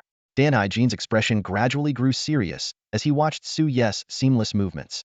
Turning to Shinner, he asked, Still think your swordsmanship is unmatched among your peers? The girl bit her lip lightly, her eyes fixed intently on Su Yi. If ID really challenged him earlier, I probably wouldn't last more than 20 moves. 20 moves. Dantai Jin chuckled. 2 moves would be more like it. Father, you're just here to mock me. Dantai Shinner protested indignantly. But I can tell, Brother Mo's swordsmanship isn't as solid as that jerk's. At least your observation skills are decent, Dantai Jin remarked with a sigh. You lot, as descendants of a family specializing in weapon spirits and grandchildren of a sword saint. Not to mention those advanced sword techniques, can't even match the basic swordsmanship of someone who doesn't primarily train in swords. That's something you should seriously reflect on. Hearing her father's advice, Dantai Shinner lowered her head silently. That guy, with such perfect foundational swordsmanship, must have worked incredibly hard. Father, I will definitely catch up to him. In the brief time the father and daughter were talking, less than 10 minutes, Sui had already finished his carving. A 6-meter turtle statue stood there, almost identical in proportion to him, a young man dressed in a black jumpsuit, with a serene smile on his lips. Sui nodded in satisfaction and then turned his attention to Dantai Mo, who was about to complete his own work. However, when he saw the other's creation, he froze in place. Dantai Mo's sculpture was not of Su Yi's likeness, but of a girl in a lotus-patterned gown. Her tall and graceful figure, her waist-length hair tied neatly behind her head with a few strands framing her delicate forehead, and most strikingly, her eyes full of tender affection gazed at the nearby statue of the young man with the pure, innocent love of first crush. It was unmistakably modeled after Dantai Shinner. From a technical perspective, Su Yi's foundational skills were superior. However, in terms of emotional expression, Dantai Mo's depiction of a young girl experiencing the stirrings of love was unparalleled. Dantai Jin first cast an approving smile at his nephew, then carefully examined the 2 statues. The young man is handsome and confident, radiating youthful vigor. The young woman is stunningly beautiful, exuding pure affection. They look like a match made in heaven. Hearing this, Dantai Shinner raised her head, her exquisite face instantly turning crimson. She glared angrily at her cousin. After giving Dantai Mo a thorough scolding, the group began heading toward the main hall. On the way, Dantai Shinner deliberately slowed her pace to walk alongside Su Yi. The faint fragrance she carried drifted into Su Yi's nose. When he turned to her in curiosity, she quickly looked away, her face flushed, and said softly, I'm sorry. I was too stubborn, too childish, using your likeness for something like this. Seeing her shy yet straightforward demeanor, Su Yi chuckled lightly. If I minded, would I have carved myself for you to practice against? I heard from Zhou Ziyun that you put my likeness on your practice targets every day and train until you're exhausted. If this keeps you motivated, I'd say keep doing it. After all, everyone has their own unique training methods. Dantai Shinner's ears turned red as she murmured a soft, thank you, before striding away with her long legs. Behind them, Dantai Jin and his nephew exchanged knowing smiles. Dantai Mo walked up and draped an arm over Su Yi's shoulder. Junior, tomorrow is the Tianjiao Martial Arts Tournament. Tonight, the government is hosting a banquet at the Sky Pavilion in Magic City for us prodigies to get to know each other. How about this, you bring my cousin, and you'll bring my fiancé. What do you say? A banquet? Su Yi was momentarily taken aback, but then nodded. Since it was an invitation from the Longwa government, attending seemed like a good idea. It would also be a chance to learn more about this so-called dual ability prodigy. After all, if he awakened a second invincible template in the future, he might also become a dual ability wielder, perhaps even a dual god ear ability wielder. As night fell, Dantai Mo led Su Yi to the fitting room. He selected a black suit with silver patterns for Su Yi's simple, yet exuding elegance. Junior, your physique really puts me to shame, Dantai Mo remarked as he watched Su Yi changing. His gaze lingered on Su Yi's lean and well-proportioned back. No wonder you managed to defeat Chu Gang with just your physical strength. After over a decade of consistent training, this perfect build, I'm officially jealous. Su Yi's lips twitched slightly as he hastened his movements to put on the suit. If it weren't for the fact that this senior, Mo, already had a fiancé, Su Yi would have seriously considered distancing himself from that peculiar gaze. When Su Yi finished dressing and turned around, Dantai Mo's eyes lit up. As expected, this black and silver suit, which demanded a flawless physique, fit Su Yi perfectly. With his tousled hair styled with a touch of wax, revealing a smooth forehead, his sharp brows appeared even more striking. His defined features, thin lips, and a straight nose stood out prominently. Despite his eyes remaining closed, they added an air of serene elegance to his presence. Truly, we're family, Dantai Mo exclaimed, now dressed in his own black and white suit. His wavy hair was slicked back, enhancing his sunny and dashing appearance. I thought my looks were unmatched, but it seems, Yi, you've outdone your brother Mo. As the two stepped out of the fitting room, Dantai Mo chuckled. Let's go see CC and the others. I bet my cousin will blush the moment she lays eyes on you. Just then, the door to the women's fitting room opened, and a tall figure stepped out first.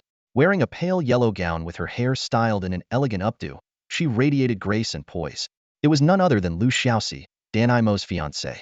As one of the 5 prodigies representing Modu Academy in the Heavenly Pride Martial Exchange, she ranked 5th but was undeniably formidable. Childhood sweethearts, their bond was deep, making them a perfect couple in the eyes of many. Lu Xiaoxi gave the two a mysterious smile before pulling someone out from behind her. Tada the Dark Elf has arrived.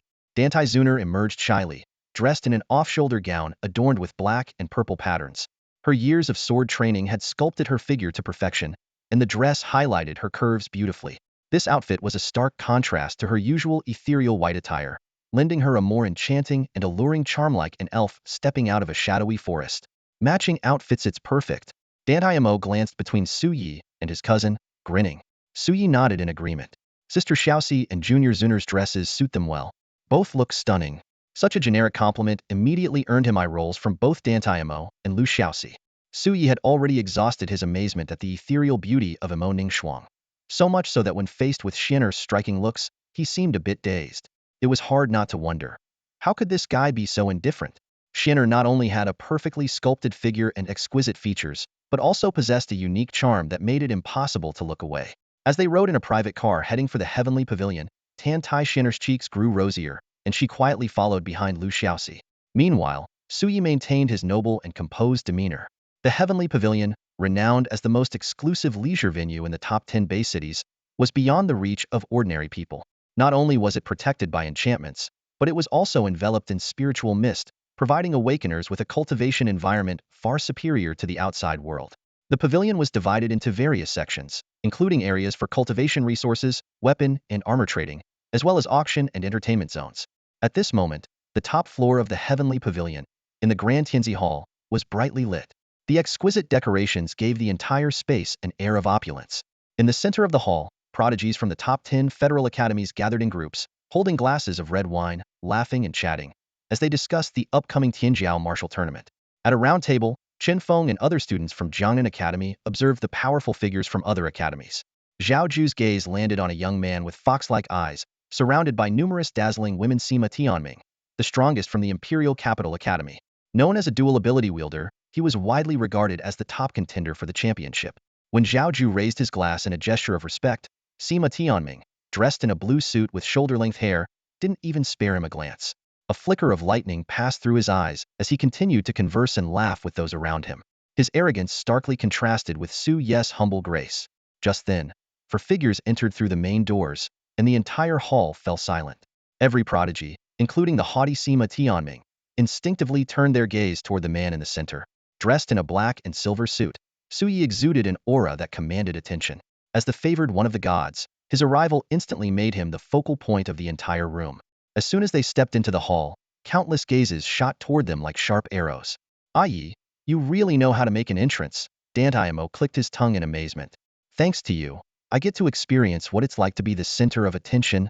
"You flatter me, Brother Imo," Su Yi replied with a smile. "You're the heir of the Dantai family and the second top prodigy of Magic City Academy. Plus, with Sister Xiaoxi and Junior Shinner, 2 stunning talents, by your side, the attention comes naturally." Lu Xiaoxi covered her mouth with a light laugh. "While I enjoy the compliment, I can't compare to Shinner. The future sword saint paired with a young deity now that's a true match made in heaven." Before her words had fully landed, Dantai Imo seized the moment to playfully pinch his fiancée's waist, his mischievous grin accompanied by a wink. Lu Xiaoxi's cheeks flushed, and she retaliated with a light jab of her own, which only drew even more curious glances from those around. At that moment, Zhao Ju and his group approached, greeting them with smiles. "Junior Su, Brother Dantai, Sister Danai, you're a bit late, huh?" After exchanging some pleasantries with Zhao Ju, Dantai Imo pulled Su Yi and Dantai Shinner closer, laughing as he said, "We spent extra time picking out the perfect couple's outfits for this celestial pair. Isn't that worth being a little late?" "Absolutely," Zhao Ju chimed in. Junior Su's charm speaks for itself, and Sister Dantai is a double S-rank prodigy, rivaling even Jiangnan's Imo Ningxuang. "Honestly, you two are the perfect match. Come on, let's grab some drinks." Under the teasing remarks of the group, Su Yi and Dantai Shinner could only exchange helpless glances. While they were well aware of their own talents, being praised so openly was still a bit overwhelming. Around the round table, after some introductions, the prodigies from various academies quickly warmed up to each other. With Dantai Mo's talent for livening up the atmosphere, even the most distant connections were bridged with ease. By this point, all 51 prodigies representing Longhua in the Tianjiao martial exchange had arrived, including Su Yi. Meanwhile, on the elevated platform, Chun Yud and the other academy heads had already used their spiritual senses to assess Su Ye's cultivation level. The results left them all quietly gasping in astonishment. Chen Yud, in particular, was beaming with satisfaction. So, everyone, where's that confidence you had earlier? Still think there's any suspense about who will take the top spot? Infuriating, grumbled Chao Yi, the headmaster of Dawn Federation's Sacred Academy, his face full of envy as he glared at Chun Yud. Not even 2 years ago, when Imo Ning Shuang rose to fame, you scored big. And now you found another prodigy with godlike talent, even more monstrous than the last. Just hand him the top spot already. What's the point of competing? The elderly man, dressed in a brown martial robe with a youthful glint in his eyes despite his white hair, radiated frustration. As the longtime rival of Jiangnan Federation's Sacred Academy, his institution had suffered a humiliating defeat 2 years ago when, due to Imo Ning Shuang, only one of their 5 prodigies barely made it into the trial camp. Their reputation had yet to recover. As the third most powerful force, just behind Modu and Daijing, Dawn Academy managed to regain some prestige in the previous competition. Notably, in the relay battle of the Heavens Chosen Tournament, they drew Jiangnan Academy as their opponent and delivered a resounding sweep, leaving Jiangnan Academy without a single spot in the Heavens Chosen trial camp. This year, Dawn Academy was expected to continue their momentum, as their 5 prodigies still held a slight edge in strength. However, the emergence of Su Yi completely disrupted the balance. At this moment, Chao Yi gazed at Su Ye's figure, and any lingering sense of luck in his heart vanished. With Su Ye's late gold realm cultivation combined with his overwhelming combat power, all Chao Yi could do was silently pray that the relay battle's draw would not pit them against Jiangnan Academy. The principals of other academies, including the representatives of Daijing and Modu, also set aside their earlier dismissive attitudes toward Chen Yud, which had been based on his reliance on dual abilities. They had all experienced the era dominated by Dantai Wushuan, and now, the potential displayed by Su Yi seemed to surpass even that of the legendary Dantai Wushuan. Of course, they kept these concerns to themselves. After all, young people needed to maintain their confidence. Reality would eventually teach them a lesson. Watching his 2 old friends glumly drinking, Chun Yud's smile grew even brighter. At the center of the hall, many of the prodigies raised their glasses to toast Su Yi and Dantai Shinner. They were unaware of Su Ye's true strength and were simply expressing their respect for a divine talent wielder and an S-grade talent. Dantai Shinner responded with a slightly reserved nod, while Su Yi returned the toasts with a warm smile, his approachable demeanor earning him considerable goodwill. In contrast, Sima Tianming, the top favorite as a dual ability user, maintained an aloof attitude, focusing on chatting and laughing with the women around him. Yet, the occasional glances he cast at Su Yi betrayed his inner unease. What bothered him was why these prodigies weren't starting with a toast to him, the presumed frontrunner. Just then, a quiet young man with glasses and tousled hair approached Su Yi with a glass in hand. His eyes narrowed slightly, and a faint smile played on his lips.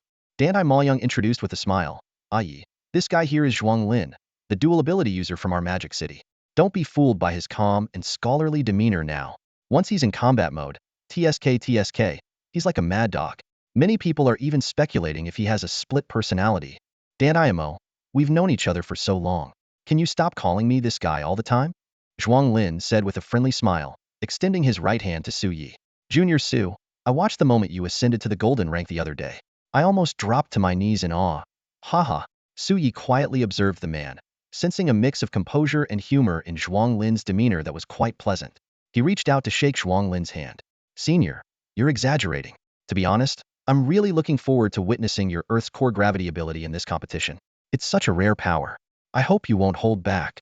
"Junior, I heard from Xiao Mo that once I enter combat mode, I tend to get completely carried away and can't calm down," Zhuang Lin said with a laugh, shaking his head. "But don't worry, your senior knows his limits." As the group exchanged pleasantries, a massive virtual screen suddenly lit up above the hall. A voice followed, saying, "Everyone must have already been briefed on the rules of the Tianjiao martial competition by your elders. As per tradition, let's take advantage of this lively atmosphere and announce the matchups for the first relay battle. Please look at the screen." As the military personnel finished speaking, rows of data appeared on the screen. The crowd immediately focused their attention on Ithis was crucial for initial points, and luck played a significant role. Everyone was hoping for a favorable draw.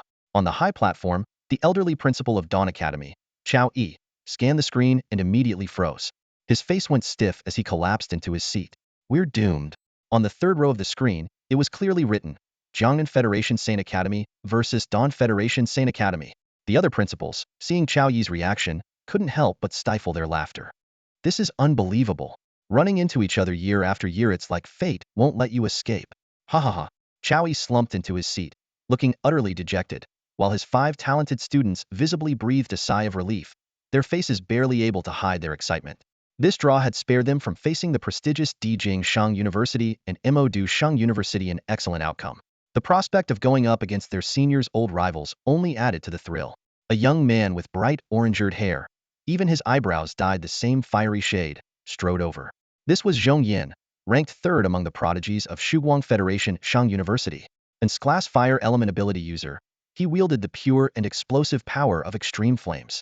Unfortunately, he had fallen just short during the crucial process of forming his elemental springs, resulting in only 2 springs and an incomplete mastery of the 3rd stage ability, shaping.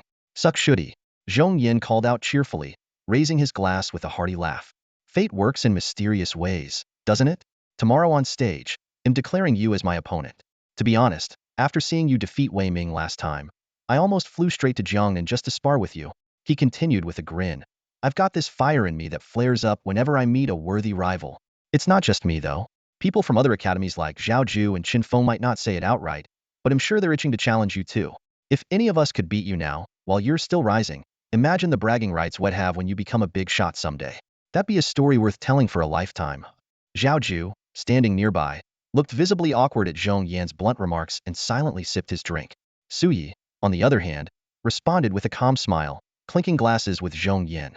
I'm always ready, he said. Meanwhile, the reaction from other academies varied. A few of the lesser-ranked schools, having drawn Dijing Shang University or Mo Du Shang University, wore resigned expressions. While their top 2 prodigies might stand a chance, the gap in strength among the remaining team members would likely lead to a significant disadvantage in overall scores. Still, having drawn such formidable opponents, they could only give it their all and aim to secure more points in the following events. All right, a military official said, raising his glass with a warm smile. The results are in. Let's spend the rest of the evening enjoying the banquet. On behalf of Longhua, I wish you all the best of luck tomorrow. May you shine and achieve your goals. Cheers. As the crowd joined in the toast, elegant music began to play, adding a touch of romance to the atmosphere. Many prodigies arrived at the central stage with their partners, gracefully dancing together. Tan Imo and Lu Xiaoxi exchanged a smile and, without further ado, pulled Su Yi and Dantai Shinner toward the dance floor. Brother Imo, Sister Xiaoxi, I really can't dance. Su Yi awkwardly tried to decline, but Lu Xiaoxi had already placed Dantai Shinner's delicate hand in his. Shinner will teach you, Lu Xiaoxi said with a smile. You're a divine talent, aren't you? Surely something this simple can't stump you. Don't tell me, our little divine prodigy can't even dance? Dantai Imo teased with a grin. With that, the two quickly disappeared into the crowd on the dance floor. Left behind were a blushing Dantai Shinner and a flustered Su Yi. Come on, I'll teach you, Dantai Shinner said softly. Sorry to trouble you, Shinner. Just call me Shinner. All right.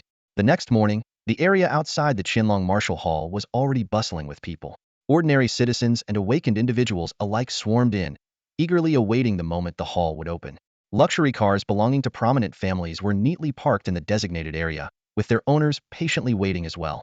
The crowd buzzed with conversation. This year's extraordinary talents are even stronger than before. Master Zhuang from the Magic City has dual abilities. There's also a top contender from Imperial Capital. The two of them are being called the double stars of the leaderboard. Don't forget about that divine talent from Jiangnan. An SS-level prodigy skipping grades to compete. Are you serious? My cousin goes to the Federal Sacred Academy, and he's just a crank genius. This year's Prodigy Martial Contest is going to be amazing. If only I could get my hands on a ticket. Clang. The deep chime of the Qianlong ancient bell echoed in all directions, signaling the official start of the annual Prodigy Martial Contest. The ancient grandeur of the Qianlong Martial Hall stretched for thousands of meters. At the center of the arena stood 5 towering Shenglong platforms, each 1,000 meters high and so sturdy that even a Daylight Realm expert would struggle to shake them. Today's first event, the 10 Academies Relay Battle, was set to take place here. Within the first 10 minutes of the opening, notable figures had already taken their seats. On the Dragonhead pavilions atop the 5 Shenglong platforms, the participants from the 10 Academies stood ready, while 5 judges, each at the Starlight Realm, were in position. The resonant chime of the ancient dragon bell echoed across the arena, signaling the official start of the first round of the relay battle in the Tianjiao Martial Arts Tournament. The on-site broadcasting equipment quickly sprang to life, and massive virtual screens lit up in the open sky, delivering crystal-clear visuals of the competition to the audience across Longhua. Cheers and shouts erupted from the stands as supporters of various academies waved their flags fervently, rallying for their champions. On the 10 Dragonhead pavilions, the contestants descended one after another, gracefully landing on the Rising Dragon platforms. At the third Rising Dragon platform, Zhou Ziyun of Dawn Academy leaped down, surrounded by blazing flames, like an emperor of fire. His gaze locked onto the pavilion of Jiangnan Academy as he called out boldly, "Junior Su, do you remember what I said last night? Dare to come down and face me in battle?" Chen Yud and Zhao Ju exchanged a bemused glance at the audacious display of this fiery contestant. This young man was certainly fearless, bypassing other opponents to challenge the strongest among them. "Principal, I'll head down first," Suyi said with a light smile before effortlessly landing on the Rising Dragon platform. The moment his figure appeared on the massive screens, the crowd erupted in excitement. "This is intense. We get to see a divine talent in action right in the first match?" Those who had witnessed Suyi defeat Chu Gang and Wei Ming were thrilled, eager to see his formidable physical prowess and golden blade aura once again. At the center of the Rising Dragon platform, Zhou Ziyun wiped his nose with a grin and said, "Thanks, Junior Su. I'm flattered that you'd accept my challenge. But don't expect me to hold back. Show me your mysterious runes and golden blade aura already." Suyi merely smiled calmly. "Senior, after you. You want me to go first? Fine, but don't regret it later. I'm not some weak elemental user like Wei Ming." Before he finished speaking, an explosive surge of fire erupted around Zhou Ziyun. Intense orange-red flames engulfed the platform, their heat distorting the air and far surpassing the potency of Wei Ming's poisonous elements. The raging flames quickly coalesced into a scorching miniature sun, roaring as it hurtled towards Suyi. The audience watched through the screens in suspense as Suyi, with his hands calmly behind his back, remained motionless in the face of the oncoming attack. Just as the 50-meter-wide fireball was about to strike, Suyi's lips moved slightly. In an instant, a pale blue wave of cold energy burst outward from him like blooming lotus petals, sweeping across the platform. The ground was instantly covered in a thick layer of ice, spreading nearly 100 meters. To everyone's astonishment, the blazing fireball, hurtling with immense power, froze solid in the cold wave within moments. Crack bang! Zhou Yan's blazing sunfire was shattered upon impact with the target, disintegrating into countless icy fragments that scattered in all directions. Not only that, but the scorching aura he had meticulously created was instantly suppressed, the temperature plummeting, leaving an unbearable chill in its wake. The sudden ice element attack left everyone frozen where they stood. Even Zhou Yan and the spectators exchanged bewildered looks. Wasn't Suyi supposed to be using that mysterious rune or the fearsome golden rippling blade energy? What was this ability, so strikingly similar to ice manipulation? At the Dragon Pavilion, even Chen Yud, who was familiar with Suyi's mastery of wave power, was visibly stunned. Is this what he meant by controlling the waves of all things? Using waves to harness the power of ice elements? A fiery gleam lit up in the old man's eyes. Doesn't this mean he simultaneously possesses both special and elemental abilities? And according to that boy, he can even control flames, lightning, and more? As he considered the fact that Suyi's primary wave power had already reached, or perhaps surpassed, the realm of mimicry, Chen Yud couldn't help but draw a sharp breath. His face flushed with excitement as he imagined.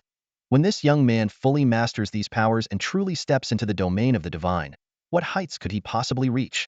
The thought sent shivers down the old principal's spine. Humanity was on the verge of witnessing the rise of an unparalleled guardian deity. How could this not be exhilarating? At the center of the arena, Zhou Yin wore a puzzled expression. "Su Jr., don't tell me you have dual abilities? Awakening a god-ear special power is already outrageous enough, and now you have an elemental ability that's at least S-rank as well." Suyi chuckled lightly and clarified, "I'm not a dual ability user. My ability is simply unique. Allows me to control multiple forces simultaneously. Ice elements are just one of them." This calm explanation only darkened Zhou Yan's expression. "Isn't that even more ridiculous? Now I finally understand why SS-rank talents are called divine gifts. Beings like you truly transcend our mortal comprehension." But he licked his lips, his eyes blazing with an even fiercer fire. "This only makes me more determined to defeat you. Flame Dragon." With a low shout, the fire elements around Zhou Yan rapidly converged, forming an eastern fire dragon nearly 80 meters long. Though its contours were still somewhat crude, the distinct features of an eastern divine dragon were unmistakable. It swung its tail and let out a thunderous roar. The fire dragon under his control had a truly unique form, created from highly compressed fire elements, its power far surpassing the previous Fire Sunday. The blazing dragon, with its crimson body engulfed in roaring flames, surged towards Suyi. "So, it's about showmanship now, huh? Let me join in." Su Ye's eyes sparkled with excitement as a surge of energy erupted from within him. Within a 100-meter radius, the ice layers began to stir, and the icy blue extreme frost rapidly coalesced into the shape of a dragon. A chilling current flowed continuously from Su Ye's body, making every detail of the ice dragon increasingly vivid. The flowing whiskers, gleaming scales, razor-sharp claws, elongated tail, and majestic head all came to life before the crowd. This ice dragon was not only more lifelike and dynamic than Zhou Yan's fire dragon, but also over 10 meters larger in size. With a slight raise of Su Ye's finger, the extreme ice dragon let out a thunderous roar and charged toward Zhou Yan's fire dragon. Shaping realm. Su Ye has actually reached the state where he can shape forms at will. Zhou Yan was utterly shocked. A non-elemental user, yet more skilled in elemental control than us? This freak. The two dragons collided, unleashing chaos as ice and fire elements clashed violently. The air was filled with the deafening roars of the dragons. The arena alternated between blazing flames and freezing cold as the dragons' claws struck like divine weapons, and their tails lashed with overwhelming force. The two creatures fought fiercely, biting and grappling in a breathtaking display. It was clear to the keen observers that Su Yi had the upper hand in elemental mastery. His 100-meter-long ice dragon was overpowering Zhou Yan's 80-meter fire dragon at every turn, with each collision causing the fire elements to disperse further. If one isn't enough, then I'll make two. Zhou Yan roared furiously, summoning another fire dragon of the same scale to join the fray. But before he could catch his breath, two more ice dragons had already formed above Su Ye's head, instantly turning the battle into a 3 vs 2 fight. 5 dragons clashed in the sky, blotting out the sun. Ordinary spectators could only follow the battle through slow-motion screens to make sense of the chaos. Su Yi, you're completely unfair, ganging up like this. Zhou Yan shouted. Senior, you're the one who started it. Su Yi replied with a light chuckle. I've got plenty of energy to spare. I'll see this through to the end. I refuse to believe that someone in the late gold realm could lose to you. Zhou Yan gritted his teeth and unleashed his full power, draining his spiritual energy to summon reinforcements. 2 massive flame tigers, exuding overwhelming might, began to take shape within the fire elements. But before they could fully form, an ice spike pierced through the flames, followed by hundreds of towering ice spears, each 100 meters tall, relentlessly striking toward the unformed flame tigers. This was the Ice Blade Wave Sword. Ice Blade. Wave Sword. As Su Yi murmured softly, the ground trembled violently. Countless ice spikes shot up like sharp swords, piercing through 2 towering flame tigers that had yet to fully form. The frigid cold spread mercilessly, crackling and freezing everything in its path. In mere moments, the swirling flames and the flame tigers were entirely encased in ice. Even as the fiery creatures let out unwilling roars, they were powerless against the encroaching ice spikes. The massive cluster of ice spikes surged relentlessly toward Zhou Yan. Against this vast expanse of icy blue blades stretching for hundreds of meters, Zhou Yan's figure appeared insignificantly small. Burn for me. Zhou Yan reacted swiftly, unleashing a fiery tornado from his body. The rapidly spinning flames intertwined with explosive bursts of intense heat, attempting to block the deadly Ice Blade Wave Sword. Burn! His desperate roar echoed from within the firestorm. But after just 3 seconds of stalemate, the ice spikes mercilessly shattered through the fiery defense. The blazing tornado was instantly transformed into a glistening, translucent pillar of ice. In its wake, the entire sea of flames vanished, and the 2 flame dragons in the sky, already in disarray, quickly disintegrated into scattered embers that faded into the air. The audience erupted into a flurry of discussions. What just happened? How did Zhou Yan's flames disappear? It hasn't even been 15 minutes. The other 4 matches are still ongoing, and this one's already over. It must be that ice spike attack. Look at that frozen tornado. Zhou Yan must have been completely overwhelmed. That can't be right. Zhou Yan is at the late stage of the golden rank. Only the high-level awakeners could truly sense the shift in the battle.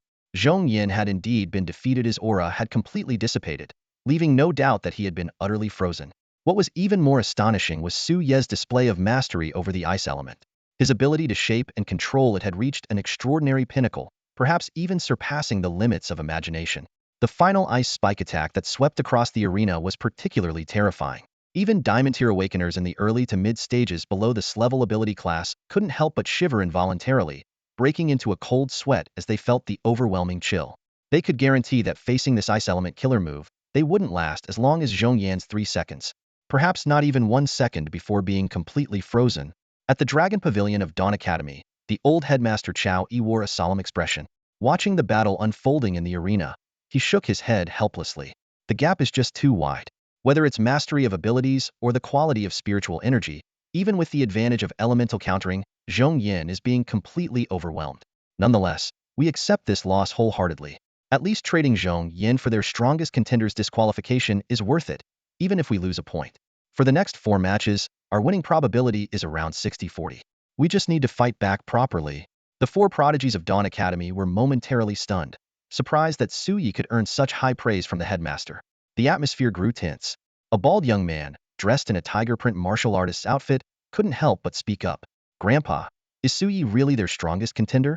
I thought Chun Feng and Zhao Ju were our real opponents. As Chao Yi's grandson, Chao Ming was the strongest among Dawn's top talents. With rank magical beast ability, the Earth Sword Tiger, he was at the peak of the Golden Realm and had already formed 3 spiritual springs, earning him a reputation as a challenger to the 2 top-ranked contenders. Chao Yi gently patted his grandson's head. It's fortunate you didn't rush to challenge Su Yi. If you were defeated, the balance of power between us and Jiangnan would completely collapse, leaving us with no chance of victory. The current situation is the best scenario, sacrificing one person to hold off Su Yi. You and Ning Ku should handle Chen Feng and Zhao Ju, while Huang Zhan and the others deal with their remaining contenders. That way, we still stand a chance. Grandpa, I still don't accept Su Ye's strength. If I encounter him in the later matches, I must test his abilities myself. Chao Ming declared in a deep voice. Fight if you must, but don't let your emotions cost us a spot in the top 30. I'll be honest with you. Even the 2 top-ranked contenders from the Imperial City and Magic Metropolis aren't a match for that boy. Remember Thiz didn't act recklessly. The 4 prodigies fell silent, though their hearts were in turmoil. Even Sima Tianming and Zhuang Lin couldn't defeat Su Yi? Just how terrifying was that guy? Indeed, his absolute dominance over Zhou Ziyun had already proven his strength. At this moment, the icy storm in the arena dissipated. Within the frozen whirlwind, Zhou Ziyun stood motionless. Su Yi placed one hand on the ice wall not to prevent Zhou Ziyun's escape, but to control the cold, so as not to freeze him to death. Su Yi turned to the referee.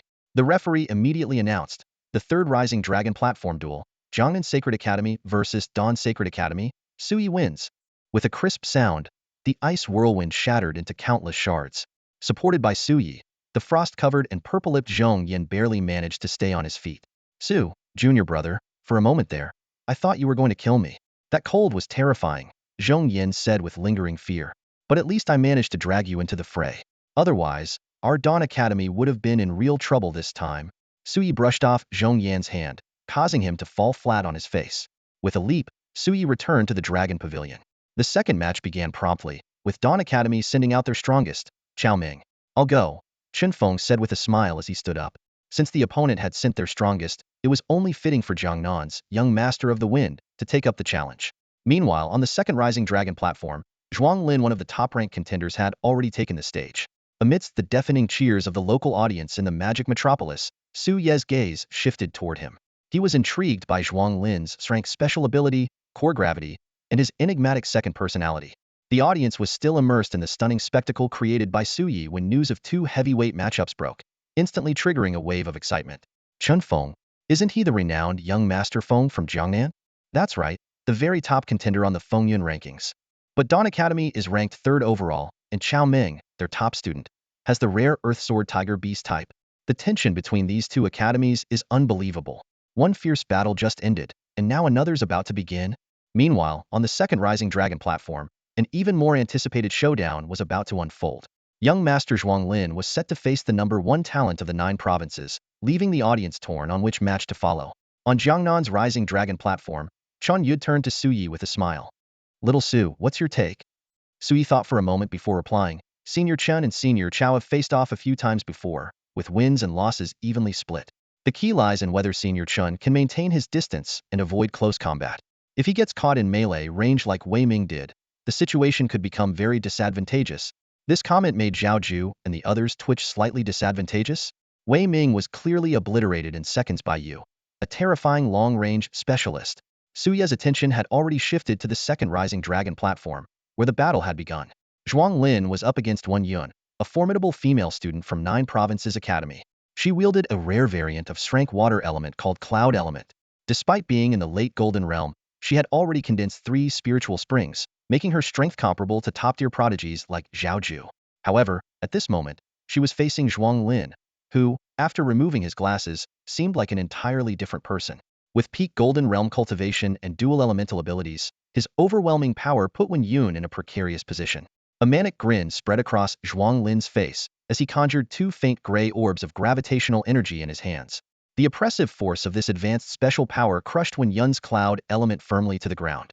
The once agile and bird-like white mist now seemed trapped against an invisible wall, unable to break free. Ha ha ha! Zhuang Lin laughed wildly, launching a gravitational orb with his right hand while charging directly at Wen Yun. His reckless and ferocious stance made the audience break into a cold sweat for her. After all, when this young master Zhuang entered his frenzied state, it often required the intervention of the referees to bring him under control. Bang! Bang! Bang! Bang! A series of heavy impacts echoed as the gravity sphere swept through, instantly shattering countless cloud shields formed by condensed cloud elements. Under the immense force, they were scattered and obliterated. The battle raged on for several minutes. Despite Wen Yun's best efforts to hold her ground against Zhuang Lin, she struggled to break free from the oppressive gravity field. As the pressure intensified, she finally lost her balance during an evasive maneuver, dropping to one knee with a cry of pain. In that moment of vulnerability, Zhuang Lin seized the opportunity, closing the distance in an instant and landing a devastating kick to her abdomen, charged with accumulated power. Ugh! Blood spurted from Wen Yun's mouth as her delicate figure, still under the pull of gravity, didn't even manage to fly 10 meters before crashing heavily to the ground. In a desperate move, she managed to summon a dense mist of clouds, barely halting Zhuang Lin's pursuit. The audience below collectively gasped, their breath caught in their throats. Zhuang Lin's relentless and merciless assault, combined with the crushing force of gravity, nearly overwhelmed this once proud prodigy. The complete dominance in realm, talent, and control over abilities, paired with the perfect synergy of his rank, ninefold burst speed and core gravity, left Wen Yun utterly outmatched. Her cloud-forged spear couldn't penetrate the gravity field's defense. It seemed unlikely that this fight would last even 15 minutes before echoing the swift defeat of Zhou Ziyun at the hands of Su Yi. The crowd murmured in discussion, speculating how Su Yi might fare in such a scenario. Although Su Ye's level was slightly lower, his combat prowess was extraordinary, and his divine-level ability appeared far from fully unveiled. Still, the majority believed that with Zhuang Lin's current display of power, he could likely suppress Su Yi as well. Meanwhile, Su Yi silently pondered to himself. So this is his second personality? It does bear some resemblance to my ghostly deity form. He understood that his own berserk state was influenced by the ghostly deity, but Zhuang Lin's transformation seemed rooted in his inherent nature, which was truly remarkable. The sheer power of core gravity was already formidable, and when combined with ninefold burst speed, its destructive potential was amplified exponentially. Wen Yun's defeat was inevitable. As this thought crossed his mind, Su Ye's attention shifted to the third rising dragon platform. The battle there was even fiercer than the clash between Zhuang Lin and Wen Yun. Qian Feng hovered in midair, his gaze sharp as a blade, surrounded by countless weapons of destruction forged from gale force wind's wind knives, wind dragons, and wind swords. Opposite him, Chao Ming had completed his beast transformation, morphing into a massive golden tiger, 10 meters long and 6 meters tall. Its razor-sharp fangs gleamed like blades, its claws curved like scythes, and its tail, resembling a colossal flesh and blood sword, lashed out relentlessly, slicing through Qian Feng's wind-based attacks one after another. This Earth Sword Tiger wasn't just a physical powerhouse. Its roar carried a paralyzing force, and every inch of its body was a lethal weapon designed for destruction. In midair above the dragon platform, Qian Feng engaged in a fierce battle with Chao Ming, leveraging his wind elemental powers. Despite his agile movements and evasive maneuvers, Qian Feng struggled to completely avoid the sharp, menacing strikes of Chao Ming's tail sword imbued with killing intent. Meanwhile, deafening tiger roars echoed throughout the arena. If not for the barrier a kilometer away shielding the audience, the terrifying sound waves would have shattered their eardrums or even been fatal on the spot. Faced with such a threat, Qian Feng stood his ground, swiftly summoning a vortex of gale force winds that carried immense piercing power, launching it toward Chao Ming. The arena resounded with the continuous booms of their clashes. The intense collision between the two one-human and one phantom beast unleashed a power far surpassing that of typical early-stage Diamond Awakeners, leaving the Diamond-level experts below S-rank in awe. This was a showdown between top-tier S-rank prodigies, pushing their abilities to the absolute limit. Qian Feng, since we last met, your mastery of morphing techniques has shown little progress, Chao Ming remarked coldly after his tail sword missed its mark. You still can't achieve the deeper levels of extreme compression, far inferior to that junior of yours, Su, from Jiangnan. If you could manipulate morphing as deftly as Su, breaking through with precision, I might have to tread cautiously. But as it stands, this battle is already decided. You are bound to lose. Before the words finished, Chao Ming's tiger-like form radiated a sudden golden light. His four claws pressed firmly against the ground as brilliant energy surged from the dragon platform into his body. In an instant, the colossal sword at the end of his tail expanded, and the murderous aura surrounding him grew even more intense, with his overwhelming presence escalating to new heights. From the seats of Dawn Academy, Chao Yi's aged face broke into a satisfied smile. Drawing strength from the earth to enhance himself, this boy Meng has not been idle since awakening his bloodline power. He's already capable of utilizing it to some extent. Excellent. In contrast, Chun Yu's expression darkened abruptly. To tap into the bloodline power of a rare phantom beast at the golden stage, Xiao Feng is in real danger now. Seated nearby, Sui kept a watchful eye on Xiao Ming, his mind racing. Rumor has it that some rare phantom beasts indeed possess unique bloodline powers. Once awakened, their abilities are no less formidable than those of the special or elemental classes. Drawing strength from the earth to enhance and heal itself is the most remarkable bloodline ability of the Earth Sword Tiger. At this moment, even though Chao Ming could only barely control this power, his tiger form, shrouded in a menacing aura, and his sharp sword-like tail had already overwhelmed Chen Feng's presence. The tide of the battle was becoming clear. Chao Ming's cultivation, already slightly superior, now gained an even greater edge with the support of his bloodline power. Unless Chen Feng could rapidly elevate his mastery of his abilities to a new level, achieving an even more refined compression effect, his chances of victory were slim. However, such a breakthrough was far more challenging than Chao Ming's initial grasp of his bloodline power. Roar! With an earth-shaking tiger roar, Chao Ming's tiger body suddenly expanded in size. The roar, imbued with a fierce aura, swept outward, nearly shattering Chen Feng's storm of astral winds. Chen Feng's expression was grave yet steadfast. He could not lose not after Su Shueti's opening victory, nor could he fail his grandfather's expectations. His mind echoed with Qian Yud's teachings. The wind is everywhere. Gentle, it soothes. Enraged, it becomes the sharpest blade. Merge with the wind, feel it, and let it become your body. With a sudden insight, Chun Feng conjured 3 astral wind dragons. Though these wind dragons lacked the fluid grace of Su Ye's frost dragon, they far surpassed Zhong Yan's creations. With a resounding roar, the wind dragons coiled around Chao Ming's tiger form, while countless astral wind blades and swords sought opportunities to strike. Yet, Chao Ming's reinforced sword-like tail, as sharp as a divine weapon, swiftly dismantled the elemental assaults with a few deft maneuvers. Though he suffered several hits, they left only superficial wounds. If not for the wind dragon's restraint, Chen Feng would have long been defeated in close combat. Half an hour later, both combatants were visibly fatigued. Chao Ming once again absorbed a sliver of Earth's power to its limit, seizing the moment to launch a ferocious attack. With a thunderous tiger roar, his sword tail shattered Chen Feng's astral wind barrier. As Chen Feng prepared to reconstruct the wind wall, the sharp tiger claws descended toward him. You've lost, Chao Ming said, reverting to his human form with exhaustion evident in his voice. I didn't expect you to improve during the fight, but it still wasn't enough to counter my enhanced sword tail. Though the golden glow had faded, the scars beneath his unique tiger skin attire and his weary expression made him appear just as battered and worn. After being knocked back twice in a row, Chun Feng managed to stabilize himself with difficulty, but the intense shock to his internal energy left his blood and qi in turmoil. Blood seeped from the corner of his mouth, and his face was as pale as paper. Third Rising Dragon Platform, second match, victory goes to Shangdi of the Dawn Federation.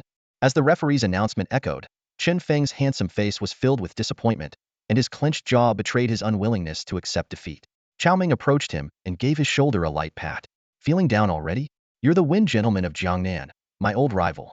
Honestly, when I saw your Shinlin Gale's power had grown again, even I was nervous. This time, I barely edged out a win, but once your ability to manifest improves, I might not stand a chance next time. Chun Feng wiped the blood from the corner of his mouth and forced a faint smile.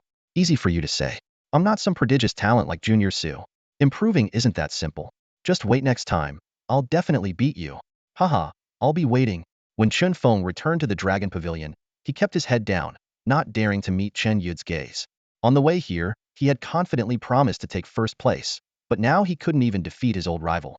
It was a significant blow to his pride. Chen Yud had initially been pleased with his grandson's progress, but seeing him in this state, his temper flared. What kind of weak attitude is this? If you lose, win next time. Back in my day, your grandfather was completely crushed by your Dantai Senior, but I gritted my teeth and pushed through. Eventually, I reached the pinnacle of the king tier. If you're already so dejected by this small setback, what will you do when your Junior Su surpasses you? Feel like dying. Nearby, Sui couldn't help but twitch at the corners of his mouth. This old man truly had a unique way of offering encouragement, each word sharper than the last. Yet, These words indeed reignited Qin Feng's determination. I understand, Grandpa. Once I join the Tianjiao training camp, I'll make sure to learn more from Junior Su. In the third match that followed, Zhao Ju faced Ning Ku, the second-ranked talent of the Dawn Federation. This exceptional young woman possessed an S-class special ability called Thorn Blossom, which was both offensive and defensive, capable of absorbing her opponent's spiritual energy to enhance her own strength, a truly formidable power. However, ever since being humbled by Su Yi in Qiong County, Zhao Ju had set aside his arrogance and trained tirelessly. His rapid improvement even surpassed Qin Feng's, and his blood spirit blade had grown even more refined. In a fierce battle, he unleashed a storm of crimson blade shadows, slicing through the endless thorns and narrowly defeating his opponent, securing another victory for Jiangnan.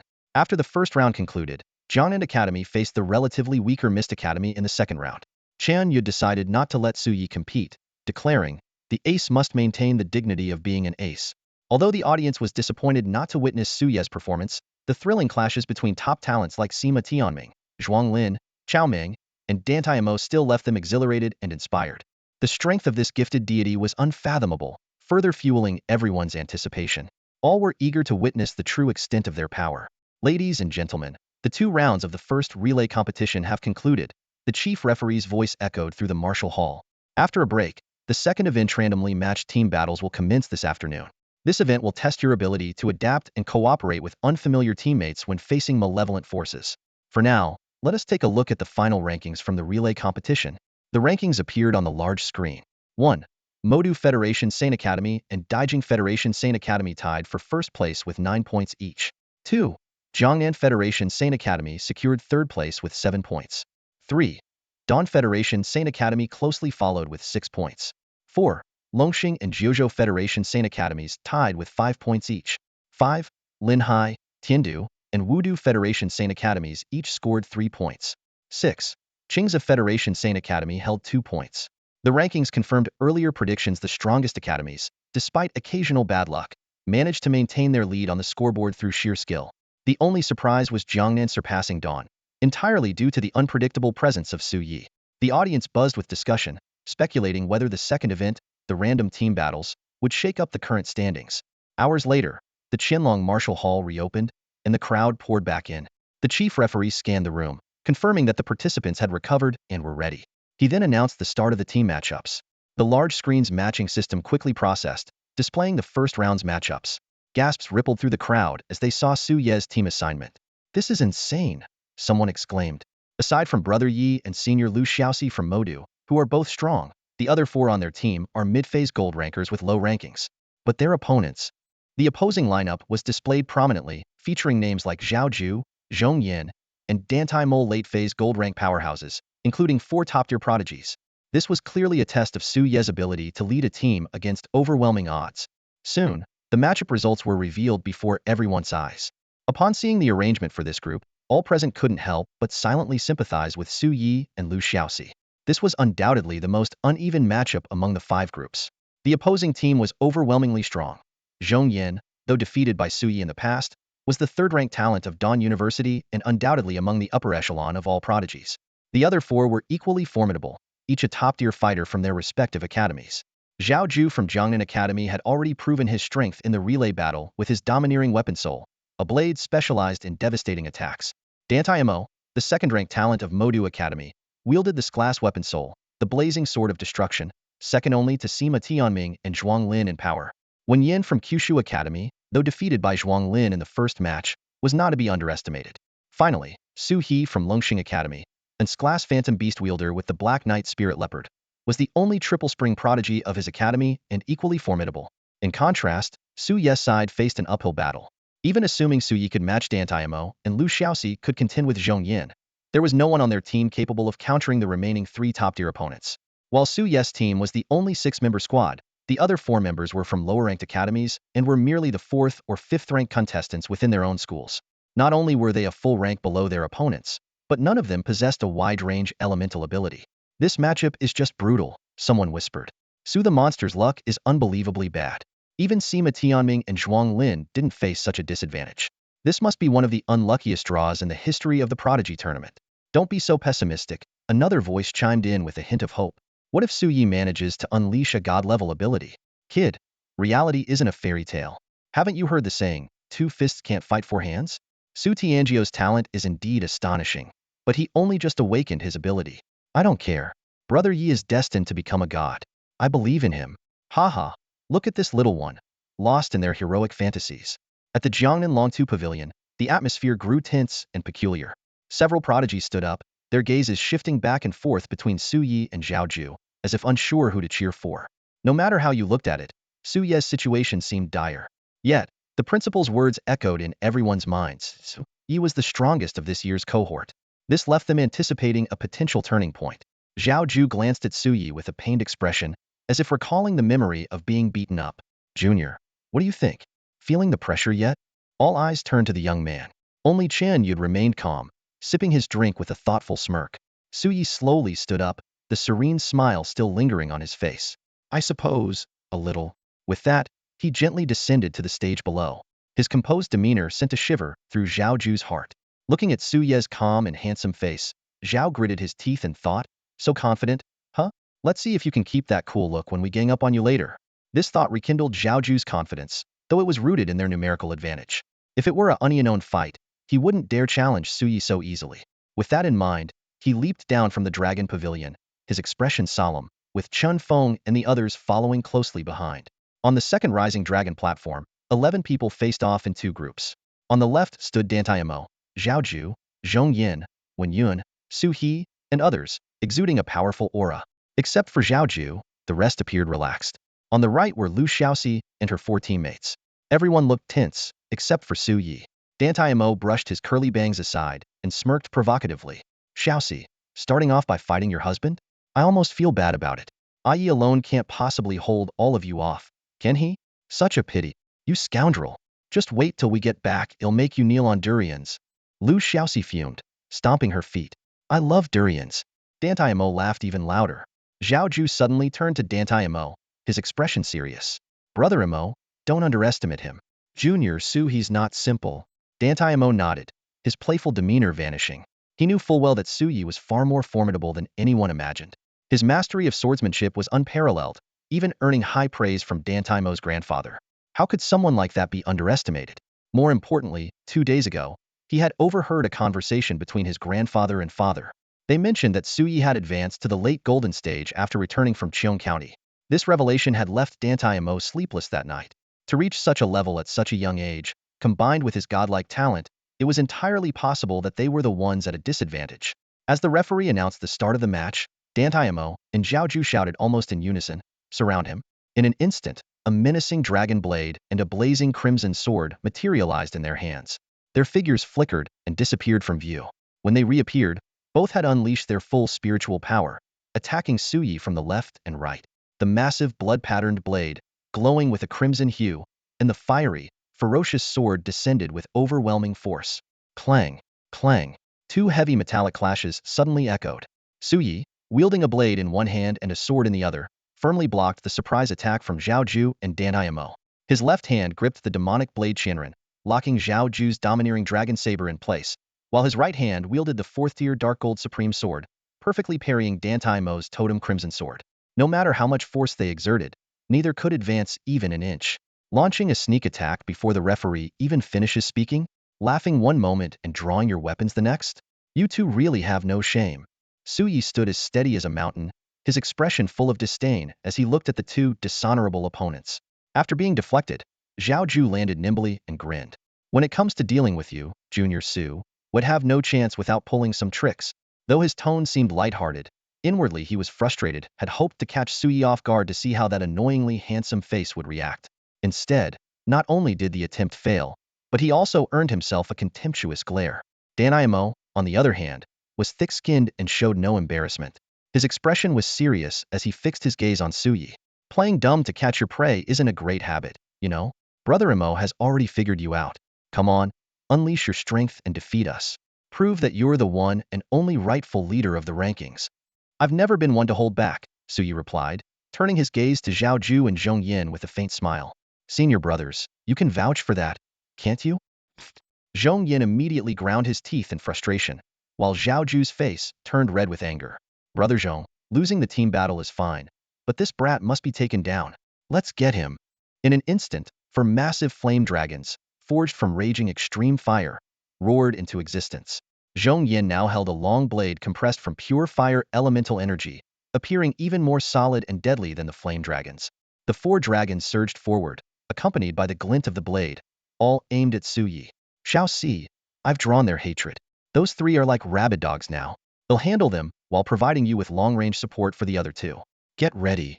Activating his wave mark, golden rune symbols instantly appeared above Su Yi's head. Lu Xiaoxi exclaimed in shock. You're going to take on all 3 of them alone? That's too dangerous. We should stick together and, before she could finish, she suddenly felt a surge of power coursing through her body. What's happening to my strength? Unbeknownst to anyone, a crimson array had silently spread beneath everyone's feet. In an instant, the 4 mid-stage Golden Realm teammates felt their strength surge to the late stage, while Lu Xiaoxi, already in the late stage, was brimming with newfound confidence. I feel like I could take on that scoundrel all by myself now. However, Su Yi seemed a bit disappointed. Is that all the boost it gives? As expected, the stronger and higher level the wielder, the more effective the enhancement from Blade Soul Kazan. Suddenly, the auras of 6 individuals, including Su Yi, surged dramatically, catching the attention of the surrounding awakened powerhouses, who were momentarily stunned and quickly directed their senses toward the second ascending dragon platform. Qian Yud fixed his gaze on the eerie and terrifying Blade Soul Phantom, Kazan, beside Su Yi, a look of amazement flashing in his eyes. If this ability were used appropriately, it would undoubtedly become a devastating weapon against the evil forces in secret realms.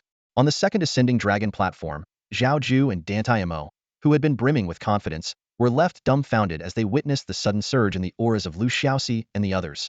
Su Yi, this must be your doing. Dantai Mo glared angrily at Su Yi, his face dark with fury. Boosting strength is one thing, but directly elevating them by nearly an entire subrealm? Isn't this essentially doping before the match? It's completely unfair. Zhou Ziyun, who had been charging forward with murderous intent, also stopped, his expression grim. The 4 elemental dragons hovering midair mirrored their master's hesitation. Behind him, Wen Yun and Su He looked visibly unsettled. The 4 Golden Stage prodigies now found themselves in a precarious situation against opponents whose strength had skyrocketed. With Su Ye's presence tipping the scales, their side was now evenly matched or perhaps even at a disadvantage. This is just the enhancement from my ability. What's unfair about it? Su Yi retorted with a grin, the curve of his lips sending a chill down their spines. Actually, the truly unfair part is yet to come.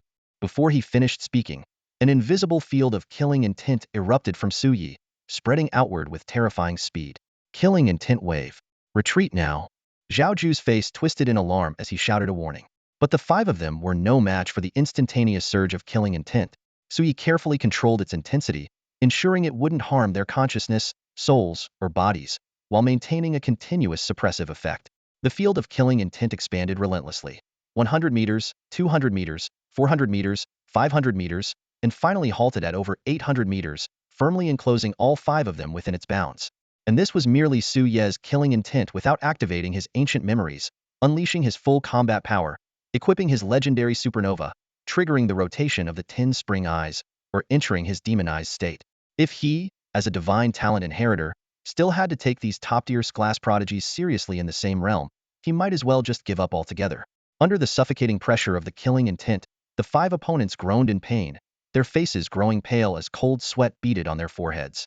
The energy within their bodies circulated frantically as they struggled to fend off the overwhelming killing intent invading their systems.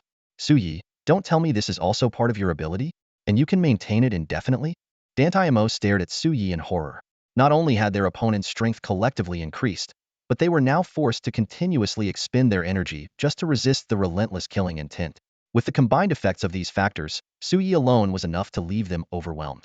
How were they supposed to win this fight? Is this a tangible wave of killing intent? At the Longtu Pavilion, Qian Yud gripped his wine cup tightly, staring in shock at the strange phenomena in the arena. The overwhelming power exuded by this force left him shaken. It was as if the intense killing intent was invading his mind and body. Yet, strangely, it had no adverse effect on their side. On the contrary, it seemed to fuel the fighting spirit of Xiaoxi and the others. Hastily downing a gulp of strong liquor to steady himself, his thoughts raced. If this boy were to reach a transcendent level in the future, unlocking the potential of his mental domain and integrating this killing intent into his attacks, the result would be unimaginably devastating. Even those awakened individuals outside the arena who could sense this killing intent found themselves breaking out in cold sweats. The sheer intensity of the aura, even from a distance, was enough to make them shudder. To experience it firsthand would likely be as unbearable as what Dantai and the others were enduring. As for the lower-level awakened ones and ordinary spectators seated further back, while they couldn't directly sense the killing intent, they could infer its presence from the pained expressions of the 5 combatants displayed on the large screen and the astonished murmurs of the surrounding awakened. Brother Ye's God-ear ability is truly invincible. If young Master Su can win with such a setup, he could absolutely contend for the top spot. Exclamations of awe rippled through the audience. Faced with Dantai Mo's horrified gaze, Su Yi merely shrugged with a hint of mockery, saying, "Whether I can keep this up depends on when you guys finally collapse. It's a simple concept, isn't it?" His cocky and infuriating demeanor sent his opponent's blood pressure soaring. "Everyone, forget about the others for now, and focus on stopping that kid's bizarre attack. If we don't, we'll be worn down to death sooner or later," Zhao Ju suggested grimly. Su He, the strongest fighter from Longxing Academy, nodded in agreement. With a fierce roar, he transformed into a towering Black Knight spirit leopard, as imposing as Chao Ming's Earth Sword Tiger. The black leopard's body shimmered with a ghostly glow, and its golden eyes, though filled with pain, remained locked firmly on Su Yi. "I may not have tapped into the power of the Phantom Beast bloodline, but I am fast. I'll force him into a corner. Take your chance when you see it." Before his voice had faded, Su Yi had already turned into a streak of black lightning, charging straight at Su Yi. Zhao Ju and Dantai Mo exchanged a glance, and in the next moment, unleashed devastating attacks. The dragon blade in Zhao Ju's hand erupted with a crimson beam of compressed blood energy, shooting 100 meters into the sky. Meanwhile, Dantai Mo summoned massive fiery sword shadows, their sharp auras humming as they locked onto Su Ye's position with deadly precision. "I'll cover you," Wen Yun shouted, her voice crisp and commanding. Pure white cloud elements surged from her body, instantly enveloping Zhao Ju, Dantai Mo, and their attacks. The dense mist completely disrupted Su Ye's team's vision, making it impossible to discern the trajectory of the lethal assaults. The 5 fighters, under immense pressure, displayed an astonishing level of teamwork, earning approving nods from their respective academy principals. While all the young talents who made it to the Tianjiao martial trials were extraordinary, the ability to immediately understand their roles and execute such flawless coordination in their first encounter was truly impressive. Unfortunately for them, they were up against Su Yi, an opponent of monstrous caliber.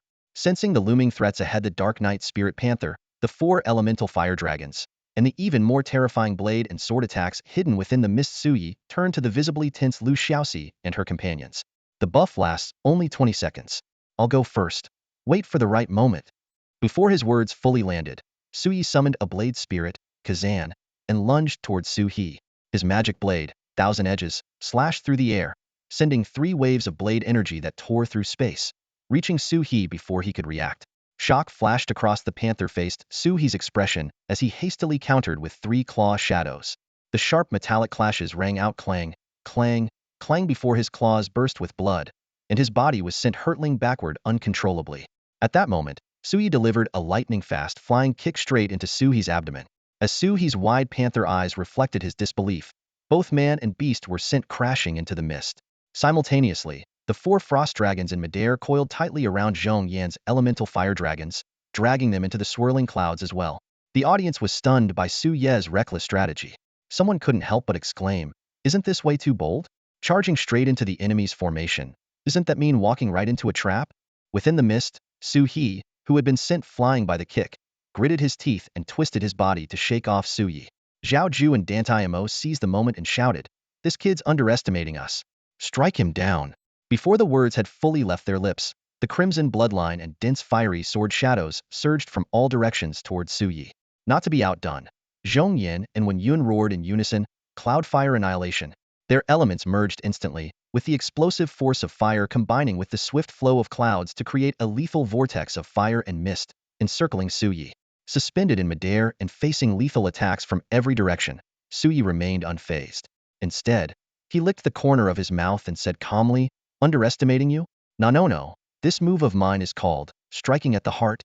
As his words fell, an intangible ghostly figure appeared above Su Ye's head, and an overwhelming, reality-distorting surge of energy erupted from within him. Wave burst. The surging force of roaring energy erupted from Su Ye's body, instantly enveloping the entire area with an oppressive aura. The faces of Zhao Ju and his 4 companions changed drastically. Instinctively, they tried to withdraw and retreat, but it was already too late. Boom. The invisible wave of energy swept across the field like a nuclear shockwave. Zhao Ju's prideful, earth-shattering blade streak shattered in an instant, The dense fiery sword shadows were scattered like fragile paper, and even Yun Yan's painstakingly condensed elemental vortex disintegrated into dust in the blink of an eye. The five of them could only watch helplessly as the rippling shockwave devoured the surrounding mist and approached them in mere moments. In this perilous moment, where their old strength had been spent and new strength had yet to emerge, they could only hastily assume defensive stances. However, as the rippling wave collided with them, they realized they were destined to suffer severe injuries. Ugh! The synchronized sound of blood being spat out echoed as the five of them were sent flying backward as if struck heat by a speeding truck. Their expressions turned dazed and bewildered as their bodies were flung in different directions at high speed. Only those awakened to the Diamond Realm could barely track their movements. Bang! Bang! Bang! Bang! Bang! 5 heavy impacts followed one after another.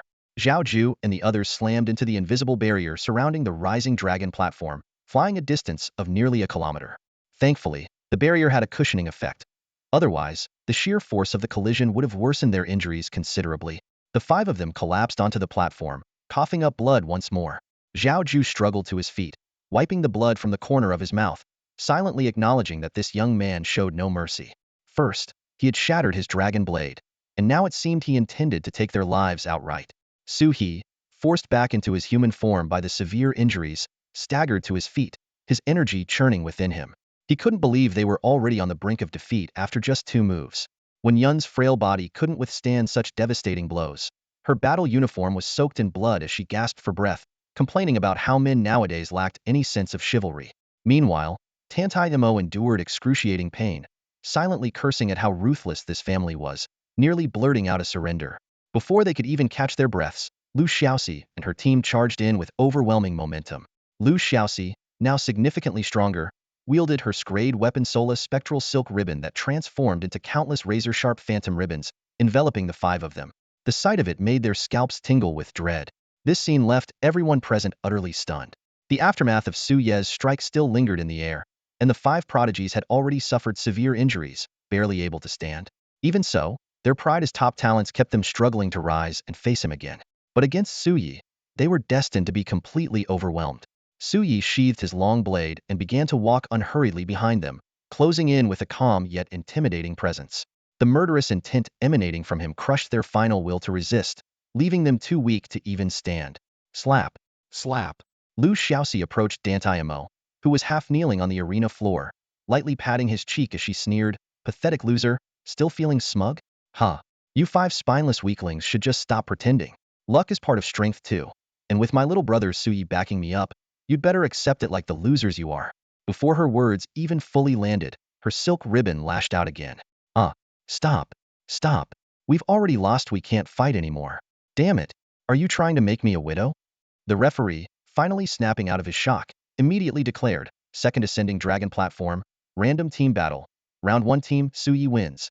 Before the crowd could even react, a deep, magnetic voice echoed from the sky above, as expected of my disciple. That performance truly reminiscent of my prime. With the voice came a dazzling flash of swordlight and golden sacred flames that enveloped the entire hidden dragon martial hall. As the light faded, 2 figures slowly descended onto the luxurious viewing platform where Dantai Jin was seated. One was a scholarly middle-aged man with glasses and disheveled hair Dantai Wuxuan. The other was a tall, strikingly handsome man with golden hair, dressed in a fiery red trench coat. He was none other than one of the 2 guardian deities of the United States, the fire god Vedas. Danai Sr. Vedas Sr. The high-ranking awakened present all stood and bowed in respect. The ordinary spectators, upon realizing the identity of these 2 legendary figures, rose to their feet in excitement and awe. Dantai Shinner quickly stepped forward, her voice sweet as she greeted, "Grandfather, Senior Vedas, weren't you both at the Valley of Heaven suppressing the dragon-class secret realm? Please, everyone, be seated," Dantai Wuxuan said warmly, scanning the room with a kind gaze before turning to his granddaughter with a fond smile. "The suppression is complete. So naturally, I had to rush back to see how Su Yi performed. But your cousin Mo's been slacking in his training. When we return, he'll need to double down on his practice." On the side, Veda's sharp golden eyes remained fixed on Su Yi. Speaking fluent Dragonic, he praised. "So this is your Dragon Kingdom's SS-level gifted youth? Truly extraordinary. Awakening for less than a month, and already reaching the late stage of the Golden Realm, far more outstanding than we were back in our day." He then turned to Dantai Wuxuan, a charming smile appearing on his face. "Wuxuan, remember the promise you made earlier? Once my arrogant grandson enters the Qianlong Martial Hall, let's have these two youngsters face off. My grandson has been quite smug after a year in the Prodigy trial camp. You saw it yourself during the recent mission leading the Genesis squad to suppress the secret realm. His arrogance is almost unbearable, even for me as his grandfather. Dantai Wushuan responded with a lighthearted smile.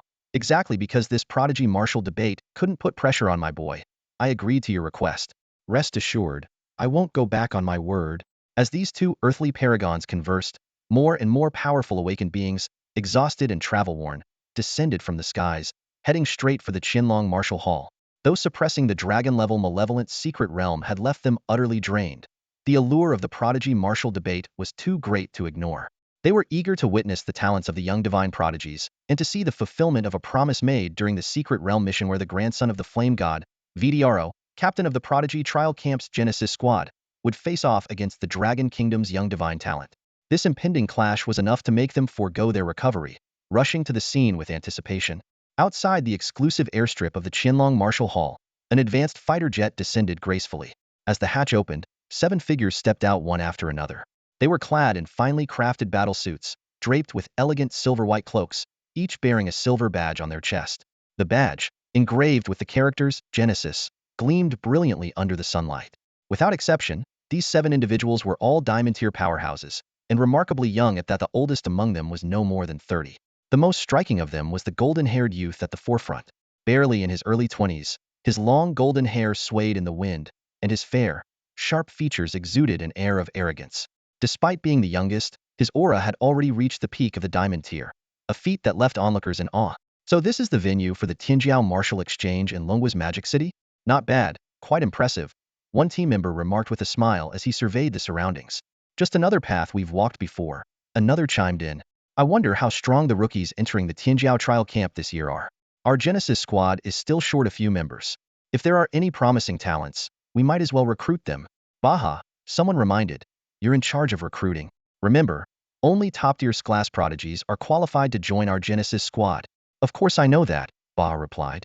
I was just thinking, wouldn't it be great if we could invite that divine prodigy from Longwa? Forget it.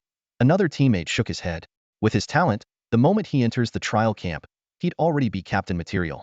People would be lining up to join his squad. As they spoke, a tall woman from Sakura country suddenly wrapped her arms around the neck of the golden-haired youth from behind, her voice teasing and sultry. Captain, are you really planning to spar with that divine prodigy from Longwa? Isn't that just bullying the poor kid? This golden-haired youth was none other than Widairo, grandson of the fire god Wadis and captain of the Genesis squad. A faint trace of arrogance flickered in his golden eyes as he chuckled lightly. Don't underestimate a divine prodigy. In a battle of equals, am not guaranteed victory. But Captain, the Sakura country woman batted her eyes. That's not what you said back in the secret realm. You claimed you could toy with that divine kid however you pleased. Ha ha ha. The other team members burst into laughter. Really, Zhenxian? Is this your first day meeting the captain? His compliments are always backhanded. How infuriating. Zhenxian exclaimed in realization. I was wondering why Captain suddenly seemed so humble. Turns out he was being sarcastic. But, well, I like you just the way you are. Saying this, she leaned in, attempting to plant a kiss on Widairo's cheek. Amid their banter, Widairo led the Genesis squad into the Qianlong Martial Hall. Meanwhile, more and more returning awakeners began to arrive. Inside the hall, after a round of formal greetings, everyone resumed their seats to continue watching the matches. On the Shanglong platform, the battles concluded swiftly. Suyi, at the invitation of Dantai Wushuan, accompanied Dantai Imo to the Dantai family's viewing area. Dantai Imo approached with a face full of bruises. Despite his swollen and battered appearance, he immediately bowed respectfully and greeted, Greetings, Senior Whiteys. Suyi was momentarily taken aback, but quickly followed suit with a polite greeting, Senior Whiteys. The name of this deity from the United States was one Suyi had heard of long ago. Among the 7 great nations, both the United States and Longwa had 2 supreme beings guarding their lands. However, Whiteys was vastly different from the other supreme deity of the United States. He had set aside the arrogance of the old era, choosing instead to be humble and advocate for peaceful coexistence among nations. Because of this, he stood in stark contrast to the other deity, who was deeply rooted in the old ways. Though both protected their nation, they did not associate with one another. In contrast, Whiteys maintained close ties with Su Ye's master and the heroic spirit king of Shenghua. Whiteys stepped forward, patting both of them on the shoulders like a kind elder, his charming smile unwavering. You just finished a sparring match. No need for formalities. Come, take a good rest. As he spoke, he carefully observed Su Yi, nodding repeatedly. Polite and talented, much better than that arrogant grandson of mine. At this moment, Danai Wuxuan chuckled and asked, Xiao Yi, are you feeling any pressure for the Tianjiao martial exchange this time? Dantai Mo, who was still receiving treatment, cast a resentful glance over. Grandfather, just look at my condition, then look at I. Do you think he feels any pressure? That's what you get for not practicing your swordsmanship seriously. You're an embarrassment. Chastised, Dantai Mo muttered softly in protest. It's not fair. I ran into a freak. There was nothing I could do. Sui glanced at Dantai Mo and smiled. There's a little pressure, I suppose. When Sui heard that simply performing well in the match against Whitey's grandson could earn him the top spot and allow him to form a special squad and take on missions freely after entering the trial camp, his eyes lit up. The top spot itself didn't matter much to him. He was confident it would eventually be his anyway, though the process might be tedious. What truly intrigued him were the privileges in the trial camp. Normally, newcomers had to excel in every mission to gradually earn authority, a process that frustrated him. He needed energy points, needed to trigger missions, and required the freedom to participate in various large-scale, mysterious tasks. Only then could he quickly unlock progress and gain access to new templates. An S-level prodigy, huh? Suyi mused to himself. Fine. Let's see if I can push him to reveal more of his strength. Suyi wasn't particularly fond of the hidden strength strategy. With his capabilities, he could easily defeat all his opponents in one fell swoop and claim the top spot. However, due to the rules and the fact that this year's so-called top talents were truly lacking in skill, even when he deliberately held back, his opponents still crumbled with ease. This left him feeling somewhat bored. Seeing Su Yi agree, Dantai Wuxuan and Vidius exchanged a knowing smile. This was the bait they had carefully crafted after thorough investigation, and it had worked perfectly. As the other 4 matches concluded, the chief judge stepped forward, ready to announce a sudden change. Ladies and gentlemen, upon the suggestion of the higher-ups, we will be adding a special exhibition match during the break. Before he could finish, Sima Tianming darted onto the rising dragon platform like a flash of lightning from the Dragonhead Pavilion. His fox-like eyes burned with anger as he glared directly at the chief judge. I strongly oppose this. Why should the match between Su Yi and Vidilo determine the top spot? The audience was immediately thrown into confusion, unable to understand why a simple exhibition match had provoked such an intense reaction. Only a few insiders glanced uneasily at the contenders for the top position, their faces filled with discomfort. On the rising dragon platform in the Magic City, Zhuang Lin removed his glasses and leaped to Sima Tianming's side. Although the principal firmly believes that Junior Su will claim the top spot, dismissing all of our efforts with just one statement is truly unacceptable. As the audience grew even more puzzled, a mocking voice rang out from the entrance. Vidilo led his Genesis squad members in with heads held high, his golden eyes looking down at the 2 men. How ironic. Even I, someone who dares to challenge divine talents, feel ashamed of my arrogance compared to you 2 class individuals. A cold smile curled at the corner of his lips. If you're so dissatisfied, they'll give you a chance to team up against me under the same level restrictions. If you can withstand 5 of my moves, they'll apologize and leave immediately. How about it? As Vidiolo's words fell, every gaze in the arena turned sharply toward the entrance. When the crowd noticed the iconic silver cloak and emblem on his chest, many awakened individuals couldn't help but have their pupils contract in shock. Genesis Squad. A burst of exclamations erupted from the crowd. This renowned special team from the Tianjiao training camp had become a legend over the past year, cutting through challenges like a sharp blade during special operations and guarding against malevolent forces, both in the Dragon Nation and across the other 6 nations. The powerful awakened individuals who had just returned and saw the squad arrive instantly relaxed, stepping aside to watch the unfolding drama. Meanwhile, the ordinary crowd grew restless due to Waidairo's identity as a representative of the beautiful nation and his arrogant declarations. He said he's going to challenge both young Master Sima and young Master Zhuang by himself, and that he could defeat the 2 Tianjiao elites of our Dragon Nation within 5 moves at the same level. Someone muttered indignantly. Don't get mad just yet, another, more informed person explained. He's from the Tianjiao training camp, the very place young Master Zhuang and the others are striving to enter. His arrogance is backed by real strength. In the center of the arena, Sima Tianming, though long aware of Waidairo's reputation, felt deeply humiliated by such blatant disdain.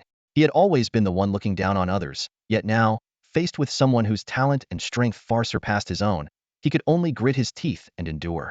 Zhuang Lin, however, remained calm. Fixing his gaze on Waidairo, he asked, You want to fight the 2 of us at the same level? Waidairo, with dark red flames underfoot, leaped effortlessly to stand before them. Aren't you the ones who think you can take on Suyi? Well, it's convenient I'm confident about facing him too. So, holding out against me for 5 moves at the same level shouldn't be too hard, right? Otherwise, what basis do you have to challenge someone like Su Yi, who's at a similar level? What makes you think you can stand against god-tier abilities? Zhuang Lin furrowed his brow and glanced at the chief referee, who nodded reluctantly, indicating this was a sudden directive from above. Sima Tianming, the world of awakened individuals values strength. Instead of sulking, why don't you decide whether to accept the challenge? If you want step up, you'll face him alone. Zhuang Lin's aura surged with intensity. Sima Tianming seethed with frustration. He had anticipated battling Zhuang Lin for the top spot in a climactic showdown. Yet now they were forced to join forces just to defend their ranking all because of that detestable Su Yi. Electric currents crackled around him as his scrayed lightning ability, sky-shattering thunder, erupted. Countless lightning serpents wove together in the air, forming a dense web of elemental attacks.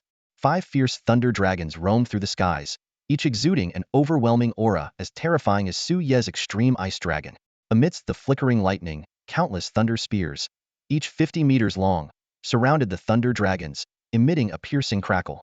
Together, they formed a horrifying thunderstorm that loomed over the Shanglong platform. Strangely, these intense thunder elemental attacks did not conflict in the slightest with Zhuang Lin's gravitational field. With a thunderous roar of charge, Zhuang Lin unleashed the gravitational energy he had been accumulating in his hands. A gray ripple of gravity burst outward like a tidal wave, instantly covering a 100-meter radius and enveloping Vidyaro. The air groaned under the oppressive force of 20 times normal gravity. Zhuang Lin's hands gathered gravitational energy once more as he simultaneously activated his secondary ability, the 9-fold burst speed. Laughing maniacally, he turned into a streak of lightning and shot straight toward Vidyaro in an instant. Sima Tianming followed closely behind, his entire figure transforming into a bolt of lightning. Wielding a thunder spear compressed to its ultimate form, he aimed directly for Vidyaro's head. Thunder and gravity. Huh? Quite the powerful abilities. Vidyaro remarked with amused interest. Somewhat similar to Kino's omnidirectional repulsion, but the power difference is too vast. Today, I'll show you what true strength looks like. With a sudden clench of his right fist, he growled, "Scorch the world." In an instant, dark red flames filled with violent energy erupted around the dragon platform, resembling magma spewing from the Earth's core. The flames transformed the surrounding hundreds of meters into a hellish sea of fire. They abruptly contracted inward, shattering the gravitational field and enveloping both Vidyaro and Zhuang Lin. The searing heat was suffocating, as though plunging into molten lava. This was the S-class prodigy Vidyaro's inherited ability from the fire god Vedas world-thing Inferno. Crash! A surge of dark red, violent flames erupted from Widea Luo, spreading outward like a tsunami. The scorching inferno moved with astonishing speed, far surpassing the charge of Sima Tianming and Zhuang Lin. The two found themselves caught in a perilous dilemma. Advancing meant being consumed by the flames, but retreating was no longer an option. "I'll hold it off, you go." Sima Tianming's fox-like eyes flickered with determination. 5 ferocious lightning dragons instantly formed a ring in midair, attempting to block the advancing dark red flames. However, this seemingly formidable defense was shattered in the blink of an eye. The lightning dragons couldn't even last a second before being engulfed and incinerated by the dark red flames, leaving not even a trace of elemental residue behind. Sima Tianming's expression darkened as he quickly realized the issue. The degree of elemental compression is worlds apart. Indeed, the mastery of elemental shaping had distinct stages. The first stage allowed for basic compression of elemental power, like Zhongyan's abilities.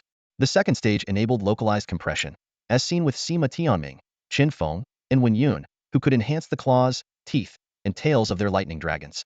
But Widea Luo had clearly reached the third stage, seamlessly combining form and compression with devastating power.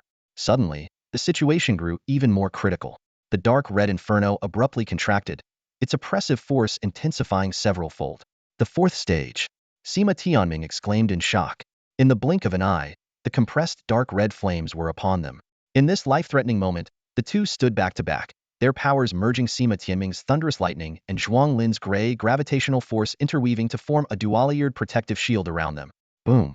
A deafening explosion erupted as the dark red flames transformed into a massive mushroom cloud, surging skyward.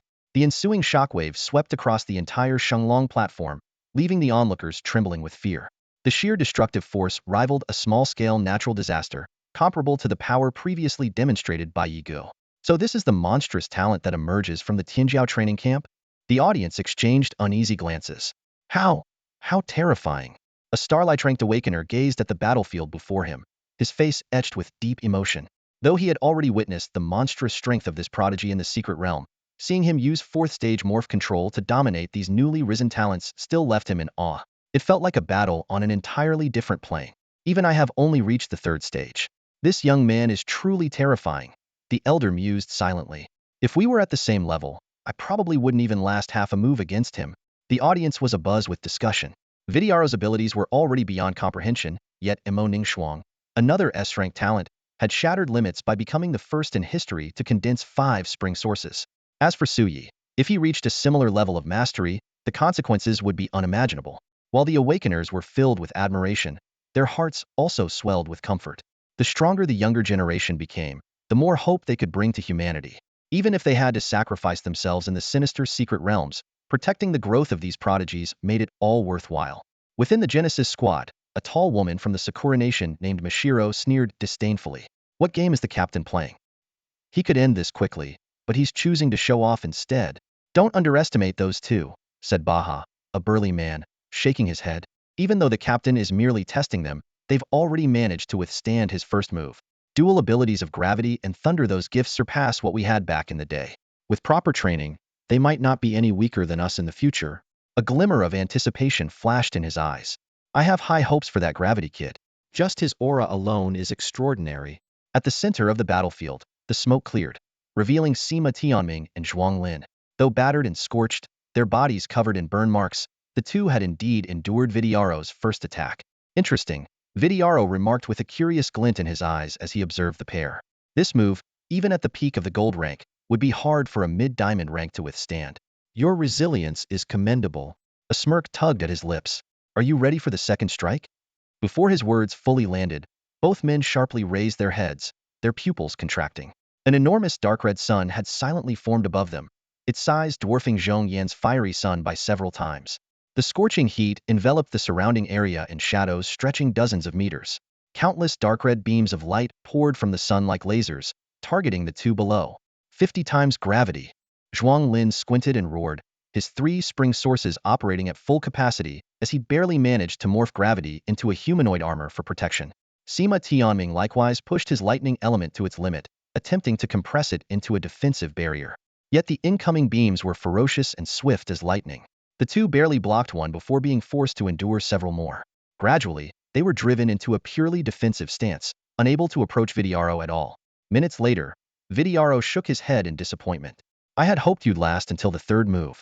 It seems I overestimated you. As his words fell, the dark red sun trembled violently, unleashing hundreds of beams in a single instant. The protective shields of the two shattered under the onslaught, leaving the remaining beams suspended ominously above their heads, signaling the end of the battle. The scene fell into a deathly silence. The crowd was in disbelief. 2 moves, just 2 moves, had been enough to defeat the top contenders of the Dragon Nation's martial competition for this generation. Vidiaro didn't spare another glance at the defeated duo. Instead, he lifted his head arrogantly, his gaze fixed on the Dantai family's observation seats. A faint smile played on his lips. Your turn, Su Yi. It's our turn, Su Yi. Vidiaro's voice drifted softly through the air. The words landed like a bomb, igniting an uproar among the audience. Murmurs and exclamations rippled through the crowd. Seriously? He's challenging Su the Prodigy now? This guy's definitely here to stir things up. Coming from the Heavenly Trial Camp, and he's picking on a 17-year-old student? But someone quickly countered. Come on, man. Brother Yi isn't just any 17-year-old's got God-ear talent. That's a whole different level. A few spectators began analyzing the situation. Judging by what Sima Tianming and the others said, could it be this exhibition match was set up just for these two? Unlikely. Another person shook their head. Sure, Su Yi is strong and a contender for the top spot, but against this genius from the US? You all saw how he just defeated the 2 top-ranked fighters. The awakened ones in the crowd discussed the matchup with greater insight. If they're at the same level, Su Yi stands a chance, one of them remarked. His mastery of ice elemental powers has already reached the limits of the 2nd stage, maybe even touching the 3rd. Everyone knows the value of God-ear abilities. Exactly, another agreed. The gap between S-tier and S-tier is big, but the gap between S-tier and God-ear is even bigger. With 3rd stage control and the power of his ability, even if Vidiaro's at the 4th stage, the advantage wouldn't be overwhelming. Someone speculated boldly. What if Su Ye's already reached the 4th stage? That's ridiculous. A self-proclaimed former S-tier prodigy from the Federal Holy Academy immediately dismissed the idea. I barely hit the 3rd stage at the Yaoyang rank. He's only been awakened for less than a month. Reaching the 3rd stage would already be a miracle. Haha, Just joking. The speaker backtracked with a laugh. Honestly, for VDRO to guarantee a win against Su Yi, he'd have to use his peak or diamond level cultivation. But that would be downright unfair. In the audience section reserved for the Dantai family, Su Yi rose slowly to his feet. Beside him, Dantai Shinner watched him anxiously. Among everyone present, perhaps she was the only one who had no idea of Su Ye's true strength. As an S-level genius, she was well aware of the dangers involved. Even though the grandson of the senior fire god had years of training under his belt, she still worried that the inexperienced Su Yi might lose. What unsettled her even more was the realization that she couldn't bear to see Su Yi defeated by anyone. What's this? Worried about your little boyfriend? Dantai Mo glanced at his cousin's tense expression. His words were both comforting and teasing as he threw a look at Su Yi. Relax, your boyfriend's got this. When he went up against your brother, he clearly held back. But Wei Yaluo's control has already reached the 4th stage. Sister, don't tell me you actually think your little boyfriend is really only at the 3rd stage? Dantai Mo said with a knowing smile. By the way, you didn't deny it just now, huh? So, you admit he's your boyfriend? Awaken, sister. Stop healing this annoying guy. Let him suffer a little longer. The young girl's stunningly beautiful face turned bright red in an instant, and her earlier tension seemed to ease a bit as her eyes stayed fixed on the boy's figure. As Su Yi was about to leave the spectator seats, Wei Si suddenly gave him a thumbs up with a grin. Xiao Yi, don't forget your promise to Grandpa Wei. Su Yi nodded in agreement and began descending the stairs. Dantai Wuxuan cast a glance at Wei Si. Why do I feel like you have more confidence in Xiao Yi than I do as his mentor? Not sure if it's confidence, Wei Si chuckled. But back in our youth, we swept through our challenges too. There's a certain resonance, you know? You really are Yaluo's true grandfather. Right back at you. Under the watchful eyes of the crowd, Su Yi steadily made his way toward the rising dragon platform, recalling Wei Si's advice. Xiao Yi, don't hold back against that arrogant kid. Show him the real gap between you two. Beat him to the ground. To fulfill his senior's wish, it seemed he'd have to push harder. With that thought, Su Yi ascended the rising dragon platform, his expression calm and composed. In Wei Yaluo's golden eyes, an uncontrollable fervor flickered. This was his first time dueling someone with divine-level talent. Even if his opponent hadn't fully matured, it was enough to ignite his excitement. He immediately suppressed his aura to the late golden realm, lowering the amount of spirit energy he could use. His pride would not allow him to be challenged across realms, even if his opponent was a divine talent. Sensing this, Su Yi asked curiously, are you sure you don't want to raise your cultivation a bit more? You once said there's an insurmountable gap between S-level and S-level. But if you're fighting me as an S-level, isn't that contradictory? Wei Yaluo shrugged. You're young and haven't joined the elite trial camp yet, so you don't understand. That gap can be bridged through experience, for example, or through... Before he could finish, a massive dark red sun suddenly materialized out of thin air, casting an oppressive crimson light over the rising dragon platform. Inside the sun, intensely compressed dark red beams of heat swirled as if they were alive, exuding an eerie and menacing aura.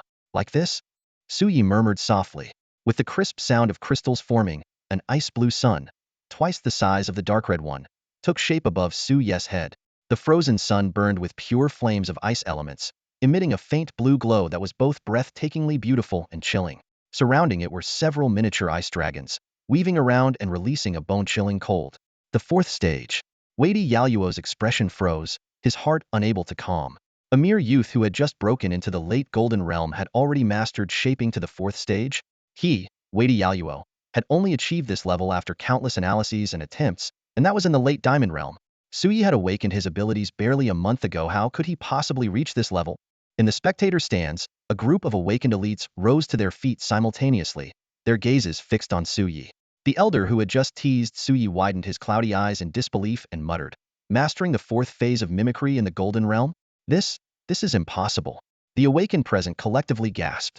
It was common knowledge that even the two supreme figures of the Long Kingdom Dark Yama and the Fire God only managed to grasp the 4th phase upon reaching the early stages of the Diamond Realm. Yet Su Yi had achieved this milestone in just 1 month, an accomplishment that defied belief. Ignoring the wounds on his face, Dantai Mo rushed to the railing, exclaiming in shock, I was just speaking offhand, and this kid actually reached the 4th phase? Dantai Shinner, observing the scene, quietly let out a sigh of relief, while even Vidius couldn't hide his astonishment. Wuxian, Vidius turned to Dantai Wuxian beside him. It seems we've underestimated Xiao Ye's potential. You said he could take that step now. I truly believe it. Dantai Wuxian coughed lightly, adjusting his glasses to mask his inner turmoil. As Su Ye's mentor, He had keenly noticed that Su Yi not only mastered the fourth phase, but wielded it with remarkable finesse. The agility and speed displayed when condensing the cold sun far surpassed that of Yarrow. This subtle yet profound difference could only be perceived by experts who had unlocked the depths of their mental domains. At the Dragonhead Pavilion, Sima Tianming and Zhuang Lin exchanged wry smiles before quickly coming to terms. Faced with such an overwhelming disparity, they were genuinely convinced of Su Ye's superiority. In the center of the arena, Vidya Yarrow's pale face grew even more strained. Despite being raised amidst the awe-inspiring power of godlike abilities, his confidence was now faltering. Yet, having already spoken, to retract his words now would be tantamount to slapping himself in the face. At that moment, an unprecedented wave of murderous intent surged through the air. Vidya Yarrow initially thought he could withstand it as easily as those ants had, but in the next instant, his face turned ashen, and his body involuntarily staggered back a step. Having just endured this technique themselves, the 5 members of Dantai group watched the scene unfold with complex expressions. The intensity of this wave of killing intent far exceeded what they had previously experienced. This boy, was he holding back just now? The surrounding spectators were inwardly shocked. If such terrifying killing intent had been unleashed earlier, forget about continuing the fight, just standing still would have been nearly impossible. No one was in a more awkward situation than Vidyaro. A flicker of embarrassment and anger flashed in his golden eyes. Feeling the astonished gazes from all around, he knew that everyone had seen his retreating step. Without even officially crossing blows, Vidyaro had already fallen into a disadvantage. Are divine talent users truly this overwhelming? This was the complete opposite of the scene he'd envisioned, where he would effortlessly teach Su Yi a lesson. Now, he was truly caught in a dilemma. Above Su Ye's head, 5 rippling marks glowed, while killing intent surged beneath his feet. His voice was calm as he asked again, "Are you sure you want to face me with your current level of power?" Vidyaro's facial muscles twitched involuntarily, his expression unbearably grim under the watchful eyes of the crowd. Among the creation squad, the tall woman from Sakura Nation, who had been mocking Sima Tianming and Zhuang Lin earlier, had fallen silent, her face solemn. It was her first time seeing their usually invincible captain in such a miserable state. Baha, the burly man from the team, sighed helplessly. Arrogance turned against him. If he could just put aside his pride and use more of his power, no one would laugh at him for Idavan when facing a divine-level ability of equal mastery. Seeing Vidyaro still hesitating, Su Yi shook his head. Resting a hand-formed blade on his shoulder, he said, "One strike. I'll only use 1 strike. If you can't withstand it, don't push yourself. Otherwise, you really might die." Before his words fully settled, Su Yi swung his hand blade downward. In an instant, 2 crescent-shaped arcs, hundreds of meters tall and over 20 meters wide, materialized out of thin air. Their 5 colors, red, blue, gold, white, and pale blue, radiated in eerie brilliance, illuminating everyone's eyes like 2 radiant moons descending upon the world, exuding an aura that was both sacred and sinister. This single strike clearly surpassed the limits of the golden rank. Even some diamond rank awakeners felt their scalps tingle, overwhelmed by the looming sense of death. "My pride will never be trampled on," Vidyaro roared in flawless Mandarin, stubbornly refusing to tap into higher power. His face pale, he unleashed the full extent of his late golden rank energy. Yet, his scorching rays were like raindrops crashing against a tidal wave, evaporating instantly. The dark red sun he summoned was split cleanly in 2 as the 5-colored crescents closed in. Vidyaro's expression changed dramatically. In desperation, he pushed his power to the peak of the golden rank, forming a protective barrier with all his might. But even this final effort was as fragile as paper, torn apart in an instant. His figure was sent hurtling into the arena's boundary shield with a resounding crash. A deafening explosion followed as the 5-colored crescents detonated, their energy engulfing an area of hundreds of meters. The entire arena shield trembled violently under the impact. "Su, the number 1," someone shouted, breaking the silence. In an instant, the entire Qianlong Martial Hall erupted. Countless spectators, their faces flushed with excitement, shouted from the depths of their hearts, "Su, the number 1. Su, the number 1. The cries rose and fell, echoing endlessly. In the spectator area of the Dantai family, Wadey's handsome face was filled with shock. Just moments ago, he had almost intervened to stop the fight. If his arrogant grandson didn't use his cultivation to fend off that fatal strike, he might have truly perished here. Fortunately, at the critical moment, Wadeyaro finally set aside his pride and unleashed his true power. "Shao Yi," Wadis chuckled bitterly as he looked at Su Yi, secretly breathing a sigh of relief. "Grandpa told you not to hold back, and you really didn't show any mercy. You almost took my grandson's life." Beside him, Dantai Wushuan shook his head helplessly at his old friend. I warned you. This kid always means what he says. You'd better not make any casual promises with him. The arena was now in an uproar, deafening cheers drowning out the lingering effects of the evil light slash. On the live broadcast, the comments section was flooded like a tidal wave. Awesome. Brother Yi is truly unstoppable. You used 5 moves. I only needed 1. That was insanely cool. Oh my god. This was totally unexpected. The young man from Longhua is terrifying. Waidairo, get back up.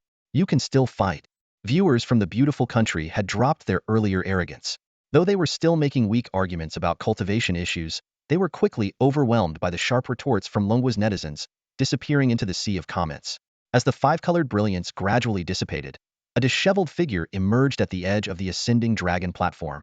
Waidairo had now ascended to the early stage of the diamond realm, but his signature silver-white cape was in tatters.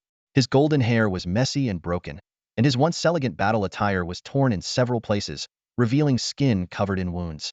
Though his complexion had regained some color, he was still shaken. If not for instinctively unleashing his full strength, he might have truly died on the spot. What followed was an overwhelming sense of humiliation. Looking at the composed young man in the distance, Waidairo's handsome face flickered between emotions. The words, "I will never allow myself to be trampled upon," echoed in his mind, making him wish he could crawl into a hole. Not only had he broken the cultivation restrictions, but he had also ascended to the diamond realm, yet his reputation had been utterly crushed. You can use diamond-level cultivation, it's fine, Suyi said with a smile as he looked at him. After all, there is indeed a gap between S-level and divine-level power. It's nothing to be ashamed of. Nothing to be ashamed of. Waidairo took a deep breath, his face stiff as he remained silent. Without another word, he turned and prepared to leave the ascending dragon platform. On the ascension platform, Waidairo gazed at Suyi with a complex expression. Though he was reluctant to admit it, deep down he knew that even at the peak of the gold realm, he might not be a match for Suyi. Resorting to his diamond realm power? His pride would never allow it. Even if he won, it would only make him feel more humiliated. At that moment, a cold voice from below the platform rang out. It was Vides speaking. Waidairo, is this the attitude I've taught you to carry yourself with? Hearing his grandfather's words laced with anger, Waidairo froze. He turned to Suyi with great difficulty and forced a few words through gritted teeth. This battle I lost. As he finished speaking, the proud prodigy of his nation seemed to lose all his strength. His steps faltered as he prepared to leave. Vides's voice rang out again. And don't forget, you need to report back to the Tianjiao training camp to handle your tasks. Take Xiaoyi with you, and help him get familiar with the place. From now on, you're colleagues. Work well together. Those words left Waidairo momentarily stunned. Take the person who had just humiliated him to report in? Bitterness welled up in his heart, but under his grandfather's stern hum, he could only reply in a low voice, they'll be waiting for you by the aircraft, Suyi. With that, he left with his team, the Genesis squad, his expression a mixture of emotions. Under the gaze of the crowd, Suyi returned to the Dantai family's observation area. Although eager to set out, he first bid farewell to his master. Master, they'll head to the training camp now. Dantai Wushuan chuckled lightly before his expression turned serious. Xiaoyi, from this moment, you've truly stepped into the world of the awakened. Though you have the protection of my and Senior Qin's origin marks, you must still be cautious in all things. That said, don't be overly worried. No matter where you are, they'll always be there to protect you when needed. Go forth boldly. As he spoke, 3 sword lights emerged from his body and entered Suyi's. Vides also smiled and handed Suyi a sacred golden crystal, which quietly embedded itself in Suyi's chief student wristband. After bidding farewell to Dantai Shinner, and others, and addressing the live broadcast audience with a brief, "Don't slack off, you all," Suyi left the Qianlong Martial Hall. Outside the airfield, the Genesis squad was waiting, though Waidairo was nowhere to be seen. A burly man named Baha grinned and explained, "Suyi, that's just how the Captain Istant take it to heart. Let's go to the training camp." As Suyi stepped onto the aircraft, a wave of excitement surged within him. Like a fish returning to the ocean, he was finally ready to dive headfirst into the world of the awakened without restraint. On the aircraft, Waidairo sat firmly in the main seat, closing his eyes to rest from the moment Suyi boarded without uttering a word. Beside him, a woman from Sakura country sat quietly, occasionally sneaking a glance at Suyi but no longer daring to call him little divine brother, fearing it might offend the captain's authority. The other team members also tacitly maintained their silence, creating a subtle tension in the cabin. The burly man, Baha, was the first to break the silence. He turned to Suyi and asked, "How much do you know about the Tianjiao trial camp?" Suyi shook his head honestly. "I've been training at the academy all this time, so I know very little about the trial camp. I only read online that it seems to be located in the center of the seven nations. Baha gave an understanding smile. That's normal. To prevent the prying of aberrant blood beings and evil gods, all nations keep the real information confidential. To enter the trial camp, one must pass through strict, multi-layered verification. So, the trial camp's actual location isn't in the center of the seven nations? Sui asked curiously. Baha instinctively glanced at Widiaro. Although Widiaro still had his eyes closed, he spoke. He carries the essence of my grandfather's origin. He will soon be one of the trial camp's members, so it's fine to tell him. These words made the other team members look at Suyi in astonishment. To receive the protection of the origin essence from a terrestrial god was an honor that spoke volumes of his extraordinary nature. However, recalling Suye's impressive talents, they quickly came to terms with it. Baha then explained in detail, the trial camp is indeed located in the central region, but it exists in a special space. This was made possible by an S-level spatial expert from the Dragon Nation. Before his death, he used a large number of spatial stones to create an independent space and set up 100 teleportation channels connecting the seven nations. These channels shift locations unpredictably, keeping the trial camp away from the threat of malevolent forces and allowing us to grow in peace. As he spoke, a flicker of reverence appeared in Baha's eyes. Su Yi, too, was deeply moved by the selfless contribution of this predecessor. It was thanks to pioneers like him that humanity could survive and thrive under the looming threat of evil gods, instead of succumbing to betrayal like the cultists of the Temple of Evil. The aircraft continued its journey for an entire day. Only when Widiaro sensed the captain's emblem did he adjust the course, steering toward a new destination. After an hour of continuous sensing and intermittent stops, the warplane finally landed on a flat plain. Suyi stood quietly to the side, observing the intricate security system with a sense of awe. With a sudden hum, the space around them distorted, and the entire warplane instantly vanished from the plane. Suyi felt a slight discomfort, and when he opened his eyes, he found himself hovering above a dense forest. The sky here was unusually clear, bright despite the absence of a sun, dotted with fluffy white clouds, as if in a celestial realm. Within the limits of Su Ye's heightened perception, a towering cluster of buildings stood ahead, with the central structure resembling a colossal beast lying in wait. Its imposing aura was unmatched. A few minutes later, the warplane came to a stop at a luxurious landing pad marked with the words Genesis. Surrounding them, other warplanes began to land one by one, though their landing pads were noticeably smaller than that of the Genesis team. It's the Genesis team, murmured members of other returning armed squads. This time, they went to the Dragon Nation with Sword Saint and Fire God to suppress that Dragon-grade sinister secret realm. They really made a name for themselves. But it seems like they had a bit of a mishap on the way back, someone whispered. That divine kid from the Dragon Nation was just too monstrous. Even Vidyaro's arrogance couldn't hold up against him. The Genesis team had barely stepped off the warplane when they overheard the hushed conversations. The tall woman from Sakura Nation, along with the other 5 team members, immediately released their latest diamond-level auras. The surrounding crowd quickly fell silent, awkwardly dispersing. Baha, take him to get acquainted. Jinxian, handle the mission debrief, Vidyaro said calmly. I'm heading back first. We'll take on another mission in 3 days. As he mentioned the incident involving himself and Suyi, a wave of irritation stirred within him. Without another word, he strode off toward the villas designated for armed personnel. Brother Su, in your Dragon Nation's words, would you say the captain's Dao heart has been shattered? A team member joked once the captain was out of earshot. I warned him, Suyi shrugged. He's got an idol complex, can't help it. Ha ha ha. The team burst out laughing. Every time the captain gets that arrogant look during a mission, it keeps us all on edge. Looking forward to the day you form your own team and join the ranks of special squads like us. Are you dumb? Did you forget Brother Su already has special armed privileges? Haha, my mistake.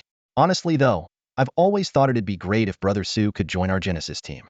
Stop dreaming, someone chuckled, shaking their head.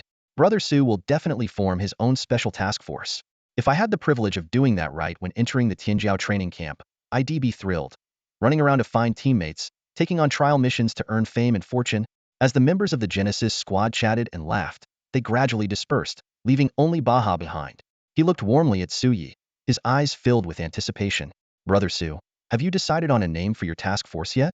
Seeing Suyi shake his head, Baha continued, explaining in detail, you need to think it through carefully. Right now, in the training camp, counting the older Tianjiao from previous cohorts, along with the new batch of Tianjiao from the 7 nations, there are about 800 elites in total.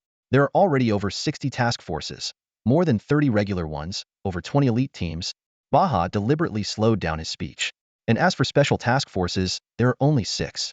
Your adopted sister, Mo Ningxuang, used to lead the strongest of the 6 special task forces. But she was so exceptional that she handed over the captaincy to her second-in-command and left the training camp early. Now, among the 6 special task forces, our Genesis Squad and the Hell Squad are the strongest. At this point, Baha couldn't help but smile smugly, clearly thinking about how their power had surged since gaining the S-Class Wei Dialu. Hearing Ningxuang's name, Suyi immediately perked up. What was Sister Ningxuang's team called? He only knew that after leaving the training camp, Ningxuang had become the leader of the Lingzhou district and quickly rose to the rank of inspector. As for her experiences in the Tianjiao training camp and the academy, she had never mentioned them, fearing he would dwell on awakening his abilities and becoming an awakened. Looking at Su Ye's curious expression, Baha gave a knowing smile. Your adopted sister's team was quite unique. The other 5 special task forces all have 2 character names, but hers only has 1. Back then, none of us understood what it meant. Now that I see you, I finally get it. What's it called? Yeah, it's called the Night Squad. Hearing that Sister Ningxuang had named her armed squad after herself, Sui felt a warmth in his heart. He reminisced about those times when, though Sister Ningxuang could only visit him occasionally, she always kept him in her thoughts. This bond was perfectly reflected in the squad's name. Only when someone deeply misses another will they find solace in everything associated with them, Suyi murmured to himself. Since their days in the orphanage, Sister Ningxuang had always been looking out for him. Even now, through Tang Yun's retelling, he learned that she was still tirelessly searching for a way to restore his sight. More than the divine senses, I just want Xiaoyi to open his own eyes and see the world. Tang Yun once recounted Ningxuang's words with a hint of helplessness. His eyes must be beautiful. Letting him see me was a promise I made to him when we were children. Years of persistence had finally shown signs of hope, strengthening Su Ye's resolve to grow stronger. He silently vowed to himself. He would become strong enough to take care of Sister Ningxuang and ensure she never worried about him again. Brother Su, Baha suddenly leaned in with a teasing tone. Are you and Captain Mo really just sworn siblings? The members of the Night Squad all say that Captain Mo joined the upper ranks of the Night Watchers early on just to find a cure for your eyes. Suyi remained silent for a moment in response, then stepped toward the hangar's exit and said softly, Sister Ningxuang is very special to me. Let's go. Take me to learn about the training camp. Thank you. No trouble at all, Baha replied with a sly grin. It's an honor to guide someone with divine talents. Before long, the two arrived in front of a sprawling complex resembling a massive beast lying in wait. Baha explained that this independent space was home to awakened individuals, governed by 12 camp leaders. These leaders were king-level powerhouses from the 7 nations, with Qian Yud representing Longhua among them. They took turns overseeing the camp, ensuring not only that the prodigies didn't clash but also guarding against the intrusion of malevolent forces and blood anomalies. Look over there. Baha gestured toward a large virtual screen hovering midair near the main building. That's the mission board projection. Our intelligence division collects all kinds of information and shares it with the Night Watchers and the 7 nations military.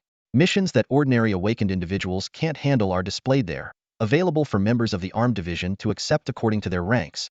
Following Baha's direction, Sui extended his senses toward the futuristic virtual screen, where the latest mission updates continuously refreshed.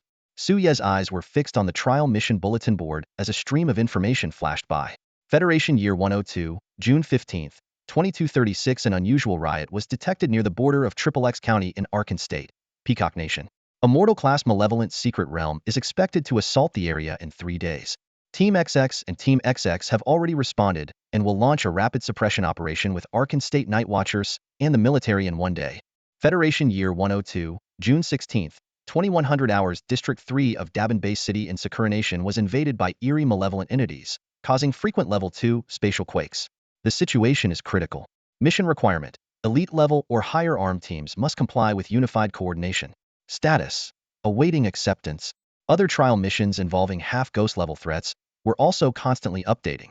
Seeing these calamities happening across the globe, Sui felt a fire ignite in his heart. This was exactly why he joined the Heavenly Trials Camp to fulfill his duty while earning energy points and potentially triggering random missions. His attention shifted to the team honor rankings beside the mission board. At the very top was the Genesis team, which had completed nearly 15 half-ghost level or higher trial missions in just 1 month. The latest report revealed that on June 14th, Genesis team had collaborated with 2 deities to suppress a dragon-class secret realm invasion in the Heavenly Valley of the Dragon Nation. Led by their captain, Vidyaro, they slew numerous 4th-tier malevolent entities, creating a breakthrough opportunity for the Night Watchers and the military. Following closely behind in the rankings were other special teams: Hell Team, Night Team, Battle Frenzy Team, Phantom Beast Team, and Rose Team. Baha noticed Suye's eagerness for the missions and was about to offer some words of comfort when suddenly, 9 figures appeared at the entrance of the trial camp's main gate. They were clad in black battle armor, draped in black patterned cloaks, with silver badges engraved with the word Knight on their chests. Brother Su, these are the former members of the Knight team. Your sworn sister's old comrades, Baha explained. All of them are at the peak of the Diamond Realm. If not for Captain Vidyaro's rise, they would undoubtedly be the strongest among the special teams. Judging by their presence, it seems very likely they're here to invite you to join them. There was a hint of regret in Baha's tone given Su Ye's connection to Imo Ningxuang.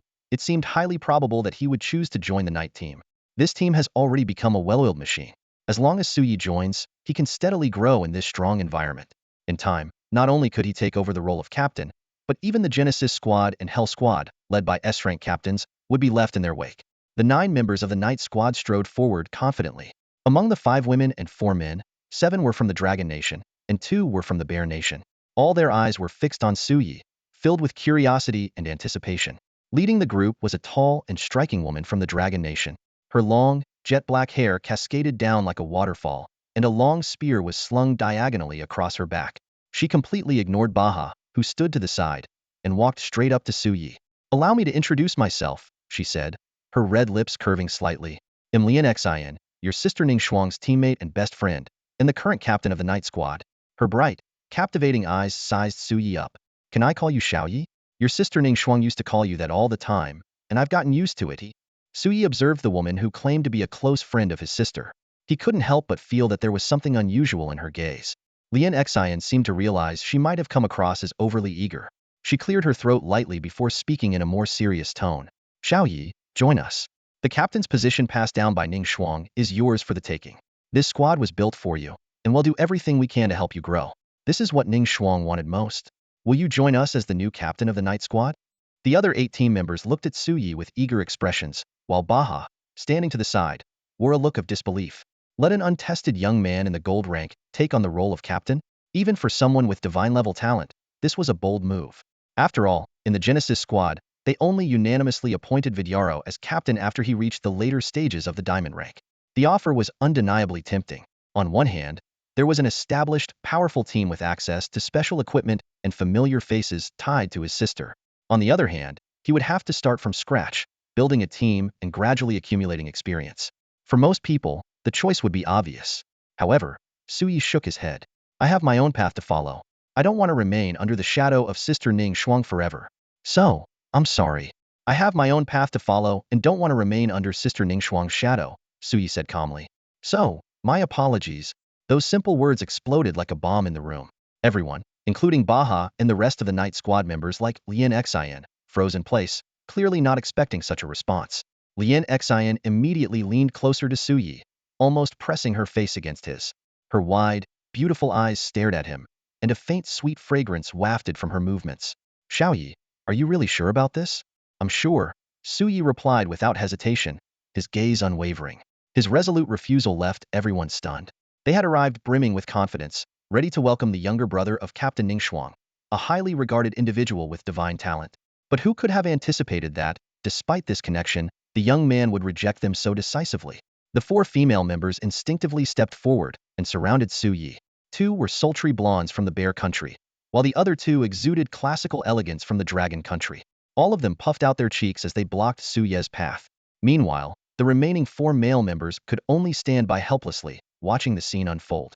To them, Captain Ning Shuang was like an elder sister figure, and they had hoped to cultivate this gifted young man and help him grow into a strong figure like her. But now, it seemed as though the boy was in the midst of a rebellious phase. Of course, if they had known that Su Yi had always been this way independent and headstrong, often giving Imo Ning Shuang headaches, they might have thought differently. This wasn't rebellion. It was determination. Facing 5 women at the pinnacle of the diamond rank, each an exceptional beauty, Su Yi remained unfazed. A beauty trap? Even Sister Ning Shuang, with her unparalleled allure, couldn't sway him when she tried to stop him from participating in the awakening. What chance did these women have? Finally, Lian Xian sighed, biting her lip in frustration. "Fine, Sister Lian Xian won't force you. When you realize how hard it is to form a strong team in the training camp, we'll come back for you." She handed Su Yi a jade stone. "This has my contact information and the address of the Knight Squad's villa. If you have any questions, feel free to reach out." With that, Lian Xian led her team away. On the way, one of the male members remarked, "Captain, Su's personality really resembles Captain Ning Shuang's. So stubborn. Didn't Captain Ning Shuang also reject an invitation from a powerful squad back in the day?" Don't worry, Lian Xian said as she walked. There'll be an adjustment period.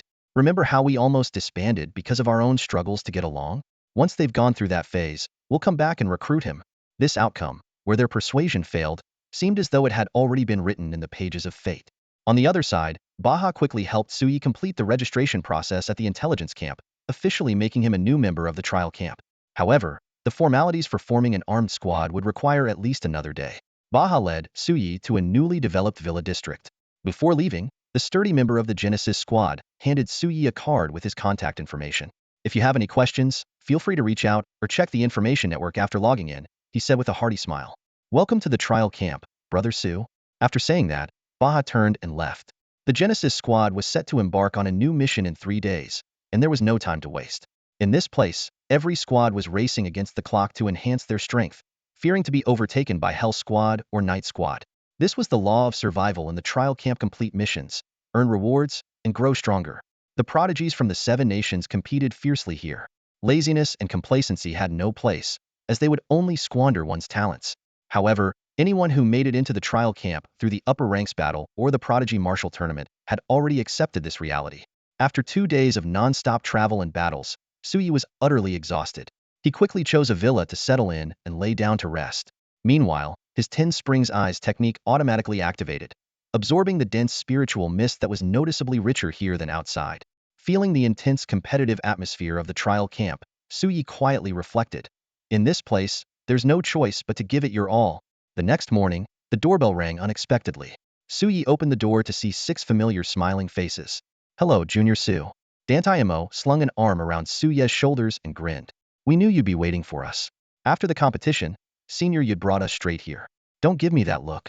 Zhuang Lin is the strongest among us, followed by Chao Ming, me, Zhao Ju, and Chen Feng. Even your sister Xiao Si, though tagging along, isn't weak. The top prodigies of Long Nation have come to join you. How's that for a lineup? Zhuang Lin, wearing glasses, smiled warmly. Senior, I'll do my best not to disappoint you. Chao Ming chuckled good-naturedly. Should we start calling you Captain now? Zhao Ju stepped forward with enthusiasm. Captain Su, with someone like you leading us, we're not afraid of anyone as long as it's not an S-level opponent. Take us in. Chen Feng looked a bit shy. See, Captain, I'll work hard. Lu Xiaoxi put on a pitiful expression. Little brother Yi, you wouldn't turn your sister away, would you? Looking at these exceptional class prodigies standing before him, Su Yi was secretly overjoyed. If they could improve their mastery levels, especially if Zhuang Lin's gravity manipulation reached the 4th phase of shaping the team's strength, might even surpass that of the Genesis Squad and Night Squad. Have you all registered? Su Yi asked. If so, let's go form the squad and take on a trial mission. The 6 of them cheered at his words.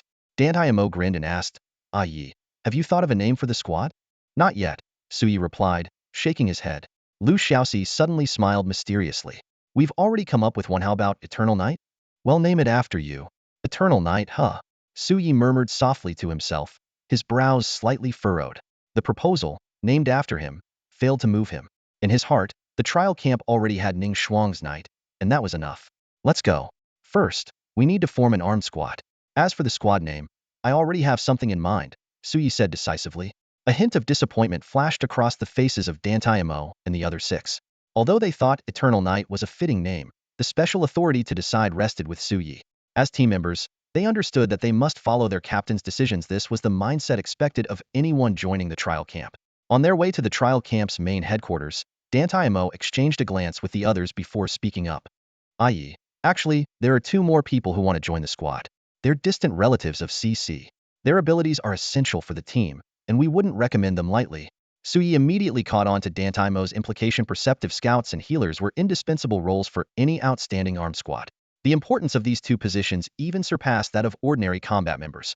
One could provide early warnings to avoid danger, while the other could save teammates' lives in critical moments. If their abilities aren't strong enough, I won't consider them, Su Yi stated firmly. Lu Xiaoxi quickly patted her chest in assurance. Don't worry, Xiao Yi. These siblings are the strongest perception and healing awakeners among the 7 nations' new talents. Plenty of elite squads are trying to recruit them. Plus, the brother is your biggest fan, and the sister idolizes Ning Shuang. And they're my distant relatives. What are the odds of that? If Sister C says so, then it should be fine, Su Yi nodded. Yi, do you have something against me? Dantai Mo suddenly complained. Brother Mo. Honestly, I do think you're a bit unreliable. What the? You guys. I'm seriously dependable, okay? 10 minutes later, the group arrived at the Villa District's entrance. There, they saw two figures who looked remarkably alike, nervously waiting.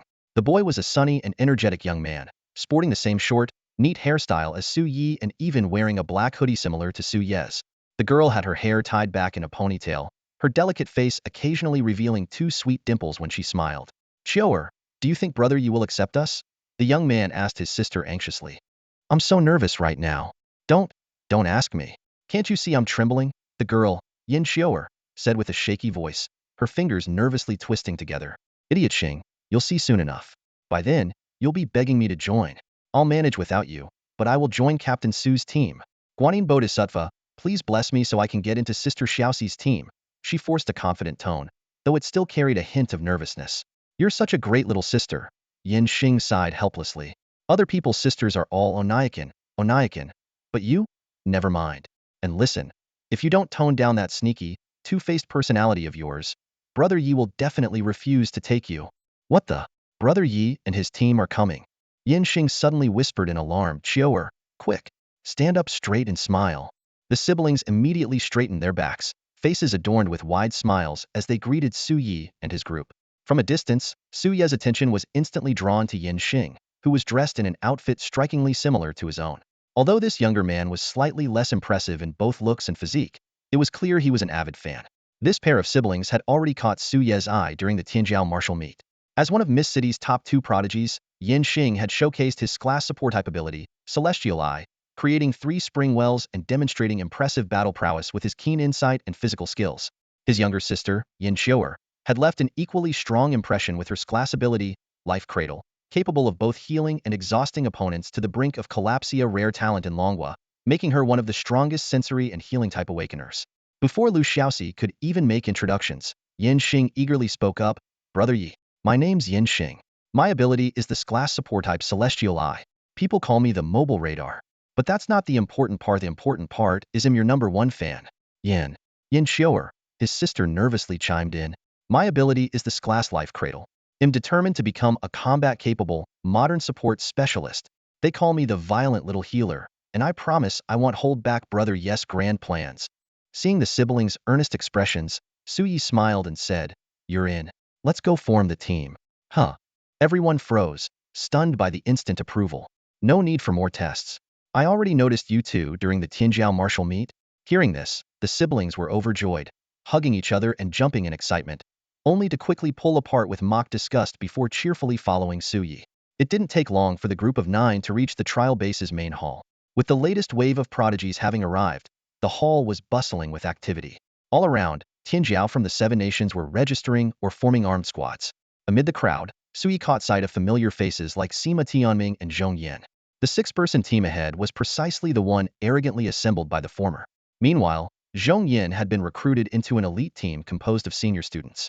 Other prodigies who had crossed paths before had also found their places. Some teamed up with foreign talents, while others joined groups led by familiar mentors. As Su Yi and his group stepped into the hall, they instantly became the center of attention. The air buzzed with murmurs. That's him. The divine talent from Longhua. I watched the live stream replays, unbelievably strong. Even Vidiolo couldn't handle him. Too bad his team is already full. I was hoping to join. The crowd's discussions grew louder.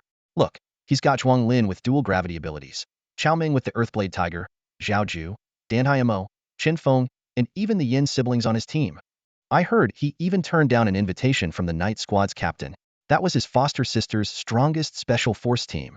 Su Yi ignored the chatter around him and walked straight to the female intelligence officer he had met the day before. I want to form an armed squad, Su Yi said directly. The female officer immediately stood up and respectfully replied, Mr. Su, please name your special armed squad. Once it's recorded, the 7th Special Armed Squad of the trial camp will officially be established. The hall fell completely silent at her words. Everyone turned to the counter in shock. Even members of other elite squads were left dumbfounded. A special armed squad? Aren't rookies supposed to start with regular teams? Only a few, including Sima Tianming, showed knowing yet slightly envious expressions. Sima Tianming, in particular, had an unusual glint of red in his fox-like eyes. He understood, however, that this privilege was something Su Yi had earned through sheer strength. Zhao Ju and the rest of the team looked curiously at their captain, waiting for his decision. Under the gaze of everyone present, Su Ye's lips curved into a faint smile. Godslayer. Let's call it the Godslayer Squad. The moment he spoke, even the usually composed female officer widened her eyes. The significance of those two words in both human history and the extraterrestrial realm left everyone gasping in astonishment. At that moment, a cold, mechanical voice echoed in Su Ye's mind. Ding. Host has unlocked the faction formation achievement. Reward. Ding. The system notification sound chimed. Sui received the rewards for achieving the faction formation milestone. 200,000 energy points, a random energy scroll worth between 200,000 to 300,000 points, a mid-level unlock progress scroll, and the activation eligibility for team mode. Forming an armed squad can earn achievements too, Sui thought to himself with pleasant surprise. The mid-level unlock scroll, in particular, was a rare reward that could only be obtained through 3-star random missions.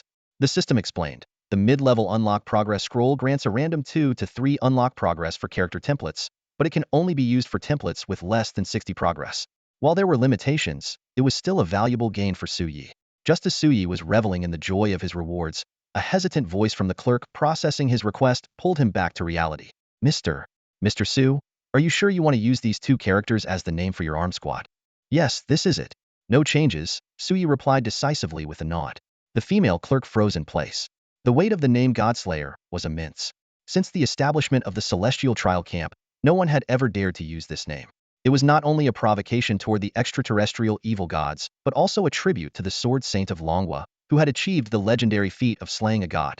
She recalled the historical footage of the Sword Saint slaying the first evil god outside the city of Modu.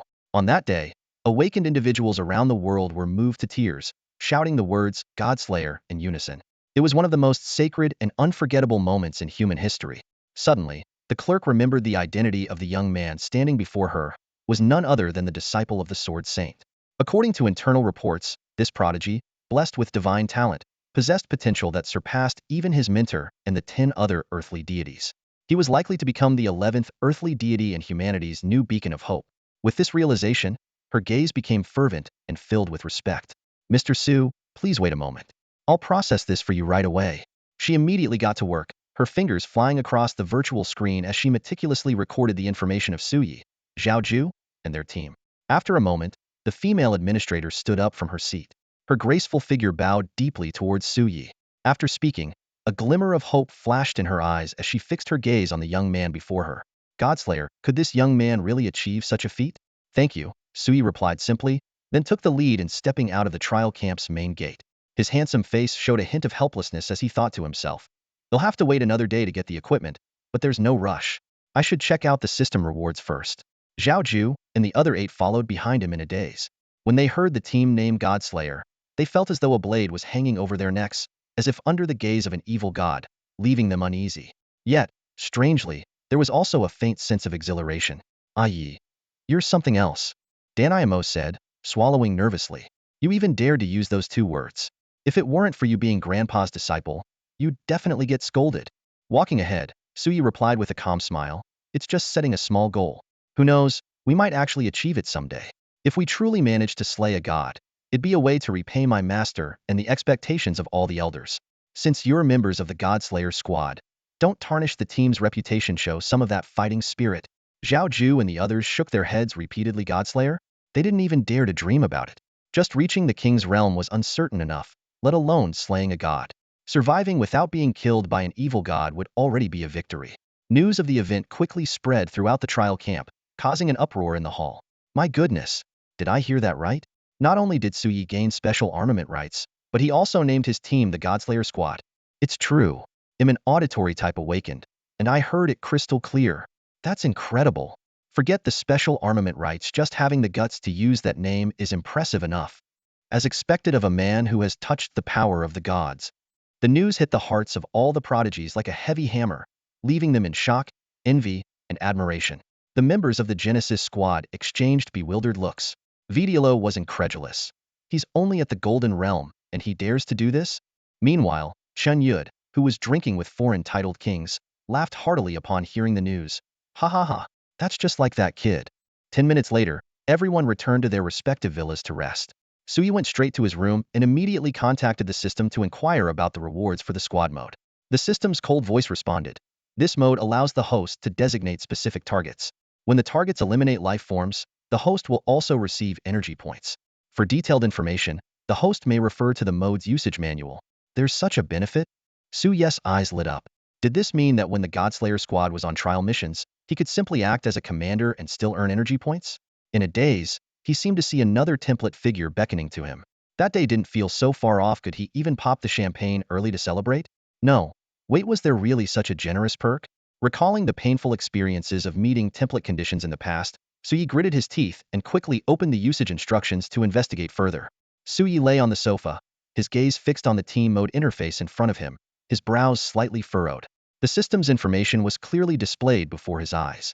Level 1 team mode accommodates up to 5 members, providing a 10 energy point feedback when members kill any living beings. Level 2 expands the capacity to 10 members and increases the feedback rate to 20. Upgrading to level 2 requires consuming 500,000 energy points. The system also specifically noted that only after upgrading to level 2 would the details for level 3 mode be accessible. Additionally, the team creator could only designate members whose cultivation levels were one major realm lower than their own. This restriction would gradually loosen as the team mode level increased. There really is no such thing as unconditional love in this world, Suyi muttered under his breath, a trace of bitterness surfacing in his heart. His godslaying squad already had 8 members, but the current level 1 mode could only accommodate 5. This meant he needed to upgrade the mode as soon as possible. He quickly calculated the potential gains. Killing a single tier 3 fiend would yield 2,000 energy points. With the 10 feedback rate, he would receive 200 points. If all 8 team members each killed one, he would gain 1,600 points, equivalent to the energy from killing one on his own. As he stared at the system panel, Suyi continued his mental calculations. Although the 500,000 energy points required for the upgrade felt like a painful expense, his business school background made him understand that this was a worthwhile investment. Fortunately, the system had awarded him an additional 200,000 energy points, along with a random scroll worth between 200,000 and 300,000 points. Ding! The system notification chimed. Upon opening the random scroll, he gained 234,861 energy points. Suyi checked his status panel again. Cultivation. Late Golden Realm. On the verge of reaching the peak. Inventory. Random Consumable Scroll 2. Superior Strength Elixir 1. Fate Coin 1. Shiny Remiade 10. Revival Token 1. Legendary Supernova. Special Draw Trigger 1. Intermediate Unlock Progress Scroll 1. Energy Points. 1,411,099.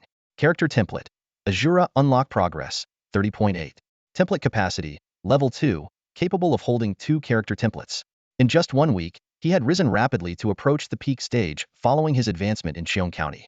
Such cultivation speed would require even a dual abilities class genius like Zhuang Lin to invest an enormous amount of resources to achieve. Suyi gazed at the system panel with a sense of amazement.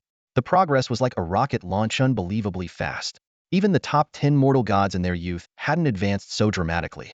With the dual boost of the Tianjiao martial arts competition and his daily training, the unlock progress had risen from 30.6 to 30.8, and his energy points had reached a new peak of 1.4 million. After deducting 500,000 points, he still had a surplus of over 900,000, meaning only a few tens of thousands had been consumed. This brought a satisfied smile to Su Ye's face. System, activate team mode and upgrade it to level 2, Suyi commanded. The panel immediately displayed the activation progress of team mode, 1, 6, 26, 41, and finally 100. As 500,000 energy points were consumed, a virtual interface resembling a character panel appeared. Detailed information about level 2 team mode was then displayed. The maximum number of designated members was 10, with no members currently assigned and the status bar blank. Seeing the member status section, Suyi curiously asked the system about the specific function of this feature. The system explained, even if the host and designated members are in separate realms, the team interface allows monitoring of their basic information, such as cultivation level and injuries. As the team mode level increases, more detailed information will become available, and new panel features will be unlocked. This reminded Suyi of the team systems in games, but it was clear that this version was far more comprehensive and practical. After thoroughly exploring the features of the team mode, he immediately logged into the information network of the trial camp to start preparing the uniforms for the God-slaying squad. Eager to test the effectiveness of the team mode, he decided to speed up the process. The announcement caused an uproar among the various teams. Initially, everyone assumed it was some elite squad being promoted, but when they saw the arrogant team name, they were stunned. Once they realized the captain was Suyi, the godly talent bearer, many especially veteran Tianjiao from other nations were indignant. Though Suyi had indeed demonstrated astonishing strength, defeating weighty Yaluo and showing power comparable to the early or even mid-diamond realm, they couldn't accept a newcomer being granted access to special armaments. It was even harder for them to believe that the other new squad members could handle the responsibilities of special armament missions. In their view, this team should have started as an ordinary squad, rather than being elevated to such a high level right away. In the trial camp hall, a group of returning elite squad members had gathered, their expressions unfriendly. These seasoned veterans harbored dissatisfaction toward the newly formed specialized combat squad, viewing it as a slight to their own seniority. They lingered deliberately in the hall, showing no urgency to take on new missions, waiting instead for the so-called 7th specialized squad to embarrass itself. If that squad dared to take on only beginner-level semi-spirit trials, they already had a barrage of mocking remarks prepared. The squad's armor was entirely black, adorned with mysterious silver streaks, complemented by matching cloaks. The overall design was both sharp and elegant. This combat attire wasn't just visually striking, it was incredibly functional. Though only a 4-star top-tier set, its defensive capabilities could withstand attacks from 5th-rank malevolent entities. Crafted from special materials, the armor achieved exceptional protection while remaining extremely lightweight. Even the seemingly decorative cloaks were meticulously designed, offering a calming and focusing effect. This allowed Zhou Ziyun and others, who had yet to reach the Diamond Realm, to wield it flawlessly. Its performance far surpassed the Dark Gold Supreme Series gear Suyi had previously purchased at the Academy. Awesome. Following the captain really pays off. This setup is perfect. Another match with Yi's gear. Yen Xing is invincible now. Wipe that creepy grin off your face, you weirdo. Dantai and the others exchanged smiles, clearly pleased with their new equipment. Just then, Suyi stepped out of the villa, clad in the uniform of the Godslayer squad. His tall, commanding figure, paired with his handsome features, exuded a striking charisma. The moment their captain appeared, the 8 members immediately straightened their expressions, shifting to a solemn demeanor. The Godslayer battle attire and insignia seemed to place an invisible weight on their shoulders, altering their mindset and sharpening their presence, hinting at the makings of a formidable elite squad. Let's go. Time to take on the first trial for the Godslayer squad. Yes, sir. Suyi walked at the forefront of the group, with 8 others following closely behind in an orderly manner, exuding an imposing aura. At this moment, he began experimenting with the system's team formation feature. System, do I just need to pull the target in with my thoughts? Suyi asked internally. The system promptly responded, if the target genuinely wishes to follow the host, you can designate them unilaterally. However, if their intentions are questionable, designation is not recommended. It can even detect loyalty? Impressive. Suyi nodded to himself, and then extended his thoughts toward the 8 people behind him. The system's notification sounded immediately. Ding. Zhao Zhu has joined the team mode. Ding. Dantai has joined the team mode. The process of adding all 8 members went smoothly without any obstacles. Smiling, Suyi opened the team interface, and detailed information appeared. Team mode level, level 2. Maximum members allowed, 10. Remaining slots, 2. Member statuses. Zhao Zhu. Late Golden Realm, nearing its peak. Strength Weapon Soul Bloodline Blade. Top Tier Strength Foundation. 3 Spirit Energy Wells. Phase 2 Energy Manipulation. Zhuanglin. Peak Golden Realm, touching the Diamond Domain. Strength Special Type Core Gravity. A rank 9-fold burst speed. Unmatched Strength Foundation. 3.5 Spirit Energy Wells. Phase 3 Energy Manipulation. Seeing such detailed information, Suyi asked tentatively, Senior Zhuang, your energy manipulation has reached the 3rd phase? The group was momentarily stunned upon hearing this, and turned to look at Zhuanglin. Zhuanglin gave a refined smile and replied, indeed, after being stimulated by Vidyaro, I kept breaking through and luckily succeeded yesterday. By the way, you're now the captain of our god-slaying squad. Just call me Zhuanglin or Lin. Good one, Zhuanglin. Dantai teased from the side. I just advanced to the peak and was about to show off, but you stole the spotlight. As the group joked and chatted, they approached the main camp. The hall was already bustling with people. New members stood along the edges, while over a dozen elite squads occupied the central area. Although the veteran members appeared calm, their eyes betrayed a hint of resentment. Junior Zhong Yin, the captain of the Blazing Fire squad, turned to the newly joined Zhong Yin and inquired, I've been busy with missions lately and missed the livestream.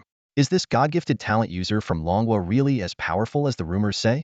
We old prodigies of the Dragon Nation would never harbor resentment like those small teams from other nations, the fiery captain declared, holding his head high with pride gleaming in his eyes. On the contrary, we look forward to the Godslayer squad making it onto the honor leaderboard. Ever since Goddess Mo left the trial camp, our Knight squad has been stuck in 3rd place, overshadowed by the Creation and Hell squads from other nations. Those guys haven't been shy about throwing their weight around with us Dragon Nation folks. If Suyi can truly lead the Godslayer squad to the top, we want just applaud well light incense and celebrate like it's New Year's. Damn it all. Zhong Yin shivered as he listened, recalling the overwhelming pressure Suyi had exerted on him. Captain, You haven't experienced Su Ye's oppressive aura firsthand, so you might be underestimating him. But I have to say, Su Yi feels invincible, unfathomable, even with senior talents like Chao Ming and Zhuang Lin on his side. It's only a matter of time before those foreign squads get a hard slap in the face. The blazing fire captain nodded firmly. Exactly. A divine talent paired with so many top-tier prodigies, it's only a matter of time before they rise. I can't wait to see the Godslayer squad surpass those two teams. I'd wager they'll achieve elite squad-level records within a year. Captain, you're thinking too small, Zhou Ziyun chuckled. 6 months at most. Come on, are you seriously underestimating us elite squads? It's not about underestimating you, it's about you underestimating Su Yi. As they spoke, a newly arrived prodigy from another nation burst into the hall, shouting excitedly in awkward Dragonese, "They're here. The Godslayer squad." The announcement sent a ripple through the room. All the veteran prodigies who understood Dragonese turned their gazes sharply toward the entrance. There, Su Yi strode in confidently, leading a team of 8. They were clad in limited edition battle uniforms, with silver emblems gleaming on their chest, symbols of their special forces status. The sight made everyone's eyes burn with envy. After all, they had been striving for so long and were still stuck with black emblems. Silver emblems, I want one so bad, someone muttered under their breath. Feeling the scorching gazes from all directions, Dantai whistled. Wow, are we really this impressive? Yin Xing immediately chimed in, boasting, with Brother Yi here, who would dare not show respect? When my brother Yi shakes his leg, the entire trial camp trembles. Under the crowd's mixture of admiration and suspicion, Su Yi walked calmly to the trial task board. Zhao Ju and the others stood behind him, collectively gazing at the ever-updating virtual projections of trial missions on the sky above. The surrounding elite squad stared intently at Su Yi and his team, their expressions tinged with sour grins. Watching Su Yi linger in front of the trial board without making a decision, the group began to grow restless, their impatience bubbling to the surface. Quit the act. A mocking voice echoed through the trial camp. Several elite teams from Pretty Country and Sakura Country exchanged sarcastic remarks one after another. Team Zhanshan, there are plenty of beginner-level semi-spirit tasks available. If you don't act soon, the regular teams will snatch them all. Hey, semi-spirit trials are standard for newly formed regular teams. Are you trying to look down on my 7th special team? I'm just looking out for them. Surely, we can't let them take on real spirit-level trials? Are you trying to get them killed? They're not even at Diamond Realm yet. Sorry. I saw the silver badge and mistakenly thought spirit-level trials were their norm. The snide and cynical exchange caused the nearby elite teams from Dragon Country to frown. These teams always relied on their achievements in the Hell and Genesis Wars to act high and mighty. Chao Ming narrowed his thick eyebrows and large eyes, but Dantai patted his shoulder. Brother Chao, don't take it to heart. That's how the trial camp is. Competition comes with noise. You'll get used to it. Turning to Su Yi, Dantai asked, have you chosen the first trial yet? I think a spirit level one would be a good fit. It matches the strength of mid-level elite teams and requires early-stage Diamond Realm cultivation. It's just the right level of challenge for us. Zhuang Lin and the others nodded in agreement. Clearly, semi-spirit level trials were too easy for them and lacked any real challenge. Yes, I've decided.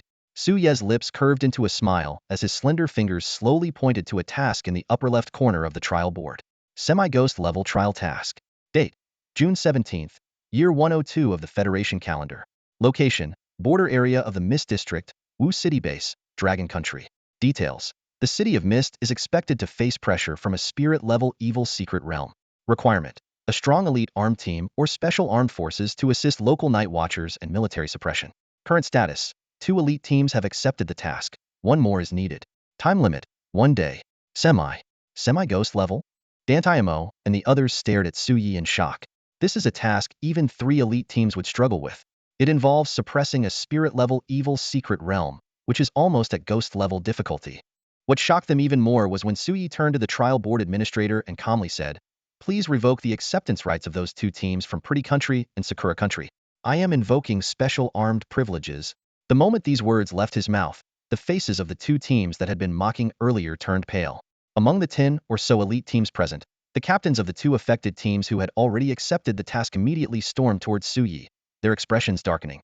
In the trial hall, the moment Su Yi pointed to the half-ghoul level trial, the entire space fell into a stunned silence. The members of the 10 or so elite squads present all widened their eyes, their faces filled with disbelief. Is this kid crazy? Someone murmured under their breath.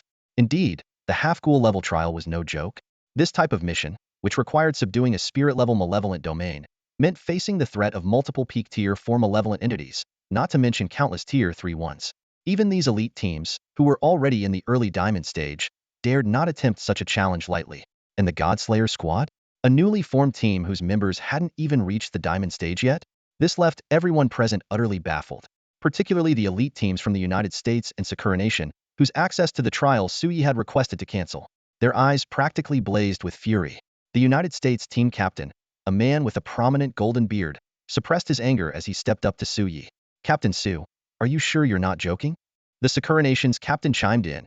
Even if you're eligible to take on this mission, we can operate without interfering with each other. If things go smoothly, we might even be able to look out for you. His tone was laced with obvious mockery. In the past, rookie teams that overestimated themselves either ended up maimed, or with most of their members dead. Even though you have a divine talent, can you guarantee the safety of your team? Or do you simply not care about their lives? Before he could finish, a dangerous gray light flickered in Zhuang Lin's narrowed eyes. We trust our captain. There's no need for either of you to worry about us. Zhao Ju and the others straightened their backs, their gazes firm as they stared at the two foreign captains. Although they had initially been shocked by Su Ye's decision, they quickly regained their composure. When they joined Su Ye's team, they had already made up their minds. Following this divine talent bearer meant walking a path filled with challenges. This path might be as grueling as hell itself, but they were ready for it. But so what? The members of the Godslayer squad still firmly believed in Su Yi, their extraordinarily gifted captain. For outsiders to doubt Su Yi was equivalent to questioning their own judgment, something they would never tolerate. Seeing the unwavering determination in Zhao Ju and the others' eyes, Su Yi chuckled softly, completely ignoring the two skeptics. He turned to the trial administrator and said calmly, "We'll take on this half-ghost level trial. Please adjust it to a solo trial as I requested." "Thank you." The two captains, who had been so blatantly disregarded, immediately showed cold fury in their eyes. "Su Yi, you." Before they could finish their sentence, an overwhelming wave of killing intent enveloped the two captains, both at the pinnacle of the Diamond Realm's early stage.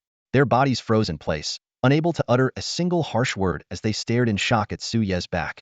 Every time they tried to speak, the oppressive aura intensified. Though Su Yi never turned to face them, the two captains felt as if they were being watched by a terrifying beast, an overwhelming fear growing uncontrollably in their hearts. The pressure was even more suffocating than anything they'd experienced when facing most fourth-tier malevolent entities. This concentrated and restrained killing intent was subtle enough to go unnoticed by most. But Zhao Ju and the others, standing nearby, sensed it faintly. They exchanged knowing glances with faint smiles as they looked at Su Yi. The trial administrator from the Bear Nation, a Starshin-level individual, glanced at Su Yi and then at the two captains, now drenched in cold sweat. Without hesitation, he proceeded to handle the paperwork as Su Yi requested. As long as no physical conflicts broke out, he had no intention of intervening. Besides, even if he wanted to, his authority was far from sufficient to interfere with someone of divine talent. "Mr. Su, the paperwork is complete. You may now proceed to the border of the Misty District in Wudu and join the local watchmen and military from the City of Mist. Best of luck to you and the members of the Godslayer squad." Su Yi thanked him and led Dantai and the others out of the hall with confident strides, leaving behind a group of astonished elites from various nations and two humiliated captains. After Su Ye's departure, the members of the two elite squads began criticizing their own captains for their perceived cowardice. However, the two captains exchanged a glance, their eyes filled with helplessness and frustration. The horrifying pressure they had just experienced was something only they could understand. It wasn't a matter of unwillingness to act, they simply hadn't dared to move. "Enough," one of the captains said in a low voice. "Letting them take the trial might actually be for the best. I want to see if Su Yi will still be so arrogant after he experiences the terror of a half-ghost level trial. No matter how strong he is, he'll have to pay for his recklessness. We'll just sit back and watch." The two captains gritted their teeth as they spat out these harsh words, their faces still dark with displeasure. This was their last show of defiance. Standing nearby, the captain of the Blazing Fire Squad observed the scene and turned to Zhong Yin, speaking in a low voice, "Junior, this Su seems a bit too reckless." Zhong Yin shook his head. "Captain, Su has always been that confident. That overwhelming, invincible aura I mentioned? A large part of it comes from his maddening self-assurance." He sighed as he continued, "Confidence is a good thing, but the semi-ghost level trial is no joke. Let's just hope nothing goes wrong for them." As Su Yi and his team disappeared through the massive gate, the trial manager immediately activated a communicator and gave a brief report. On the other end, Qian Yud's voice, firm and commanding, quickly responded, "Contact the main district of Mist City and have them send reinforcements. Dispatch them to the City of Mist immediately and prepare for action." Let these kids test the waters and experience the horrors of the malevolent secret realm. If they can't handle it, intervene decisively. Their safety comes first. Understood. Meanwhile, at the trial camp's airfield, Su Yi and his team had already boarded the specially prepared Vulcan Annihilation fighter. This was a privilege reserved for missions with special armament configurations. The fighter boasted defenses capable of withstanding fifth-tier malevolent entities, coupled with astonishing firepower. Noticing the visibly tense expressions of Zhao Ju and the others, Su Yi spoke up. It'll take some time to get to Mist Bay City. Relax and adjust your mindset. Don't be too nervous. Sitting in the primary seat, Su Yi began communicating with the system in his mind. He planned to use the intermediate unlock progress scroll, along with the 900,000 plus energy points he had accumulated. Currently, Azura's unlock progress was at 30.8, and with some luck, it could reach 35. Once it broke through to 35, he would gain control of the explosive flame wave, which could merge with the ice wave to create a devastatingly powerful fusion of fire and ice. What excited him even more was the potential of the unparalleled wave ability. If he remembered correctly, this technique could generate expansive spatial rifts through its oscillations, forcibly absorbing countless nearby entities for annihilation. During the absorption process, it could also detonate at will, unleashing catastrophic destruction. Su Yi pondered to himself, wondering if the unique properties of the unparalleled wave could help him master spatial oscillations. The Vulcan quickly levitated into the air and ascended steadily, heading towards the teleportation exit in Long Kingdom nearest to Mist City. After flying several kilometers, the space ahead suddenly rippled with distortion, and the warplane disappeared into the undulating waves with a hum, vanishing from the trial camp.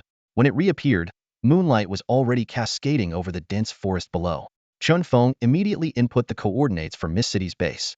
Equipped with the latest navigation system, the Vulcan instantly locked onto its destination, streaking across the sky with a long trail of flames, breaking the sound barrier in the blink of an eye.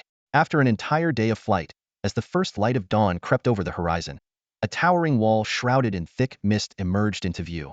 This was the border fortification of Mist City's Basia, protective wall built to fend off the formidable malevolent entities from the enigmatic realms. Su Yi glanced at Yin Xing, who was gazing out the window. Do you want to go back for a visit? The siblings were direct descendants of the Yin family, a prominent clan in the main district of Mist City.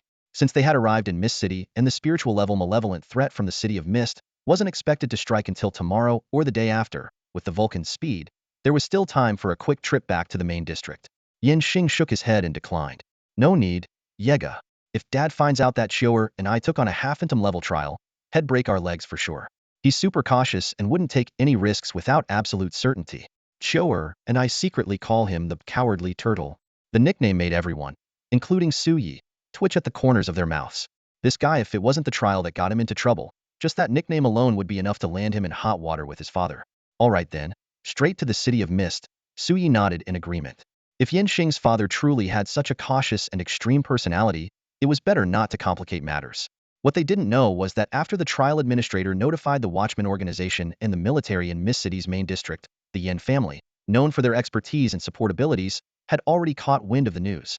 The Yin family patriarch was so furious that he repeated those brats for 10 seconds straight while glaring fiercely and caressing the family's heirloom disciplinary stick. Secretly, he had already dispatched people to head to the City of Mist in advance. He couldn't bear for his precious children to encounter any danger. If they were going to get hurt, it would be from the spanking he was preparing for them. Several hours later, the Vulcan soared over one human territory after another. The unique, mist-shrouded terrain left first-timers like Dantai Mo in awe. The landscape was engulfed in layers of fog, with human settlements occasionally peeking through, faint and indistinct. In such an environment, it was easy to imagine the immense challenges faced by awakened individuals and watchmen in their battles against the malevolent entities. No wonder the Fog City is renowned for producing exceptional sensory-type awakeners. While their combat strength may not compare to the offensive types like Elemental, Special, Soul Artifact, or Phantom Beast Awakeners, their utility is undeniable. Take Yin Xing's Heavenly Eyes, for instance. Not only can it provide 360-degree vision without any blind spots, but it can also release multiple beams of unique ocular energy. When these beams collide, they create a ripple effect akin to water spreading outwards. Its level of perception is second only to Su Yi among the sensory-type awakeners he has encountered.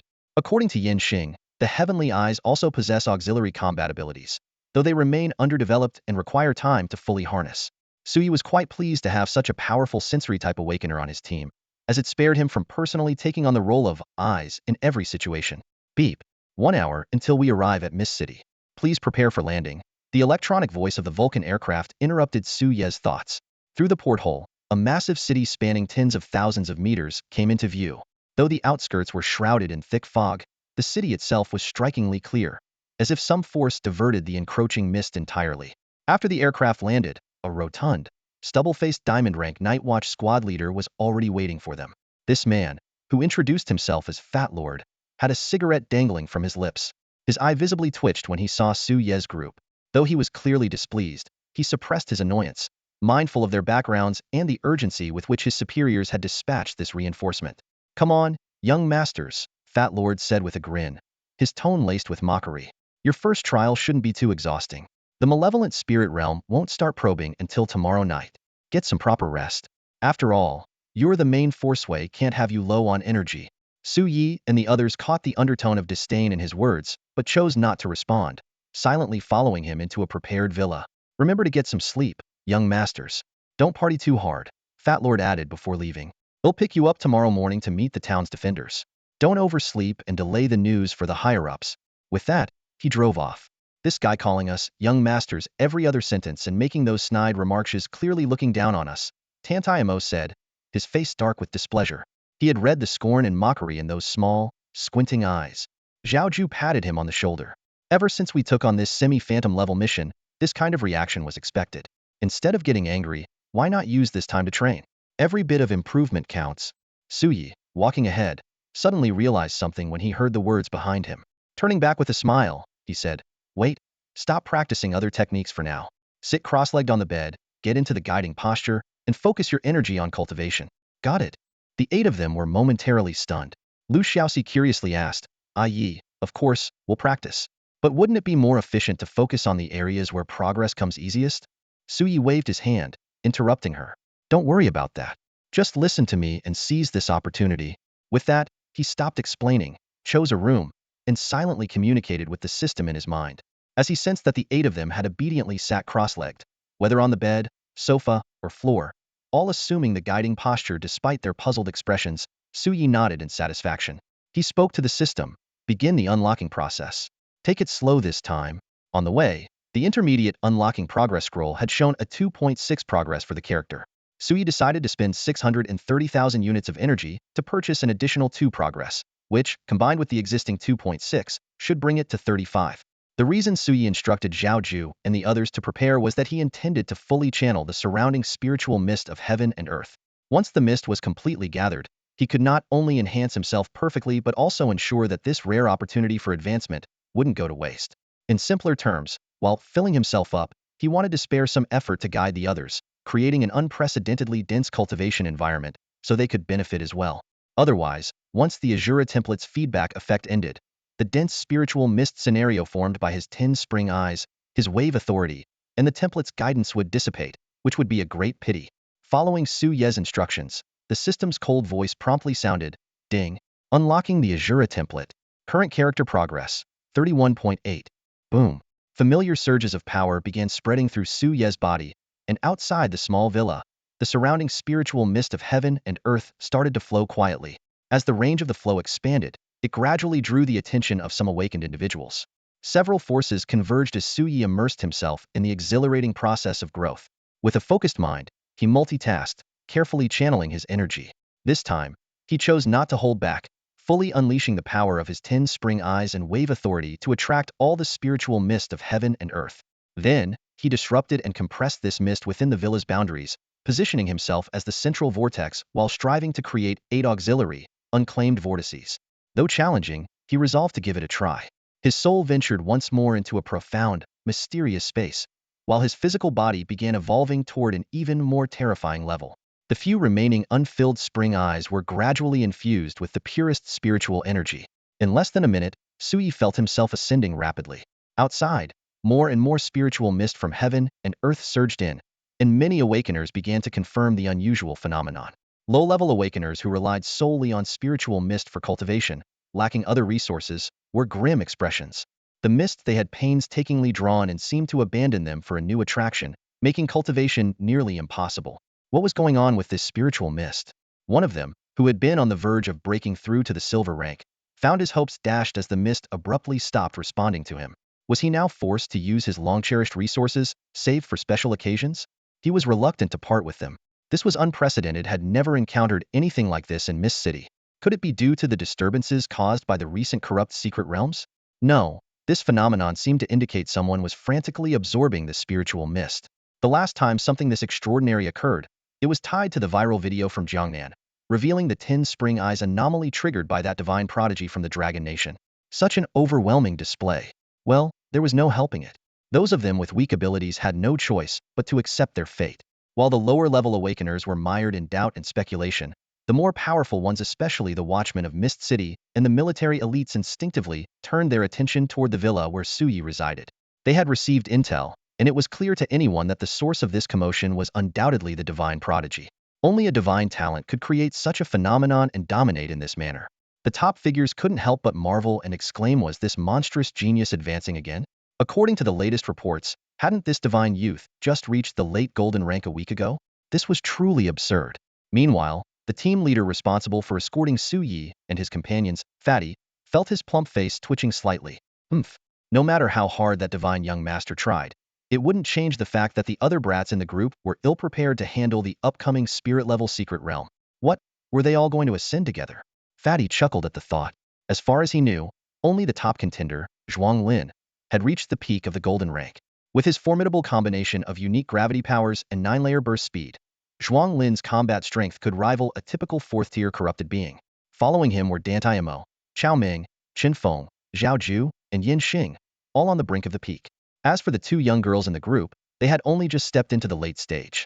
Even with Suyi included, their overall combat strength was far from stable enough to serve as the main force to suppress a spiritual-level secret realm. In the end, it would still fall on Fatty and the other guardians to take care of them. Every time he thought about this, anger surged in Fatty's heart. Sure, there were protectors in the shadows, but couldn't the trial camp be a bit more reliable? Did they really think this was some kind of game? If something were to happen to him or the other diamond-level team leaders while protecting these young ones, what would become of his newborn daughter and his wife? It wasn't that Fatty intentionally gave these brats a hard time, it was because he had seen too many reckless young people meet unnecessary ends, leaving behind painful scenes of their elders mourning. Yes, for the sake of humanity's future, they had to be ready to sacrifice themselves to protect the growth of the next generation. But didn't everyone have their own children and loved ones? Sometimes, even they feared death. Thinking of this, a complex expression crossed Fatty's face. He took a deep drag from his cigarette, exhaled a smoke ring with a sense of indulgence, and let it go. He could only hope these brats would perform well. Though his words were harsh, they were meant to ignite their determination. After all, if they didn't protect these youths, who would protect their own children? They were all in the same boat. Outside the small villa, the spiritual mist in the air had formed a massive vortex. Suyi, Dan Imo, and the others looked on in shock, especially Zhao Ju, who nearly let out an expletive. He thought to himself, if his calculations were correct, it hadn't even been 2 weeks since the Cheong County incident. Was the captain about to ascend to another realm already? What the heck? At that moment, the astonishment on the 8 faces froze. To their utter disbelief, 8 ownerless and eerie whirlpools had materialized above them. The rate at which the spiritual mist condensed was even more terrifying than the results achieved using the expensive resources and formations they had painstakingly set up. It felt like a gift from the heavens, as if they too could absorb it. Suddenly, they recalled Su Ye's earlier words. Make the most of this opportunity. Was this what he meant? But how was this even possible? Confusion and amazement intertwined in their minds, but they wasted no more time. They immediately activated their abilities and began frantically absorbing the spiritual mist from the 8 whirlpools. Though their absorption wasn't as outrageous as Su Ye's, they could easily take in the nearby spiritual mist without expending energy to draw it in, skipping an entire step. The speed was exponentially faster than their usual cultivation. The 8 were ecstatic, fully immersed in their frenzied advancement. Ding! Current progress, 32.8. The system notification echoed in Su Ye's mind. At that moment, his cultivation had ascended to the peak of the golden realm. Having already pushed himself to near perfection through sheer effort, he advanced without any hindrance. Diverting a portion of his attention to check the team panel, Suyi smiled in satisfaction. Zhuang Lin's 3.5 spiritual springs were now filled with energy and had begun the process of compression and cleansing. Once completed, he might seize the chance to directly break into the diamond realm. Dan Imo, who had recently reached the peak of the golden realm, was also stabilizing his foundation. Once secured, he too would likely attempt his first compression and cleansing. Chao Ming, Qin Feng, Zhao Ju, and Yin Xing, all of whom had 1 foot in the peak, were growing increasingly formidable. It seemed they would reach the peak within half an hour. Lu Xiaoxi and Yin Xiu'er were also striving toward the peak with determination. As for Su Yi, he too was giving it his all. With a foundation as deep as an abyss, he had now reached the pinnacle of the Golden Realm. As his 10 spiritual springs filled to the brim, he focused on solidifying his progress. Next would come the critical step of ascending to the Diamond Realm compression and cleansing. Compressing and cleansing 10 spiritual springs at once was a challenge far greater than anything faced by the 10 legendary human gods in their youth. But once achieved, it would result in exponential growth, propelling him to an entirely new level. Time passed, and an hour later, the system notification chimed softly. Ding! Current character progress, 33.8. Suyi stared at the data on the panel, calculating silently. He had already used the intermediate unlock progress extraction to obtain the character progress, leaving only 281,099 energy points. If it weren't for the urgency of the situation, he would never have spent so extravagantly. However, spending 630,000 energy points to gain 2 points of progress was worth it if it meant advancing to the Diamond Realm. No price was too high for this breakthrough. In the cultivation chamber, the progress of others was also steadily advancing. Chao Ming, Qin Feng, Zhao Ju, and Yin Xing had all firmly stepped into the peak of the Gold Realm. Zhuang Lin's progress was even more encouraging. He had already begun the stage of compression and purification. Although it was just the beginning, the hope of advancing to the Diamond Realm was clearly within reach. As for Lu Xiaoxi and Yin Xiu'er, the two women were slightly behind due to the lower cohesion of their spiritual springs. While their strength was already exceptional within the S-rank, there was still a gap when compared to the top-tier prodigies. Nevertheless, as long as they continued to work hard after the feedback process concluded, reaching the peak realm should not be an issue. After consolidating his own realm, Sui also began his sprint toward the Diamond Realm. He had already completed the compression and purification of one spiritual spring, and was now relying on the remaining 2.6 progress to help him complete the first full compression and purification. His advancement was far more challenging than Zhuang Lin's, almost incomparable in difficulty. Fortunately, with the frenzied operation of his 10 spiritual springs, which continuously drew in the spiritual mist of heaven and earth while assisting in compression and purification, along with the feedback from Azura, he had ample confidence in breaking through. Chen Feng let a gentle breeze glide over his fingers, sensing a power fluctuation completely different from before. He looked toward the room where Su Yi was, his eyes shimmering with determination. This time, we must establish the reputation of the god-slaying squad for our captain. Chen Feng murmured to himself. Yin Xing, filled with excitement, rubbed his hands together as he walked towards Su Ye's room. I've already completed 1/9 of the task. Following Brother Yi, I get to feast every single day. Life is great. From now on, I'm his most loyal follower. Even my dad hasn't experienced treatment like this. Lu Xiaoxi and Yin Xiu'er walked out of their room arm in arm, their faces glowing with joy. Yay! We've also advanced to the peak of the gold rank. Captain Yi is so considerate and amazing. In contrast to the others' excitement, Dantai simply brushed aside the bangs on his forehead with elegance and quietly sipped his tea. Zhuang Lin, wearing his signature squint-eyed smile, announced, thankfully, I managed to complete a compression cleanse at the very limit of my mental energy and advanced to the early stage of the diamond rank. Dantai froze for a moment upon hearing this, his expression turning blank as he stared at Zhuang Lin. Damn it, you again. He muttered through gritted teeth before downing his tea in one gulp. Zhuang Lin shot him a teasing glance. I reached the pinnacle earlier than you all, and have been familiar with compression cleansing for some time. With the captain's heaven-defying opportunity this time, advancing to the diamond rank is only natural, isn't it? Speaking of which, Emo the Sour, haven't you also completed about 60% of your first compression cleanse? That's none of your business. Dantai Emo retorted irritably. Anyway, in this trial, since you've advanced to the diamond rank, you're responsible for giving it your all to protect us. Zhuang Lin glanced towards Su Ye's room. I'm not the only one at diamond rank. Judging by the signs, the captain is about to ascend as well, advancing with the foundation of 10 spiritual wells. At these words, all 8 of them, including Zhuang Lin, involuntarily swallowed hard, feeling the overwhelming aura emanating from the room.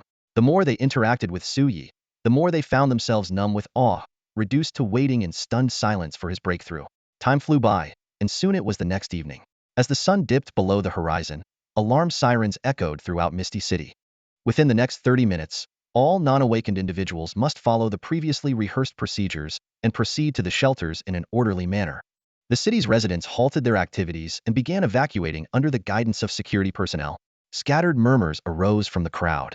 Are those filthy things attacking the city again? Are we doomed this time? Don't talk nonsense. Didn't we have a large-scale evacuation like this a couple of years ago? The Awakened dealt with it back then, and things in the city have been much calmer ever since. We have to trust the Awakened. But 30 minutes is such a tight window. Stop complaining. Think of how our grandparents suffered during their migrations. At least now we have vehicles to transport you. It's already a blessing. These shelters, constructed from the most specialized materials in the world, were present in every city and even small towns. Designed to be extraordinarily sturdy, they were meant to buy time for reinforcements to arrive if the sinister realms breached the border defenses. At this moment, a team leader nicknamed Fatty arrived in a vehicle to pick up Su Yi and his group. He looked full of energy, a stark contrast to the previous day. Spotting the 9 figures standing calmly outside, Fatty smirked slightly. Interesting. Their strength might not be there yet, but their attitude isn't bad. Seems like I may have been a bit harsh yesterday. He opened the car door and spoke to Su Yi, who stood at the forefront, with a serious expression. We're heading to the city gates of Misty City right now. The spiritual level sinister realm is already probing us. Our station personnel are holding the line. We just need your god-slaying squad. Get in. On the frontier outpost located dozens of kilometers away from the Misty City, military personnel and night watchers stood with solemn expressions, fully prepared and vigilantly watching the dense forest shrouded in mist several kilometers away. The forest of mists. This forest, perpetually cloaked in darkness, resembles an endless abyss that invokes fear in all who behold it. The forest of mists has long been a source of unease for Misty City, harboring countless low-tier malevolent entities. In the past, an awakened individual once single-handedly destroyed this eerie woodland, but before long, the dense fog returned, and the forest grew back with unnatural vigor. Even when plowed to great depths, the forest stubbornly regrew, its resilience unnerving. Over time, Misty City had no choice but to station personnel to monitor this perilous area constantly. Just a few days ago, the usual howls emanating from the forest of mists abruptly ceased, and the instinctive cries of the low-tier entities were silenced. This was undoubtedly a troubling sign. Night Watcher scouts quickly launched an investigation and discovered that a malevolent secret realm was encroaching from beyond the region. Spatial analysis indicated that this secret realm was, at most, a spirit-level entity. If it truly was a spirit-level secret realm, Misty City had the capability to handle it. The strongest beings in spirit-level realms rarely exceeded the 4th tier, with occasional 5th-tier appearances being exceedingly rare. Furthermore, the energy expended during its journey from beyond would significantly weaken the realm's power. This phenomenon is one of the reasons humanity has had to distance itself from the outer regions.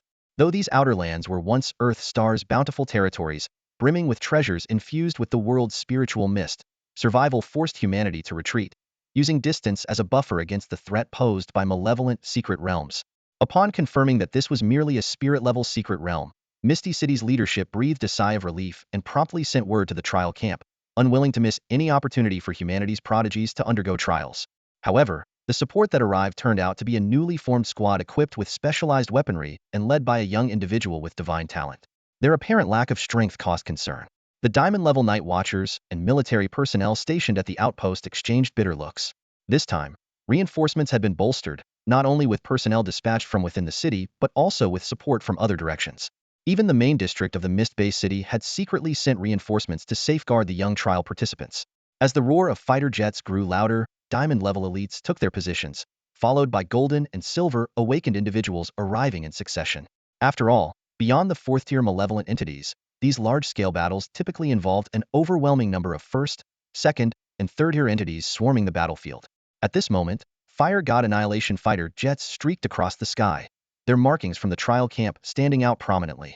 The night watchers and military personnel couldn't help but tense up further, their unease deepening as the atmosphere grew increasingly heavy. After landing at the city gate, Fatty led the way, followed closely by Su Yi and the 9 others, stepping onto the stronghold with calm composure. The moment they set foot on the gate, the powerful figures clad in black robes and military uniforms glanced at them with mixed emotions: curiosity, dissatisfaction, but mostly resignation. At this point, there was nothing more to say. They could only silently endure. Facing the 4th-tier experts and 3rd-tier malevolent forces, these young prodigies still had the ability to sweep through everything. The crowd withdrew their gazes and turned their attention back to the direction of the Misty Forest. Within the Misty Forest, a dense aura of malevolence continued to spread at this moment. A tall, commanding middle-aged man in a military uniform, with a buzz cut, approached Su Yi and the others. With a trace of weariness on his face, he scrutinized the group of 9 before speaking. I am the chief officer in charge of this defense operation. You can call me Officer Gao. Su Yi, captain of the Godslayer squad. Su Yi. Su Yi extended his hand with a smile, shaking hands with the officer. Internally, Officer Gao felt a twinge of helplessness. How could this kid still be smiling like that? They were all worried sick not only about fighting the enemy, but also about constantly ensuring the safety of these youngsters. How could he not feel troubled? Officer Gao sighed, then looked at Su Yi with a serious expression. Although your special unit has the privilege of acting independently, a spiritual level secret realm is no trivial matter.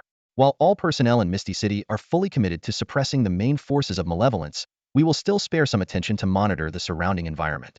As for your Godslayer squad, well, make sure to act within your limits. His words were tactful, but the underlying message was clear. Don't overestimate your abilities. The seniors would look after them, but they shouldn't cause unnecessary trouble. Su Yi nodded. We won't risk our lives carelessly. Rest assured, officer. Officer Gao gave Su Yi a deep look before turning to the side and addressing Fatty. Team leader Gao Cheng, keep an eye on them, understood? At this, the man named Gao Cheng, with a pained expression, muttered, You really are my big brother? Huh? Why is it always me? Escorting them was one thing, but now I, a Latidiamondi or a great ability user, have to play babysitter on the battlefield? Watching his older brother walk away after those words, Gao Cheng knew in his heart that there was no escaping his role as a babysitter. Ignoring Fatty's increasingly dark expression, Su Yi diverted a portion of his attention to communicate with the system. The moment he stepped onto the gate, a notification for a random mission had appeared in his mind. How timely. Ding. Based on the host's current situation, a 3-star random mission has been triggered. Lead the Godslayer squad to suppress the malevolent secret realm. Mission details. Act as the main force to suppress the invading secret realm. The final comprehensive rating will depend on the host's performance in the suppression. Su Yi glanced at the mission prompt, a slight smirk appearing on his lips. A rating based on the suppression performance? It seemed he would need to put in more effort for better rewards. Retracting his thoughts, Su Yi turned his attention back to the present. Several kilometers away, the misty forest grew darker, its oppressive malevolence surging toward the stronghold. In the distance, the forest resembled an abyss opening its massive maw, with a pitch-black fissure slowly splitting apart. Beneath the foggy chasm, eerie silhouettes flickered, and unsettling shrieks echoed in the air. The hearts of all the awakened fighters tightened in response. Here it comes. The first wave of probing in the Ling-level demonic secret realm. In the air above the abyssal maw, a terrifying aura of malevolence spread as over 54th-tier malevolent entities emerged one after another, one-winged fallen angels, earth ghouls, vampires, blood-eyed demons. Their appearances were enough to send chills down anyone's spine. At that moment, Su Yi suddenly sensed a familiar, eerie presence. Following the trail of the aura, he discovered 5 or 6 ghostly sword embryos suspended midair. That sense of familiarity sparked something in his heart, and his gaze locked onto one of them as a sinister smile crept across his face. That particular ghostly sword embryo was the very one that had nearly cost him his life during the freshman trial, and it had even severed Minter Huang's arm. Now, on the blood-flesh sword body of the ghostly sword embryo, a rotting arm was writhing grotesquely. Su Yi took a deep breath. As he perceived all of this, it seemed the ghostly sword embryo also sensed something. The enormous, eerie eye embedded in its blade flickered with a purple glow, staring in the direction of the fortress. It then emitted a chillingly strange sword cry, its excitement palpable and horrifying. In the next instant, swish, a beam of purple light pierced through the void, hurtling straight toward the fortress. When it was less than a kilometer away, boom, the sky ahead suddenly erupted into a vast sea of deep orange flames, stretching hundreds of meters wide. The inferno radiated an unbearable heat, tearing through the void with explosive force. The sharp purple beam that had been rushing forward was instantly swallowed by the flames, leaving not even a ripple behind. Gao Cheng stiffly turned his head to look at Su Yi, who was gripping his right hand tightly. His eyes widened, his breath caught, and he instinctively swallowed hard. That terrifying sea of fire, could it have been unleashed by Su Yi? And this aura? Diamond Realm? Some of the diamond-ranked leaders and officers who intended to intervene were momentarily stunned. The sudden emergence of the sea of flames was even more abrupt than the purple light emitted by the ghostly sword embryo. They quickly realized that the source of this overwhelming power came from their own city walls, from Su Yi, the divine talent wielder. The unrestrained aura was unmistakably diamond rank. Had he already advanced to diamond rank? Could yesterday's spirit mist surge, which shook the entire Mist City, not have been a breakthrough to the peak of gold rank, but rather an ascension to diamond rank? At that moment, the group of diamond-ranked elites fell into collective silence, including the senior commander, a Starglow-ranked powerhouse overseeing the situation. Their senses were locked onto Su Yi's direction, unable to utter a word for a long time. Instinctively, they accessed their internal information network, only to see records stating Su Yi was at the late gold rank. Their expressions turned sour immediately.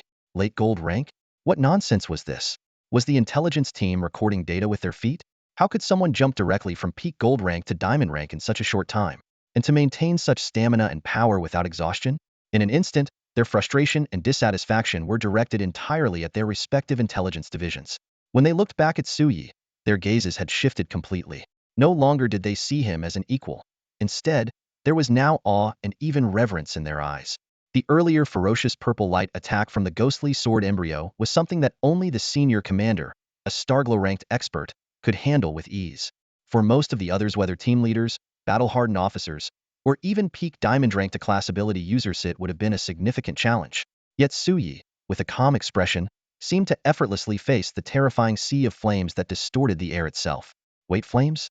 Suyi was known for his ice elemental abilities, wasn't he? How did he suddenly have fire elemental powers too? The crowd was dumbfounded once again, simultaneously mastering both ice and fire elements, and seemingly at a fourth stage level of control. This inverse element dual mastery was unprecedented in history. Swallowing nervously, the diamond-ranked seniors of Mist City were utterly stunned. Zhuanglin, no matter what happens next, your main task is to protect Sister Xiaoxi and Xiu'er.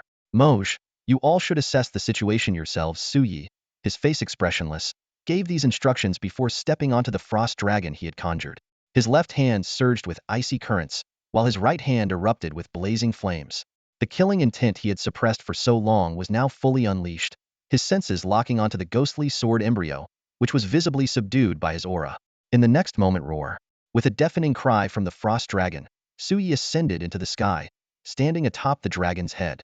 Yi, Tantayamo and the others, although shocked by the sudden appearance of fire elemental energy, couldn't help but notice Suyi's increasingly volatile state. The senior commander also observed silently, his expression grave. The opposing army of malevolent forces showed no signs of advancing yet, and the humans couldn't recklessly venture deeper into the mist. But what was the ghostly sword embryo's intent? Why did it seem so agitated upon seeing Suyi's fervor? Thus, a bizarre scene unfolded. Neither the awakened humans nor the malevolent army emerging from the abyssal rift in the mist forest made any moves. The humans remained still, while the demonic forces merely howled and roared, showing no inclination to launch an all-out assault. Even the remaining 54th-tier fiends, possessing a certain level of intelligence, let out mocking, eerie laughter, as if watching a spectacle. Suyi soared in on an elemental ice dragon, his arrival swift and unyielding. The ghostly sword embryo, momentarily stunned, trembled slightly and emitted two sharp sword cries before hastily unleashing two vast arcs of violet sword light. Its sinister eyes glimmered with excitement. It recognized this human boy, the very one the evil god temple had ordered to be captured.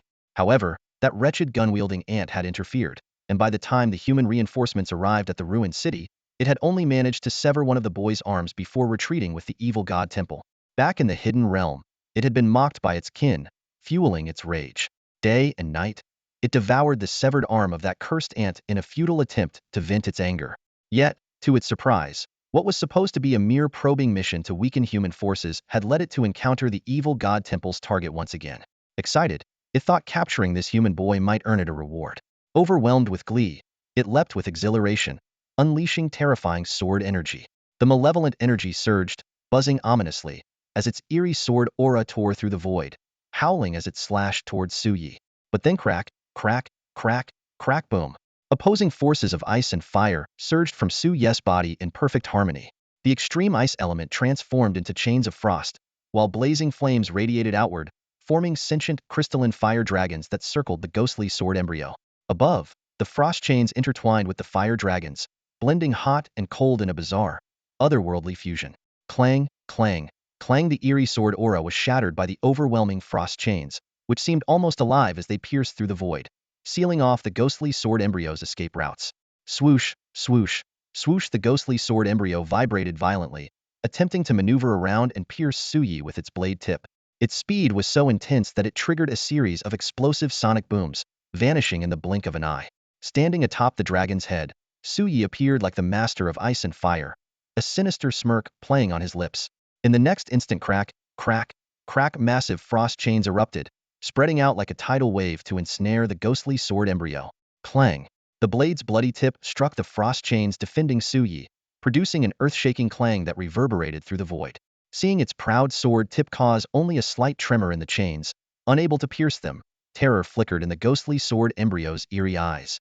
Just as it turned to flee, the frost chains and crystalline fire dragons closed in, cutting off its retreat. Crack, crack, crack. The lightning-fast frost chains, almost alive, coiled tightly around its blood-infused blade. Roar, roar, roar, the crystalline fire dragons roared, forming a circular flaming cage that trapped and suppressed it. The terrifying alternation of searing heat and bone-chilling cold within the cage relentlessly assaulted the bloodied blade. The ghostly sword embryo emitted furious sword cries, struggling madly. It couldn't comprehend why this human ant had suddenly become so powerful.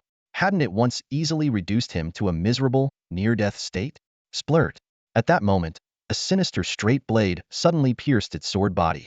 Zhou Ziyun, expressionless, drove the demonic blade Shinrin into the writhing flesh of the sword, ignoring its anguished screams. With meticulous precision, he began slicing away at the bloodied flesh encasing the arm of Minter Huang. Stroke by stroke, dozens of cuts later, the ghostly sword embryo's blade was left in a mangled, bloody mess. But the arm was extracted intact.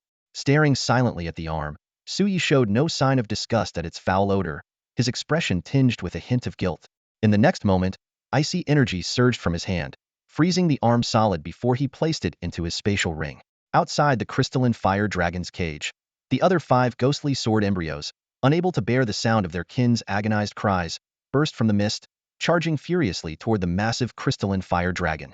Commander Gao snapped out of his shock at Zhou Ziyun's overwhelming suppression of the ghostly sword embryo, his voice cold as he issued the order to kill. A group of Diamond Tier awakened, clad in blood-stained armor, advanced on flying platforms to intercept the 5 ghostly sword embryos. Those with flight abilities had already surged forward to engage. Meanwhile, the remaining 4th-tier fiends, witnessing the scene, erupted with malevolent energy and charged out of the misty forest in a chaotic frenzy. What had begun as a probing skirmish had, under Zhou Ziyun's provocation, escalated into a full-scale war. Outside the gates of Misty City, chaos erupted uncontrollably. 5 ghostly sword spirits tore through the sky, their deafening roar echoing as they hurtled towards Zhou Ziyun's glass-like prison, now less than a kilometer away. On the human side, the diamond-level awakened looked anxious, pushing their flying platforms to maximum power. They were acutely aware that Zhou Ziyun had just suppressed a 4th-tier apex fiendish entity, a being comparable to an S-class human ability user. Such a feat must have drained him significantly. If the 5 ghostly sword spirits launched their assault first, even someone as monstrously gifted as Zhou Ziyun would struggle to fend them off. Yet, within the shimmering flames of glass, Zhou Ziyun exuded calm confidence. As the system notified him of the 4,854 energy points he had gained, he had already activated the wave imprint. In under a minute, 5 imprints had fully formed, slowly spinning in place. The glass-like fiery dragon gradually dissipated, revealing Zhou Ziyun's cold and resolute face. In his hands, he conjured 2 extraordinary lotus flowers. In his left hand was the compressed and volatile flame lotus, while in his right was the crystallized and frigid ice lotus. These 2 opposing elemental lotuses were violently merging, their terrifying energy distorting the surrounding space on a massive scale. This was a forbidden fusion technique unheard of among elemental awakened. The approaching awakened, witnessing this scene, were left utterly speechless. Not only did Zhou Ziyun still have strength to spare, but he was also attempting this audacious forbidden technique simultaneously controlling and merging 2 opposing elemental forces. In just 2 seconds, a dual-colored lotus, breathtakingly beautiful yet brimming with destructive energy, took shape before Zhou Ziyun's chest. With a soft murmur of "go," the elemental lotus shot forward, leaving a trail of sonic booms in its wake as it targeted the 5 ghostly sword spirits. The ghostly sword spirits emitted an eerie purple glow from their blades. They were clearly aware of Zhou Ziyun's formidable strength and dared not underestimate him. Together, the 5 swords combined their power, forming a massive purple shield hundreds of meters wide in the void, meeting the attack head-on. Under everyone's watchful eyes, the seemingly small elemental lotus collided heavily with the enormous purple shield. For an instant, the charge of the 5 ghostly sword spirits stalled, and a dazzling ripple of light flashed through the void. A brief silence followed before an earth-shattering explosion erupted, shaking the entire area and sending shockwaves in all directions.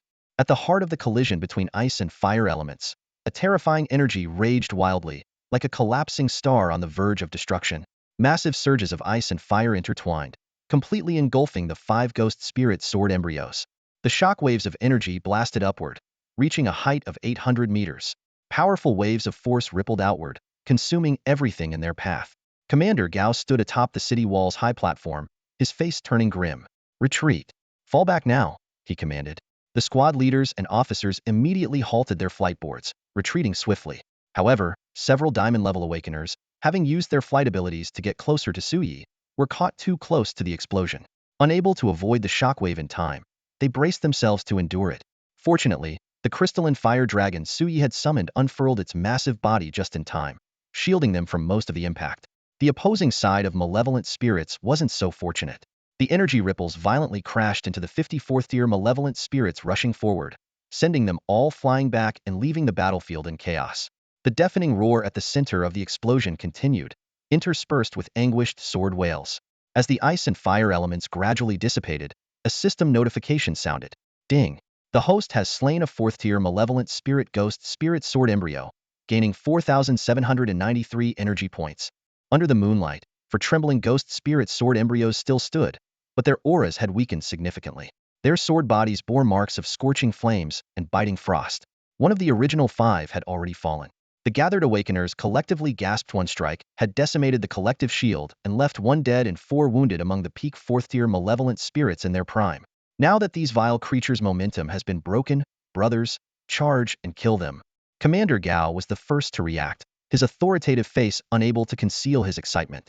This display of power from the god-gifted Suyi had far surpassed his expectations, bolstering the morale of the entire army like a cornerstone of stability. Kill them. Slaughter these beasts and protect our dragon nation. Safeguard our families behind us. The diamond-level awakeners roared with fervent yet disciplined determination. Each locked onto their respective targets and charged forward like blurs of light. Across the battlefield, the 4th-tier malevolent spirits let out earth-shaking roars in unison. Having regained their composure, they fearlessly launched a counteroffensive toward the city walls. Weakening humanity's strength remained a long-standing command from the higher malevolent spirits and gods, and they were determined to fulfill this mission. Even though they were intimidated by Suyi, everyone understood they couldn't afford to show fear. Returning empty-handed would mean only one outcome for the entire Spiritier secret realm: complete annihilation. Beyond the city gates, the ground was covered with a surging army of dark malevolent creatures, moving like waves. Countless 1st, 2nd, and 3rd-tier fiends let out ear-piercing howls, creating a truly terrifying scene. Gao Changguan gave a calm order: suppress them with firearms. Atop the tall city walls, an orderly array of firearms was instantly deployed. In the next moment, a barrage of dense firepower rained down like a storm. Under this ferocious onslaught, large numbers of 1st-tier fiends were reduced to ashes in an instant. Even 2nd and 3rd-tier fiends struggled to hold their ground, retreating with injuries. Although this initial wave of firepower couldn't completely halt the fiends' advance, it bought precious time for the core forces to prepare. As the gunfire ceased, the armed units of the Night Watchers and the Demon Extermination Army, already standing by, charged out from below the city gates. Clad in battle armor and wielding cold weapons, these warriors formed 10-person squads under the leadership of their diamond-rank superiors, cutting through the fiendish army like sharp blades. High in the sky, Suyi observed the low-tier fiends being swept away by the firepower. While lamenting the loss of these energy points, he also understood that greed had no place in war. Beneath his feet, a glowing Kazan blade soul formation, 5 meters in diameter, appeared on the dragon's head. Through the team mode, it not only enhanced his own power but also transmitted its augmenting effects to Dantai and the others who had already entered the battlefield. Zhao Zhu and the others felt a sudden surge of power within them and looked up in astonishment at the figure standing atop the dragon's head. Under the blessing of the Blade Soul Kazan, Zhuang Lin broke through from the initial stage of diamond rank to the mid-stage, while Zhao Zhu, Qin Feng, Chao Meng, and Yin Xing all advanced directly to the initial stage of diamond rank. Lu Xiaoxi excitedly recognized the familiar augmenting effect. Its brother Yes ability. Chao Meng let out a thunderous roar, transforming into a massive golden sword tiger, even larger and more imposing than before, with an aura of overwhelming ferocity. Carrying Lu Xiaoxi and another female fighter, he broke through the low-tier fiend defenses, delivering them to the rear of the 3rd-tier fiend formation before plunging straight into the ranks of the 4th-tier fiends himself. Zhao Zhu, Qin Feng, Yin Xing, and even Zhuang Lin charged fearlessly into the 4th-tier fiend formation.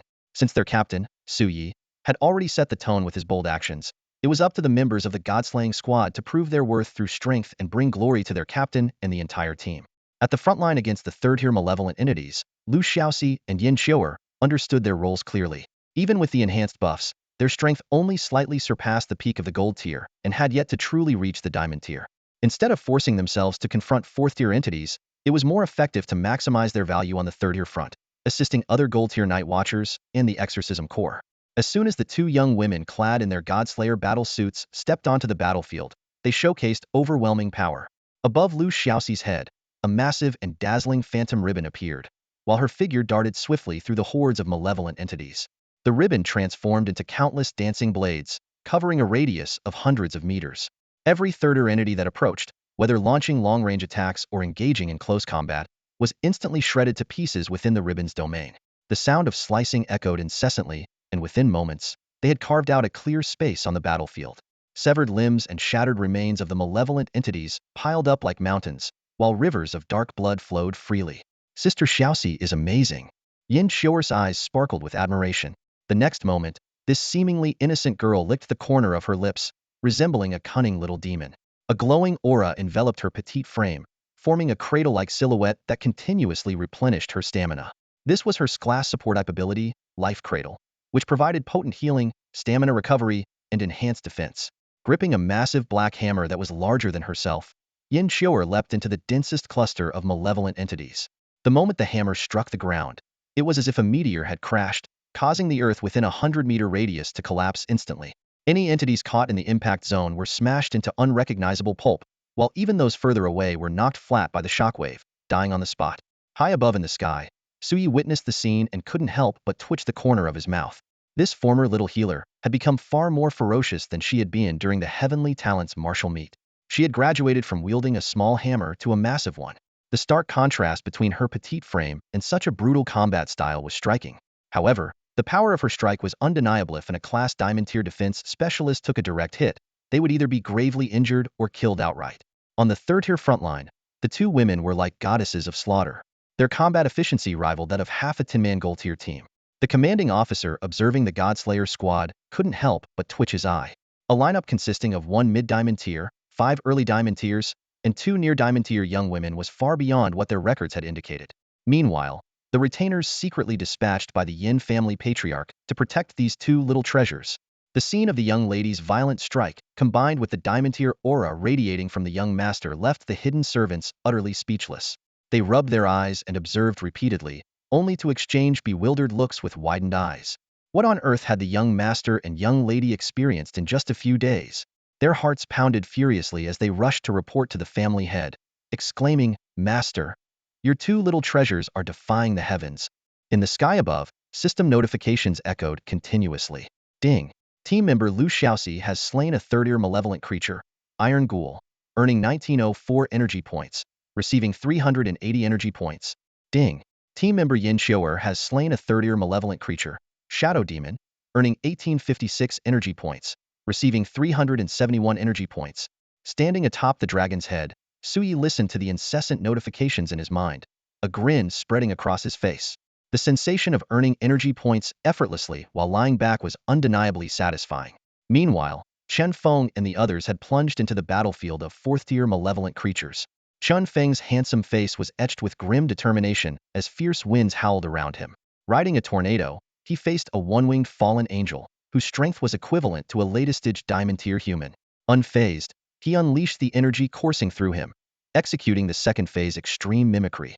He compressed the Shinlin Gale into razor-sharp crescent wind blades, slicing through the void as they targeted his opponent. The fallen angel, hearing the shrieking wind blades, merely sneered and unfurled its pitch-black wings, darting into the sky while firing streaks of dark light in retaliation.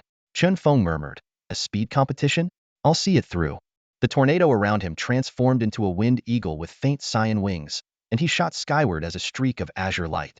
Amid the fierce aerial combat, Zhuang Lin suddenly appeared along the fallen angel's flight path, unleashing an 80-fold gravity field. Caught off guard, the fallen angel was instantly immobilized in midair, glaring furiously at its ambusher. Against Zhuang Lin, whose strength had reached the mid-diamond tier, the fallen angel was utterly powerless to break free. Zhuang Lin's expression was both manic and composed as he condensed a fearsome gravity sphere in his hands. At the same time, Chen Feng's nearly 200-meter-long spear of wind descended. The fallen angel let out a despairing screech before being obliterated by their unrelenting combined attack. As yet another fourth-tier malevolent creature was decisively eliminated by the Divine Slayer squad, the Diamond-tier Awakeners engaged in the battle were both ecstatic and stunned. This marked the second fourth-tier malevolent creature annihilated by their side in a short span of time, following Su Ye's earlier triumph. Ding! The system notifications rang out in quick succession.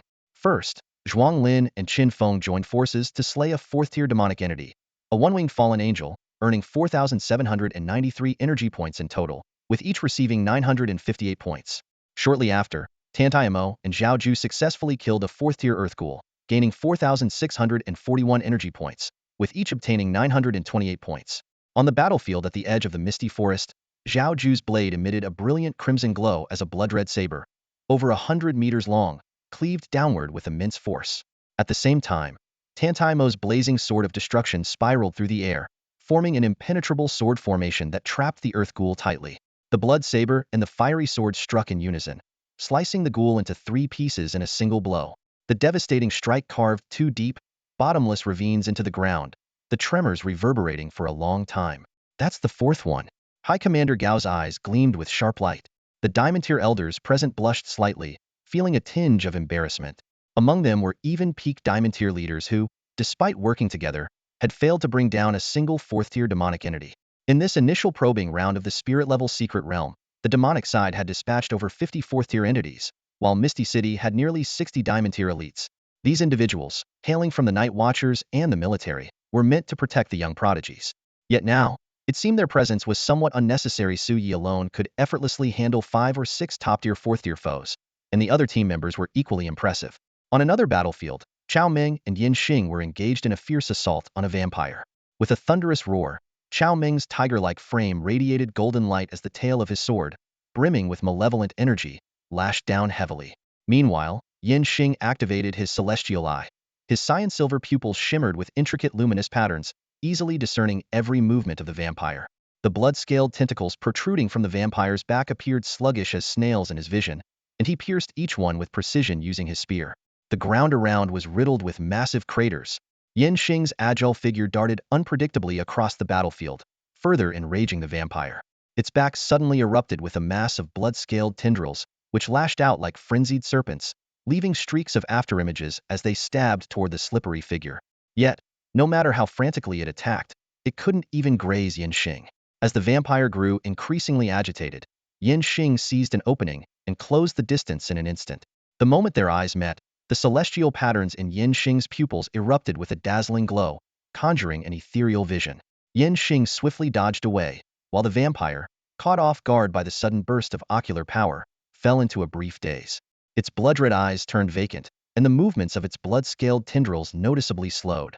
When the vampire shook its head, trying to locate its target, its vision was suddenly filled with an enormous blade-shaped aura of killing intent. Terror flashed through its crimson eyes, but it was too late. The deadly energy unleashed by Chao Meng cleaved through it, splitting it in two and carving a deep, seemingly bottomless trench stretching hundreds of meters across the ground. Nice one, Xing. Chao Meng cheered, grinning widely as he dashed toward another Tier 4 fiend. His body radiated golden brilliance as he sprinted, frantically drawing power from the earth. Already towering, his tiger-like physique swelled further, becoming even more imposing as his lethal aura surged. Whoa, Brother Chao, don't reveal your trump card so soon. Yin Xing shouted from behind. Wait until Brother Mo and Brother Lin are struggling, then we sweep in and clean up. Wouldn't that be more satisfying? In the distance, Zhao Ziyun and Dantai exchanged glances. Old Mo, what's the plan? Zhao Ziyun asked. That brat Yin Xing has Chao Meng backing him up. Looks like he's getting a bit cocky. Get ready, well, unleash a sword and blade combo, and go assist the other senior diamond-ranked fighters. Wait, isn't that just stealing their kills? We're not stealing, we're providing backup. Learn the difference. Nothing wrong with that. A system notification promptly chimed. Ding! Party members Chao Meng and Yin Xing have successfully slain a Tier 4 vampire fiend, earning 4,841 energy points. Individual gain, 968 energy points. Watching all this, Su Yi nodded approvingly. Not bad, not bad. At this rate, after clearing most of the Tier 4 fiends, they could move on to slaughtering the lower tier ones. He reinforced the blade soul Kazan for the 8 fighters, and the demonic blade in his hand, 1,000 edges, began to dissolve. 100 blades. Annihilation, he murmured. In an instant, over 100 sinister blades shot through the air, hurtling toward 4 weakened ghostly sword spirits. As they flew, the blades unleashed a vast storm of blade energy, forming a dense, sky-covering sea of slashing power. The swirling energy relentlessly shredded the sword spirits, already weakened by fire and ice. The ferocious blade energy moved as swiftly as lightning, and the coordinated rhythm of the 100 blades pressed the fleeing spirits like a relentless hurricane, leaving them no escape. Swish, swish, swish. Waves of blade energy poured down like a torrential storm. The moment the first slash tore through the air and struck its target, hundreds of subsequent blade waves followed, striking in rapid succession. In the blink of an eye, two ghostly sword spirits were shredded into fragments within the terrifying storm of blade energy, their blood forming a misty cloud in midair. A system notification immediately sounded. Ding! Host has slain a Tier 4 malevolent ghostly sword spirit, gaining 5,104 energy points. A series of kill notifications echoed in Su Ye's ears. At this moment, Su Yi stood atop the frost dragon god, hovering at the forefront of the misty forest. Although he had not taken a single step, his presence exuded an unmatched aura, as if he alone could hold back an entire army. Terrifying spiritual energy surged around him, with alternating elements of ice and fire wreaking havoc. Combined with the ferocious strikes of the thousand-blade demon saber, he effortlessly intercepted and annihilated the incoming Tier 4 malevolent spirits. Meanwhile, the three two-person teams led by Zhuang Lin moved like sharp blades, weaving through the enemy formation of Tier 4 malevolent spirits, mercilessly reaping their lives. This initial wave of high-level combat in the spiritual-grade malevolent secret realm was on the verge of being decisively suppressed by their overwhelming force. Even more remarkable was the fact that, while a few of the diamond-ranked elders present had sustained minor injuries, not a single one had fallen. Such an achievement could be considered a flawless victory in the history of spiritual-grade malevolent secret realm suppression battles. High Commander Gao observed the battlefield, his tense nerves finally easing slightly. Just as he silently hoped that the malevolent secret realm would retreat beyond the domain, a uniformed adjutant ran up to him with a face full of panic. "Commander, urgent intel." The adjutant's expression made Gao's heart sink. Is the malevolent secret realm preparing for a full-scale assault? Damn it. These crazed creatures, are they not afraid of death? No. It's worse, the adjutant stammered, his voice trembling. The anti-spatial quake device has detected activity. Combined with the violent repulsion waves from the Misty City's barrier, it appears a spatial quake is attempting to breach the barrier and descend here. And it's a Tier 3 spatial quake. As soon as the adjutant finished speaking, everyone present, including Commander Gao, froze as if struck by lightning. Their expressions turned to stone in an instant. Not only are we facing a full-scale invasion, but now a level 3 spatial quake is about to descend? Commander Gao's voice trembled slightly with shock as he stared intently at his adjutant. This kind of disaster, happening in a city like ours? Are you sure? The adjutant's expression was grave, as he met his superior's gaze directly. Boss, stay calm. Commander Gao took a deep breath, trying to steady himself, but the gravity of the news made it nearly impossible to remain composed. For Misty City, a mid-sized settlement, the spiritual calamity they encountered a few years ago had already been their most challenging disaster to date. Even an unforeseen level 2 spatial quake had been enough to leave them reeling. What made this even more baffling was that Misty City was located behind the main defensive line of the fog capital. Over the years, the city had only dealt with weakened spiritual calamities that had strayed from their original paths. A level 3 spatial quake, a catastrophe of this magnitude, should logically occur at the front lines of a major city. According to internal intelligence, the spatial quake seemed to be orchestrated by a high-ranking evil deity. But why would such a being expend so much effort to breach space and target Misty City? It made no sense. It posed no significant threat to humanity's foundation. A level 3 spatial quake could accommodate malevolent entities up to Tier 6, equivalent to the Radiant Realm elites among awakened humans. Although their numbers were limited, even a handful of Tier 6 entities would be terrifying, not to mention the horde of Tier 5 entities that would accompany them.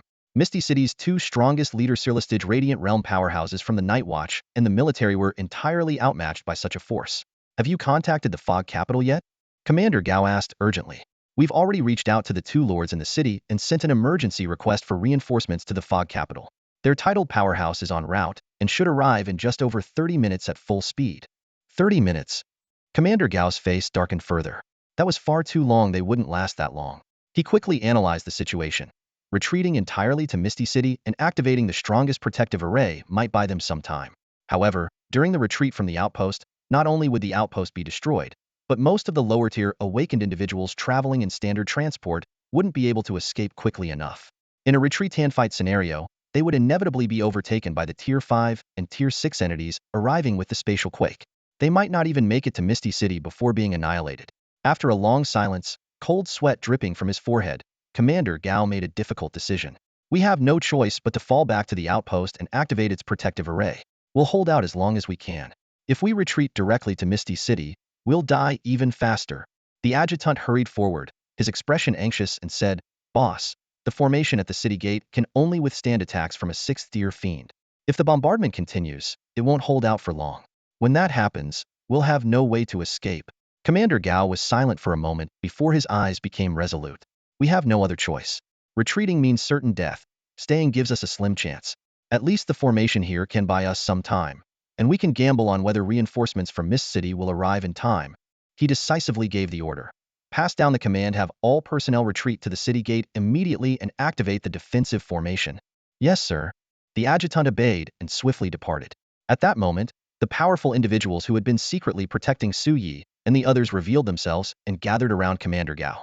This impressive force consisted of nearly 20-star Radiance-level powerhouses and even included a mid-stage Sun Glory-level elder from the Yin family.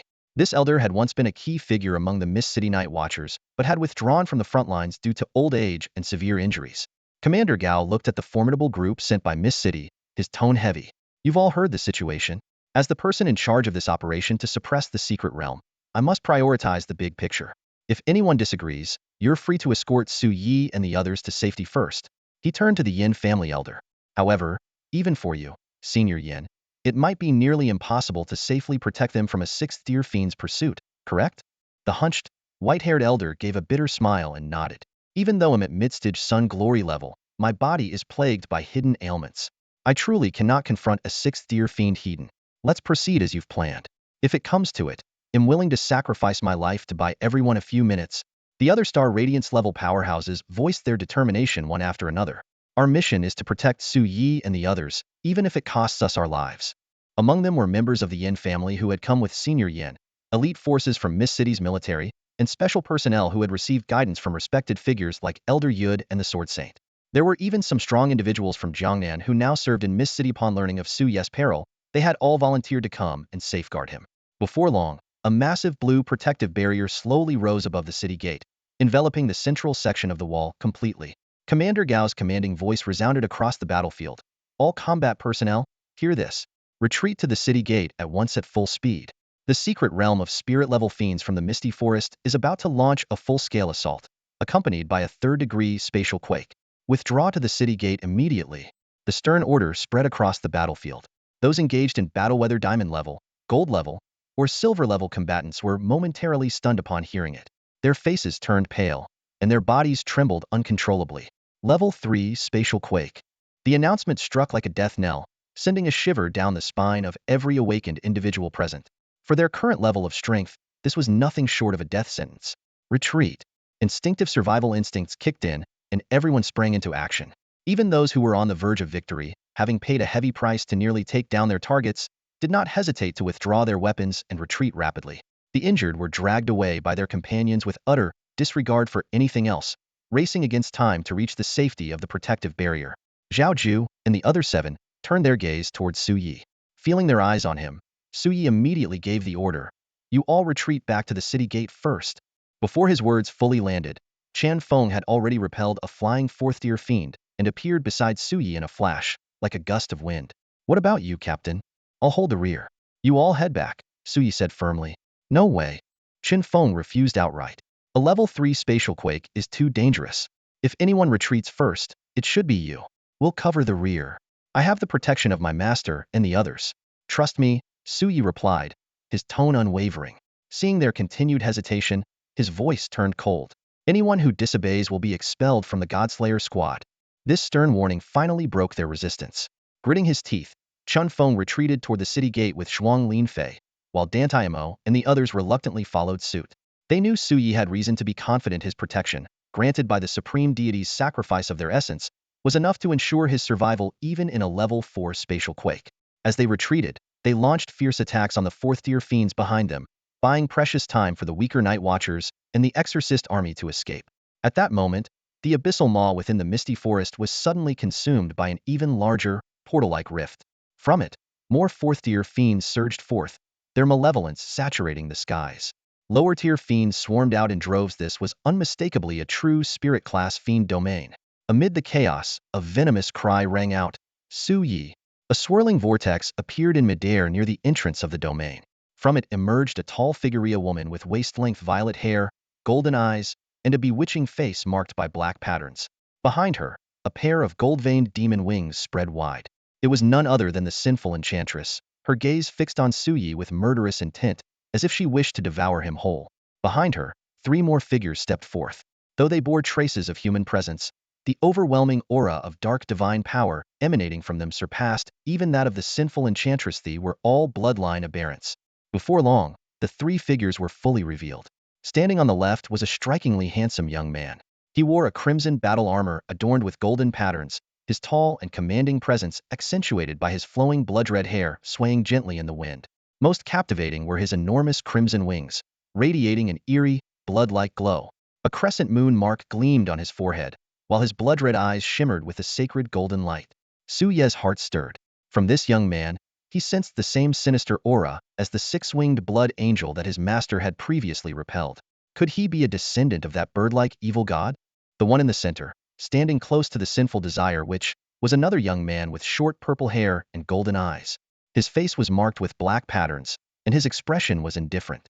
Behind him, a pair of demon wings with golden patterns unfurled, identical to those of the sinful desire witch. On the far right stood a youth cloaked in a black robe. Even through the garments, Su Ye's keen senses could discern his pale, bloodless face, exuding an icy aura of death. If not for the faint trace of life within him, he could have easily been mistaken for a humanoid malevolence. As these 4 bloodline anomalies appeared, 5 shadowy figures of varying forms emerged behind them. Among them were the crimson-faced spirit child, the 4-winged blood angel, the malevolent owl, the 6-armed demon, and the Jianna enchantress. Each exuded an aura of terror so intense that Su Yi felt an overwhelming sense of mortal peril. The oppressive presence of these 6-tier malevolences was second only to Tang Yun, and any one of them could effortlessly annihilate Su Yi, let alone decimate an entire city. Were it not for the life-saving measures left by his master, such as the trump cards and revival tokens, Su Yi, with his early diamond tier strength, would have already turned and fled. At this moment, the 5 6th-tier malevolences stood motionless behind the 4 anomalies, while 5th-tier malevolences continued to pour out of the vortex. In just 10 seconds, more than 20 had appeared, and their numbers were still growing. Faced with such a terrifying lineup, only Su Yi had the means to ensure his survival. Everyone else, including the Yin family elder at the mid-stage Sunlight Realm, would likely perish instantly if they stepped outside the city's protective barrier. The disparity in strength was simply insurmountable. The constant rumbling echoed in the air as the awakened humans who had retreated into the city anxiously watched the void ahead. They couldn't understand how Su Yi could remain so composed while standing outside the barrier, nor why the powerful 5th and 6th-tier malevolences made no move to attack it. Though the low-tier malevolences posed no immediate threat to the city and bought them some time, everyone still held their breath in worry for Su Yi, standing alone outside. Even Commander Gao, despite knowing Su Yi was under the protection of a mortal supreme deity, was filled with dread seeing him surrounded by so many formidable malevolences. The mere sight of such an overwhelming assembly sent shivers down his spine. A low murmur filled the ranks of the Night Watch's leadership, for bloodline deviants have arrived. Yet that god-blessed individual remains so calm. The high officer's voice carried a hint of doubt. According to internal reports, Captain Su once fought a bloodline deviant in a small county in Jiangnan and nearly killed them. Could it be that the true target of this level 3 spatial quake is Su Yi? Zhao Ju interjected, his gaze fixed on the sinful desire witch, his eyes burning with hatred. That crippled winged female deviant was the one Captain dragged out from Cheong County back then. She once controlled me to attack Su Yi. His fists clenched involuntarily. If not for his lack of strength, he would have already charged forward, blade in hand, to strike down the detestable woman. The other high-ranking officials frowned deeply at this revelation. It explained why the level 3 spatial quake bypassed the front lines and descended directly on the remote Misty City. As humanity's newly ascended god-blessed, Su Yi had always been a thorn in the side of the evil god temple and the bloodline deviants. Fortunately, he was under the protection of the mortal supreme god. Otherwise, every trial he faced would have been a brush with death.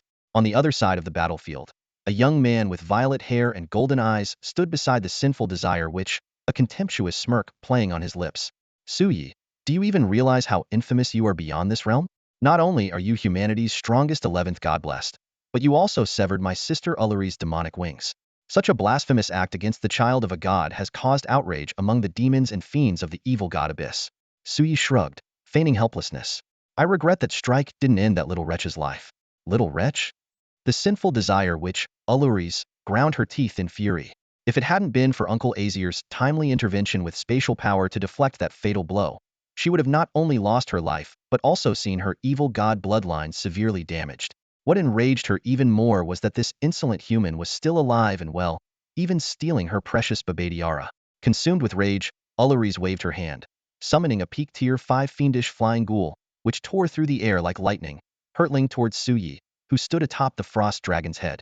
At that critical moment, an almost imperceptible flash of sword light erupted from within Su Yi, so swift that even he failed to react in time. With a sharp slash, the tier 5 flying ghoul, comparable to the pinnacle of the Starlight Realm, was instantly cleaved in two and crashed to the ground in a miserable heap. The overwhelming sword intent sent a wave of fear through the bloodline deviants, including the sinful desire which, causing them to instinctively retreat a step. They finally understood why the father gods refrained from sending powerful fiends to assassinate Su Yi or activating their hidden pawns within human communities. Under the protection of the human sword saint, Su Yi was far from an easy target. Watching their carefully orchestrated operation teeter on the brink of failure, the expressions of the four bloodline deviants grew increasingly grim. Meanwhile, in Su Yi's mind, the system's notification chimed in. Ding!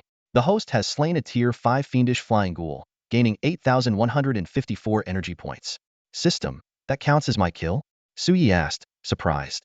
He knew that his master's protective seal would automatically activate in the face of mortal danger, but he hadn't expected such a kill to be credited to him. The system explained, the essence mark of Dantai Wushuan has already merged with the host. It functions like an extension of your self-preservation instinct, so it is naturally attributed to you. Hearing this, Su Yi scanned the surrounding Tier 5 and Tier 6 fiends thoughtfully, a new idea beginning to form in his mind. Inside the protective barrier, when Gao, the high-ranking officer, and the other Starshine Realm powerhouses saw the flying corpse lunging towards Su Yi, their hearts nearly stopped. Instinctively, they were about to rush out to protect this hope of the Long Kingdom.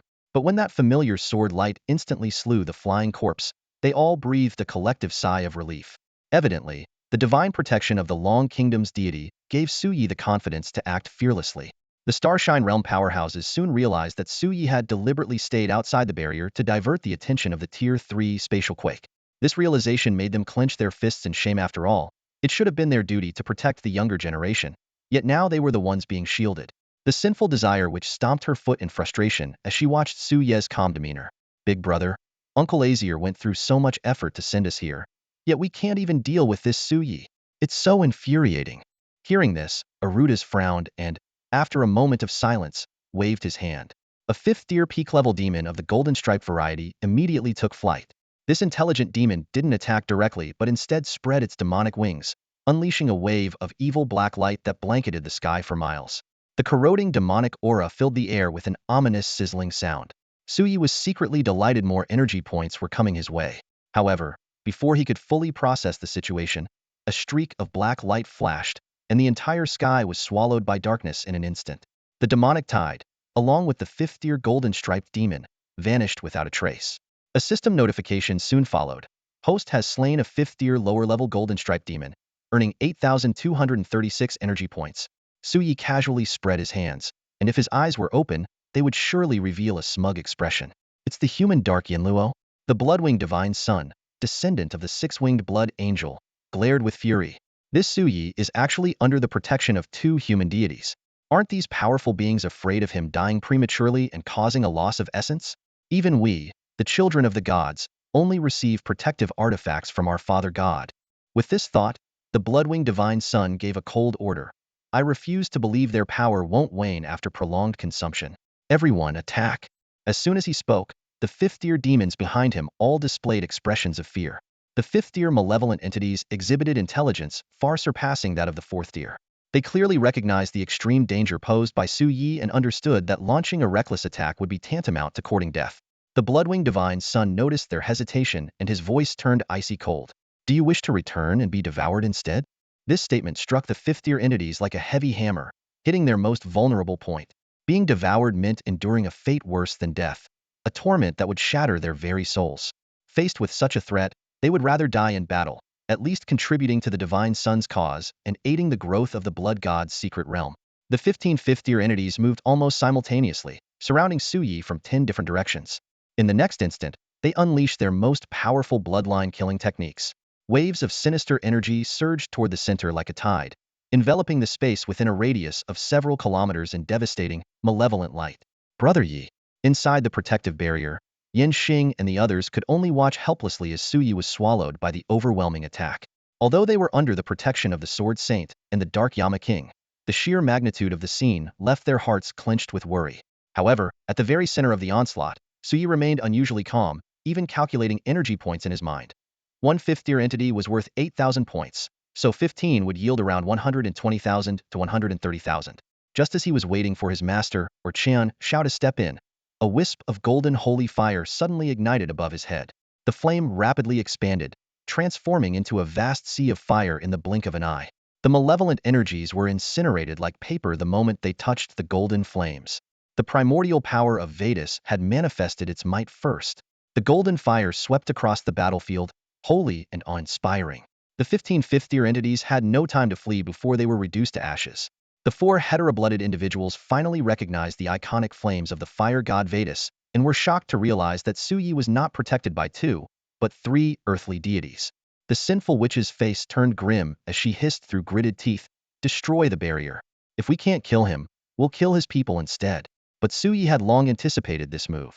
As the continuous energy notifications echoed in his mind, he commanded the frost dragon to rush to the outer edge of the city's defensive barrier at maximum speed. Standing atop the dragon's head, he spread his arms wide, forming a human wall. His gaze was resolute, silently conveying his determination. "If you want to destroy the city, you'll have to step over my corpse first." Calculating the nearly 160,000 energy points he had amassed, Zhou Ziyun inwardly provoked, "Come on. I won't take a single step away from this city, even if it costs me my life." Inside the city, the awakened individuals stared at his towering figure in awe. Yan Xing's eyes welled up with tears. "Brother Yi is too kind. I must have something in my eye." In the distance, four hybrid blood beings glared grimly at Zhou Ziyun. They cursed inwardly, "Won't take a single step away from the city gate even in death? If you could actually die, why would we need to shift our focus to those insignificant humans?" The sinful desire which stared at Zhou Ziyun's fearless demeanor, her delicate face twisting from black to green to purple, her chest heaving violently. Suddenly, she erupted into a hysterical roar. "Zhou Ziyun, what kind of man are you? What kind of so-called divine talent do you have if all you can do is hide behind a protective barrier and act tough?" Zhou Ziyun's nonchalant reply only fueled her rage. "Whether I'm a man or not isn't for a petty wench like you to worry about. What I want to say is..." He paused briefly, his tone dripping with contempt. "Feel free to come at me. Don't hold back, you bastards." The word bastards was like a fuse igniting an explosive reaction not only from the sinful desire but also from the other three hybrid blood youths, revered by the outer world abominations as the children of God. The insult struck their most sensitive nerve, the desecration of their divine bloodline, something they could never tolerate. "I can't take it anymore. I'm going to kill him." The bloodwing scion's crimson eyes flared with blinding murderous intent as his sinister wings unfurled with a violent snap. Nearby Aludas, the eldest son of the sinful king, quickly cautioned, "Bloodwing, be careful not to fall into his trap. The trump cards the father gods gave us are nothing compared to his primal sigil." "I know I can't kill that brat," Bloodwing Scion sneered coldly. "But with his mere early-stage diamond realm strength, do you think I can't force him out of that barrier to torment him properly?" Before his words had fully settled, he transformed into a streak of blood-red light, tearing through the sky. The aura of a peak diamond realm cultivator erupted alongside the oppressive might of his corrupted divine blood. As a prodigy who inherited the blood of the blood angel and awakened an advanced version of his mother's toxic element, an S-grade mutant element known as venomous blood, his talent ranked among the top 10 of the hybrid blood beings. His power rivaled that of a fifth-tier abomination. Even among humanity's latest-stage Starlight Realm elites, those without S-grade offensive abilities would struggle against him, and even Vidyaro might not prevail. As the bloodwing scion hurtled toward him with explosive speed, Zhou Ziyun remained motionless, standing steadfast before the city gate. The corner of his mouth lifted in a faint smirk. "Can't hold back anymore, huh? Heh." He then invoked the power of ancient memories and the blade spirit Kazan, murmuring to himself, "I wonder if cutting down so-called spawn of evil gods counts as slaying gods?" Within him, 10 spiritual springs surged furiously, unleashing immense power. A single strike of evil light slash tore through the void, a crescent-shaped slash glowing with a 5-colored malevolence. It streaked across the night sky, appearing both sacred and sinister, its power breaking past the limits of the Diamond Realm and reaching the level of the Starlight Realm. The Bloodwing Scion, still streaking forward with a sonic boom, caught sight of the crescent slash. His expression shifted slightly. With a cold sneer, the Bloodwing Divine Son spoke arrogantly, "I admit that you, Zhou Ziyun, are formidable. Even in the same realm, I wouldn't dare claim to match you. But attempting a crescent-shaped attack before me? Utterly laughable." Before his voice faded, He thrust his hands forward, and a dazzling blood-red crescent moon instantly took form. This massive blood moon, stretching 500 to 600 meters, tore through the void with earth-shattering momentum, dominating as it clashed head-on with the bloodlight slash. In an instant, the two colossal moons collided, erupting with a deafening explosion that far surpassed the elemental lotus. The collision's epicenter radiated breathtaking brilliance, while a terrifying shockwave swept in all directions. The 5th-tier fiends and 5/6-tier fiends present remained unmoved, but all the lower-tier fiends caught in the blast were instantly obliterated. A faint cracking sound echoed as an almost imperceptible fissure appeared on Su Ye's bloodlight slash. Heh, even with a god-level talent, the gap in realms isn't something you can easily overcome. The blood-winged divine sun sneered as he approached his blood moon, preparing to shatter Su Ye's bloodlight slash completely. Suddenly, an even more dazzling 5-colored light shot forth from the front. The blood-winged divine sun's pupils constricted as he instinctively conjured a blood-red shield before him. It turned out that while launching his initial bloodlight slash, Sui had already been preparing another strike, assuming the stance for an Azura bloodlight slash. Realizing the first attack hadn't harmed his foe, he unleashed the second strike without hesitation. With a thunderous roar, the Azura bloodlight slash not only obliterated the previous bloodlight slash, but also destroyed the oncoming blood moon. The nearly kilometer-long 5-colored blood moon surged forward with unstoppable force, crashing heavily into the bloodwinged divine sun's shield. The shield instantly cracked, and despite the bloodwinged divine sun urgently channeling his toxic blood powers and the strength of the blood angel to reinforce it, he couldn't withstand the overwhelming impact. He was sent hurtling backward by the immense force, landing before the sinful enchantress and her group. At that moment, the Azura bloodlight slash erupted with an even more intense 5-colored radiance, its terrifying energy compressing as it prepared to unleash its full force. Divine Sun! The 4-winged blood angel cried out in alarm, vanishing from her spot and rushing toward her master. Boom! The 5-colored light ravaged the skies, its destructive power engulfing the area of the 3rd-tier spatial quake and the 4 alien blood beings. The ground quaked violently, and the low-tier fiends that had just emerged from the fiendish secret realm were pulverized before they could react, leaving a distinct fault line carved into the earth. As the multicolored malevolent light dissipated, the 6th-tier blood angel stood firmly in front of the 4 alien-blooded beings, completely blocking the powerful strike. Though the blood angel remained unscathed, the disheveled appearance of the blood-winged sun was particularly striking. His once proud, radiant blood-feathered wings had lost large patches of feathers, his long hair was in utter disarray, and his crimson gold patterned armor hung askew, far from its former grandeur. This humiliating sight, more unbearable than physical injury, enraged the blood-winged sun beyond measure. He spun around abruptly and slapped the 4-winged blood angel hard. Did I ask you to interfere? Do you think I can't handle that strike myself? Or worse, do you think I would die from it? Huh. The 4-winged blood angel lowered his head and spoke hesitantly. That strike was already nearing the strength of a late-stage Starlight Realm human. If I hadn't intervened, while you wouldn't have died, you surely would have been injured. Before he could finish, another resounding slap landed on his face. The blood-winged sun's face turned dark with fury, his entire body trembling. You're still talking back. How dare you? When we return, I'll refine you into pure blood essence. He then unleashed a flurry of slaps, venting his humiliation and anger. This scene made the other 2 sons of God, Arudas and Guiz, furrow their brows deeply. However, what shocked them even more was the power Suyi had displayed. How could someone with merely divine talent and cultivation at the early Diamond Realm unleash strength comparable to the latest-stage Starlight Realm? Even among their kind, those who had inherited the ancient evil god's bloodline and awakened divine abilities were only capable of such feats. Before the city gate, Suyi gazed at the unharmed blood-winged sun and sighed softly. Forget it. They can't kill me, but even if I use all my trump cards, it'd still be hard to eliminate them. Unless I go all out. But if I leave the protective shield, Moj and the others will be in danger. As he spoke, he activated his wave of killing intent. A terrifying wave of murderous intent swept out, enveloping the lower-tier fiends beneath the protective shield. Large swathes of fiends were instantly reduced to lifeless husks, collapsing to the ground. Listening to the system's continuous notifications of energy gains from the evil light slash and the wave of killing intent, Su Ye's mood brightened considerably. Although he couldn't kill the 4 descendants of the evil gods for now, being able to hold them at bay while farming energy points felt like a solid win. Let them do as they please for now. He had all the time in the world. Ding. The host has killed a Tier 3 Shadow Demon, earning 1,756 energy points. Ding. The host has killed a Tier 2 Stone Fiend, earning 765 energy points. At one end of the battlefield, Suyi was leisurely reaping energy points, with the constant chime of system notifications announcing his victories. Meanwhile, on the other side, the blood-winged divine son was venting his impotent rage on his divine servants, until Arudas interrupted him. Bloodwing, stop it. We can't stay here too long. We need to act quickly, or this trip will be a complete waste. The blood-winged divine son let out a cold snort and ceased his actions. The four-winged blood angel he had been reprimanding hovered silently nearby, her flushed face betraying her humiliation, but she dared not retaliate. That Su Ye's strength is completely abnormal, beyond any conventional logic, the blood-winged divine son growled through gritted teeth. Even if I unleash my toxic blood and bloodline power, I don't have much confidence in defeating him. And to make matters worse, those Tier 6 divine servants can't even land an attack on him.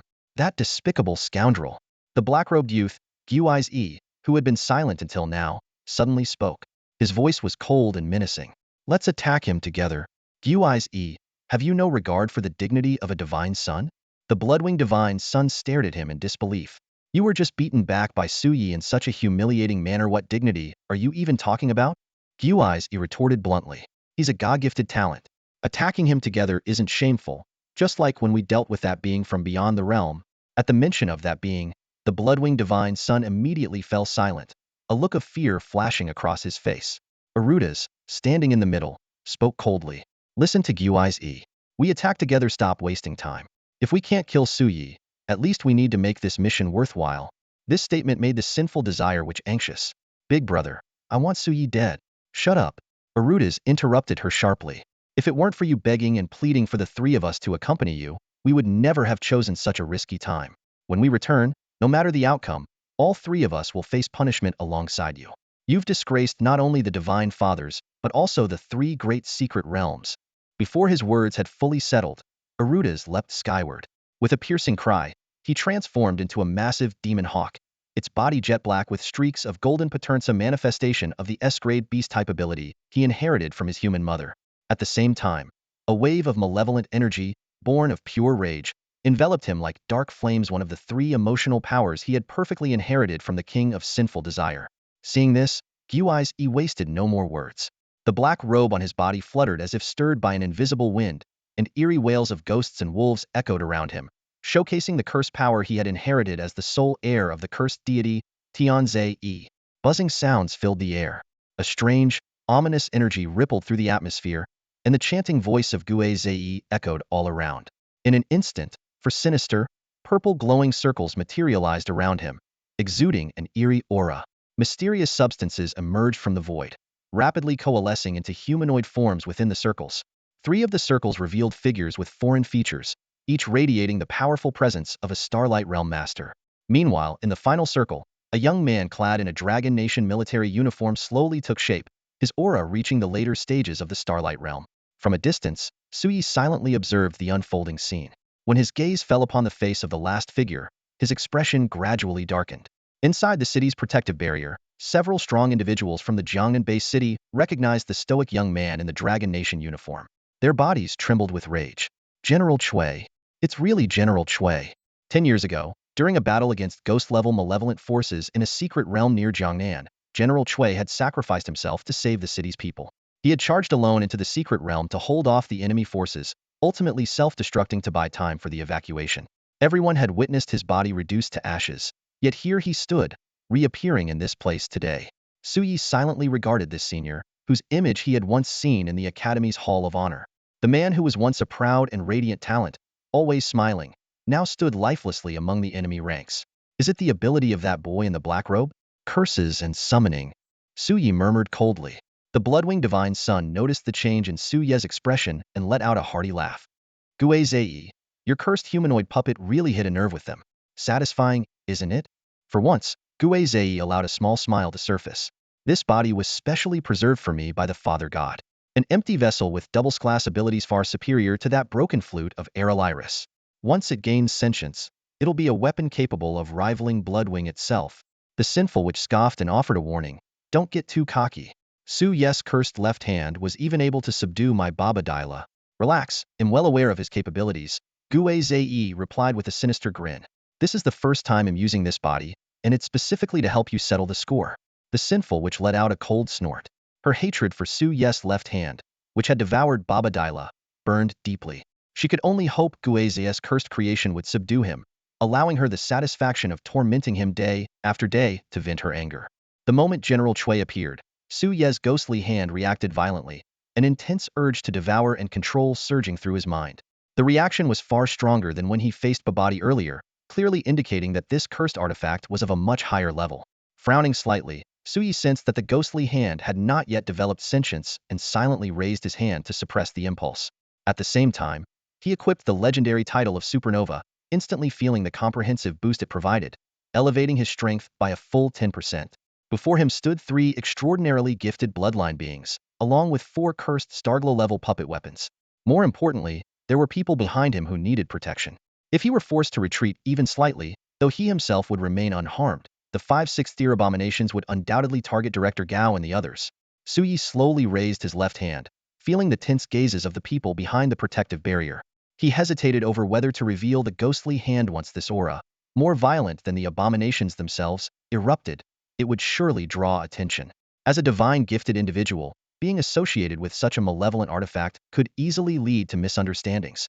After all, there were precedents of ordinary people infected by abominations who were subjected to long-term imprisonment by the state, with extreme justice advocates showing no regard for personal circumstances. Forget it. It'll be exposed sooner or later. Hesitation would only contradict my invincible resolve. Shaking his head, Su Yi cast aside his doubts. As the enemies closed in, he raised his left hand high. His Godslayer battle suit automatically retracted, revealing his slender arm. In the distance, the sinful witch, guarded by the 6th-tier abominations, trembled at the sight, her face twisting with resentment and fear. It's here, that eerie arm. Beside her, Guizhi, who was controlling the cursed puppets, was about to dismiss it as an ordinary hand. But before he could finish speaking, he saw a pitch-black bracelet with rune-like chains emerge on Su Ye's arm. In that instant, the child of God's pupils contracted sharply, his keen senses detecting a presence lurking within that arm. As he delved deeper into his perception, Guizhi's expression grew fervent, his body trembling slightly. This is a product of divine curse. There's no mistaking it. Only a god could leave behind such a unique aura. An absurd thought began to take shape in his mind. The cursed entity hidden within Su Ye's arm possessed a potential far more terrifying than that of his father, Tianzi, the master of the cursed abyss. Guizhi's gaze was fixed intently on Su Ye's left arm, his entire body trembling with fervent excitement, as though he were beholding the most precious treasure in the world. No, I must correct my earlier thoughts. Guizhi's bloodshot eyes gleamed as he exclaimed to the sinful desire which, the humanoid cursed entity I once took pride in, is utterly insignificant compared to Su Ye's arm. They are on entirely different levels of existence. Moreover, I am certain that even Su Yi himself cannot fully control that growing arm. I must have it. Meanwhile, in the skies ahead, General Cui, who had been lagging behind, suddenly unleashed the immense power of the late Starlight Realm. His sinister battle armor erupted with dazzling silver auroras, breaking the sound barrier in an instant and transforming into a streak of silver light that surged past Aluda's and the Son of Bloodwings. This was one of his 2 class abilities, the illusory Aurora Godspeed. Guizhi's desperate voice echoed in the minds of the 2 bloodline warriors. Bloodwings Aluda's, I will stop at nothing to obtain Su Ye's left arm. Both divine offspring faltered mid-flight, stunned by the rare humility in Guizhi's tone. As the trio approached within a kilometer of the fortress, Aluda's transformed into a golden-patterned demonic sky eagle. Black flames of wrath swept towards Su Yi like a storm, threatening to engulf the city. These flames not only provoked uncontrollable fury in their target, feeding Aluda's power, but also consumed and incinerated the mind. Not to be outdone, the Son of Bloodwings unleashed a massive blood-red formation in the heavens, combining the toxic bloodline and the power of the Blood Angel. Countless poisoned wings shot forth from the formation, forming a dense barrage aimed at Su Yi. Though both bloodline warriors were only at the peak of the Diamond Realm, their godly talents and abilities allowed them to unleash a terrifying power equivalent to the late Starlight Realm. Leading the charge, General Cui, shrouded in the brilliance of the illusory Aurora Godspeed, radiated like a silver sun, ready to strike. I was wondering how to close the distance, but it seems they've delivered themselves to me, Su Yi said with a faint smirk as General Cui closed in to within 300 meters. Ghost Hand, restrain him for me. As the seal on his arm loosened by another 30, Su Ye's left arm revealed its horrifying true form. Blood vessels burst, spraying crimson in all directions, while a sinister red glow swirled across the limb. The nails of his 5 fingers were corrupted into a deep, abyssal black by the curse, and his skin writhed with a blood-hued pulsation. The ghost hand seemed alive, pulsating with a malevolent energy that radiated an insatiable hunger to devour everything. Witnessing this scene, the onlookers within the fortress were rendered speechless, their minds momentarily frozen. Their eyes were locked on the figure before them, its aura suddenly alien and malevolent, leaving them unable to utter a single word. Yi Ji's hand. This statement stirred a wave of tension within the city gates. Is it because of those bloodline deviants? Yan Xing finally couldn't hold back and asked, his voice laced with evident worry. Despite sharing the same anxiety internally, Dantai Mo shook his head with a trace of certainty in his tone. It shouldn't be. I is under the protection of Grandpa and the others. Even if an evil god descended, it would be nearly impossible to affect him silently. What are you two thinking? Lu Xiaoxi snapped angrily. Relax, I will be fine. Though her words were confident, her hands clenched tightly without her realizing it, and her gaze never left Su Ye's back. The sinister aura emanating from that grotesque left arm was beyond shocking. Even through the protective barrier, the amalgamation of rage, despair, greed, and devouring energy was palpable.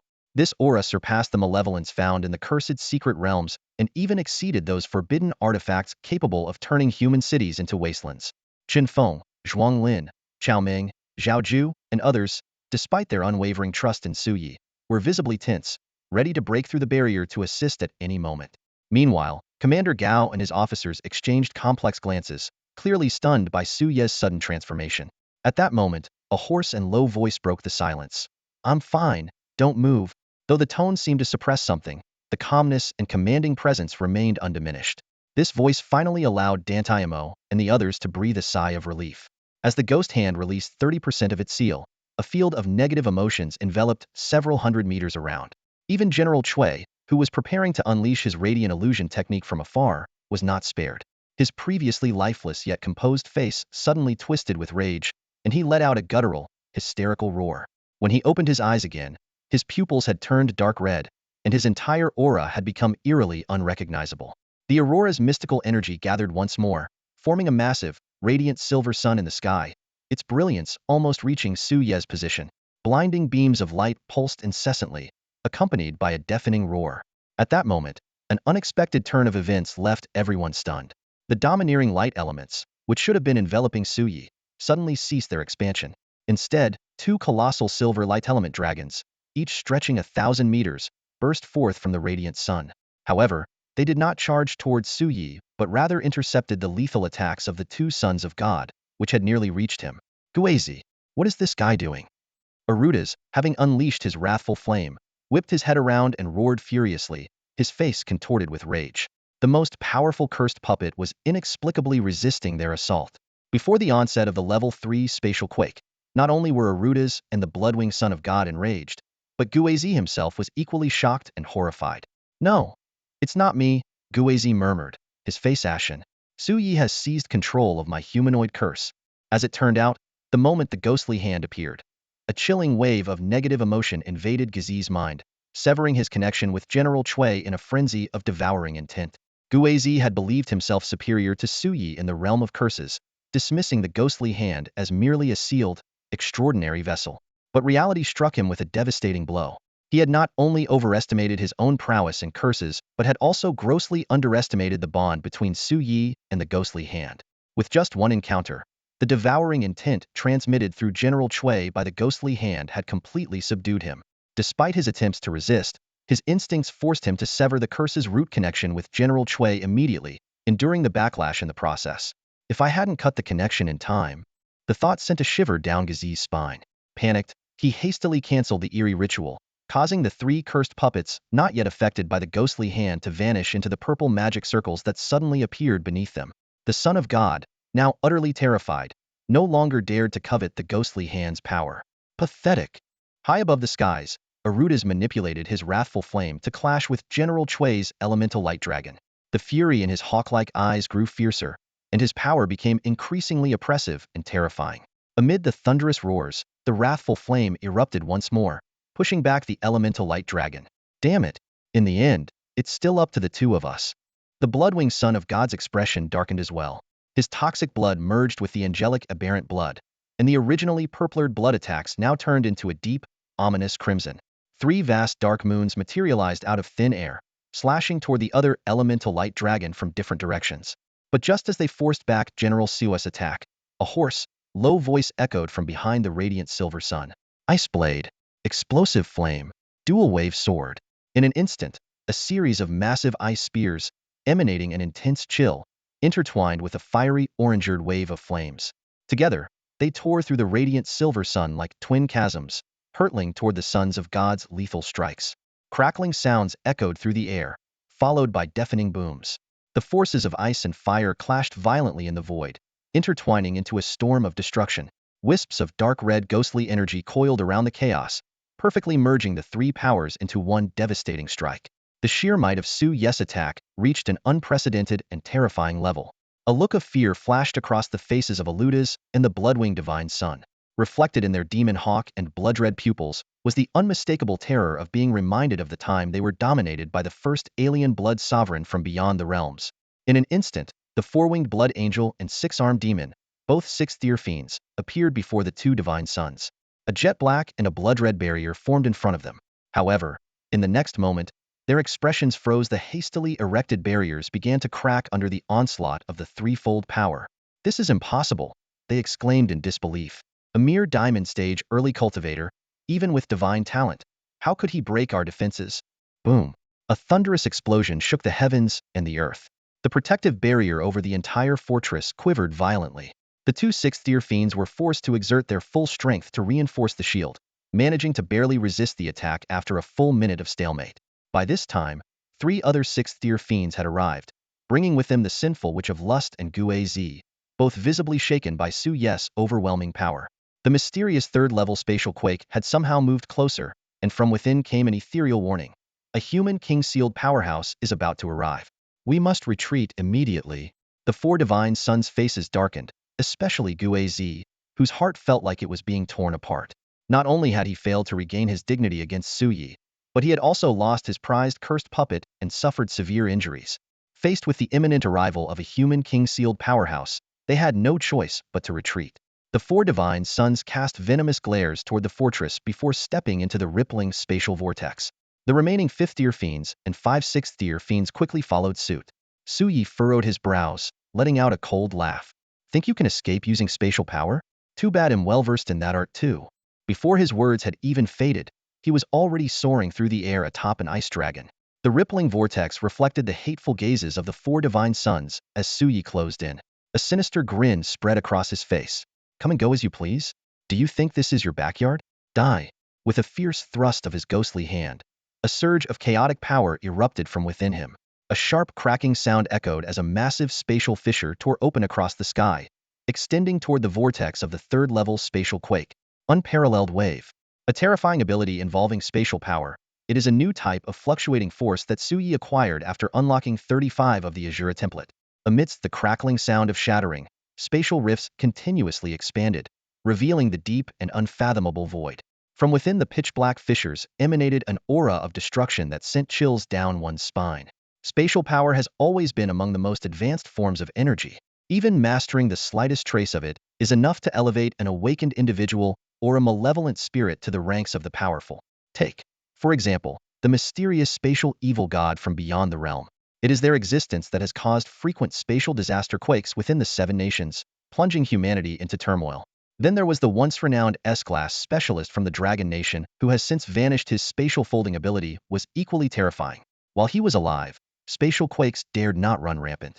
But since his passing, such disasters have only become more frequent. Now, there is no one left within humanity's domain who has awakened a spatial-related ability. With the intense sound of breaking, the unparalleled wave unleashed its overwhelming suction force, causing the dissipating level 3 spatial quake to abruptly stall. The entire ripple vortex was pierced by the rift, and the space began to shake with growing instability. The power of space. A faint voice echoed from within the level 3 spatial quake, its tone no longer calm but heavy with tension. Ghost Z and the others caught within war-pale expressions, their eyes fixed on Zhou Ziyun outside the ripples. "Uncle Azir," came a helpless murmur, laden with fear. "Zhou Ziyun, it's him again. Why is it that after mastering the powers of curses, ice and fire elements, and mysterious fluctuations, he can also wield spatial power? How is this even possible?" The ethereal voice spoke again. "Young one, this is the second time I've encountered you in this form, and the second time I've watched you attempt to harm the children of the beyond in my domain. I must admit, The potential of you humans truly astonishes the gods. Not only have you produced a new and stronger hope, but you've also forged another connection with space itself. Your resilience is remarkable. However, this level of spatial power alone is far from enough to keep this gate of mine. As soon as the voice fell silent, the level 3 spatial quake began rotating again, ignoring the tearing force of Su Ye's rift and gradually fading away. Meanwhile, the unparalleled wave acted like a massive black hole, forcibly pulling in the spirit-level malevolent entities attempting to retreat from both the ground and the sky. No matter how they struggled, even the fourth-tier entities couldn't escape its overpowering suction, being compressed into a writhing mass of malevolence. Keep this gate. Hearing the mysterious and ethereal voice, Sui let out a cold chuckle. That was never my intention. What I want is for all of you to die. A sinister and murderous laugh caused the mysterious voice's owner to furrow their brows. In the next moment, as if sensing something, they took a sharp breath. You dare to detonate a spatial node, young one. Sui wasted no more words, sneering coldly. Detonate. In an instant, he retreated to the front of the city gate. A crisp crack was heard, followed by a thunderous boom, and then a deafening explosion erupted. The spatial rift created by the Wushuang wave shattered on the spot, and the surrounding space fractured like broken glass. A terrifying void storm burst forth, mercilessly sweeping in all directions. The malevolent creatures caught in the center of the Wushuang wave were instantly obliterated, leaving no trace behind. Although the Tier 3 spatial quake had been transmitted, the collapse of the spatial node caused the entire teleportation channel to falter, on the verge of disintegration. Youth, I will remember you. The ethereal voice, laced with fury, echoed faintly. In the next instant, the void storm erupted completely. Accompanied by continuous cracking sounds, the space collapsed entirely. Damn it, I've overdone it. Suyi ignored the threatening words and the energy alerts flashing in his mind. He mustered all his strength, dashing toward the city gate. Turning around, he stared intently at the overwhelming void storm surging toward him, death's presence palpable. To weaken the Tier 3 spatial quake's impact, the Wushuang wave was insufficient against that mysterious entity. Sui had no choice but to use the Wushuang wave's spatial sensing ability to forcibly detonate the spatial node. This decision was utterly reckless. Not only did he face the devouring void storm, but the people behind the city gate were also in grave danger. Master, protect me, Sui muttered as the seemingly unstoppable void storm closed in. He quickly raised his chief novice wristband. Amid the buzzing vibrations, a deep night, a white sword light imbued with heavenly power, and holy flames of golden brilliance burst forth from within him, forming 3 distinct zones that enveloped the entire city gate. The raging void storm came to a halt under the divine radiance of the 3 human gods, creating a stark divide between 2 worlds. The terrifying clash of forces caused sweat to bead on Su Ye's forehead. This power? Even a transcendent being would be doomed. The people inside the city gate were left speechless as they witnessed the entire scene, from Su Ye's display of overwhelming combat strength to the life-threatening void storm surpassing the Tier 3 spatial quake. Fortunately, the protection of the 3 human gods was formidable enough to suppress the void storm on their side after a few minutes. However, the storm spreading toward the misty forest grew even more intense. Countless malevolent creatures fleeing for their lives were devoured by the void storm's unstoppable force. To their despair, the secret refuge they sought, the hidden lair, had sealed itself shut. The abyssal maw closed and began retreating beyond the domain, making its escape. The sight left the intelligent Tier 4 malevolent creatures dumbfounded. Panicked, they howled and chased after it, but their speed was no match for the void storm. One by one, they were engulfed and obliterated, vanishing without a trace.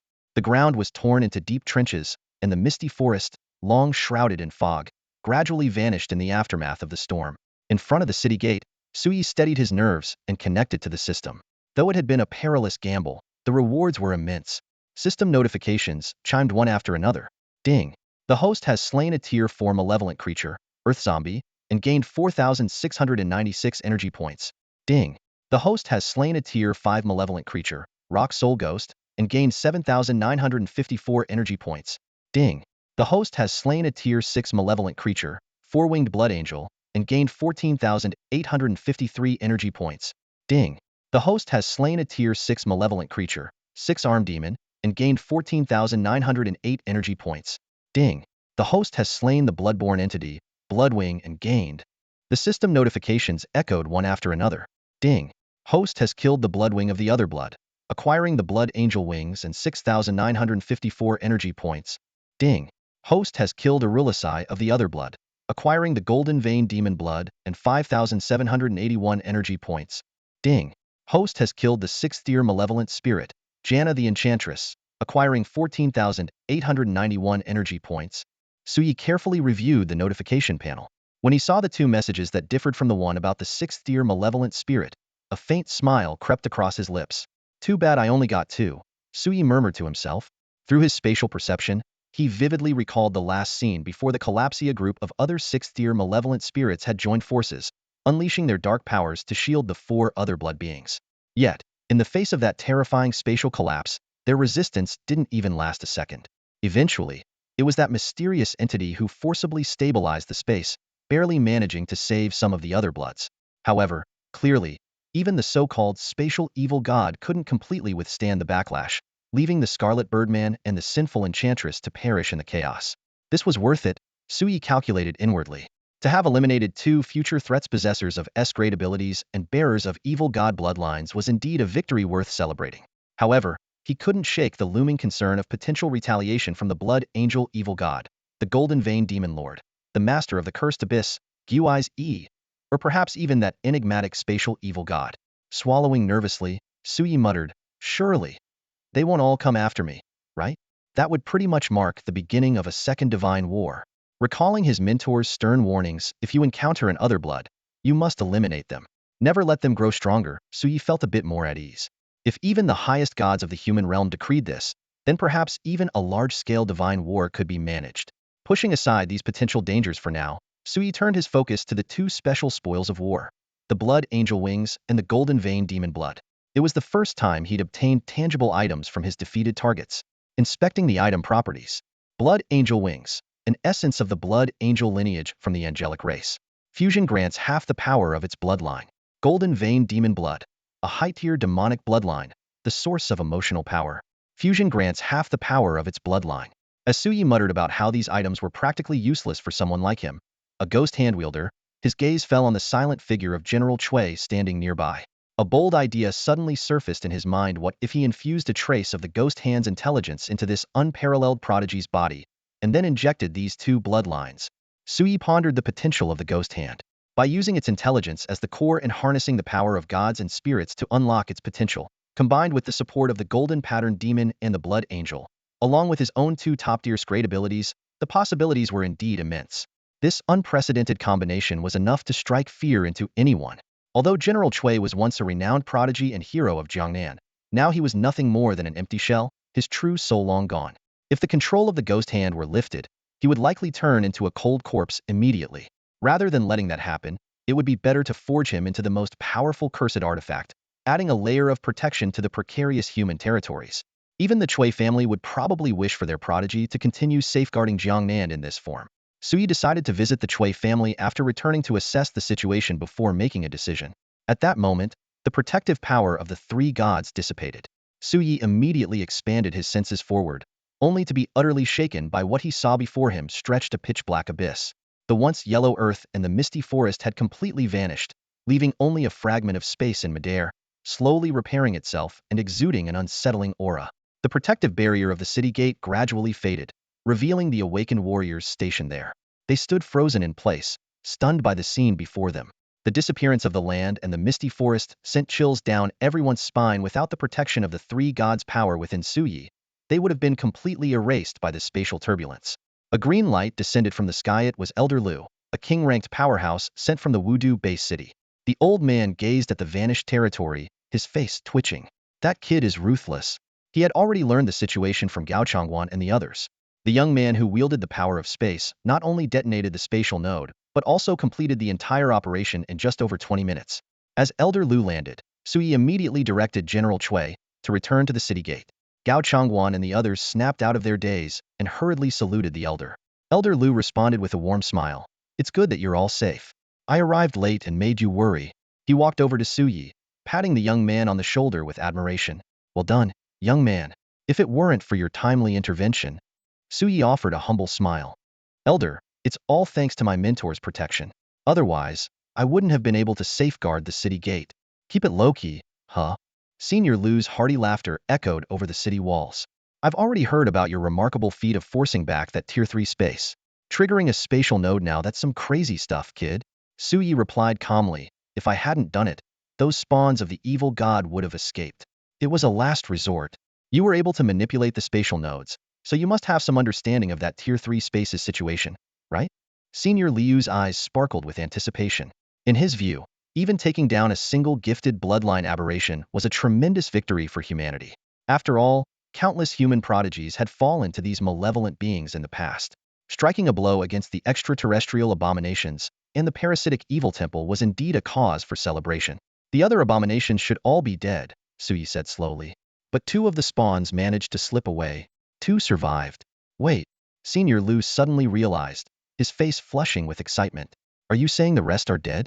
Well done. As his words fell, the entire city erupted into cheers, their voices resounding in waves. Yet Sui seemed lost in thought as he asked, Senior, I've killed 2 of those gifted bloodline aberrations. Wouldn't that? Don't worry, Senior Liu interrupted. Since that divine war years ago, humanity's strength is far greater than it appears.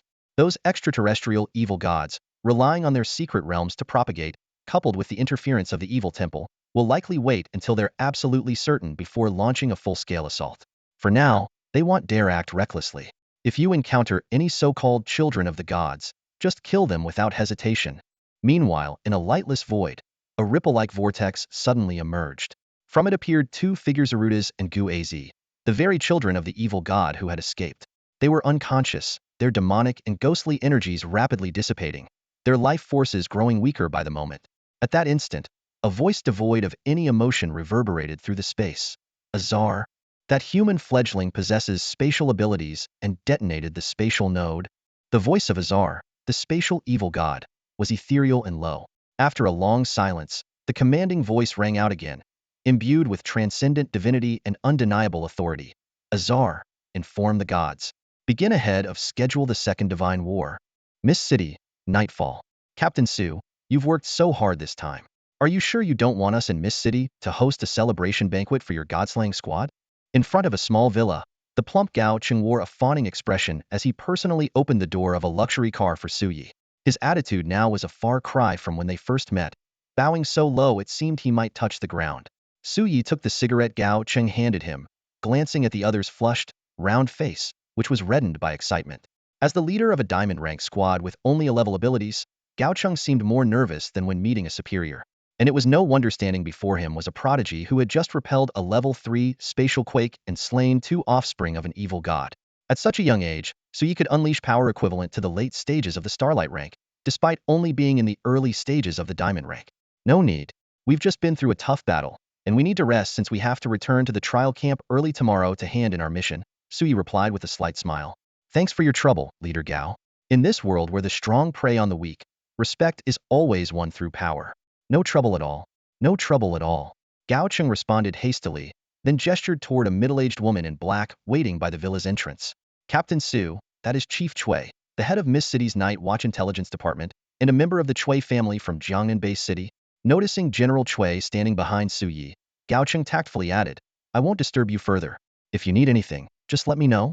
After handing over the cigarette, the plump man drove away. So this is what they call human interactions? Fascinating. Yin Xing lit a cigarette and took a deep drag. No, this is called saving face, Zhao Ju said with a grin as he lit his own cigarette. When you're with Brother Yi, respect and recognition follow you everywhere. It's like showing off with style. Haha. The group dispersed to their rooms to reflect on their battle experiences, leaving only Su Yi, General Chui, and the black-clad Chui family woman in the living room. From the moment she entered, Chief Chui's gaze had been fixed on General Chui. Her dignified and striking face was now tinged with redness, as if suppressing some deep emotion. Silently, Su Yi poured her a cup of tea. Thank you, Chui Li said softly, accepting the tea with trembling lips. He's your family, after all. No need to be so formal, Su Yi said gently. These words seemed to unlock something within her. The head of Miss City's intelligence department could no longer hold back, her eyes welling with tears. She stood up and bowed deeply to Su Yi. Chui Xing was my most cherished younger cousin. On behalf of the entire Chui family, I thank you, Captain Su. With that, she walked unsteadily toward General Chui, her emotions barely contained. Looking at that once radiant, cheerful face now devoid of life and light, she softly murmured, he used to smile so much. Before the words could fully leave her lips, she choked back a sob and clung tightly to Chui Xing. Sitting on the sofa, sipping his tea, Sui couldn't help but be reminded of Imo Ningxuang. She was like Chui, an elder sister figure who poured deep, sibling-like affection into her younger brother. He had once inquired about Ningxuang's recent situation from Chen Yud and learned that she was currently on a special mission with Brother Huang and other elite members. But what exactly was this mission that even Chen Yud knew so little about? In the past, whenever she was on a mission, Sister Ningxuang would always find time to contact him, reminding him to eat well and not overexert himself with training. But ever since the trial for new recruits, there had been no news from her. Captain Su, on behalf of the Chui family, I thank you once again. Chui Li's voice pulled Su Yi out of his thoughts. Wiping away the tears at the corner of her eyes, her expression suddenly turned serious. My uncle, Xing's father, and the current head of the Chui family, hopes that Xing can follow you. After all, you're the only one capable of controlling him and freeing him from the influence of the malevolent entity. None of us want him to remain in eternal slumber, and I believe Xing himself would wish to continue fighting for humanity. My uncle has only one condition. What condition? As long as it doesn't go against my principles, Su Yi asked. Chui Li replied gently. My uncle hopes that when you have some free time, you can bring Xing back to visit the Chui family. All right. Su Yi nodded in agreement and began to control Chui Xing. In an instant, that once lifeless face lit up with a faint, charming smile. Though his complexion was pale and his gaze dim, traces of the bright and righteous General Chui from the past could still be seen. Under Chui Li's astonished gaze, Chui Xing reached out and embraced his beloved cousin, gently patting her back. Chui Li choked up again, repeatedly murmuring, Xing, Xing. Su Yi quietly sipped his tea, giving the siblings some private time together. After several minutes, Chui Li turned to Su Yi and bowed deeply. Thank you, Captain Su. From now on, the entire Chui family will do everything in their power to assist you. She cast one last, lingering look at Chui Xing before hastily leaving, afraid that lingering a moment longer would cause her emotions to spiral out of control. After watching the formidable woman of the Chui family depart, Su Yi returned to his bedroom. At that moment, the system notification sounded. Ding. Host has completed the 3-star random mission. Lead the team to suppress the malevolent secret realm. Overall evaluation. Perfect. Rewards issued. 400,000 energy points, 2 intermediate unlock progress scrolls, 1 300 000400000 energy random scroll, 1 team mode enhancement scroll, 1 Arad Continent doll random scroll, 1 6-star weapon random scroll. As the mechanical voice faded, Su Ye's heart burned with excitement. The perfect level rewards for a 3-star random mission had finally arrived. Sitting cross-legged on the bed, Su Yi suppressed his excitement and carefully examined the rewards he had received. The 2 intermediate progress unlock scrolls immediately caught his attention. The energy point quotas for various categories had also seen noticeable increases, but the most intriguing items were the 2 new additions. The first was a team mode upgrade scroll. This scroll could enhance the level of team mode, but since he was currently only at level 2, using it would only allow him to reach level 4 at most.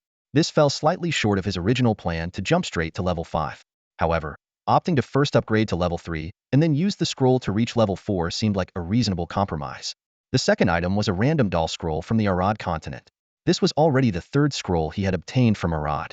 The previous 2 had granted him the legendary supernova title and the shining Remiade healing potion, as well as the special strength-enhancing elixir that boosted power by 50 for 30 minutes without any side effects. An item he still couldn't bear to use. As he looked at the random doll scroll, Su Ye's heartbeat quickened involuntarily. Images of legendary figures from the Arad Continent flashed through his mind. Sword Saint Saderos, who battled the strongest apostle god atop the Tower of Despair, the enigmatic Liang Yu of the Divine Sword Summit, and countless other legendary beings who defied the gods. Should he use it or not? Opportunities this rare didn't come often. But what if he ended up with a weakling? Then again, since when had Su Yi become so indecisive? With a single thought, the scroll began spinning wildly. The images of a cute and lively girl and a seductive and elegant woman seemed to beckon to him as they flashed past. But in that moment, Su Yi had only one thought. Forget the women wanted a ruthless, sword-wielding powerhouse. Of course, if it turned out to be a sufficiently strong female character, he supposed he could make an exception. Wait, crap. Oh no, he suddenly exclaimed. Su Ye's expression darkened abruptly as a crucial detail suddenly surfaced in his mind. Damn it, I think I once triggered a special draw qualification. System, can you stop for a moment? He called out in haste, but the system's cold, emotionless voice responded mercilessly. Special draw qualifications can only be used before the draw begins. Once the draw process starts, it cannot be stopped. Damn it, I wasn't thinking straight. Su Yi cursed himself, silently vowing in his heart that if he didn't draw a good puppet, he'd eat 10 pounds of food out of regret. Come on, give me something good. Let it shine. Ding. The system notification sounded. The host has drawn a random puppet scroll from the Arad Continent and obtained the GSD puppet. The sound was like heavenly music to his ears. Su Ye's tense body immediately relaxed, and a smile crept uncontrollably to his lips. Just as he was about to store the puppet in his inventory, a low and ethereal voice rang out, both familiar and kind. Blades sever the flesh, but the heart severs the soul. May the wisdom of the ghost swordsman guide you. In the next moment, Sui found himself standing on a bustling street. People were passing by, vendors were shouting their wares, and everything felt vividly real. You've arrived, Azura. Following the voice, Sui turned to see an elderly man seated cross-legged on the ground. He carried an array of weapons on his back, wore a flowing robe, and had a bald head with his eyes covered by crisscrossing bands of an eye mask. His white beard floated gently, but what stood out most was his blood-red, menacing left arm, covered in golden runes, exuding a power that made Su Ye's ghostly hand pale in comparison. This was none other than GSD, the mentor of ghost swordsmen, one of the strongest swordsmen in the Arad continent, wielding the legendary artifact the ultimate wave bladia, being whose power rivaled that of gods. Senior, in a sense, am not exactly an Azura. Sui spoke cautiously. GSD smiled kindly. You are him, and he is you. It's all the same. The wave within each person is unique, and recognizing you is as simple as breathing for me. Azura, my disciple, go forth and seek the ultimate truth of the wave. Thunder, true wavesty are all waiting for you. The scene gradually faded, and Su Ye's consciousness returned to reality. He stared at the glowing orb in his inventory, labeled with GSD's name. The system explained that the earlier scene was a virtual simulation influenced by the puppet's will. It then displayed the puppet's details. The GSD puppet can be summoned to assist in battle for 30 minutes, with a cooldown period of 3 months. It represents only a partial projection of his will, and not his full strength. Energy points can be used to reduce the cooldown time. Enhancing the puppet's will and power further will require a massive amount of energy points. System, if I summon GSD, how powerful would he be in this world? Very powerful. Extremely powerful, the system responded with rare emphasis. Satisfied, Sui glanced at the GSD puppet before giving his next command. System, use that special draw qualification to draw a 6-star weapon scroll. Consume energy points to guarantee that it's a sword-type weapon. Ding. The special draw qualification has been consumed successfully, opening the 6-star weapon random sword scroll. That's all for today. Thank you so much for watching.